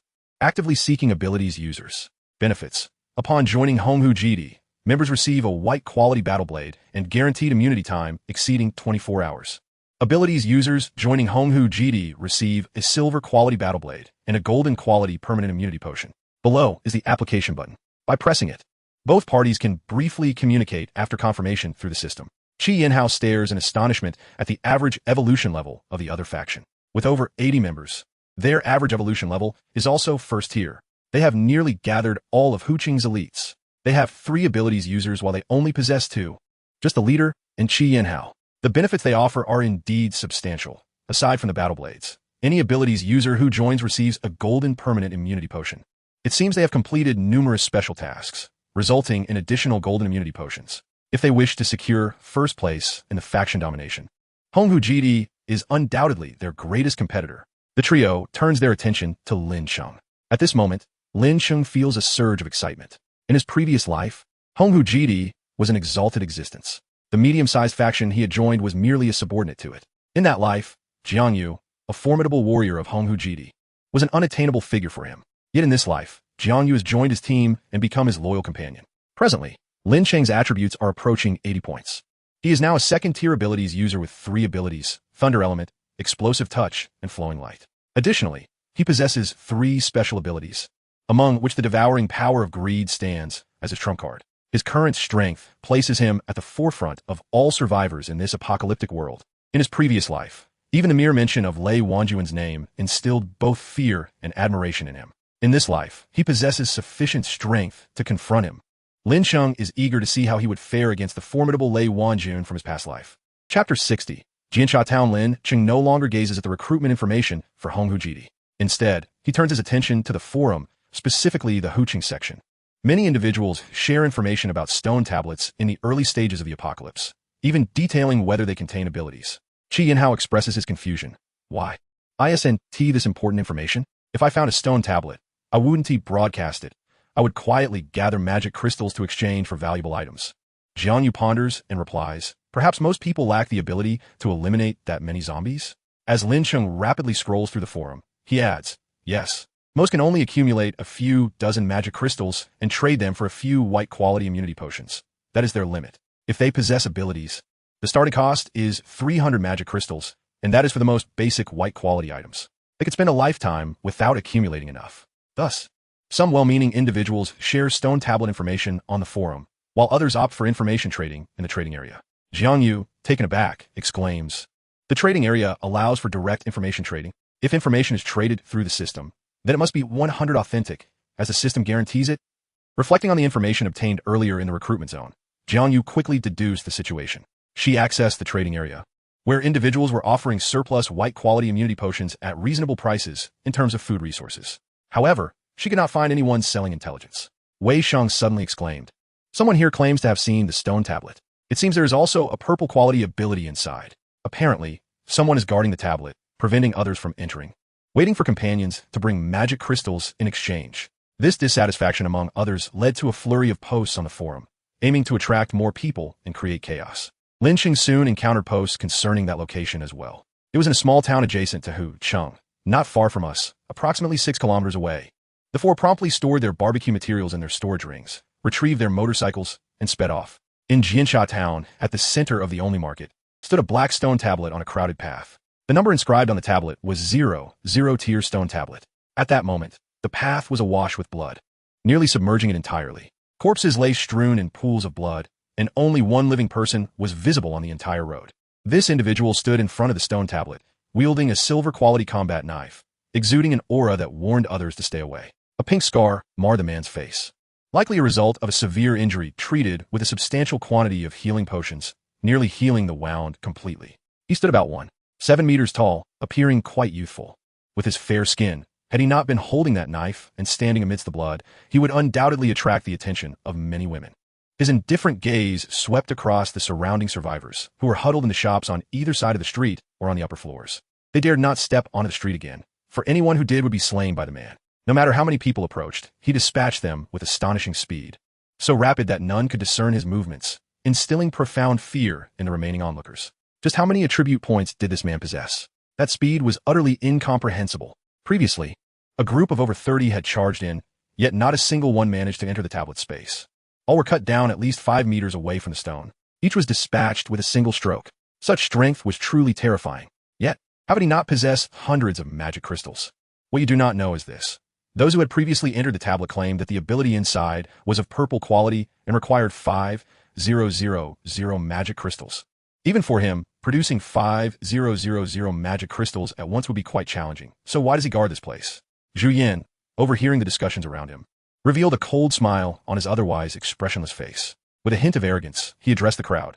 I hail from the Honghu base, which is currently actively recruiting powerful individuals. Anyone whose total attribute points exceed 20 will receive a white-quality combat knife and sufficient immunity potions upon joining. Upon hearing this, Many survivors were taken aback. How could they not know of the Honghu base? It was the only faction in the entire Hu Cheng that had issued a recruitment announcement. The benefits offered were substantial. If an ability user joined, they could even receive a golden quality permanent immunity potion. Prior to this, most had never even heard of such a thing as a golden permanent immunity potion. After viewing the recruitment announcement from the Honghu base, they realized that such items existed, allowing one to live without constantly monitoring the remaining immunity time on their system panel. Astonishingly, he was a member of the Honghu base. No wonder his strength was so formidable. The information released in the recruitment announcement detailed the average evolutionary level of their members. First tier, evolution. How impressive. Goodness. My total attributes are around 18 points. If I exert myself a little more, could I join? They had over 80 members, making it quite a large team. Indeed, with such numbers, yet an average evolutionary level of first tier, it indicated a group of elites. Zhu Yan, hearing the murmurs of the crowd, felt his smile grow more pronounced. His faction was the Honghu base, a league far superior to these individuals. His leader, Lei Wanjun, was nearly at an attribute point total of 70, on the verge of becoming a second-tier ability user. First-tier evolution requires only 20 points. Yet, such power is already 5 times that of an ordinary person. To reach the second tier, one must exceed 70 points in all attributes. That power is approximately 18 times that of an ordinary individual. Not to mention, his leader possessed a purple quality ability. Zhu Yan himself was also a first-tier evolved individual with over 30 points in total attributes. His strength exceeded the average of the Honghu base by over 10 points, making him one of Lei Wanjun's trusted subordinates. This time, he acted alone to locate the stone tablet with abilities in Jinsha Town. Given Lei Wanjun's character, there is a high likelihood he would grant him the purple ability contained within. Once he became an ability user, he would solidify his position as a core member of the Honghu base. The more Zhu Yan contemplated, the more fervent his desire became. He had seen the ability inside, a purple quality fire element ability. Elemental abilities. Fire. The destructive potential was unimaginable. If he were to acquire it, his combat prowess would soon surpass that of the other 2 ability users, aside from Lei Wanjun. He would ascend to become the second-in-command of the Honghu base. In the impending power struggles of the apocalypse, he must make a remarkable impression before Lei Wanjun. The prospect of effortlessly rising to prominence in the future apocalypse seemed almost within reach. He had already contacted Lei Wanjun through the system. Lei Wanjun was on his way with magic crystals and companions. Brother, my total attributes are 18 now. Could you see if I qualify to join? I will soon surpass 20 points. A man around 30 in a shop ingratiated himself with Zhu Yan.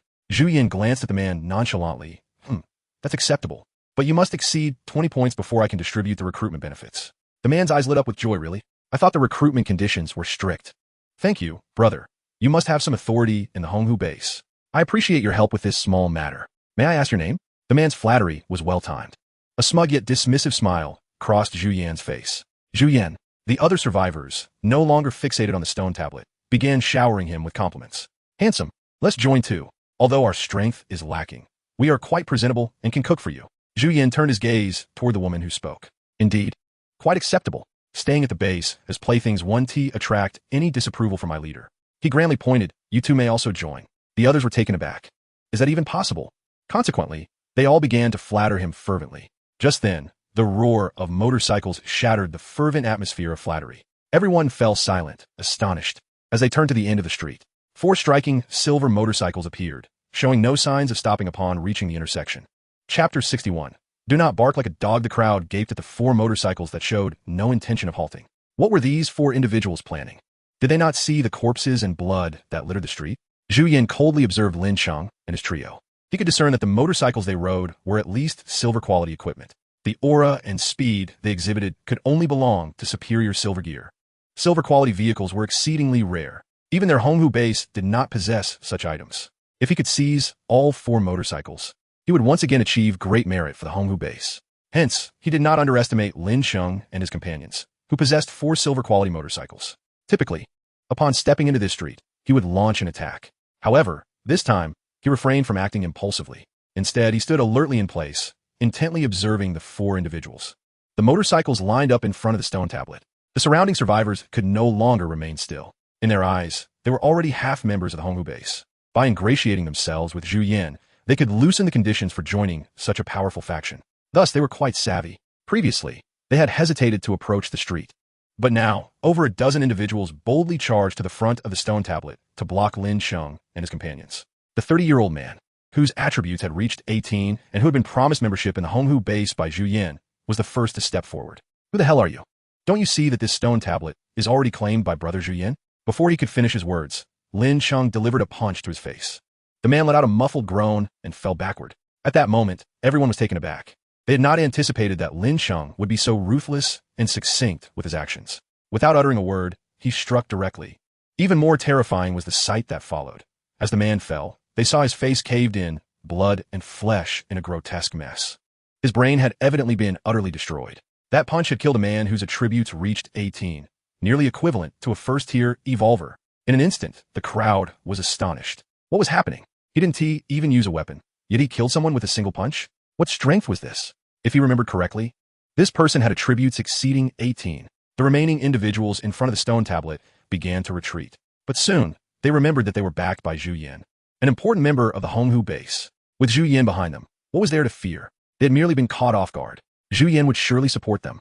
Seizing the opportunity, another man leaped forward, shouting, "Are you all insane? Do you know who you're attacking? We are part of the Honghu base." Before he could finish, Lin Cheng struck again.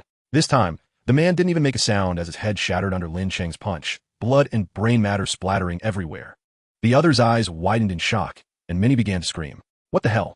Is this guy insane? Didn't he hear the name Honghu base?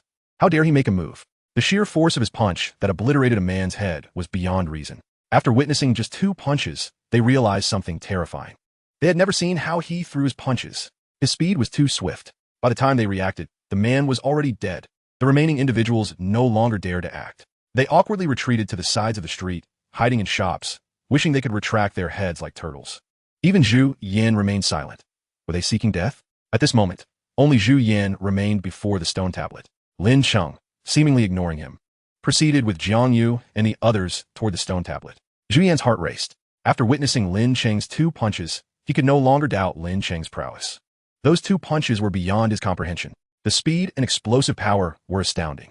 The strength of this individual undoubtedly surpassed that of a first-tier evolver.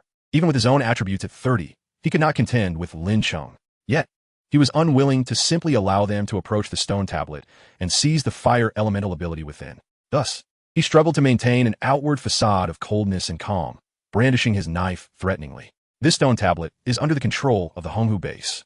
If you are unaware of what the Honghu base represents, you can check the recruitment feature in the system for the Huqing area. He hoped to impress upon them the might of the organization backing him, the survivors who had retreated to the sides. Upon hearing Zhu Yin invoke the name of the Honghu base, began to regain their bravado. This is the stone tablet occupied by the Honghu base. How dare you come here? The Honghu base has over 80 members, with an average evolution level of 1. Do you think you can provoke us? There are over 80 of us, including 3 ability users. Who do you think you are to touch the belongings of the Honghu base? If you know what's good for you, scram. Brother Zhu Yin has already contacted his superior, who is on the way. I advise you to leave quickly. Upon hearing this, Lin Cheng smiled. Lei Wanjun is coming? I would like to meet him and see just how formidable he truly is. After all, we are bound to confront each other during the struggle for power. If I can resolve this now, I will have one less formidable competitor. The reward for the first place in the power struggle will be entirely within my grasp. The others scoffed. Now you realize you should be afraid? Then hurry up and leave. The 2 individuals who had mocked him, still wearing smiles on their faces, suddenly felt a piercing cold and pain in their chests. Their smiles froze as they turned to the others. They saw icy spikes, the thickness of fingers protruding from their chests, emerging from their backs with sharp tips. The spikes gradually became stained with bright blood. The 2 stared in disbelief at Qi Yanhao, who had launched the icy spikes, unable to comprehend that within this quartet, there was indeed an ability user with ice elemental powers. They had an ability user among them. The Honghu base had over 80 members, with 3 ability users. And yet, one was present among these 4.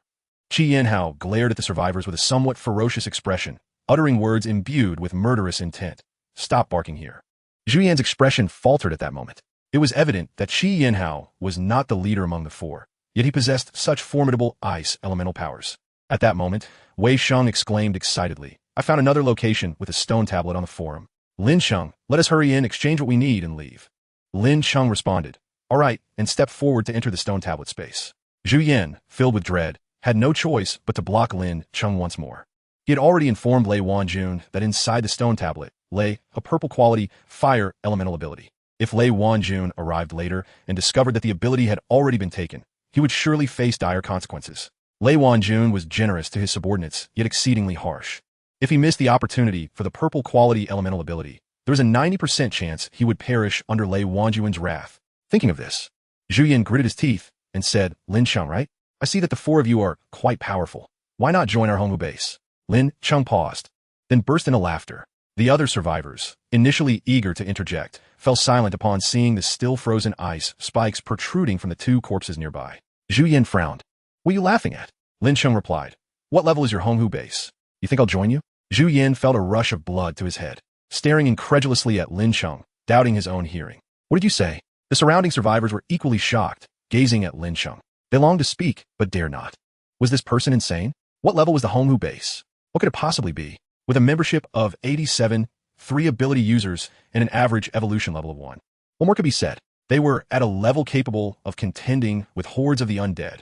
In this apocalyptic world, could a more elite team be found? This individual must have lost his mind to believe the Hongwu base was not worthy of him. Lin Cheng stepped forward and declared, The Hongwu base is merely at that level. It does not deserve my allegiance. Zhu Yin could only feel a buzzing in his head. After the apocalypse erupted, he encountered Lei Wanjun and resolutely decided to follow him. Lei Wanjun was extraordinarily powerful. He had never encountered anyone stronger. By remaining in Lei Wanjun's vicinity, he was certain he would grow increasingly formidable and eventually become a significant member of the Hongwu base. It could be said that after the cataclysm, Zhu Yan's heart was solely devoted to the Hongwu base. This was the singular motivation that enabled him to persevere through the brutal and bloody world of the apocalypse. In his eyes, the Hongwu base was undeniably powerful and incomparable. However, in Lin Cheng's view, it was merely at that level. In an instant, Zhu Yin was filled with rage, completely losing his reason. He raised his silver quality battle knife and shouted, Die. Yet Lin Cheng merely smiled slightly and said, Jiangyu.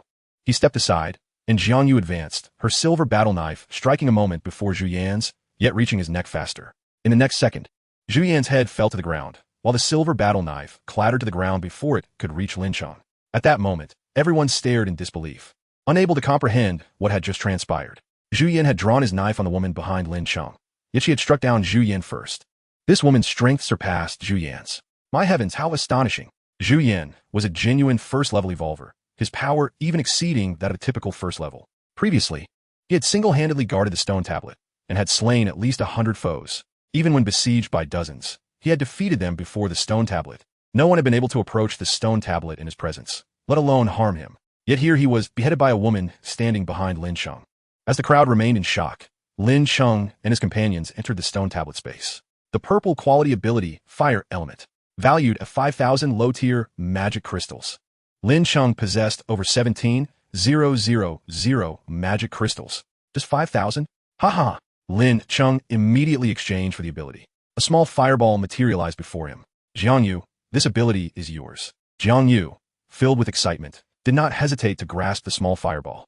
The fire element ability unleashed flames with no cooldown. She exclaimed joyfully. At this moment, the team had 3 ability users. Lin Cheng had not 1, but 3 abilities. Qi Yanhao, an ice element ability user, and Jiangyu, a fire element ability user. All elemental types. Their combat power was exceptionally fierce. Completing the team's exclusive mission, Elite Member, they received rewards. All attributes 1 for the team, 200 team points, and 2 white quality battle knives. The long-awaited team exclusive mission was finally completed. Although the all attributes 1 and the 2 white knives were insignificant for Lin Cheng's current team, the 200 team points were quite valuable. Once the team points reached 500, they could upgrade the team welfare, the level 1 Apocalypse motorcycle, to level 2. It was hoped that upon upgrading to level 2, the vehicle would improve to blue quality, adding more functions. Seizing the moment, Lin Cheng spent 5,000 magic crystals to procure a significant quantity of potions, 250 in total. Among them, a full 200 were white-quality mental recovery potions. Previously, there had been over 20 remaining, which was evidently insufficient for a growing team of ability users.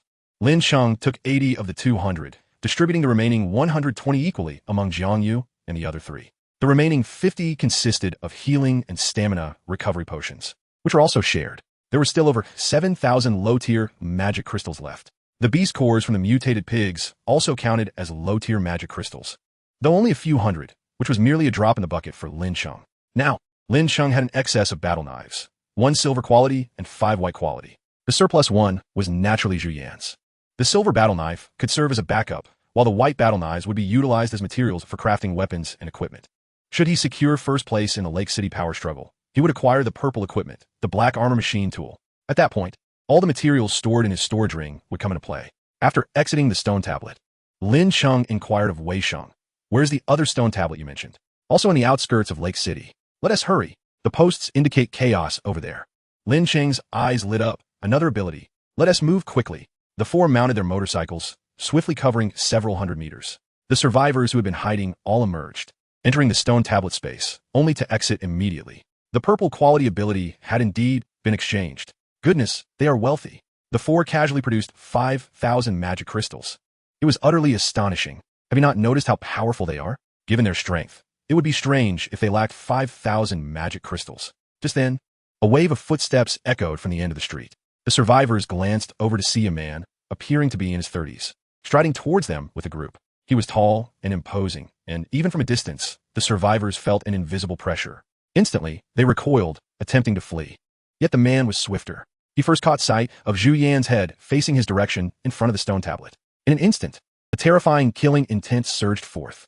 The survivors, already sensing danger, were filled with dread. Under such a horrifying aura, most succumbed, collapsing into the pool of blood. Unable to muster the strength to escape, they gazed in despair at the approaching man, their hearts gripped by an unprecedented terror. How could it be? A mere appearance? Nothing more, yet his killing intent shattered their resolve, leaving them paralyzed in fear. They were unable to flee, as they watched the man's advancing legs.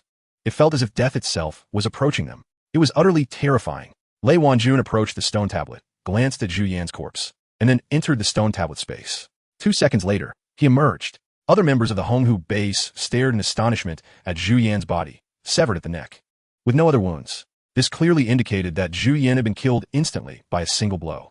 Zhu Yan was a first-level evolver with attributes exceeding 30 points. Who could possibly slay him with one strike? The members of the Honghu base were eager to discover the identity of the assailant. Undoubtedly, it was not the feeble survivors sprawled in the blood, shaken nearly to death by their leader's killing intent. Lei Wanjun looked down at one survivor. "Speak your name." The survivor trembled uncontrollably, feeling as if death was imminent. Under the cold gaze filled with absolute pressure, his mind went blank. He stammered, I am Wang Yu." With a swift motion, Lei Wanjun crushed the man's skull beneath his foot. Silence and suffocation enveloped the scene. The survivors' minds ceased to function, leaving only an endless fear. The members of the Honghu base did not even blink, evidently accustomed to Lei Wanjun's methods. Lei Wanjun shifted his gaze to a woman lying nearby, her expression one of utter shock. Moments ago, the man's head had exploded before her eyes, blood and brain matter splattering her face. She stared wide-eyed, seemingly on the verge of insanity. "Your name?" Lei Wanjun repeated in his unchanging tone. After 2 seconds of silence with no response, he lifted his foot again. With a swift motion, he turned to another survivor. "Your name?" "Lin Cheng." "He's called Lin Cheng." Chapter 63. Exchange. 5 minutes later, before the Blackstone Monument in Jiansha Town's vegetable market, dozens of headless corpses lay scattered. These were indeed headless, crushed under the wrath of Lei Wanjun. As he departed, his fury grew with each glance at Zhu Yan's lifeless body, ultimately shattering Zhu Yan's head beneath his foot. "Useless. You've cost me a purple quality elemental ability. Lin Cheng, a name I shall remember. Eliminate him. I saw the magic crystal on him. That person also possesses a magic crystal. Damn it, you scoundrel. I will end your life." In the outskirts of Hucheng, before a zero-tier Blackstone Monument, 100 survivors clashed fiercely, vying for each other's magic crystals to exchange for a blue-quality ability within the monument, requiring 2,000 magic crystals. However, the scent of human blood and the cacophony of screams incessantly attracted nearby zombies. The group was strong, composed of individuals who had significantly enhanced their attribute points. Even as a dozen zombies drew near, they were fully capable of handling the situation. At this moment, everyone was blinded by rage. They understood the significance of abilities. Even a mere auxiliary ability would provide immense assistance. They had slain numerous zombies, each possessing at least a dozen magic crystals, and had long since exchanged for white-quality immunity potions, rendering them unafraid of the zombie virus. As zombies approached, they slaughtered as many as they could, killing each other to claim the magic crystals that would bring them closer to a blue-quality ability. In the struggle for survival amidst the apocalypse, all revealed their beast-like bloodlust. "The blue-quality ability shall be mine. Get lost. D." The number of bodies increased. Just moments ago, friends who vowed to unite against their foes and amass magic crystals turned their blades against one another. I'm sorry, but the ability can only belong to one. It must be mine." The bodies continued to pile up. The living dwindled. The number of zombies multiplied. Everyone frantically stabbed their neighbors. No one noticed the approaching horde of corpses, which had unknowingly formed a small tide of zombies. Hundreds of zombies converged. By the time someone realized, it was already too late. Stop. The zombie tide is here. Get lost. Damn it. Just look around. The remaining few dozen finally noticed the tide of zombies merely 100 meters away. Yet in that moment, consumed by adrenaline, they felt little fear. A few hundred zombies? If we kill them all, that has several hundred magic crystals, enough for a blue quality ability. Correct. The group ceased their mutual slaughter, eyes fixed on the encroaching horde. They could vaguely see more zombies gathering in the distance. War was imminent. Armed with various weapons, they charged into battle against the tide. Initially, zombies fell in succession. However, minutes later, fatigue began to set in. If one were to be tackled by a zombie, they would be overwhelmed by several others, with no chance to turn the tide. They could only feel their limbs being torn by multiple zombies, succumbing to excruciating pain and despair. More and more people fell to the zombies. The stench of blood lured even more undead. What began as a small tide of 300 to 400 zombies now surged to nearly 800, including those gathering from afar. The total approached 1,000. The desperate screams of those facing death brought clarity to the adrenaline-fueled minds of the survivors. They realized they were surrounded. What now? The number of zombies keeps increasing. We must enter the stone monument space. Those closest to the monument immediately touched it to enter. The majority, upon understanding their grim reality and losing their fighting spirit, disbanded in panic, swiftly torn apart by the horde. Only a handful managed to enter the monument space, escaping the zombies. The survivors' minds were plagued by the chaos witnessed moments ago and the cries of the fallen. Their legs felt as heavy as lead, and they were still haunted by the fear of their near demise. Gazing at the coveted blue-quality ability before them, it suddenly felt distant. To gather 2,000 magic crystals, they must venture out to slay zombies. Yet as the zombie numbers swelled, they found themselves helpless, resorting to stealing magic crystals from one another. In a monument space, one could remain for a maximum of 30 minutes before being forcibly expelled, hoping the tide of zombies outside would have receded by then. One man chuckled bitterly. A tide of nearly 1,000 zombies? It will take at least 2 hours for them to disperse. What should we do? Wait for death. Another replied. What else can we do but wait for death? Someone proposed. Let us pool all our magic crystals and see if we can gather 2,000. What if it's enough? You're insane. There are just over 10 of us. How can we gather 2,000 magic crystals? Many of us lost our crystals in the earlier scuffle with the horde. A man suddenly recalled something and glanced at the various items within the monument space. His expression turning blank. How ridiculous. Is this the ability within the monument? What is the use of this ability? Do any of you possess this? If I had known it was this useless ability, I would have personally checked it out instead of getting involved. Now, I'm trapped here because of this worthless ability. More people turned to look at the ability. Upon seeing it, they found it absurd. Some began to laugh and cry simultaneously. How ridiculous. I thought it was some powerful ability. Even if it was just a defensive one, I would have accepted it. But what a joke. At this moment, unless a miracle occurred, in 25 minutes, they would be torn apart by the horde outside. Just as the words left their mouths, the space within the monument twisted. For figures suddenly appeared. The dozen or so individuals already inside were momentarily stunned. 5 or 6 minutes had passed since their entry. If anyone remained outside, how could they have taken so long to break through the horde and enter the monument? Upon closer inspection, they saw that these 4 were covered in blood, black blood, unmistakably that of zombies. What the hell, brothers? How many zombies did you slay to get in here? Wei Sheng remarked. We killed them all. The crowd was baffled. Killed them all? How is that possible? There were over 1,000 zombies outside. The tide had formed. Almost everyone is dead. How could you 4 possibly have eliminated all those zombies in just a few minutes? Are you treating us like fools? Believe it or not, it's up to you, Wei Sheng retorted. Meanwhile, Lin Cheng's gaze had long been captivated by the sole ability within the monument space. A blue-quality ability, Gun Mastery, valued at 2,000 magic crystals. Jiang Yu exclaimed. Gun Mastery? Where can we find guns? We haven't seen any for sale in the monument space. We've never received guns as rewards for completing tasks. Survivors echoed her sentiments. They felt they had been deceived by forums. We had no idea this was the ability. Had we known, we wouldn't have come. Where on earth can we find guns? Even if we eventually acquire guns, we're in the early apocalypse now. What use is having 2,000 magic crystals if we squander them on an ability that may never be useful?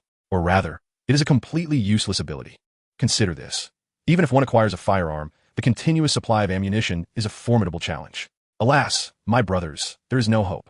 At this moment, we should post some messages on the forum, cautioning others against venturing here, for we a mere dozen souls are beyond salvation, besieged by thousands of zombies. Lin Cheng felt a surge of excitement. Indeed, the stone tablet space does not offer firearms for sale. Even the tasks released by the Apocalypse system are exceedingly rare and only reward firearms under extraordinary circumstances. The supply of ammunition is indeed a significant issue. Generally, one may never obtain it in a lifetime. However, in the forthcoming power struggle, the faction that secures the first place will be awarded purple quality equipment, a black armor machining tool. With this tool and sufficient materials, one could even craft cannons, let alone firearms. Exchange. Chapter 64, Mental Secret Technique. Within the stone tablet space, the other dozen individuals witnessed Lin Cheng swiftly extract a significant amount of magic crystal from his storage ring, exchanging them for a marksmanship specialization ability, which they deemed utterly worthless. Their eyes widened in astonishment, mouths agape in disbelief. First, how could he nonchalantly produce 2,000 magic crystals? What a tycoon. Second, is there truly someone willing to exchange 2,000 magic crystals for this marksmanship specialization that may never prove useful? What a foolishly wealthy individual. Third, a tycoon who could casually produce 2,000 magic crystals to purchase such a poor value ability must have slain thousands of zombies outside before entering. They could hardly dispute it. Oh my tycoon, noble tycoon, is it true that you have eradicated the zombies outside? Please, noble brother, save my life. Lin Cheng waved his hand. Wei Sheng, this ability is now yours. Wei Sheng was unconcerned about when this ability would be useful. He only knew that he was the only one in the team without an ability, and he absolutely needed one. He immediately seized the luminous orb, a blue quality ability, marksmanship specialization with no cooldown, accompanied by various benefits, including exceptional vision, extraordinary reflexes, and unparalleled throwing accuracy. Who dares to claim this ability is of no use? The instant he acquired the ability, his vision became astonishingly clear, a comfort he had never experienced before. A mere toss of stone, combined with his strength exceeding 40 points, could effortlessly pierce the skull of a zombie 100 meters away. Ha ha! Wei Sheng laughed maniacally. This ability is simply marvelous. The surrounding survivors exchanged perplexed glances. Can it truly be that beneficial? Without firearms, how could it be so advantageous? Indeed, he must be a tycoon. Surely, he possesses multiple abilities already. This one is merely a delightful addition, undeniably impressive. Simultaneously, the main quest, member positioning, was completed. The entire team became endowed with abilities. 1 sniper, 3 combatants, 1 support defender, and 1 crowd control specialist. Reward received, 5 attribute points, purple quality equipment, mental secret technique. A powerful force surged into Lin Cheng's body, a sensation of enhancement he was well acquainted with. Player name, Lin Cheng strength, 876 speed, 823, 5 physique, 839 spirit, 865, 861 abilities, lightning element rank, 248800, flowing light rank, 266800, cooldown, 8 minutes.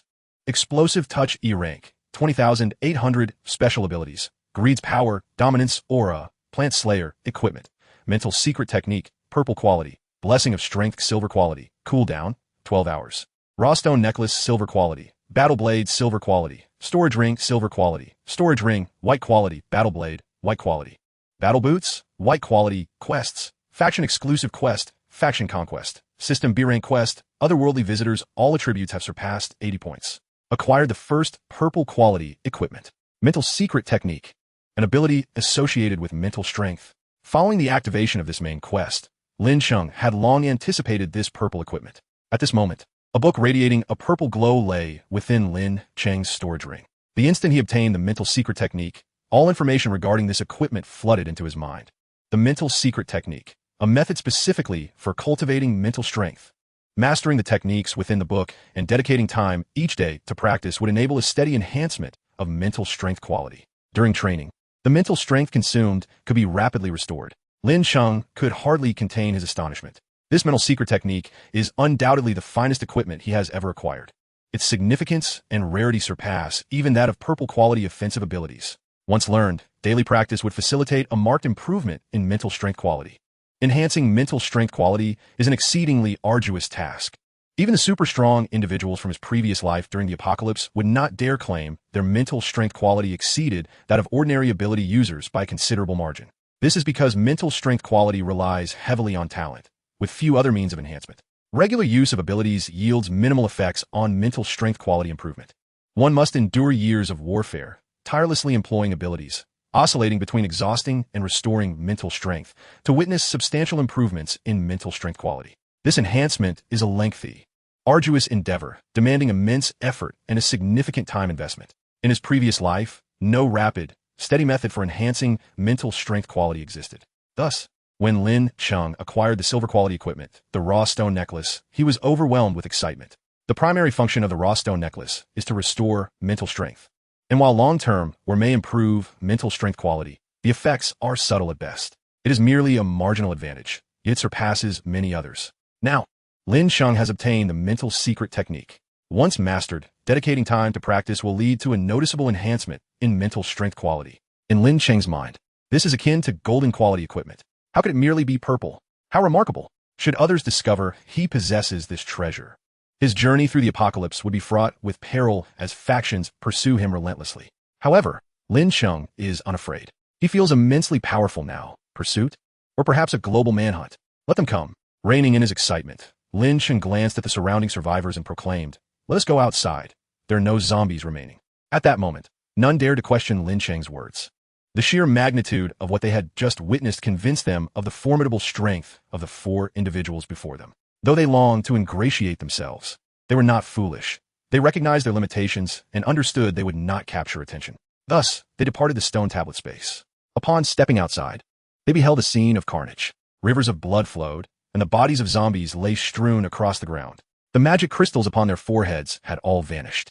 Even with their mental preparations, witnessing this scene still delivered an unprecedented shock. Not only had they been eradicated, but all magic crystals had been collected as well. In merely 5 or 6 minutes, the four of them accomplished so much. Truly astonishing. That name, Lin Cheng, would be etched in my memory for a lifetime. Wei Sheng gleefully danced about, like a child filled with joy. Lin Cheng produced the purple quality mental secret technique. The moment it appeared, it captivated the attention of Jiang Yu and the others entirely. The mere presence of this item exuded an overwhelmingly powerful and mysterious aura, compelling them to take notice. This aura was mightier than any equipment they had previously acquired. They were all unaware that Lin Cheng had a main storyline task related to the Apocalypse Overlord. At this moment, when Lin Cheng revealed such a remarkable item, they were all utterly astonished. "Boss, what is this extraordinary thing?" exclaimed one of them. "Wow, the aura is incredible. Is it a book? A purple one? Could it possibly be a piece of purple-grade equipment? This is the first time we have encountered purple equipment. Where did you acquire this? I can sense a flow of mental energy emanating from it." The last person to speak was Wei Sheng. Lin Cheng could not help but glance at Wei Sheng again. Indeed, he was a person endowed with a naturally formidable mental strength, showing a remarkable sensitivity to mental energy. With the mental secret arts, as long as we dedicate time to learn, the quality of our mental power will rapidly enhance. The other's eyes widened in astonishment. What? Such a treasure exists? Could this be the legendary gold-grade equipment? Qi Yinhao exclaimed in disbelief. "What a fantastic item!" Lin Cheng replied. "Let us leave the stone tablet and find a safe place to study the mental secret arts. Then we will wait for the Overlord to appear. Once we defeat the Overlord, the struggle for dominance will commence, and we must secure the first place and acquire the black armor machine tool." Chapter 65. Visitors from another world. Less than 30 minutes after Lin Cheng and his companions departed, Lei Wanjun arrived with all members of his Honghu base. Upon entering, he found no supernatural abilities present, nor a single living soul. Only numerous corpses of zombies surrounded the stone tablet. Lei Wanjun let out a cold smile. "Once again, I am too late. It seems those people were indeed telling the truth about Lin Cheng possessing a motorcycle as a means of transportation." A young man, pale-faced and with only one arm, spoke expressionlessly. "It is said that it is not an ordinary motorcycle. Its speed is likely that of silver-grade equipment." Lei Wanjun glanced at the one-armed man, a rare flicker of human warmth appearing in his cold eyes. "Su Qing, we have only 6 hours left before the Overlord appears. We 3 have received the task." The one-armed man named Su Qing also turned to Lei Wanjun, seemingly foreseeing what he was about to say. Su Qing promptly interrupted him. "The task reward for visitors from another world grants a full attribute of 10. You take it.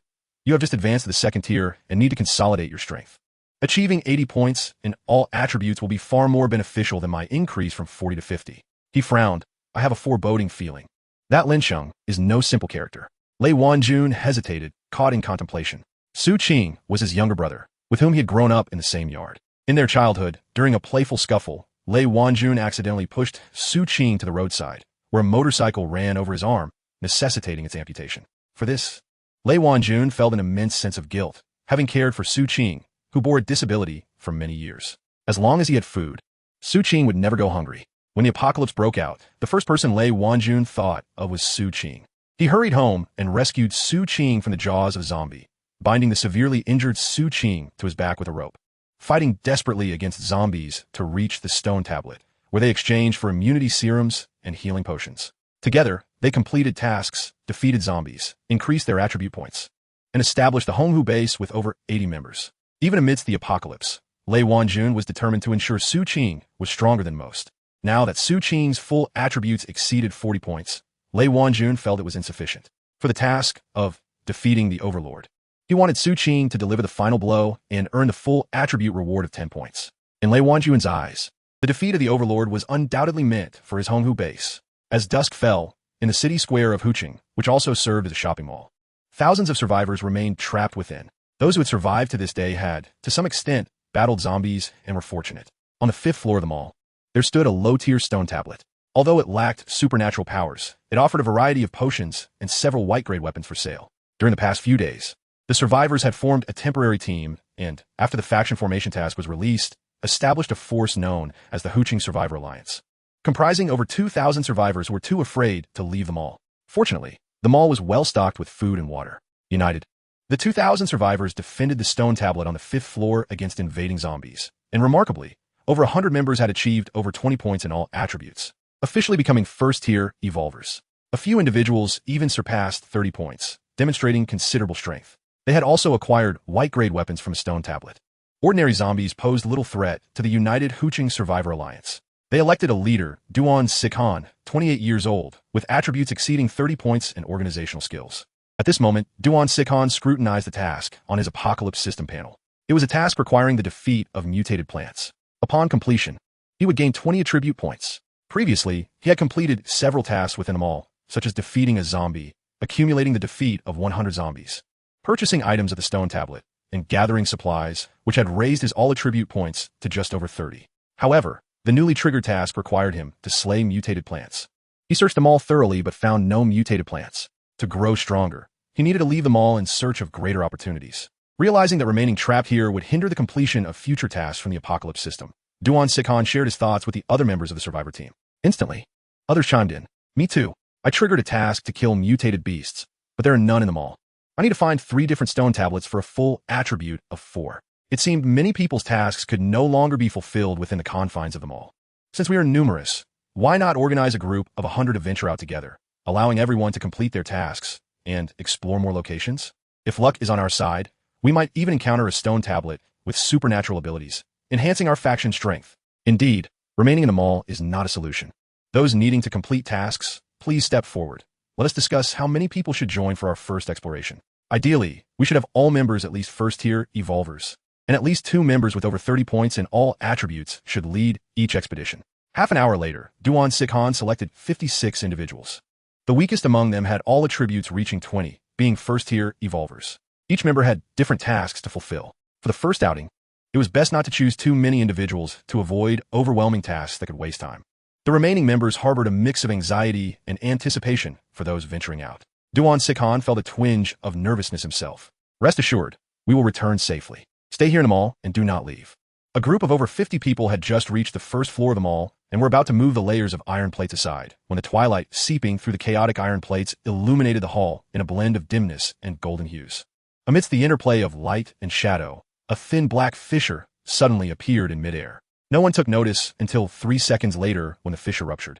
The black spatial rift gaped like a monster's maw, and a terrifying aura instantly enveloped the entire mall. Everyone froze in place, silence reigning. They stared at the rift, 2 meters above the ground, as primal fear surged from the depths of their hearts.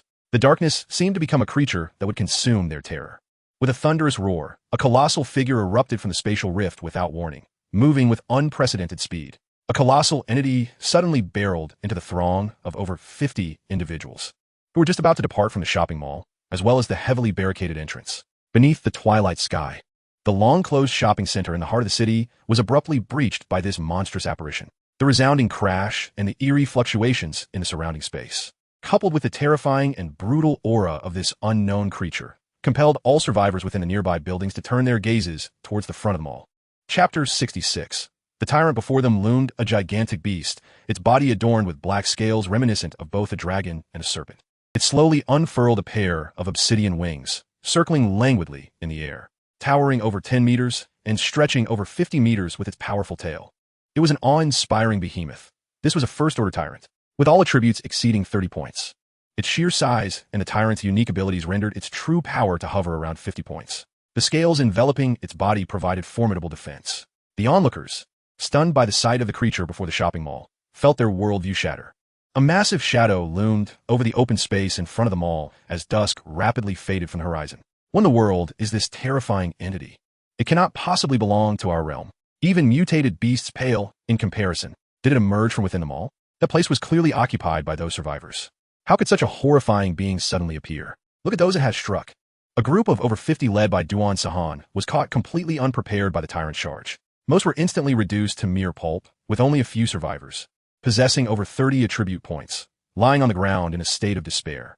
Duan Sahan felt as though his bones were fracturing. He coughed up blood, gasping for air, as the tyrant hovered directly above him, obscuring his vision entirely. In that moment, he felt insignificantly small, akin to an ant that could be crushed at any moment. The overwhelming power and terrifying presence instilled a profound sense of hopelessness within him. Who could have predicted that just a minute ago, he was rallying his team with confidence, ready to venture forth and accomplish their mission? In the blink of an eye, this monster emerged from the depths of the mall, annihilating more than 50 of them in an instant. What significance did their existence hold in the face of such terror? They were not even afforded the privilege to struggle. The tyrant slowly flapped its wings, remaining suspended in the air, showing no urgency to deliver a fatal blow to the few who still clung to life beneath it. It simply did not care. Duan Sahan and his companions were grievously injured, and without a substantial amount of healing potions, they could be left to their own devices. Inside the mall, the remaining 2,000 members of the Huqing Survivor Alliance were equally astounded, witnessing the tyrant's violent destruction of the mall's entrance. How could this happen to Duan Sahan and his team? They had not even left the mall. That creature emerged from a fissure. That fissure still exists. Are Duan Sahan and the others all dead? They are all first-order evolvers. This is absurd. This creature is too terrifying. We must flee. This place is no longer safe. Having stabilized in the mall for less than a day and formed the Huqing Survivor Alliance merely half a day prior, they had believed they had finally secured a foothold in this apocalyptic world. United, they thought they could overcome any adversity.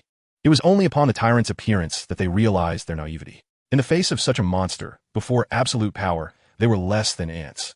The zombies gathered around the mall fled the moment the tyrant appeared. Even mindless zombies shunned the proximity of such an entity.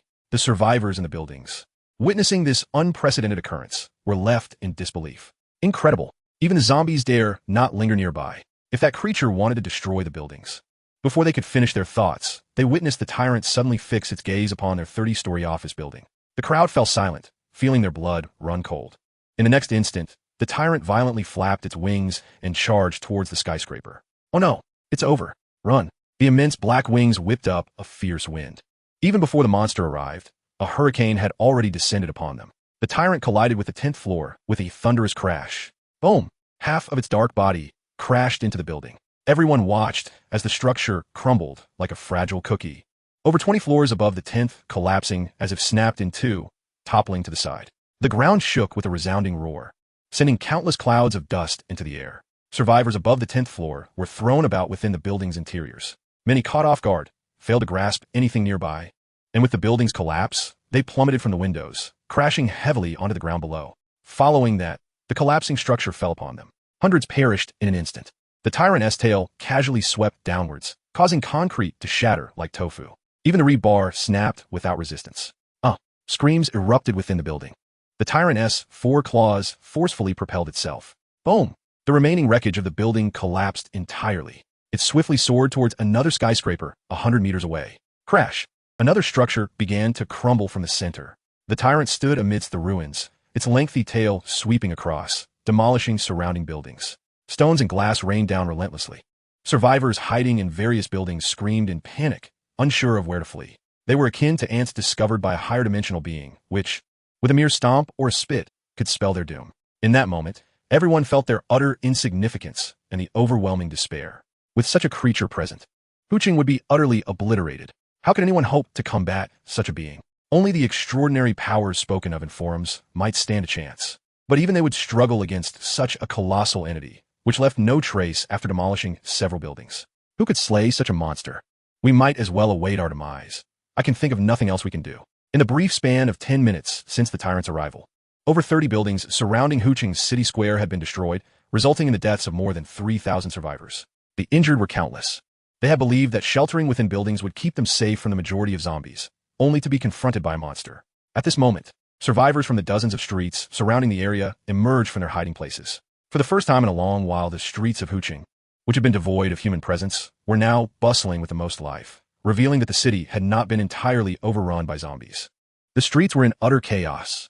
The tyrant relentlessly attacked the surrounding buildings, seemingly reveling in its destructive spree, deliberately toppling them in the direction of the streets to crush the fleeing survivors below. Run! Quick, run! Inform others in Huqing. They must flee the city. This place is no longer safe. I'll help. A man was pinned beneath a massive stone slab. Yet, no one could hear his cries for help. In the next moment, the panicked crowd surged forth, trampling him to death. But then, a thunderous crack of thunder erupted unexpectedly. Everyone looked up in astonishment, witnessing bolts of blue lightning cascading down from the sky, converging around the tyrant, enveloping its massive body in a dazzling display of electric fury. Chapter 67. I come to aid you. The crowd was astounded, unable to resist the urge to gaze upwards. A solitary figure emerged, seemingly from nowhere, atop the ruins of a building recently ravaged by the tyrant. Enveloped in deep blue lightning, he bore a grim expression. My goodness, an Esper! Such formidable lightning abilities. We are saved. In stark contrast, the tyrant, half of its form shrouded in an overwhelmingly violent storm of lightning, emitted furious roars. These roars echoed, as if from an ancient beast. Since the tyrant's appearance, this was the first time they had heard a sound emanate from its mouth. The sheer ferocity of the roar stirred the deepest fears within their hearts, akin to a primal suppression of their very bloodlines, sending shivers through their souls. Yet, simultaneously, the continuous bombardment of lightning formed a tempest that, despite its terrifying aura, instilled a sense of familiarity. For it was only this individual who might vanquish the tyrant. Only someone endowed with such immense powers could defeat such a horrifying creature. The aura of lightning was awe-inspiring. This figure was unparalleled. I have never encountered such a powerful Esper. Who could this be? I read on the forum that the leader of Honghu Jidi, Lei Wanjun, possesses lightning abilities. Could it be him? The tyrant, in a fit of rage, struggled to flap its wings amidst the tempest of lightning, finally escaping the relentless onslaught. To their astonishment, the dense scales covering its massive body bore not a single mark of injury. It charged directly towards Lei Wanjun, radiating an aura of thunder. This scene left the surrounding survivors dumbfounded. What? Struck by lightning, yet its scales remain unscathed? Such defiance of nature. What extraordinary defense. The colossal figure bore down upon them. In that moment, even Lei Wanjun, whose attributes exceeded 70 points, felt an overwhelming pressure. Just how powerful is a first-tier tyrant? First-tier evolvers and zombies possess strengths around 20 points. Upon receiving the interdimensional visitor mission, he had assessed the tyrant's strength to be around 40 points. Now, with all attributes surpassing 70 and a purple quality lightning ability, he unleashed his powers, yet it inflicted no harm on the tyrant. What a farce. This is a purple quality ability. Its might is formidable. The first-tier tyrant loomed dangerously close. Its immense form radiated an astonishing aura of oppression. The survivors surrounding them felt a wave of despair wash over them. Some averted their gaze and attempted to flee. Unexpectedly, the figure that seemed so insignificant before the tyrant vanished in an instant. The tyrant lunged forward, missing its target completely, crashing into the debris of the several-meter-high building. It quickly flapped its wings and turned, relocking onto Lei Wanjun's new position, its cold, bloodthirsty eyes fixed on him. At that moment, Lei Wanjun stood at the entrance of the city square. The survivors, who had presumed him doomed, could not help but widen their mouths in disbelief. No way. He is not dead. I thought he was finished. The tyrant moves so swiftly with wings to fly. How did he manage to escape? What speed? I'm utterly astonished. Meanwhile, others from Honghu Jidi arrived, albeit a moment too late. They had already witnessed the tyrant emerging unscathed from Lei Wanjun's initial lightning assault.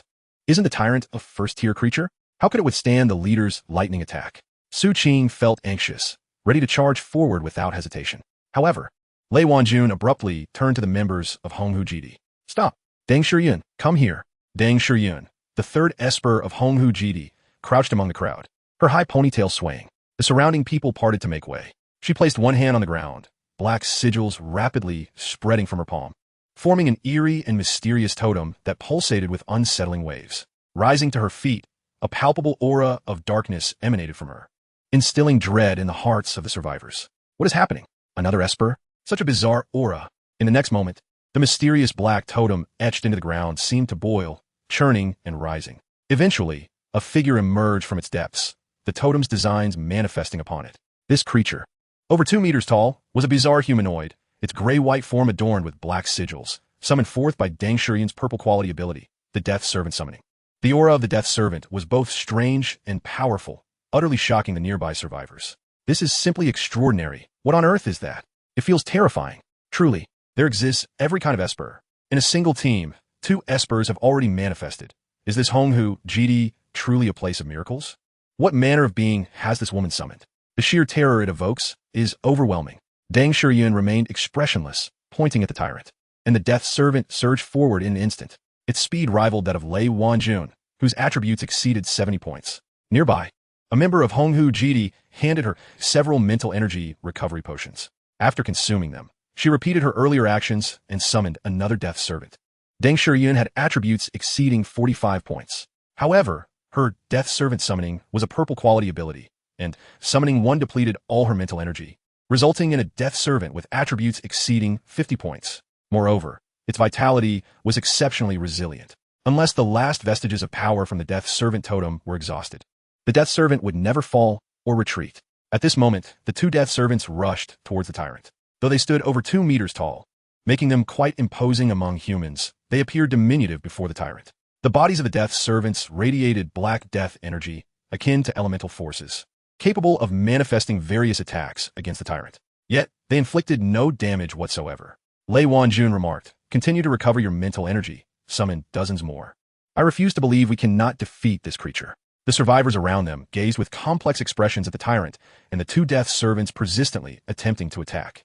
To them, the 2 summoned Death Servants seemed capable of overwhelming all present. Their astonishing size, terrifying aura, and the mysterious power of the Death Servant totem, alongside the corrosive death energy rolling from their forms, could easily slaughter the thousands of survivors present. Yet, despite their relentless attacks on the tyrant, they inflicted no harm at all. They were continuously sent flying by the tyrant's tail, crashing harshly against the ground. The sound of the Death Servants hitting the ground echoed like heavy iron weights dropping, each impact embedding them several meters deep into the earth. As the 2 Death Servants were flung aside, Lei Wanjun seamlessly stepped in. The lightning storm descended once more. The terrifying aura of thunder swept across several city blocks, stunning the survivors. It is truly terrifying. No matter how many times one experiences its lightning, it remains dreadfully fearsome. This time, the tyrant reacted more quickly, perhaps having adapted to the paralyzing effects of the lightning. Within 5 seconds, it broke free from the storm, furiously charging towards Lei Wanjun. Seeing this, Lei Wanjun's expression darkened. "Deng Shiyun, where are your Death Servants?" The tyrant had grown accustomed to the lightning strikes, diminishing the paralysis effect, which wasted his mental energy. The 2 newly summoned Death Servants charged at the tyrant. Enraged beyond measure, the tyrant's massive black tail swept through, instantly sending both Death Servants flying. Lei Wanjun could only flee. Witnessing this, the survivors felt a profound sense of disillusionment and despair. Even such formidable thunder could not harm the tyrant in the slightest. Do we still have hope? This thunder zone can instantaneously annihilate thousands of zombies. With just 2 of that woman's Death Servants, they could slaughter us all. Yet before the tyrant, they are utterly insignificant. How can we fight under these circumstances? Have you noticed that Lei Wanjun's thunder seems to have a rather limited attack range? It appears that he has unleashed his thunder strikes twice, both within a fixed area. Once the tyrant breaks free from this zone, it seems he is powerless to stop it. Is the thunder element ability truly so restricted? Lei Wanjun is remarkably swift. If he makes a concerted effort to escape, even the tyrant would find it difficult to catch him.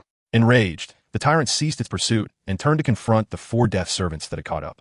It soared into the air before descending with ferocity. Its massive form crushed the 4 Death Servants into the ground. In the distance, Deng Shiyun's complexion paled, a trickle of blood escaping her lips. 1 Death Servant had completely dissipated.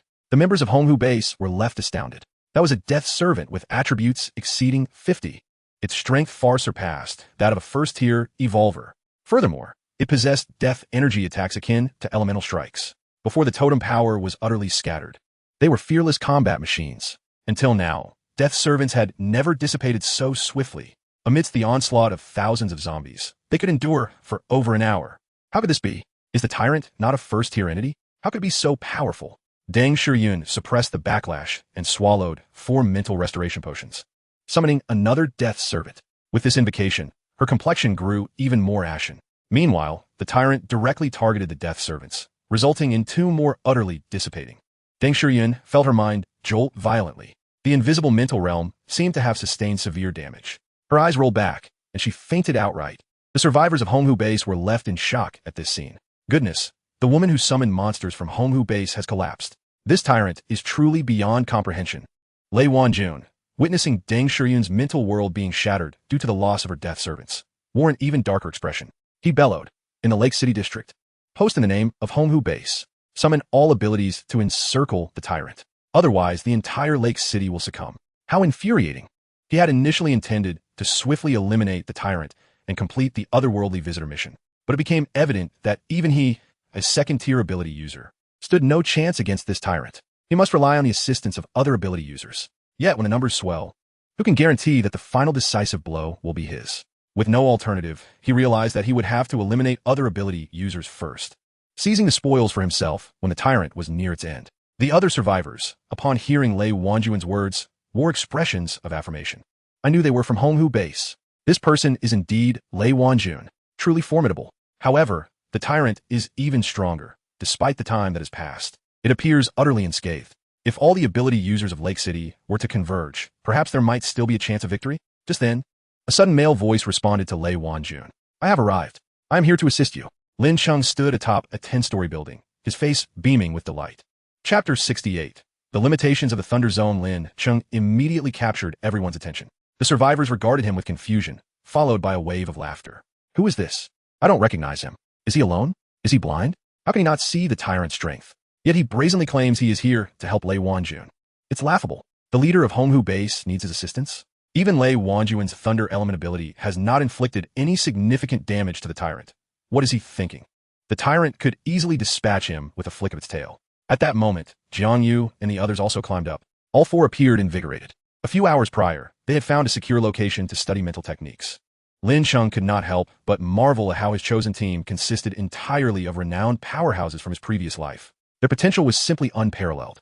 To the average person, the mental techniques were obscure and difficult to comprehend, requiring a substantial investment of time just to grasp the basics. Yet these individuals found it remarkably manageable. One person engaged with a mental technique for merely an hour before entering a state of proficiency. Once they began cultivating, they lost all sense of time, even missing the tyrant's emergence. In just a few short hours, all four felt a significant enhancement in the quality of their mental energy. They were revitalized and hurried to the site of the tyrant's appearance. Along the way, they encountered several first-tier zombies. Wei Sheng finally completed his task of slaying first-tier zombies, achieving an attribute score of 4. He acquired a piece of white quality armor. Wei Sheng's attributes stood at Strength 507, Speed 477, Physique 473, and Spirit 605. Qi Yanhao also completed his cumulative zombie-killing task, achieving an attribute score of 4. His attributes were Strength 277, Speed 258, Physique 302, and Spirit 265. He had made some progress. When the four arrived in haste, they were taken aback to see Lei Wanjun attempting to strike the tyrant with the Thunder Zone. They were astonished by the strength of the tyrant's scaled armor, which had absorbed Lei Wanjun's thunder without sustaining any damage. They had not anticipated that the leader of Honghu Base was also a Thunder Element ability user. Jiang Yu observed the somewhat disheveled Lei Wanjun from a distance, speculating on the extent of his attribute points. Qi Yanhao's gaze remained fixed on the tyrant. Boss, are you certain this tyrant is only first tier? I feel like it could squash me with a single slap. Wei Sheng shot Qi Yanhao a glance. At least you have some self-awareness. Qi Yanhao returned the look, but remained silent. Of course, he did not dare to speak loudly to Wei Sheng, whose attributes nearly exceeded 50 points, while his own were barely above 30. Just wait. Once he catches up to Wei Sheng's attributes, he would make sure to teach him a lesson if he dared to run his mouth again. Qi Yanhao swallowed his pride and pretended not to hear Wei Sheng's words. Not just Qi Yanhao, even Lin Cheng felt somewhat bewildered. In his previous life, he had heard that a first-tier tyrant's attributes hovered around 30. Coupled with its racial advantages, size, and defense, its true power would be around 40 points. Yet now, the tyrant before Lin Cheng remained unscathed despite Lei Wanjun's thunderous assault? How could this possibly be true strength of 40 points? What a joke. When he first received the otherworldly visitor task, Lin Cheng was calculating his attribute points, considering that to ensure victory over a first-tier tyrant, he needed to break the 40-point threshold and acquire an offensive ability. Had Lin Cheng not put in enough effort these past few days and truly only achieved around 40 points, he would surely meet his end today.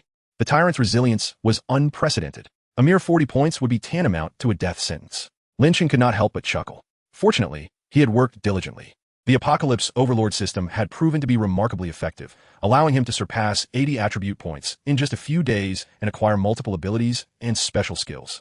Lin Cheng turned to Wei Sheng and the others, instructing, "You all provide cover around the perimeter. Before coming here, I cast brand new E-grade light shields on all 4 of us, so there is no need to worry. You use your abilities for ranged attacks while I engage up close."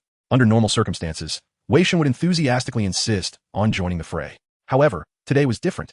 He had just gained proficiency in marksmanship abilities. No gun? Ridiculous. Previously, Lin Cheng had eliminated all armed prisoners in Lake City, collecting countless firearms. However, those ordinary guns and bullets would hardly penetrate the first-tier tyrant scales. Wei Sheng abandoned the idea of wasting bullets. "Then let us use stones to strike."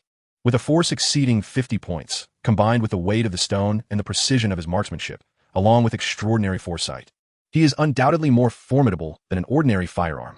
Wei Sheng retrieved a large stone from his storage ring, standing half a person tall. Indeed, it was a massive boulder. The surrounding buildings had been nearly demolished by the tyrant, and such large stones were easily found scattered about. Along the way, he had collected numerous such stones. He patted the stone at his feet and solemnly declared, "Lin Cheng, you may proceed. I will certainly assist you from the sidelines."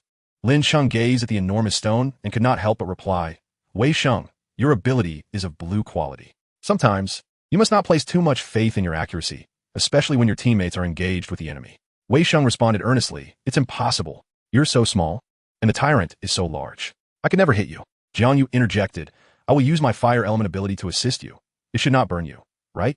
Lin Cheng expressed his doubts. "I fear it might indeed burn me. It is fire, and once it touches me, it will ignite." Qi Yinhao chimed in enthusiastically, "My ice will never freeze you." Yet Wei Sheng abruptly exclaimed, "Your ice spikes. Didn't you use ice spikes to kill someone at the market? Gather the ice spikes for me. I will throw them." While the group debated their approach to confronting the tyrant had already charged towards Lei Wanjun once more. The 4 of them were completely overlooked, treated as mere jesters. Lei Wanjun had consumed a mental power potion, restoring his mental energy. His lightning domain had significant limitations. He could only select a certain area to transform into a lightning domain where thunder could strike. Heaven knows how desperately he wished to acquire the lightning element among elemental abilities. It is said that true elemental abilities offer endless combat possibilities. As long as one can master elemental power, the applications are limitless. Others believed his ability was the lightning element, but only he and those from the Honghu base knew that his ability was merely a lightning domain, allowing only a specific area to become a lightning zone. The thunder could not move freely under his control. In previous encounters, foes had perished under his lightning domain in an instant. However, today, facing the formidable first-tier tyrant, the drawbacks of his lightning domain were laid bare. The tyrant's formidable defenses had adapted to the paralysis effect of the lightning after sustaining a single strike, allowing it to swiftly escape the domain. The lightning domain he had painstakingly created with considerable mental energy could only deliver a brief moment of output. Even more frustrating was that this output had not even left a scratch on the tyrant's scaly armor. In that moment, Lei Wanjun had no choice but to take a risk. As the tyrant charged towards him again, he did not evade. He became bait, allowing both himself and the tyrant to be enveloped by the lightning domain. He was a second-tier ability user with all attributes exceeding 70 points. In a head-on confrontation, he would not lose. Engaging the tyrant within the lightning domain would ensure all damage fell upon the tyrant. The next moment, the survivors witnessed the tyrant lunge directly at Lei Wanjun. Its sharp claws aimed for Lei Wanjun's chest. He did not evade. Why was he not dodging? The lightning domain erupted, enveloping both Lei Wanjun and the massive form of the tyrant. Good heavens! The area of the lightning domain was twice that of before. Lei Wanjun was giving it his all, completely covering the tyrant. I see now. He intends to ensnare the tyrant, ensuring it remains within the lightning domain. How fierce! How audacious! Just as the words left his lips, a figure shot from the edge of the lightning domain, arcing high into the air. Upon closer inspection, it was indeed Lei Wanjun. His chest was drenched in blood, with several deep claw marks visible, evidence of the tyrant's assault. Those who had just praised Lei Wanjun now gaped in shock, astounded. What in the world? Lei Wanjun collided head-on with the tyrant, and despite the support of the lightning domain, he could not withstand even 3 seconds before being thrown out of it. What a farce! The tyrant's massive body soon followed him out. It was over. Lei Wanjun was doomed. What was he thinking? Was he jesting? Clearly crushed by the tyrant, he still dared to confront it head-on. I had thought his attribute points were exceedingly high. It turns out he was merely toying with us. Just as Lei Wanjun struggled midair, about to be severely injured by the tyrant, Deng Shiyun awoke. After her fainting, The remaining death servants had fallen into a state of suspension. They neither dissipated nor acted. With a pale visage, she instantaneously connected her consciousness with the remaining death servants. The death servants erupted simultaneously, dashing towards Lei Wanjun in midair, sacrificing themselves to shield him. Bang! The tyrant, enraged, recognized these lifeless insects. With a flap of its wings and a sweep of its tail, the totems on the death servants almost instantly vanished. All the death servants were annihilated. The one screaming was Deng Shiyun, 100 meters away from the battlefield. Blood streamed from her eyes, ears, nostrils, and mouth. The intense agony caused her to roll her eyes back like a dying fish. In the next moment, she fell unconscious. Su Qing reached out with one hand to check for a pulse at Deng Shiyun's nose. She was dead. Lei Wanjun fell to the ground in disarray. The tyrants soon followed. All the survivors shook their heads, simultaneously frantically calling for help in the public forum's Lake City section. Lei Wanjun was beyond saving. The woman from the Honghu base seemed to have died. Good heavens, truly, look at the expressions on the faces of those from the Honghu base. That ability user appears to be genuinely deceased. Could it be that the continuous deaths of those death servants would also harm her? Alas, the Honghu base was a powerful force in Lake City, yet after all this time, they had neither harmed the tyrant in the slightest nor saved such a formidable ability user. At this moment, Lei Wanjun wanted nothing more than to escape. His lightning domain could not contend with this tyrant. His strength was no match for the tyrant. The size advantage of his opponent was too great. He could only flee desperately. He no longer cared about losing face. All witnesses saw him madly running through the debris-strewn streets, littered with the bodies of survivors, while the tyrant pursued him through the air. Just then, a thick bolt of purple lightning struck down from the heavens. It landed directly on one of the tyrant's wings. Chapter 69 Focus. Killing intent. The tremendous impact of the thunder caused the tyrant to roar in fury, its massive body tilting in midair. The intensified lightning elicited an extreme reaction from its body, which had already adapted to the paralysis, causing it to plummet toward the ground. Boom! The ground collapsed. The gigantic tyrant was directly engulfed. What on earth was happening? Lei Wanjun did not dare to look up, only fleeing for his life. Then he felt the earth shake. Realization dawned on him as he turned back, somewhat dazed. Had he just heard the sound of thunder? Yet, he had not released the lightning domain. How could there be the sound of thunder? Before him stood the very jester who had claimed he would assist, now wielding a silver-quality battle knife entwined with lightning.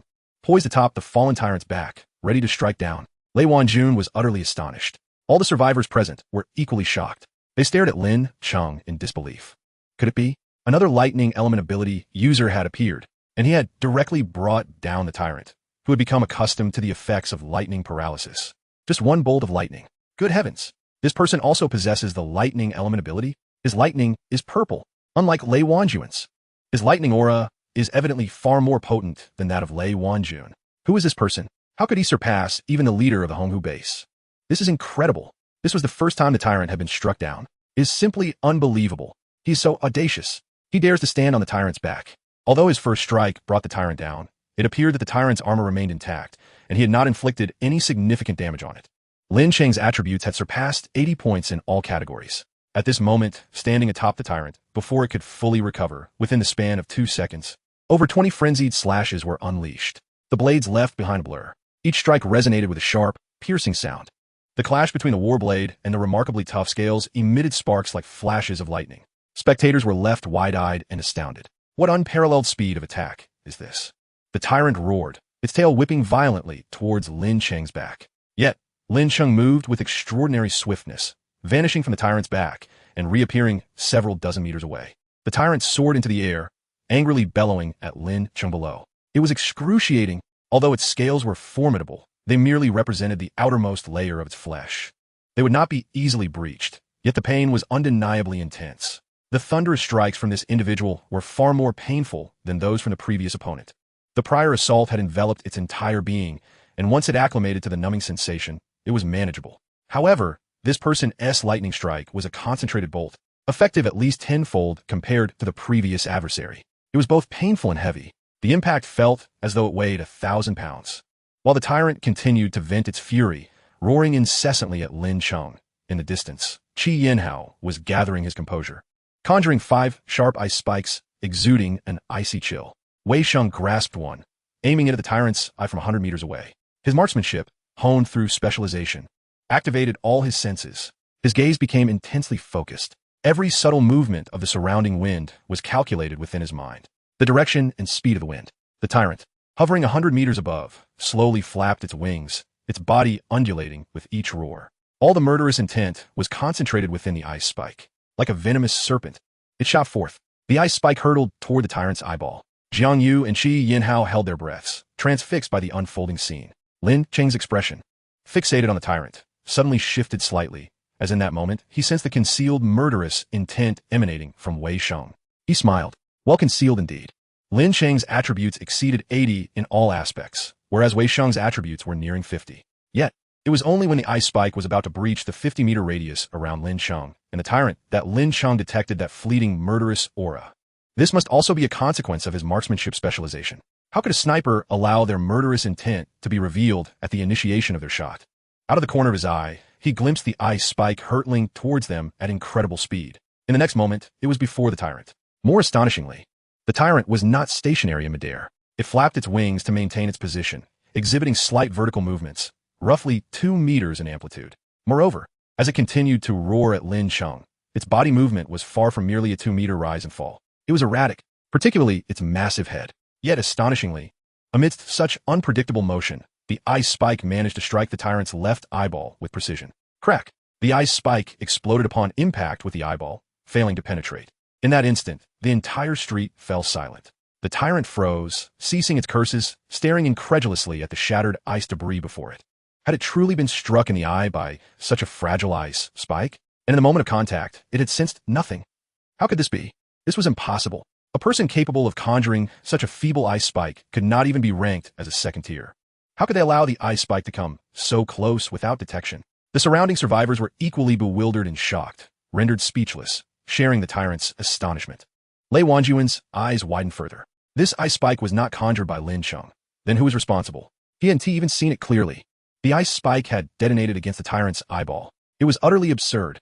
However, amidst this suffocating silence, a man's voice suddenly erupted in exclamation. Qi Yinhao, your ice spike is too weak. You have squandered my perfect opportunity for an attack. Qi Yinhao felt aggrieved. My physical attribute barely exceeds 30. My ice element is still short of upgrading to E rank. How could I possibly conjure an ice spike powerful enough to penetrate the tyrant's defenses? Instantly, all eyes turned towards Wei Sheng and his companions. Were they not the 3 individuals who appeared alongside that man? Among them, was there also an ice element ability user? This was extraordinary. That man's attributes had even surpassed 30. It was impossible for him to have struck the tyrant's eyeball. Furthermore, they were over 100 meters away. It felt as though another man had thrown the ice spike, and he was blaming that man for its lack of strength. Who exactly were these 4? They seemed even more enigmatic than the Honghu base. The tyrant also fixed its gaze on Wei Sheng and his companions in the distance. The next moment, without warning, it flapped its wings violently, closing the distance of nearly 100 meters in 2 seconds. A vast shadow swiftly enveloped Wei Sheng and his companions. They had no time to react.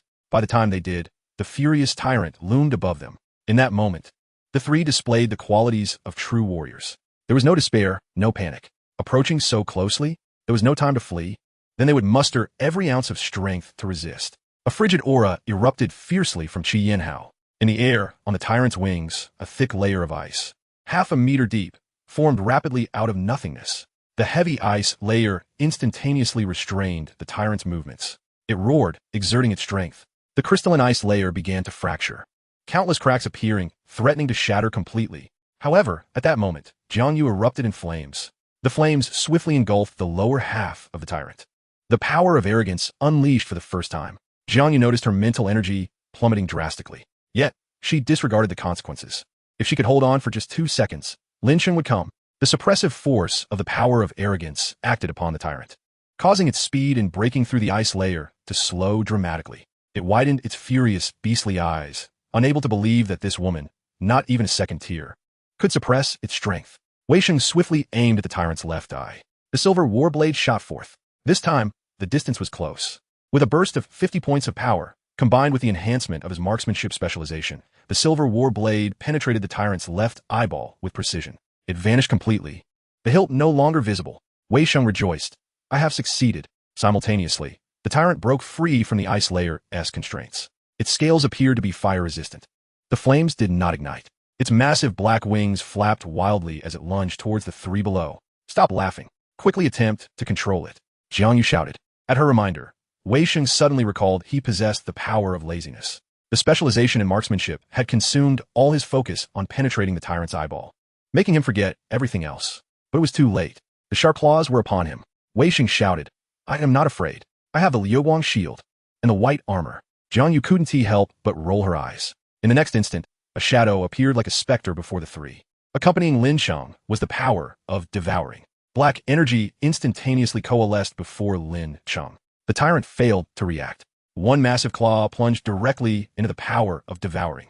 In an instant, it was bewildered. Its claw seemed to have vanished. It flapped its wings frantically, soaring into the sky, emitting a panicked, shrill cry. This cry was entirely different from its previous furious roars. Upon hearing it, Lin Cheng felt it resembled a dog's bark. Was it true that all creatures, aside from humans, emitted such sounds when frightened? Nearby, among the survivors sheltering behind a building, Lei Wanjun was profoundly shocked, staring in disbelief at the fleeing tyrant in the sky. He could hardly trust his own eyes and ears.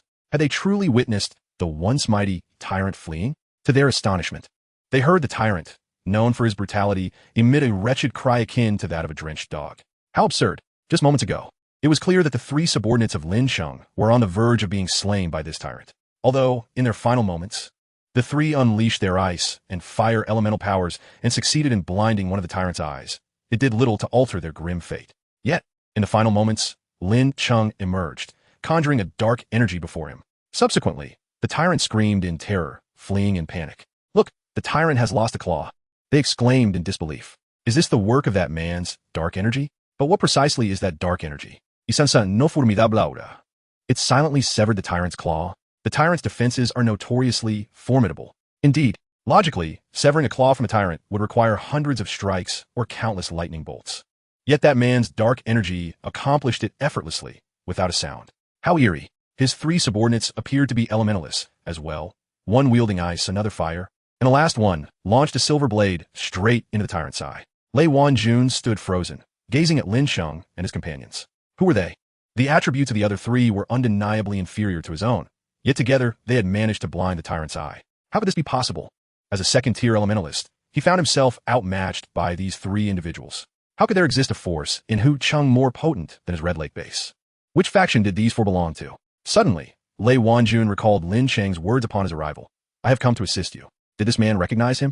Wei Sheng and the others, upon seeing the tyrant's retreat, urged, "Boss, is it trying to escape?" Lin Cheng, "Stop it." In that instant, Lei Wanjun's body stiffened, his expression shifting drastically. Lin Cheng. This man was indeed Lin Cheng, the one who had slain Zhu Yan. At that moment, Lei Wanjun's emotions became a tumultuous blend of confusion and revelation. After a prolonged search, he found Lin Cheng had appeared before him during the visitors from another world mission, possessing the same lightning elemental powers. The dark energy Lin Cheng had just utilized was terrifying. He could not comprehend its nature. He had merely seen the tyrant's claw enter the dark energy, only to vanish. Lin Cheng was stronger than he had anticipated. As this realization dawned, Lei Wanjun felt an overwhelming sense of madness. Previously, Zhu Yan had discovered a stone tablet containing a purple-quality fire elemental power, which Lin Cheng had acquired after slaying Zhu Yan. When the woman in Lin Cheng's group unleashed her fire elemental abilities, he should have deduced that these four were Lin Cheng's allies. He had even received intelligence from survivors regarding Lin Cheng's group actions. Yet he had been so slow to react. Only upon hearing Lin Cheng's name did he recognize the man he loathed so intensely stood before him. Instantly, Lei Wanjun's gaze darkened. If it weren't for Lin Cheng, he would have obtained the true elemental power, the coveted purple-quality fire elemental ability. In confronting a first-tier tyrant, he would not have been so beleaguered, nor would he have lost a precious elementalist from his team. Lin Cheng, he mused silently, hastening towards the location of his comrades at the Red Lake base. "Fine, I shall let you bask in the limelight. Once you have exhausted your mental strength, I shall return to slay you and seize the final blow from the tyrant, making you taste the bitterness of having something vital snatched away." Lin Cheng gazed upward at the tyrant, unleashing his mental energy. With a mental capacity of 865, nurtured by the long-term effect of the silver-quality equipment and hours of training with the purple-quality mental secret arts, Lin Cheng's mental strength now surpassed that of an ordinary elementalist. In this moment of full mental exertion, invisible waves of mental energy surged forth, bombarding the minds of the surrounding survivors, instilling a profound sense of panic within them, leaving them bewildered as to the cause.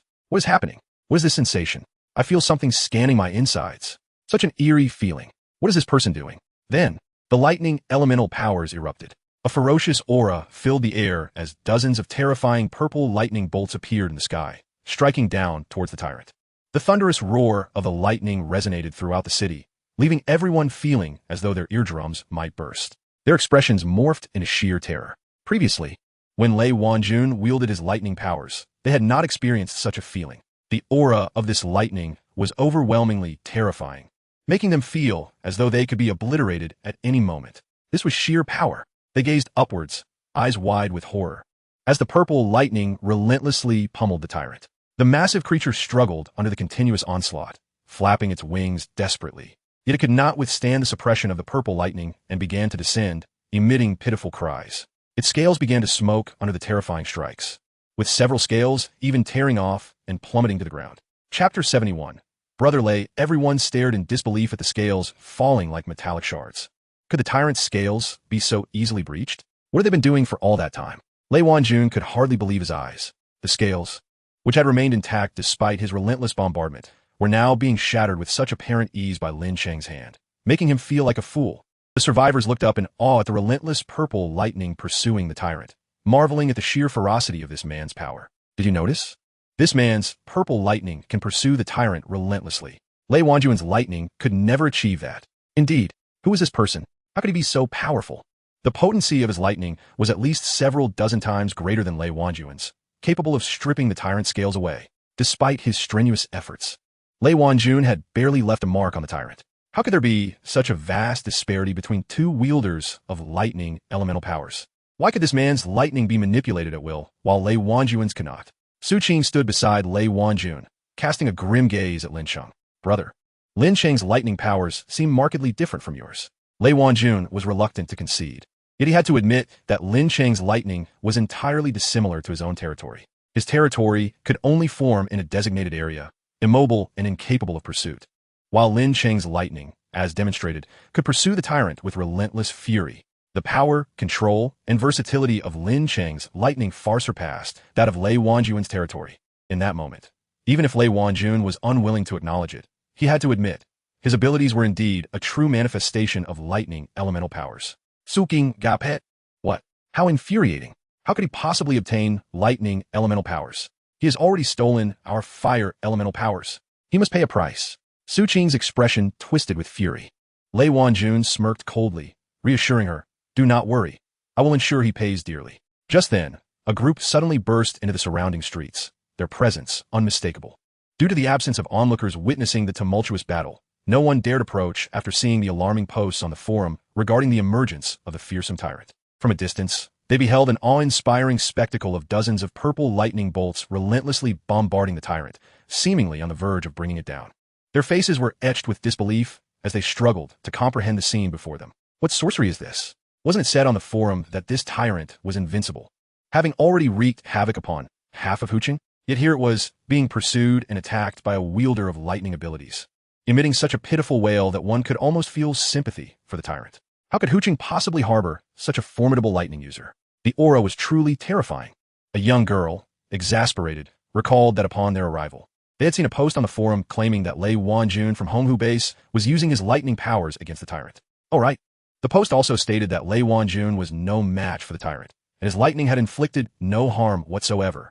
With so much time elapsed, how could the lightning have had no effect? I sense we cannot intervene. Such terrifying lightning means that if we rashly join the fray, we risk being obliterated by the tyrant or, even worse, by Lei Wanjun's own lightning. All of these individuals had received the otherworldly visitor's task at least 24 hours prior, and those with attribute points exceeding 30 were the creme de la creme of Huqing. Among them were numerous powers. They had previously connected on the forum, intending to band together against the tyrant while also seeking to observe if anyone had ventured forth to gauge the tyrant's strength.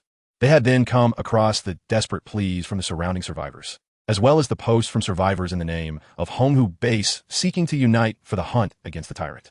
Despite the evident terror of the tyrant's strength showcased on the forum, the allure of the task's rewards had lured the Honghu Base members to this very place. Many had come with aspirations of joining Honghu Base.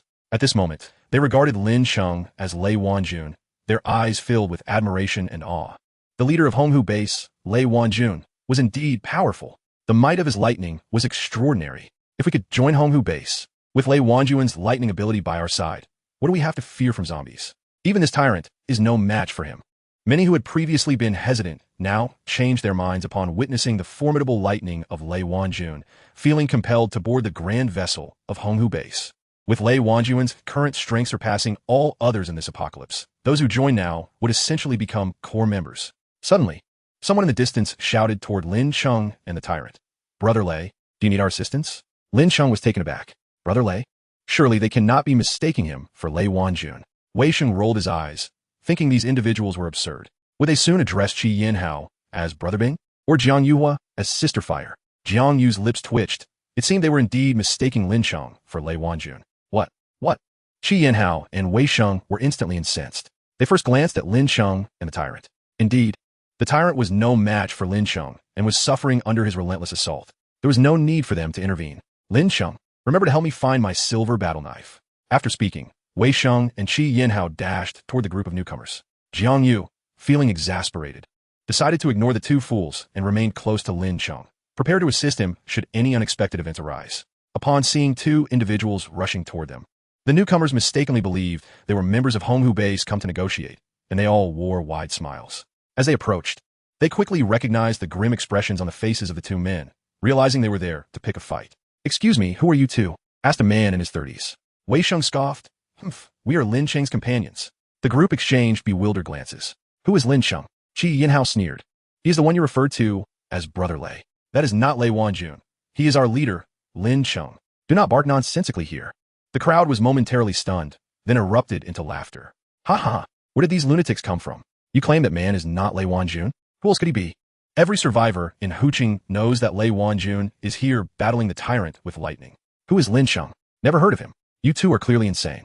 Get lost and do not block our way." Meanwhile, the tyrant was being pushed back relentlessly by Lin Cheng's lightning, now barely 10 meters from ground, on the brink of falling. At this moment, the tyrant was battered and torn, with a third of its scales completely shed, blood gushing forth. Its flesh devoid of scales, bore charred marks from the lightning strikes, a truly gruesome sight. The once majestic black wings now had several large holes, unable to soar high. The tyrant emitted heart-wrenching cries, clearly just a few more lightning strikes away from total collapse. Just then, Wei Sheng and Qi Yinhao could no longer concern themselves with arguing with the newcomers.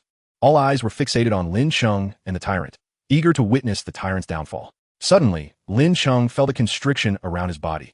A startling realization hit him. An unseen force was tightly encircling him. He focused his gaze, and with his attribute points exceeding 80, his vision surpassed that of ordinary individuals. He swiftly discerned that the space surrounding him was warped. It was as though an invisible hand was gripping him tightly. To the others, Lin Cheng's body abruptly seemed to fold in midair, his arms pressed against his sides, legs tightly shut. Something was amiss. "Damn it," Qi Yinhao cursed, sprinting at full speed toward Lin Cheng. Jiang Yu and Wei Sheng followed suit. The newcomers then realized with horror that Wei Sheng's speed was far beyond their own. Qi Yinhao was no slouch either.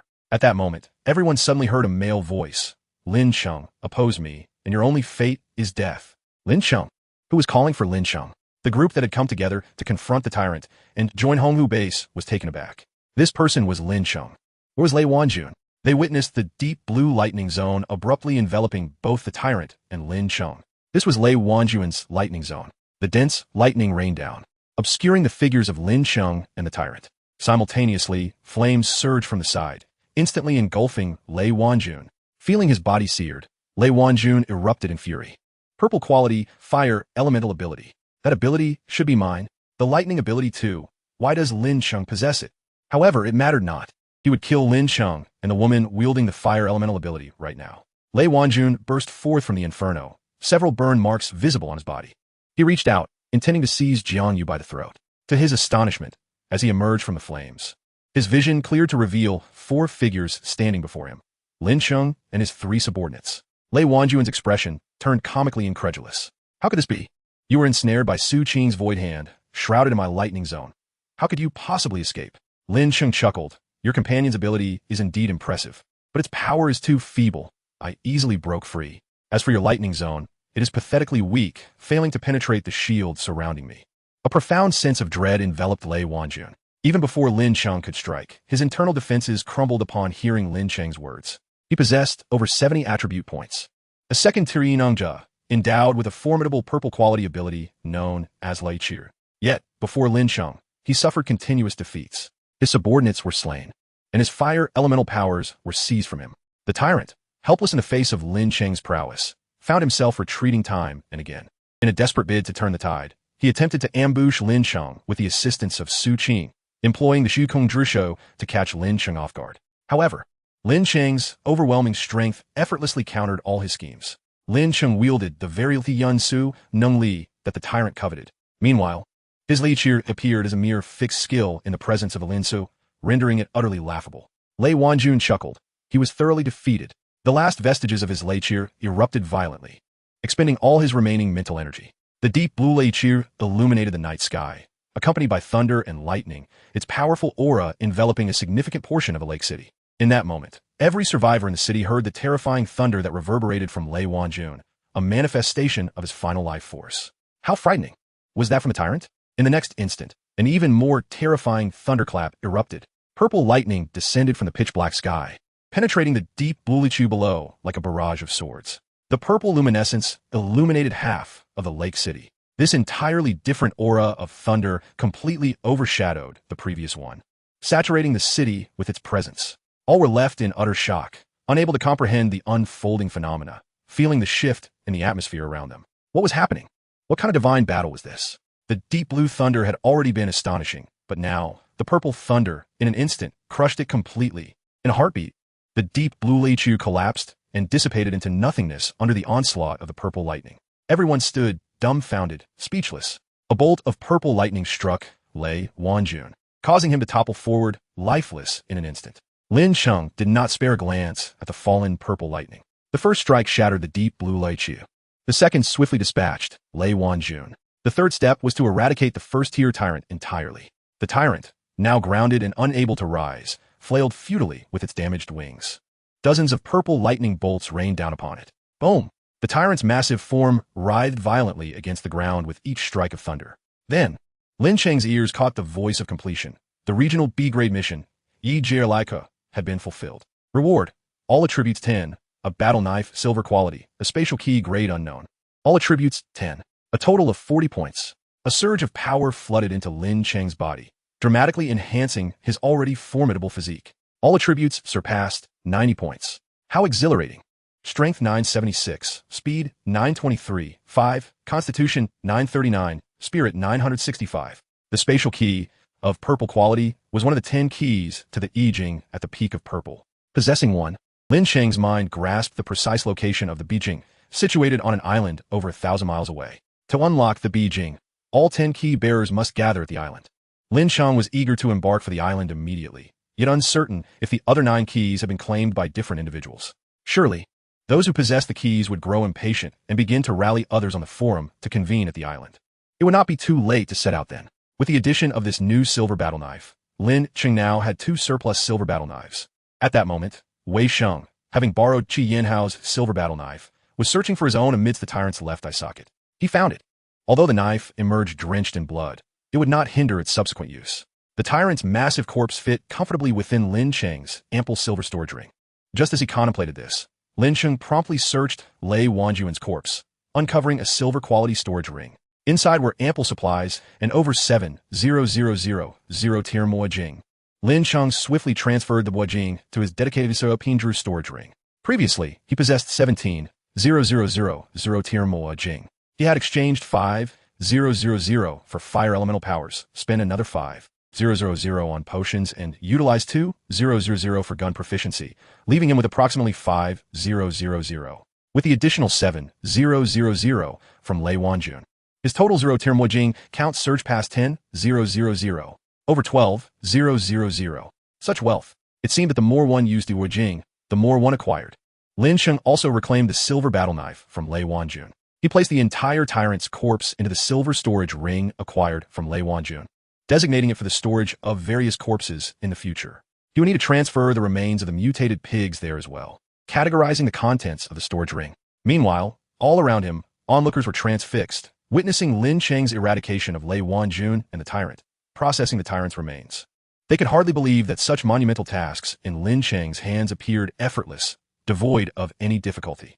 That was Lei Wanjun, the leader of the Red Lake base, endowed with Li Sheet powers, undeniably a formidable adversary. Yet, in a mere second, Lei Wanjuan's lecher was obliterated by Lin Cheng's purple lightning. One bolt of purple lightning, seemingly casual, dispatched Lei Wanjun in an instant.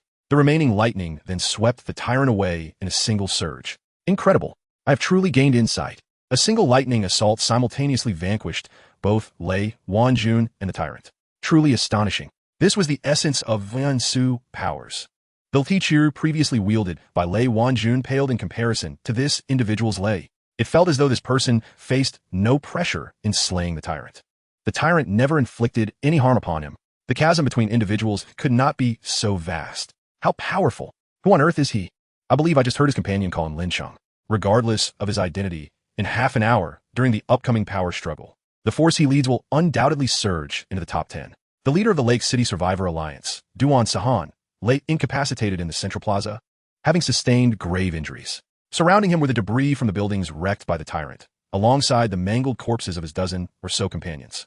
He slumped against a large boulder, witnessing the entire spectacle. When Lei Wanjun appeared, hope blossomed within him for the first time. Yet, he soon discovered that even Lei Wanjuan's formidable, extraordinary thunderous assaults failed to inflict any damage upon the tyrant. Despair washed over him. When Lin Cheng emerged, he, like the others, dismissed Lin Cheng as inconsequential, merely a minor character seeking attention amidst the chaos. He even internally ridiculed Lin Cheng for his lack of sense in joining such a tumultuous affair. Yet Duan Sahan took a deep breath. He was utterly convinced. After being hurled from the mall by the tyrant, though he had yet to complete his task, he had indeed broadened his understanding of the existence of such incomprehensibly powerful beings in this world. The ability to crush all and rend everything asunder. Having accepted the Yijirlika mission, he arrived later, mistaking Lin Cheng for one of Lei Wanjuan's subordinates. At this moment, he stared blankly at the system panel, where the words mission failed loomed large. Their emotions were a complex mix. Moments before, they had, like fools, confused anyone wielding thunder as Lei Wanjun and had even exchanged insults with Lin Cheng's companions. They were indeed courting death. The next second, Lei Wanjun charged towards Lin Cheng, meeting his demise in a fatal encounter. They were terrified, for they had just flirted with death before Lin Cheng's companions. Lin Cheng was already formidable, and now, with an additional 10 points to all attributes, one could only imagine the extent of his power. Uncertain whether Lin Cheng would still accept his subordinates, one exclaimed in frustration, "Have you lost your mind? How do we speak to Lin Cheng's companions just now? We should leave quickly to avoid becoming the next victim, like Lei Wanjun." Chapter 73, New Mission. They ran swiftly. Lin Cheng gazed at the last location where the people from Honghu Base had lingered. Not a single shadow remained, save for the lifeless body of Deng Shiyun. As Lin Cheng emerged from the danger zone unscathed, the individuals from Honghu Base realized their fate was sealed. There was no hope for Lei Wanjun. They decisively chose to flee. It was unfortunate. I still have yet to glimpse the spatial ability user. Wei Xingdao remarked, "In any case, it is of no consequence. Though his ability was cloaked, you easily broke free from it. It was all mere flash." At Honghu Base, the leader, Lei Wanjun, had met his demise. Apart from him, only two ability users remained, Su Qing and Deng Shiyun. Deng Shiyun had perished as a result of mental backlash while assisting Lei Wanjun in his battle against the tyrant. Only Su Qing was left. At this moment, Su Qing was racing towards the outskirts of Lake City with his companions. Along the way, they encountered zombies. Before the zombies could approach, an unseen force crushed them mercilessly, their bones cracking in a grotesque symphony. Thus, Su Qing dispatched the zombies with his ethereal grip. The other members of Honghu Base were still reeling from the overwhelming shock. How could this happen? Their leader was a second-tier ability user with all attributes exceeding 70. How could his danger zone have been so effortlessly breached by Lin Cheng? We are utterly finished. Lake City is no longer an option. If we remain here and encounter Lin Cheng, he will surely kill us. Su Qing remained silent, simply continuing to flee towards the city's edge. At that moment, he witnessed Lei Wanjun engulfed by flames. Su Qing had intended to rush to Lei Wanjun's aid, but in the next instant, he saw Lin Cheng emerge from the danger zone ahead. Following that, Lei Wanjun burst from the inferno, facing Lin Cheng and his trio of companions. In that moment, Lei Wanjun spotted Su Qing charging towards them from 100 meters away. Their eyes met across the distance. In an instant, Su Qing's vision blurred with tears. Yet without a moment's hesitation, he turned and shouted to the remaining members of Honghu Base, "Run." At this moment, Su Qing guided his companions swiftly out of Lake City, unable to discern the path or the zombies. The image of Lei Wanjuan's last gaze haunted him. He vowed to kill Lin Cheng upon his return, promising himself to exact a brutal revenge. The metallic armor that covered every inch of the tyrant's body represented Lin Cheng's immense fortune. seated among the ruins. Lin Cheng awaited the commencement of the power struggle mission. Unable to resist, he examined a piece of armor closely. It was not a mere thin layer. It boasted a thickness of at least 5 centimeters. Upon initial inspection, it was difficult to discern its front and back due to its substantial girth. It appeared less like the armor of a creature and more like a solid block of high-quality, high-hardness metal. These scales were also the reason Lin Cheng was reluctant to confront the tyrant with his devouring power. He had managed to bring down numerous scales, though he had only managed to collect around 30% intact, which was a regrettable loss. Jian Yu munched on an energy bar and remarked, "There should be several thousand intact pieces, considering the tyrant's enormous size." Wei Xingdao asked, "Lin Cheng, are you certain that the black armor machine can consume the materials you've collected and forge them into equipment for you?" Lin Cheng was confident but uncertain of the exact procedure, as he had only vaguely heard of it in his previous life. At this moment, holding the tyrant's scales, Lin Cheng felt a wave of nostalgia. Who would have imagined that in his previous life, he had to desperately flee from the destruction wrought by such a fearsome creature? Yet in this life, he would so effortlessly defeat the tyrant and contemplate crafting equipment from its scales. Wei Sheng drank his milk while observing the system panel displaying the power struggle mission description. "Lin Cheng, once this mission commences, will we be compelled to kill? But who are we to target? Should we kill anyone we encounter?" Lin Cheng chuckled and replied, "We need not concern ourselves with killing. Others will come to hunt us." "What?" Qi Yanhao inquired, puzzled. Lin Cheng explained leisurely, "All successfully established factions will automatically accept the power struggle mission. The moment the power struggle commences, all factions in Lake City will appear on the system's task list. One merely needs to click on the faction's name to view its basic information." Jian Yu immediately asked with concern, "What information will that reveal? Will it expose that we are all ability users?" Lin Cheng glanced at Jian Yu and said, "You seem rather mischievous." Jian Yu smiled sheepishly and replied, "If they see that we are only 4 in number, yet all are ability users, even the dimmest among them would refrain from provoking us." Lin Cheng countered, "You are mistaken. The world is filled with fools beyond your imagination. Even if the faction list reveals our status as ability users, many factions will see that we are merely 4 individuals and seek to challenge us." At that moment, Lin Cheng suddenly heard the mechanical voice of the system. Sea-level mission triggered, zombie evolution. Over time, 0-tier zombies will evolve into 1st-tier zombies in large numbers. Ordinary zombies have a small chance of evolving into special zombies with abilities. Mission objective: eliminate 1 1st-tier zombie with special abilities. Mission reward: all attributes 3. 1 silver quality special crystal. Exclusive team mission triggered. Team expansion 1. Mission objective: reach a team member count of 4. Mission reward: all team members receive all attributes 3. 200 team points. Upon completing mission, team expansion 1, the reward was granted. All team members receive all attributes 3. 200 team points. Exclusive team mission triggered. Team expansion 2.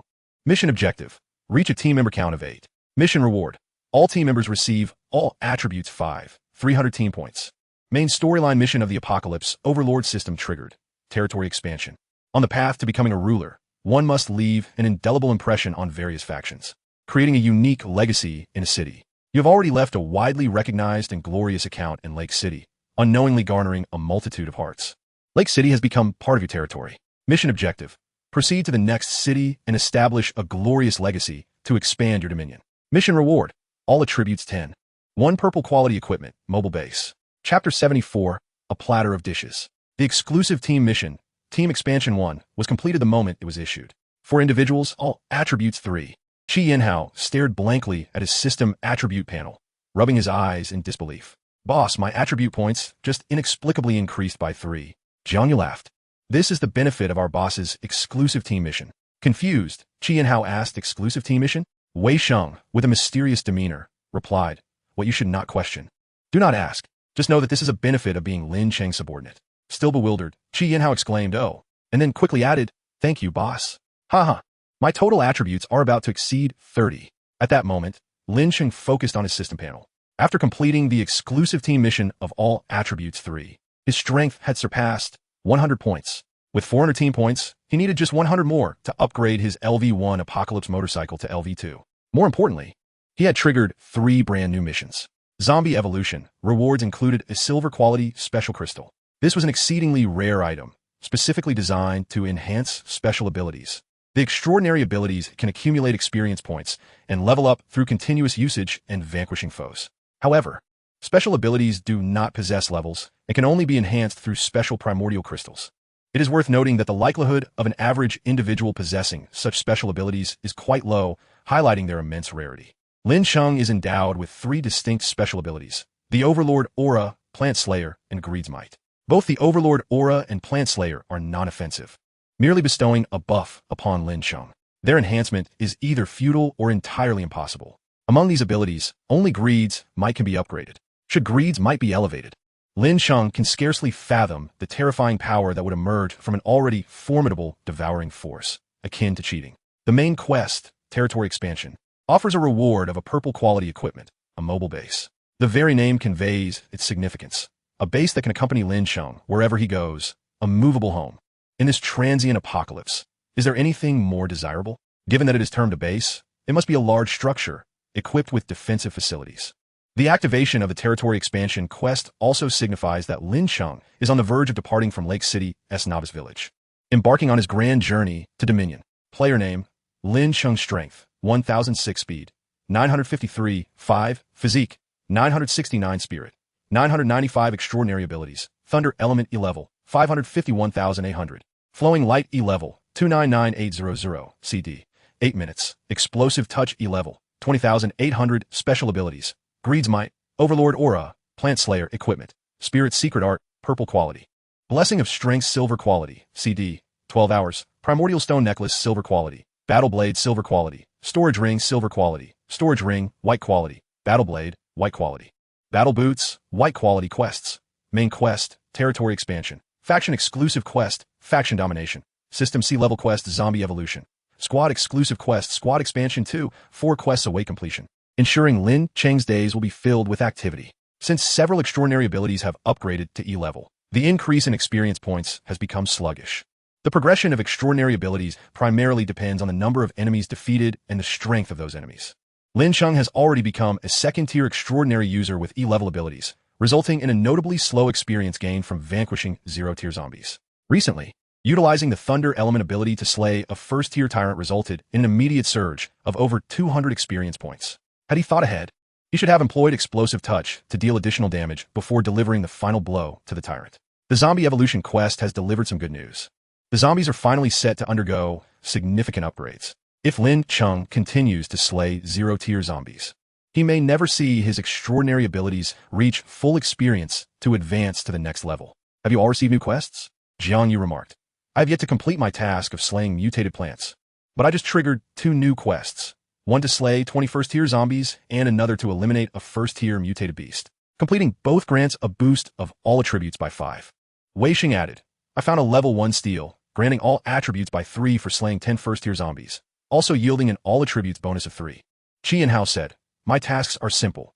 Enter any steal to purchase any item for an all attributes bonus of 2, and another to slay 5 mutated beasts, regardless of level, for an all attributes bonus of 5. Once first-tier zombies become plentiful, these tasks will be straightforward. Presently, the focus is on the impending Faction Domination quest, set to commence in 10 minutes. Everyone's tasks must take a back seat, as Lin Cheng eagerly anticipates the first-place reward of the purple quality equipment, the Black Armor Machine Tool.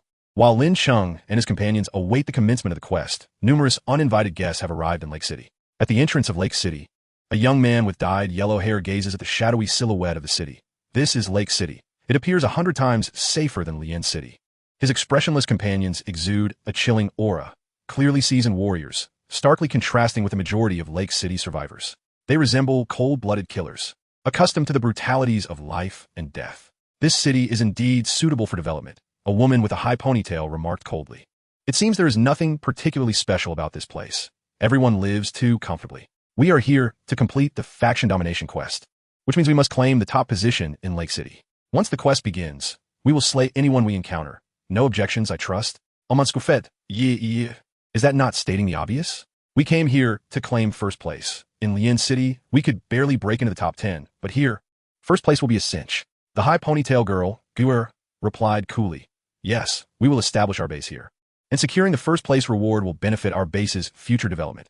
We must claim victory. The yellow-haired leader pulled out a cigarette. Glancing at the countdown within the system, 10 minutes remaining, just in time. He then leaped onto a 2-meter-tall stone, cupping his hands around his mouth, and yelled towards Lake City. Lake City, I am coming. The group, led by the yellow-haired man, departed within 5 minutes, only to be followed by another throng. This time, a massive crowd of at least 2,000 individuals. They approached Lake City with exuberance. Wonderful. We have finally escaped that cursed place, Lin City. Lake City must lack any formidable foes. We shall settle here. Upon entry, we will deliver a swift blow to the survivors of Lake City, slaying anyone in sight. Indeed, we shall not concern ourselves with their affiliations. We must establish our faction's reputation. As this multitude of individuals surged into Lake City, another wave of several hundred soon followed. Hurry up. We have only 2 minutes left. What's the rush? Those people are already in Lake City and want to escape. Whether we strike now or later, the outcome remains the same. If the quest nears its conclusion and there are factions ranked above us, we can simply locate that faction and annihilate them. It is a simple task that requires no urgency. The over 1 million survivors of Lake City remain oblivious to the fact that they have become mere prey for those arriving from other cities. Chapter 75. Quest commencement. The brand new E-level flowing light has been donned. Chi Yanhao stood up to stretch. Boss, if anyone dares to provoke us, I will slay them one by one. I need my ice element to swiftly upgrade to E-level. Wei Xing scoffed. I believe there is no need for a brand new flowing light. The previous one still has plenty of durability left, and using a new one would simply waste your spirit power. Those people cannot inflict any meaningful harm upon us.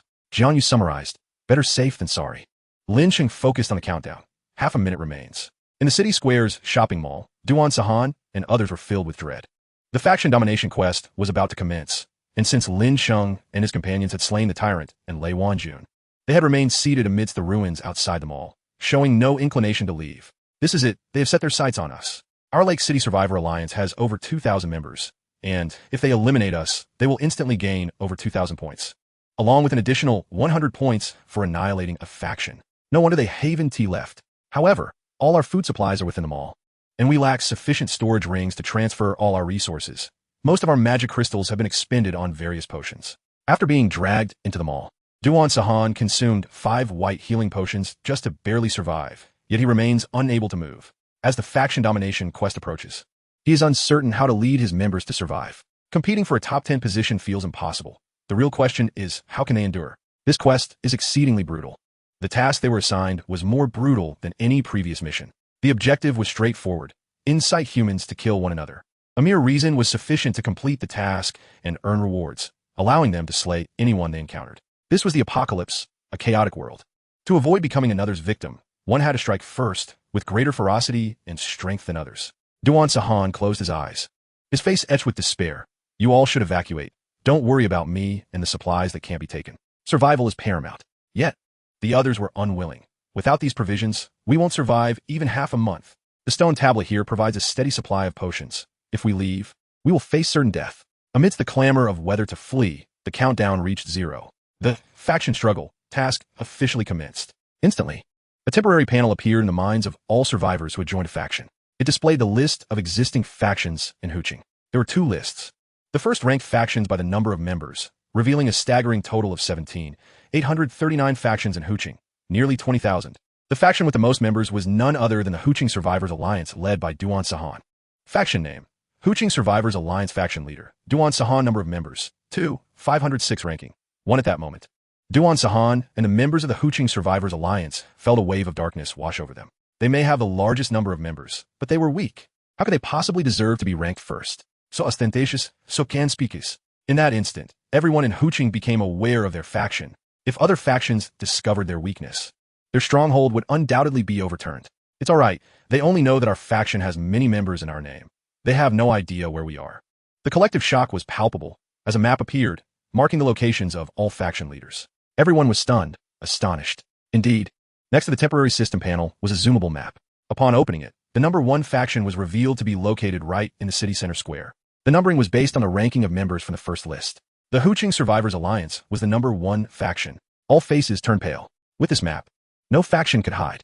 Duan Sahan's face flushed crimson as he shouted, "Move quickly. The map shows the positions of faction leaders. You must leave now." Someone spoke up. "We can't escape. Lin Cheng and his group are outside." Lin Cheng surely never anticipated that we would deliver such a grand gift to him. Indeed, the largest faction is right behind them in the mall. If we kill them, that's 2,000 points. Where can we possibly flee? Meanwhile, outside the mall stood Lin Cheng and his 3 companions, examining the temporary task panel. Huqing has over 17,000 factions. If we can locate the Honghu base on the list, we could find out where the remaining ability user is. What if the base disbands after the leader's death? They couldn't find the Honghu base. Our Dominator base has 4 members, ranked 17, 839. Lin Cheng chuckled. It seems we truly have the least members of any faction. The second ranking was currently blank. It represented points. Lin Cheng's Dominator base was designated as the 17, 839th faction. Wei Xingdao remarked, the faction ranked first, with the most members, is right in the mall behind us. Jiang Yu chuckled. Lucky them. They know our strength. Otherwise, they might have provoked us by now. Simultaneously, the entire population of Huqing was engulfed in extreme excitement. Following the release of the faction struggle task, merely glancing at the rewards for the top few rankings revealed that these rewards were designed for bases. The first prize was a purple quality energy shield for bases. The second, a purple quality lightning tower. The third, a blue quality poison maze. The fourth, a silver quality ice wall. And the fifth, a silver quality quicksand pit. All were defensive facilities for bases. Once they obtained these rewards and established a base, they could use this equipment to protect it. At that point, they need not fear zombies anymore. They had endured the relentless presence of zombies for far too long. If they could acquire even one of those pieces of equipment, the ever-present danger of facing zombies would significantly diminish. With nearly 20,000 factions, there would be ample opportunity to kill. Look at that faction ranked last, the Dominator base. It's hilarious. Only 4 members. If we annihilate this faction, we could directly earn 100 points, all for the price of eliminating just 4 individuals. They're right in the city center square.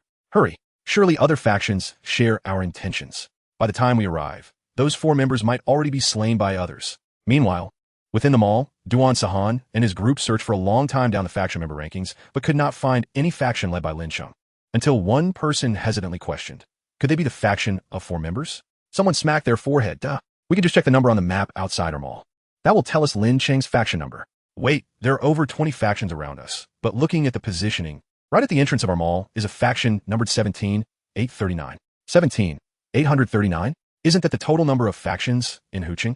Duan Sahan quickly scrolled down to the end of the faction member rankings. Faction name, Dominator base faction leader.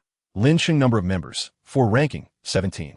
839 in the surrounding factions near the city center square. The first to react were those who examined the map to identify the faction of the 4 individuals who had just slain the tyrant and Lei Wanjun. They were shocked to discover that this faction was the last ranked 17, 839 faction. Their expressions instantly transformed into a mix of astonishment and delight. Wow, I suddenly feel like our luck is quite extraordinary. Indeed, if we hadn't witnessed Lin Cheng's prowess firsthand in slaying the tyrant and Lei Wanjun, we might have also been tempted by a faction with only 4 members. What can I say? I don't even want to leave this place now. Surely, a grand spectacle is about to unfold here. Not only is Lin Cheng's 17, 839th faction present, but the number 1 faction with the most members is also here. I can hardly imagine what will transpire next. These survivors seemed captivated by the unfolding drama. At this moment, they were not inclined to seek prey, but rather chose to remain and watch the spectacle. They were not overly ambitious. Having seen that Huqing possessed nearly 20,000 factions, they could foresee a scene of bloodshed ahead. They lacked the resources to engage in conflict. Their only goal was to survive and endure these 7 days. They harbored the perfect plan.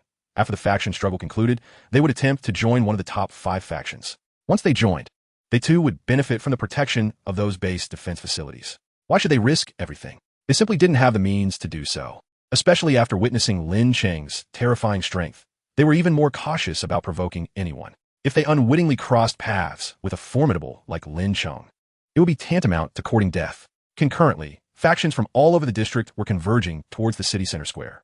Have you noticed? The number 1 faction and the last ranked 17, 839th faction are both in the city center square. In a shopping mall, one group is inside while another is outside, separated by merely a few dozen meters. What does this signify? Have they already engaged in combat? It is undoubtedly a conflict. One group boasts a considerable number, while the other consists of merely 4 individuals. How could a clash be avoided? How could Group 1 possibly let this plump target escape? Eliminating 4 individuals would yield a substantial reward of 100 points for total annihilation. Even a pig would know how to make such a choice. Goodness. The luck of the Huqing Survivors Alliance is truly extraordinary. They might not even realize that the smallest faction, the Huqing Force, is positioned right outside their stronghold. If not for this map, they might never have discovered these 4 individuals. Quick, let us monitor the information regarding the dominant base's forces and check for any decrease in their numbers. As long as there is a reduction of even 1 member, we shall refrain from intervening. Precisely. If any member is taken down by another faction, we will proceed, even if we eliminate the remaining 3. We can only acquire 3 points, not the full 100 points for total annihilation. What purpose would that serve? Moreover, the group with the largest numbers, Group 1, is also present, boasting over 2,000 members, which is indeed somewhat daunting. These observers have been vigilantly monitoring the numbers at the dominant base, for members remain steadfast, unyielding in their presence. Amidst their elation, a sense of perplexity lingers within them. How peculiar. I too find this bizarre. The entire Huqing factions have begun to mobilize on the map. Furthermore, judging by their trajectory, a significant portion of the factions in this district appears to be advancing towards the city center square. Yet all the factions surrounding the square remain utterly still. What are they doing? Why do they not move? It feels exceedingly strange. How the factions at the city center square not receive the system notification that the faction warfare has commenced? Group 1 and Group 17839 are both present there. Clearly, this is the epicenter of the Huqing conflict. Why do they remain as immobile as mountains? Even if they are somewhat oblivious. They must notice that the representatives of Groups 1 and 17839 are drawing nearer. Could it be that they are intimidated by Group 1, rendering them paralyzed with fear? One odd bunch. Let them be. Regardless, we must ensure the complete annihilation of Group 17839. We need to secure those 100 points. As for Group 1, they are not beyond reach. Look, at least several hundred factions are converging on the city center square. Combined, they could number in the thousands. What does Group 1's 2,000 members amount to? Let us eliminate them. Each faction can earn points for every individual they take down. Meanwhile, within the shopping mall, Duan Sikhan and the others anxiously awaited the arrival of Lin Cheng and his 3 companions. They peered out from the third-floor glass window, observing Lin Cheng still seated. No, it was Lin Cheng alone who remained seated, while the other 3 stood up, brimming with excitement. This is it. They have risen, armed with knives and sporting particularly twisted expressions. Are they finally coming in to slay us? We are not to be trifled with. Should they dare to enter, we shall rise up together. The speaker's voice trembled with fear. Look at the map. Over 100 factions are rapidly approaching us. Surely, they cannot have deduced that our Group 1, despite its numbers, is merely a bunch of novices? What a disaster. How did the news leak? How did we become exposed so swiftly? The first wave of factions arrived but hesitated to enter, astonished by the scene before them. The city center square, home to Huqing's famed office building street, where white-collar workers are employed, now lay in ruins. Surrounding streets are lined with towering buildings, some completely collapsed, with rubble strewn across the thoroughfare. Numerous corpses lie beneath the debris, while some buildings remain partially intact, revealing survivors within. From the map's distribution, these individuals are members of the factions surrounding the city center square. What on earth transpired here? What could have caused such devastation? Previously, it was reported that a tyrant wreaked havoc here, and the forum claimed that the leader of the Honghu base, Lei Wanjun, utilized lightning against the tyrant. Ah yes, the lightning was indeed terrifying. The tyrant was successfully slain. Otherwise, we would not dare emerge to complete the faction warfare task. Let us not rush towards the shopping mall just yet. Group 1 is still present there. Since we are here, we will eliminate both Group 1 and Group 17839. Once other factions gather and bolster our numbers, we shall act collectively. Haha, 2 plump sheep. Of course, they must be slaughtered together. Let us hope there are no formidable figures within Group 1. What does it matter if there are strong individuals? With our alliance of over 100 factions, what can their 2,000 members do? Those witnessing the scene from within the buildings felt a moment of amusement. They could almost predict the thoughts of the factions converging below. They have truly arrived, and in considerable numbers. Checking the map, even more are on their way. This is hilarious. We are about to witness a grand spectacle. Have you noticed? Despite Lin Cheng's formidable strength, he must also see the distribution of dozens of factions on the map, yet he does not make any aggressive moves. Is this the demeanor of a true strongman? One who does not strike first unless provoked? Initially, I feared Lin Cheng would come to eliminate us, yet he remains still, as if fishing, and unexpectedly lured out so many fools. Why do these individuals not reflect on how the tyrant, who caused such a commotion merely half an hour ago, was slain? By whom was he defeated? Why has the once boisterous Honghu base not appeared on the faction list since the onset of the faction warfare? Chapter 77. Are all present? Wei Sheng fixated on the several faction markers drawing ever closer on the map, his excitement mounting. They truly are coming. These individuals are utterly despicable, attempting to encircle us. Jiang Yu waved her silver battle knife. Perfect, let me kill on sight. I feel a bit guilty, but if it's others seeking to slay us, that changes everything. Qi Yanhao declared with determination. Today, I must elevate my ice element to be level. I am just 20 points shy. Wei Sheng clicked his tongue, boasting to Qi Yanhao. My marksmanship proficiency has exceeded 70 points. I need just 25 more to level up. Qi Yanhao, puzzled, asked why. Did you not just acquire this ability and use it against the tyrant twice? Wei Sheng explained, precisely because my target was the tyrant, and my silver battle knife directly pierced through the tyrant's eye. damaging parts of its brain, my experience surged by dozens of points. Wei Sheng clutched several small stones, each meticulously selected for their sharp edges. He had also procured firearms and ammunition from Lin Cheng, previously confiscated from the Huqing prison. Wait, do not engage yet. Allow me to use my gun to eliminate a few individuals and upgrade my abilities. Jiang Yu disagreed. My fire element has only 40 points. I also wish to level up. Qi Yinhao, hearing Jiang Yu speak, added, I too wish to upgrade my ice element, just 20 points short. Lin Cheng finally spoke, each to their own merits. With that, a smile crept upon Lin Cheng's lips as he remarked, You have all been so engrossed in banter that you failed to notice. The system panel has refreshed with the second list. What? The three of them quickly glanced at the system panel in their minds. The second ranking of faction points already lists over 60 factions. This indicates that more than 60 factions have witnessed bloodshed, slaying members of other factions to earn points. Topping the list is Group 2. Faction name: Occupy Huqing Faction Leader. Zhao, Chief Faction Size. 2478 Faction Ranking by Size. 2 Faction Ranking by Points. 1 Faction Points. 1370 The number of members is only a few dozen less than the first-rank faction. The points, however, have reached an astonishing 1,000 plus. They have already slain over 1,300 individuals. It is confirmed that no faction has been completely obliterated. Once a faction is entirely eradicated or subjugated, the system triggers a citywide broadcast. All these points come solely from the number of kills.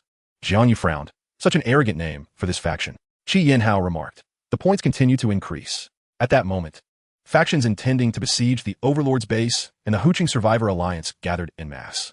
The number of factions exceeded 100, with a total membership surpassing 10,000. Though many had perished at the hands of zombies on their way, today, due to the faction war mission, a multitude of survivors bravely took to the streets, collectively slaying numerous zombies and earning a significant amount of magic crystals, growing ever more emboldened. This throng of over 10,000 approached the shopping mall in a menacing formation, brimming with excitement. Why were these people not moving? Regardless of whether it was 17,839 or the first faction, seeing such a multitude converge, they remained still? What was their situation? I wager that the 100 points from 17839 will elude us, with so many factions surrounding. Do you think everyone's intentions are pure? It is likely that many will turn against nearby factions the moment the battle commences. After all, with over 10,000 individuals, seizing the initiative to slay more could yield dozens or even hundreds of points. Everyone, be cautious of those around you. Within the shopping mall, hiding on the 3rd and 4th floors, the members of the Huqing Survivor Alliance were filled with terror as they gazed through the floor-to-ceiling windows at the thousands surrounding them from all directions. Ever since the apocalypse began, they had not witnessed so many people simultaneously appear in the streets. Their legs weakened in fright. So many people. Are they all here to kill us? No. How could they know we are so weak? This is illogical. So many have come to hunt us down. We are doomed, utterly doomed. Duan Sahan stood alone in the mall's atrium. The map only displayed the precise location of the leader, while the remaining members occupied the 3rd and 4th floors.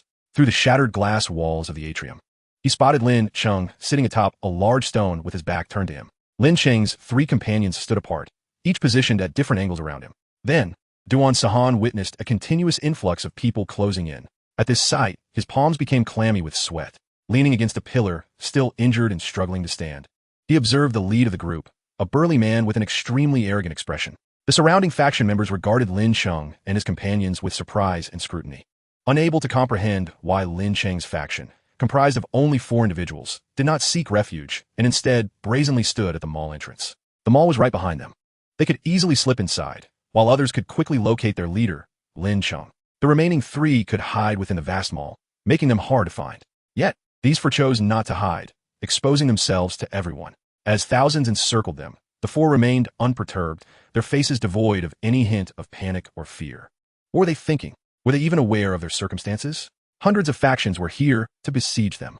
Were they merely 4 fools? You're Lin Cheng. You are the Overlord's base? Just 4 individuals hoping to establish a base? Ha ha ha. Don't fight over it.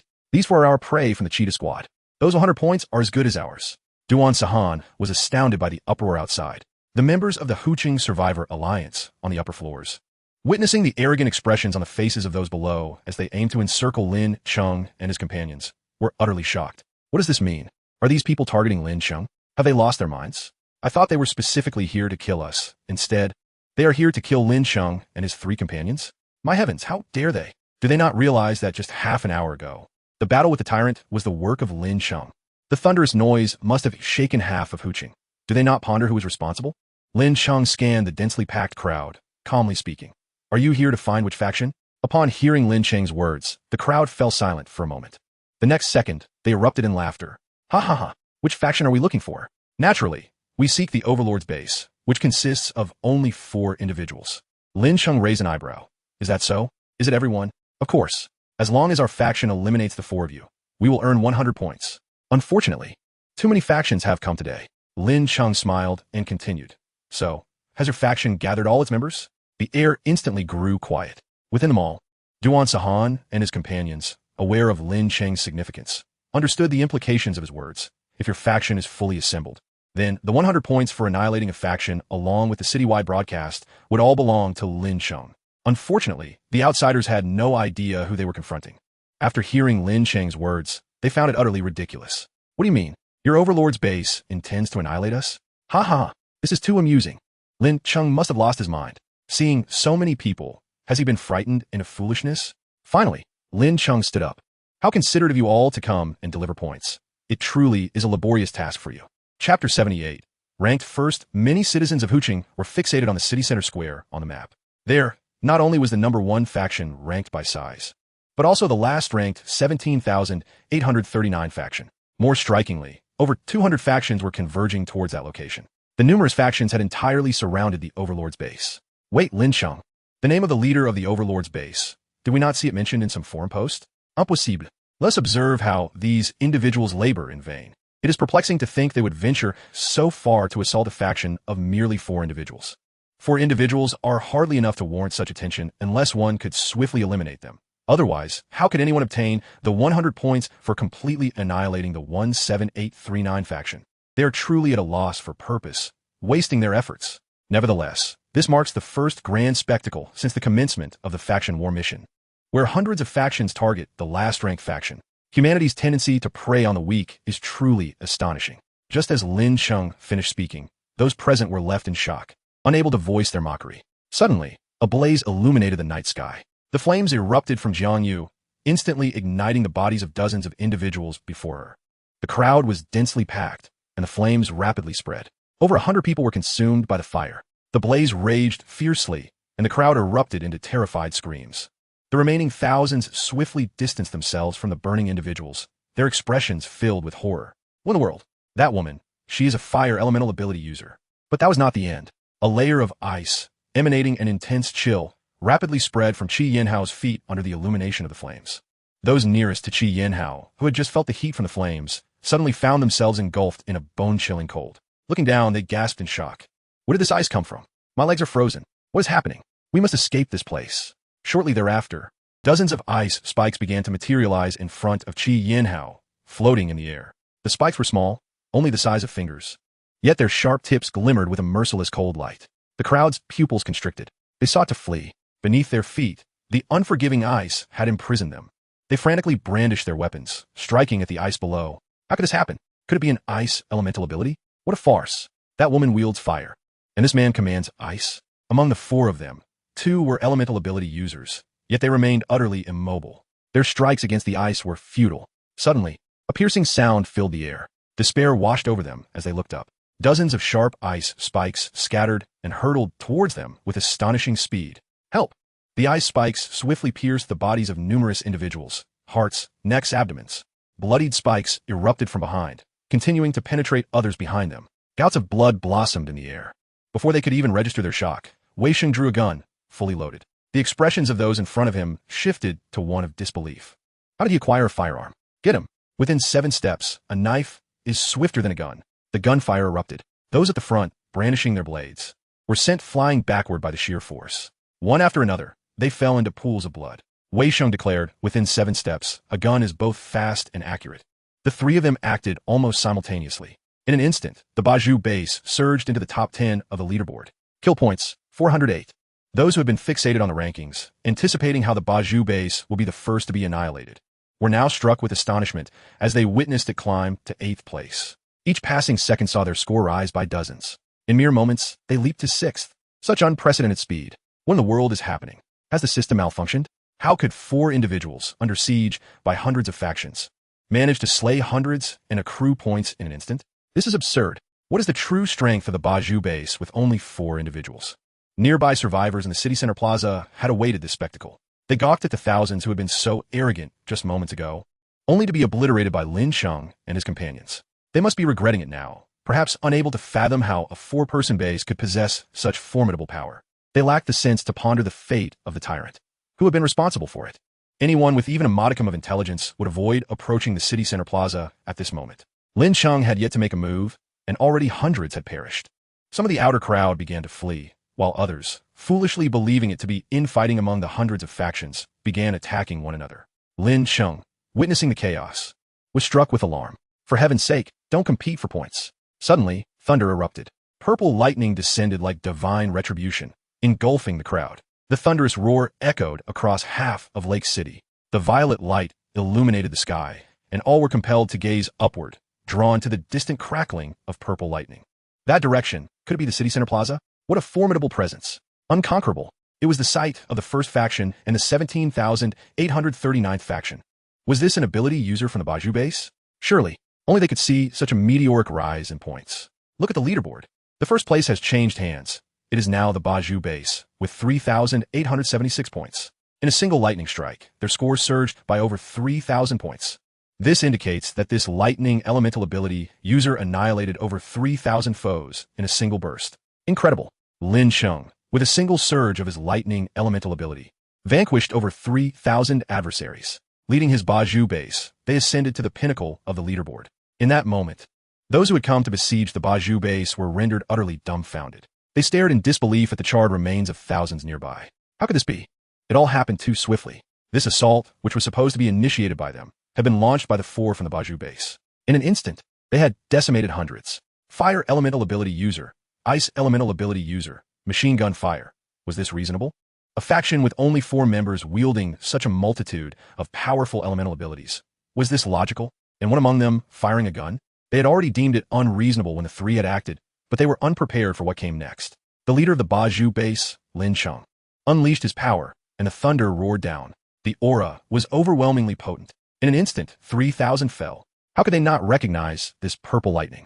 They were all too familiar with its presence. Just half an hour prior, this very lightning illuminated half of Lake City's night sky, obliterating the deep blue thunder zone and bringing down the tyrant. It was this purple lightning. How could they not know?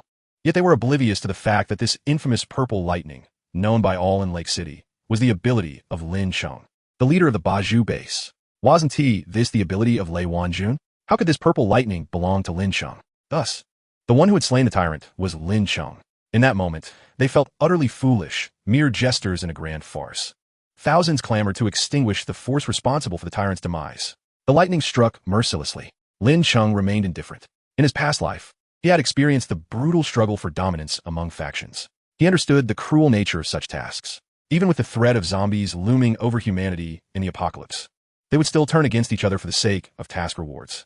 Therefore, he would show no mercy to anyone harboring thoughts of ending his life. If he were weak, these individuals would not hesitate to eliminate him. Hence, he would never relent. Being merciful to others equated to being cruel to oneself. In this life, he must ascend to the heights he had once only dreamed of. He would transform all into reality.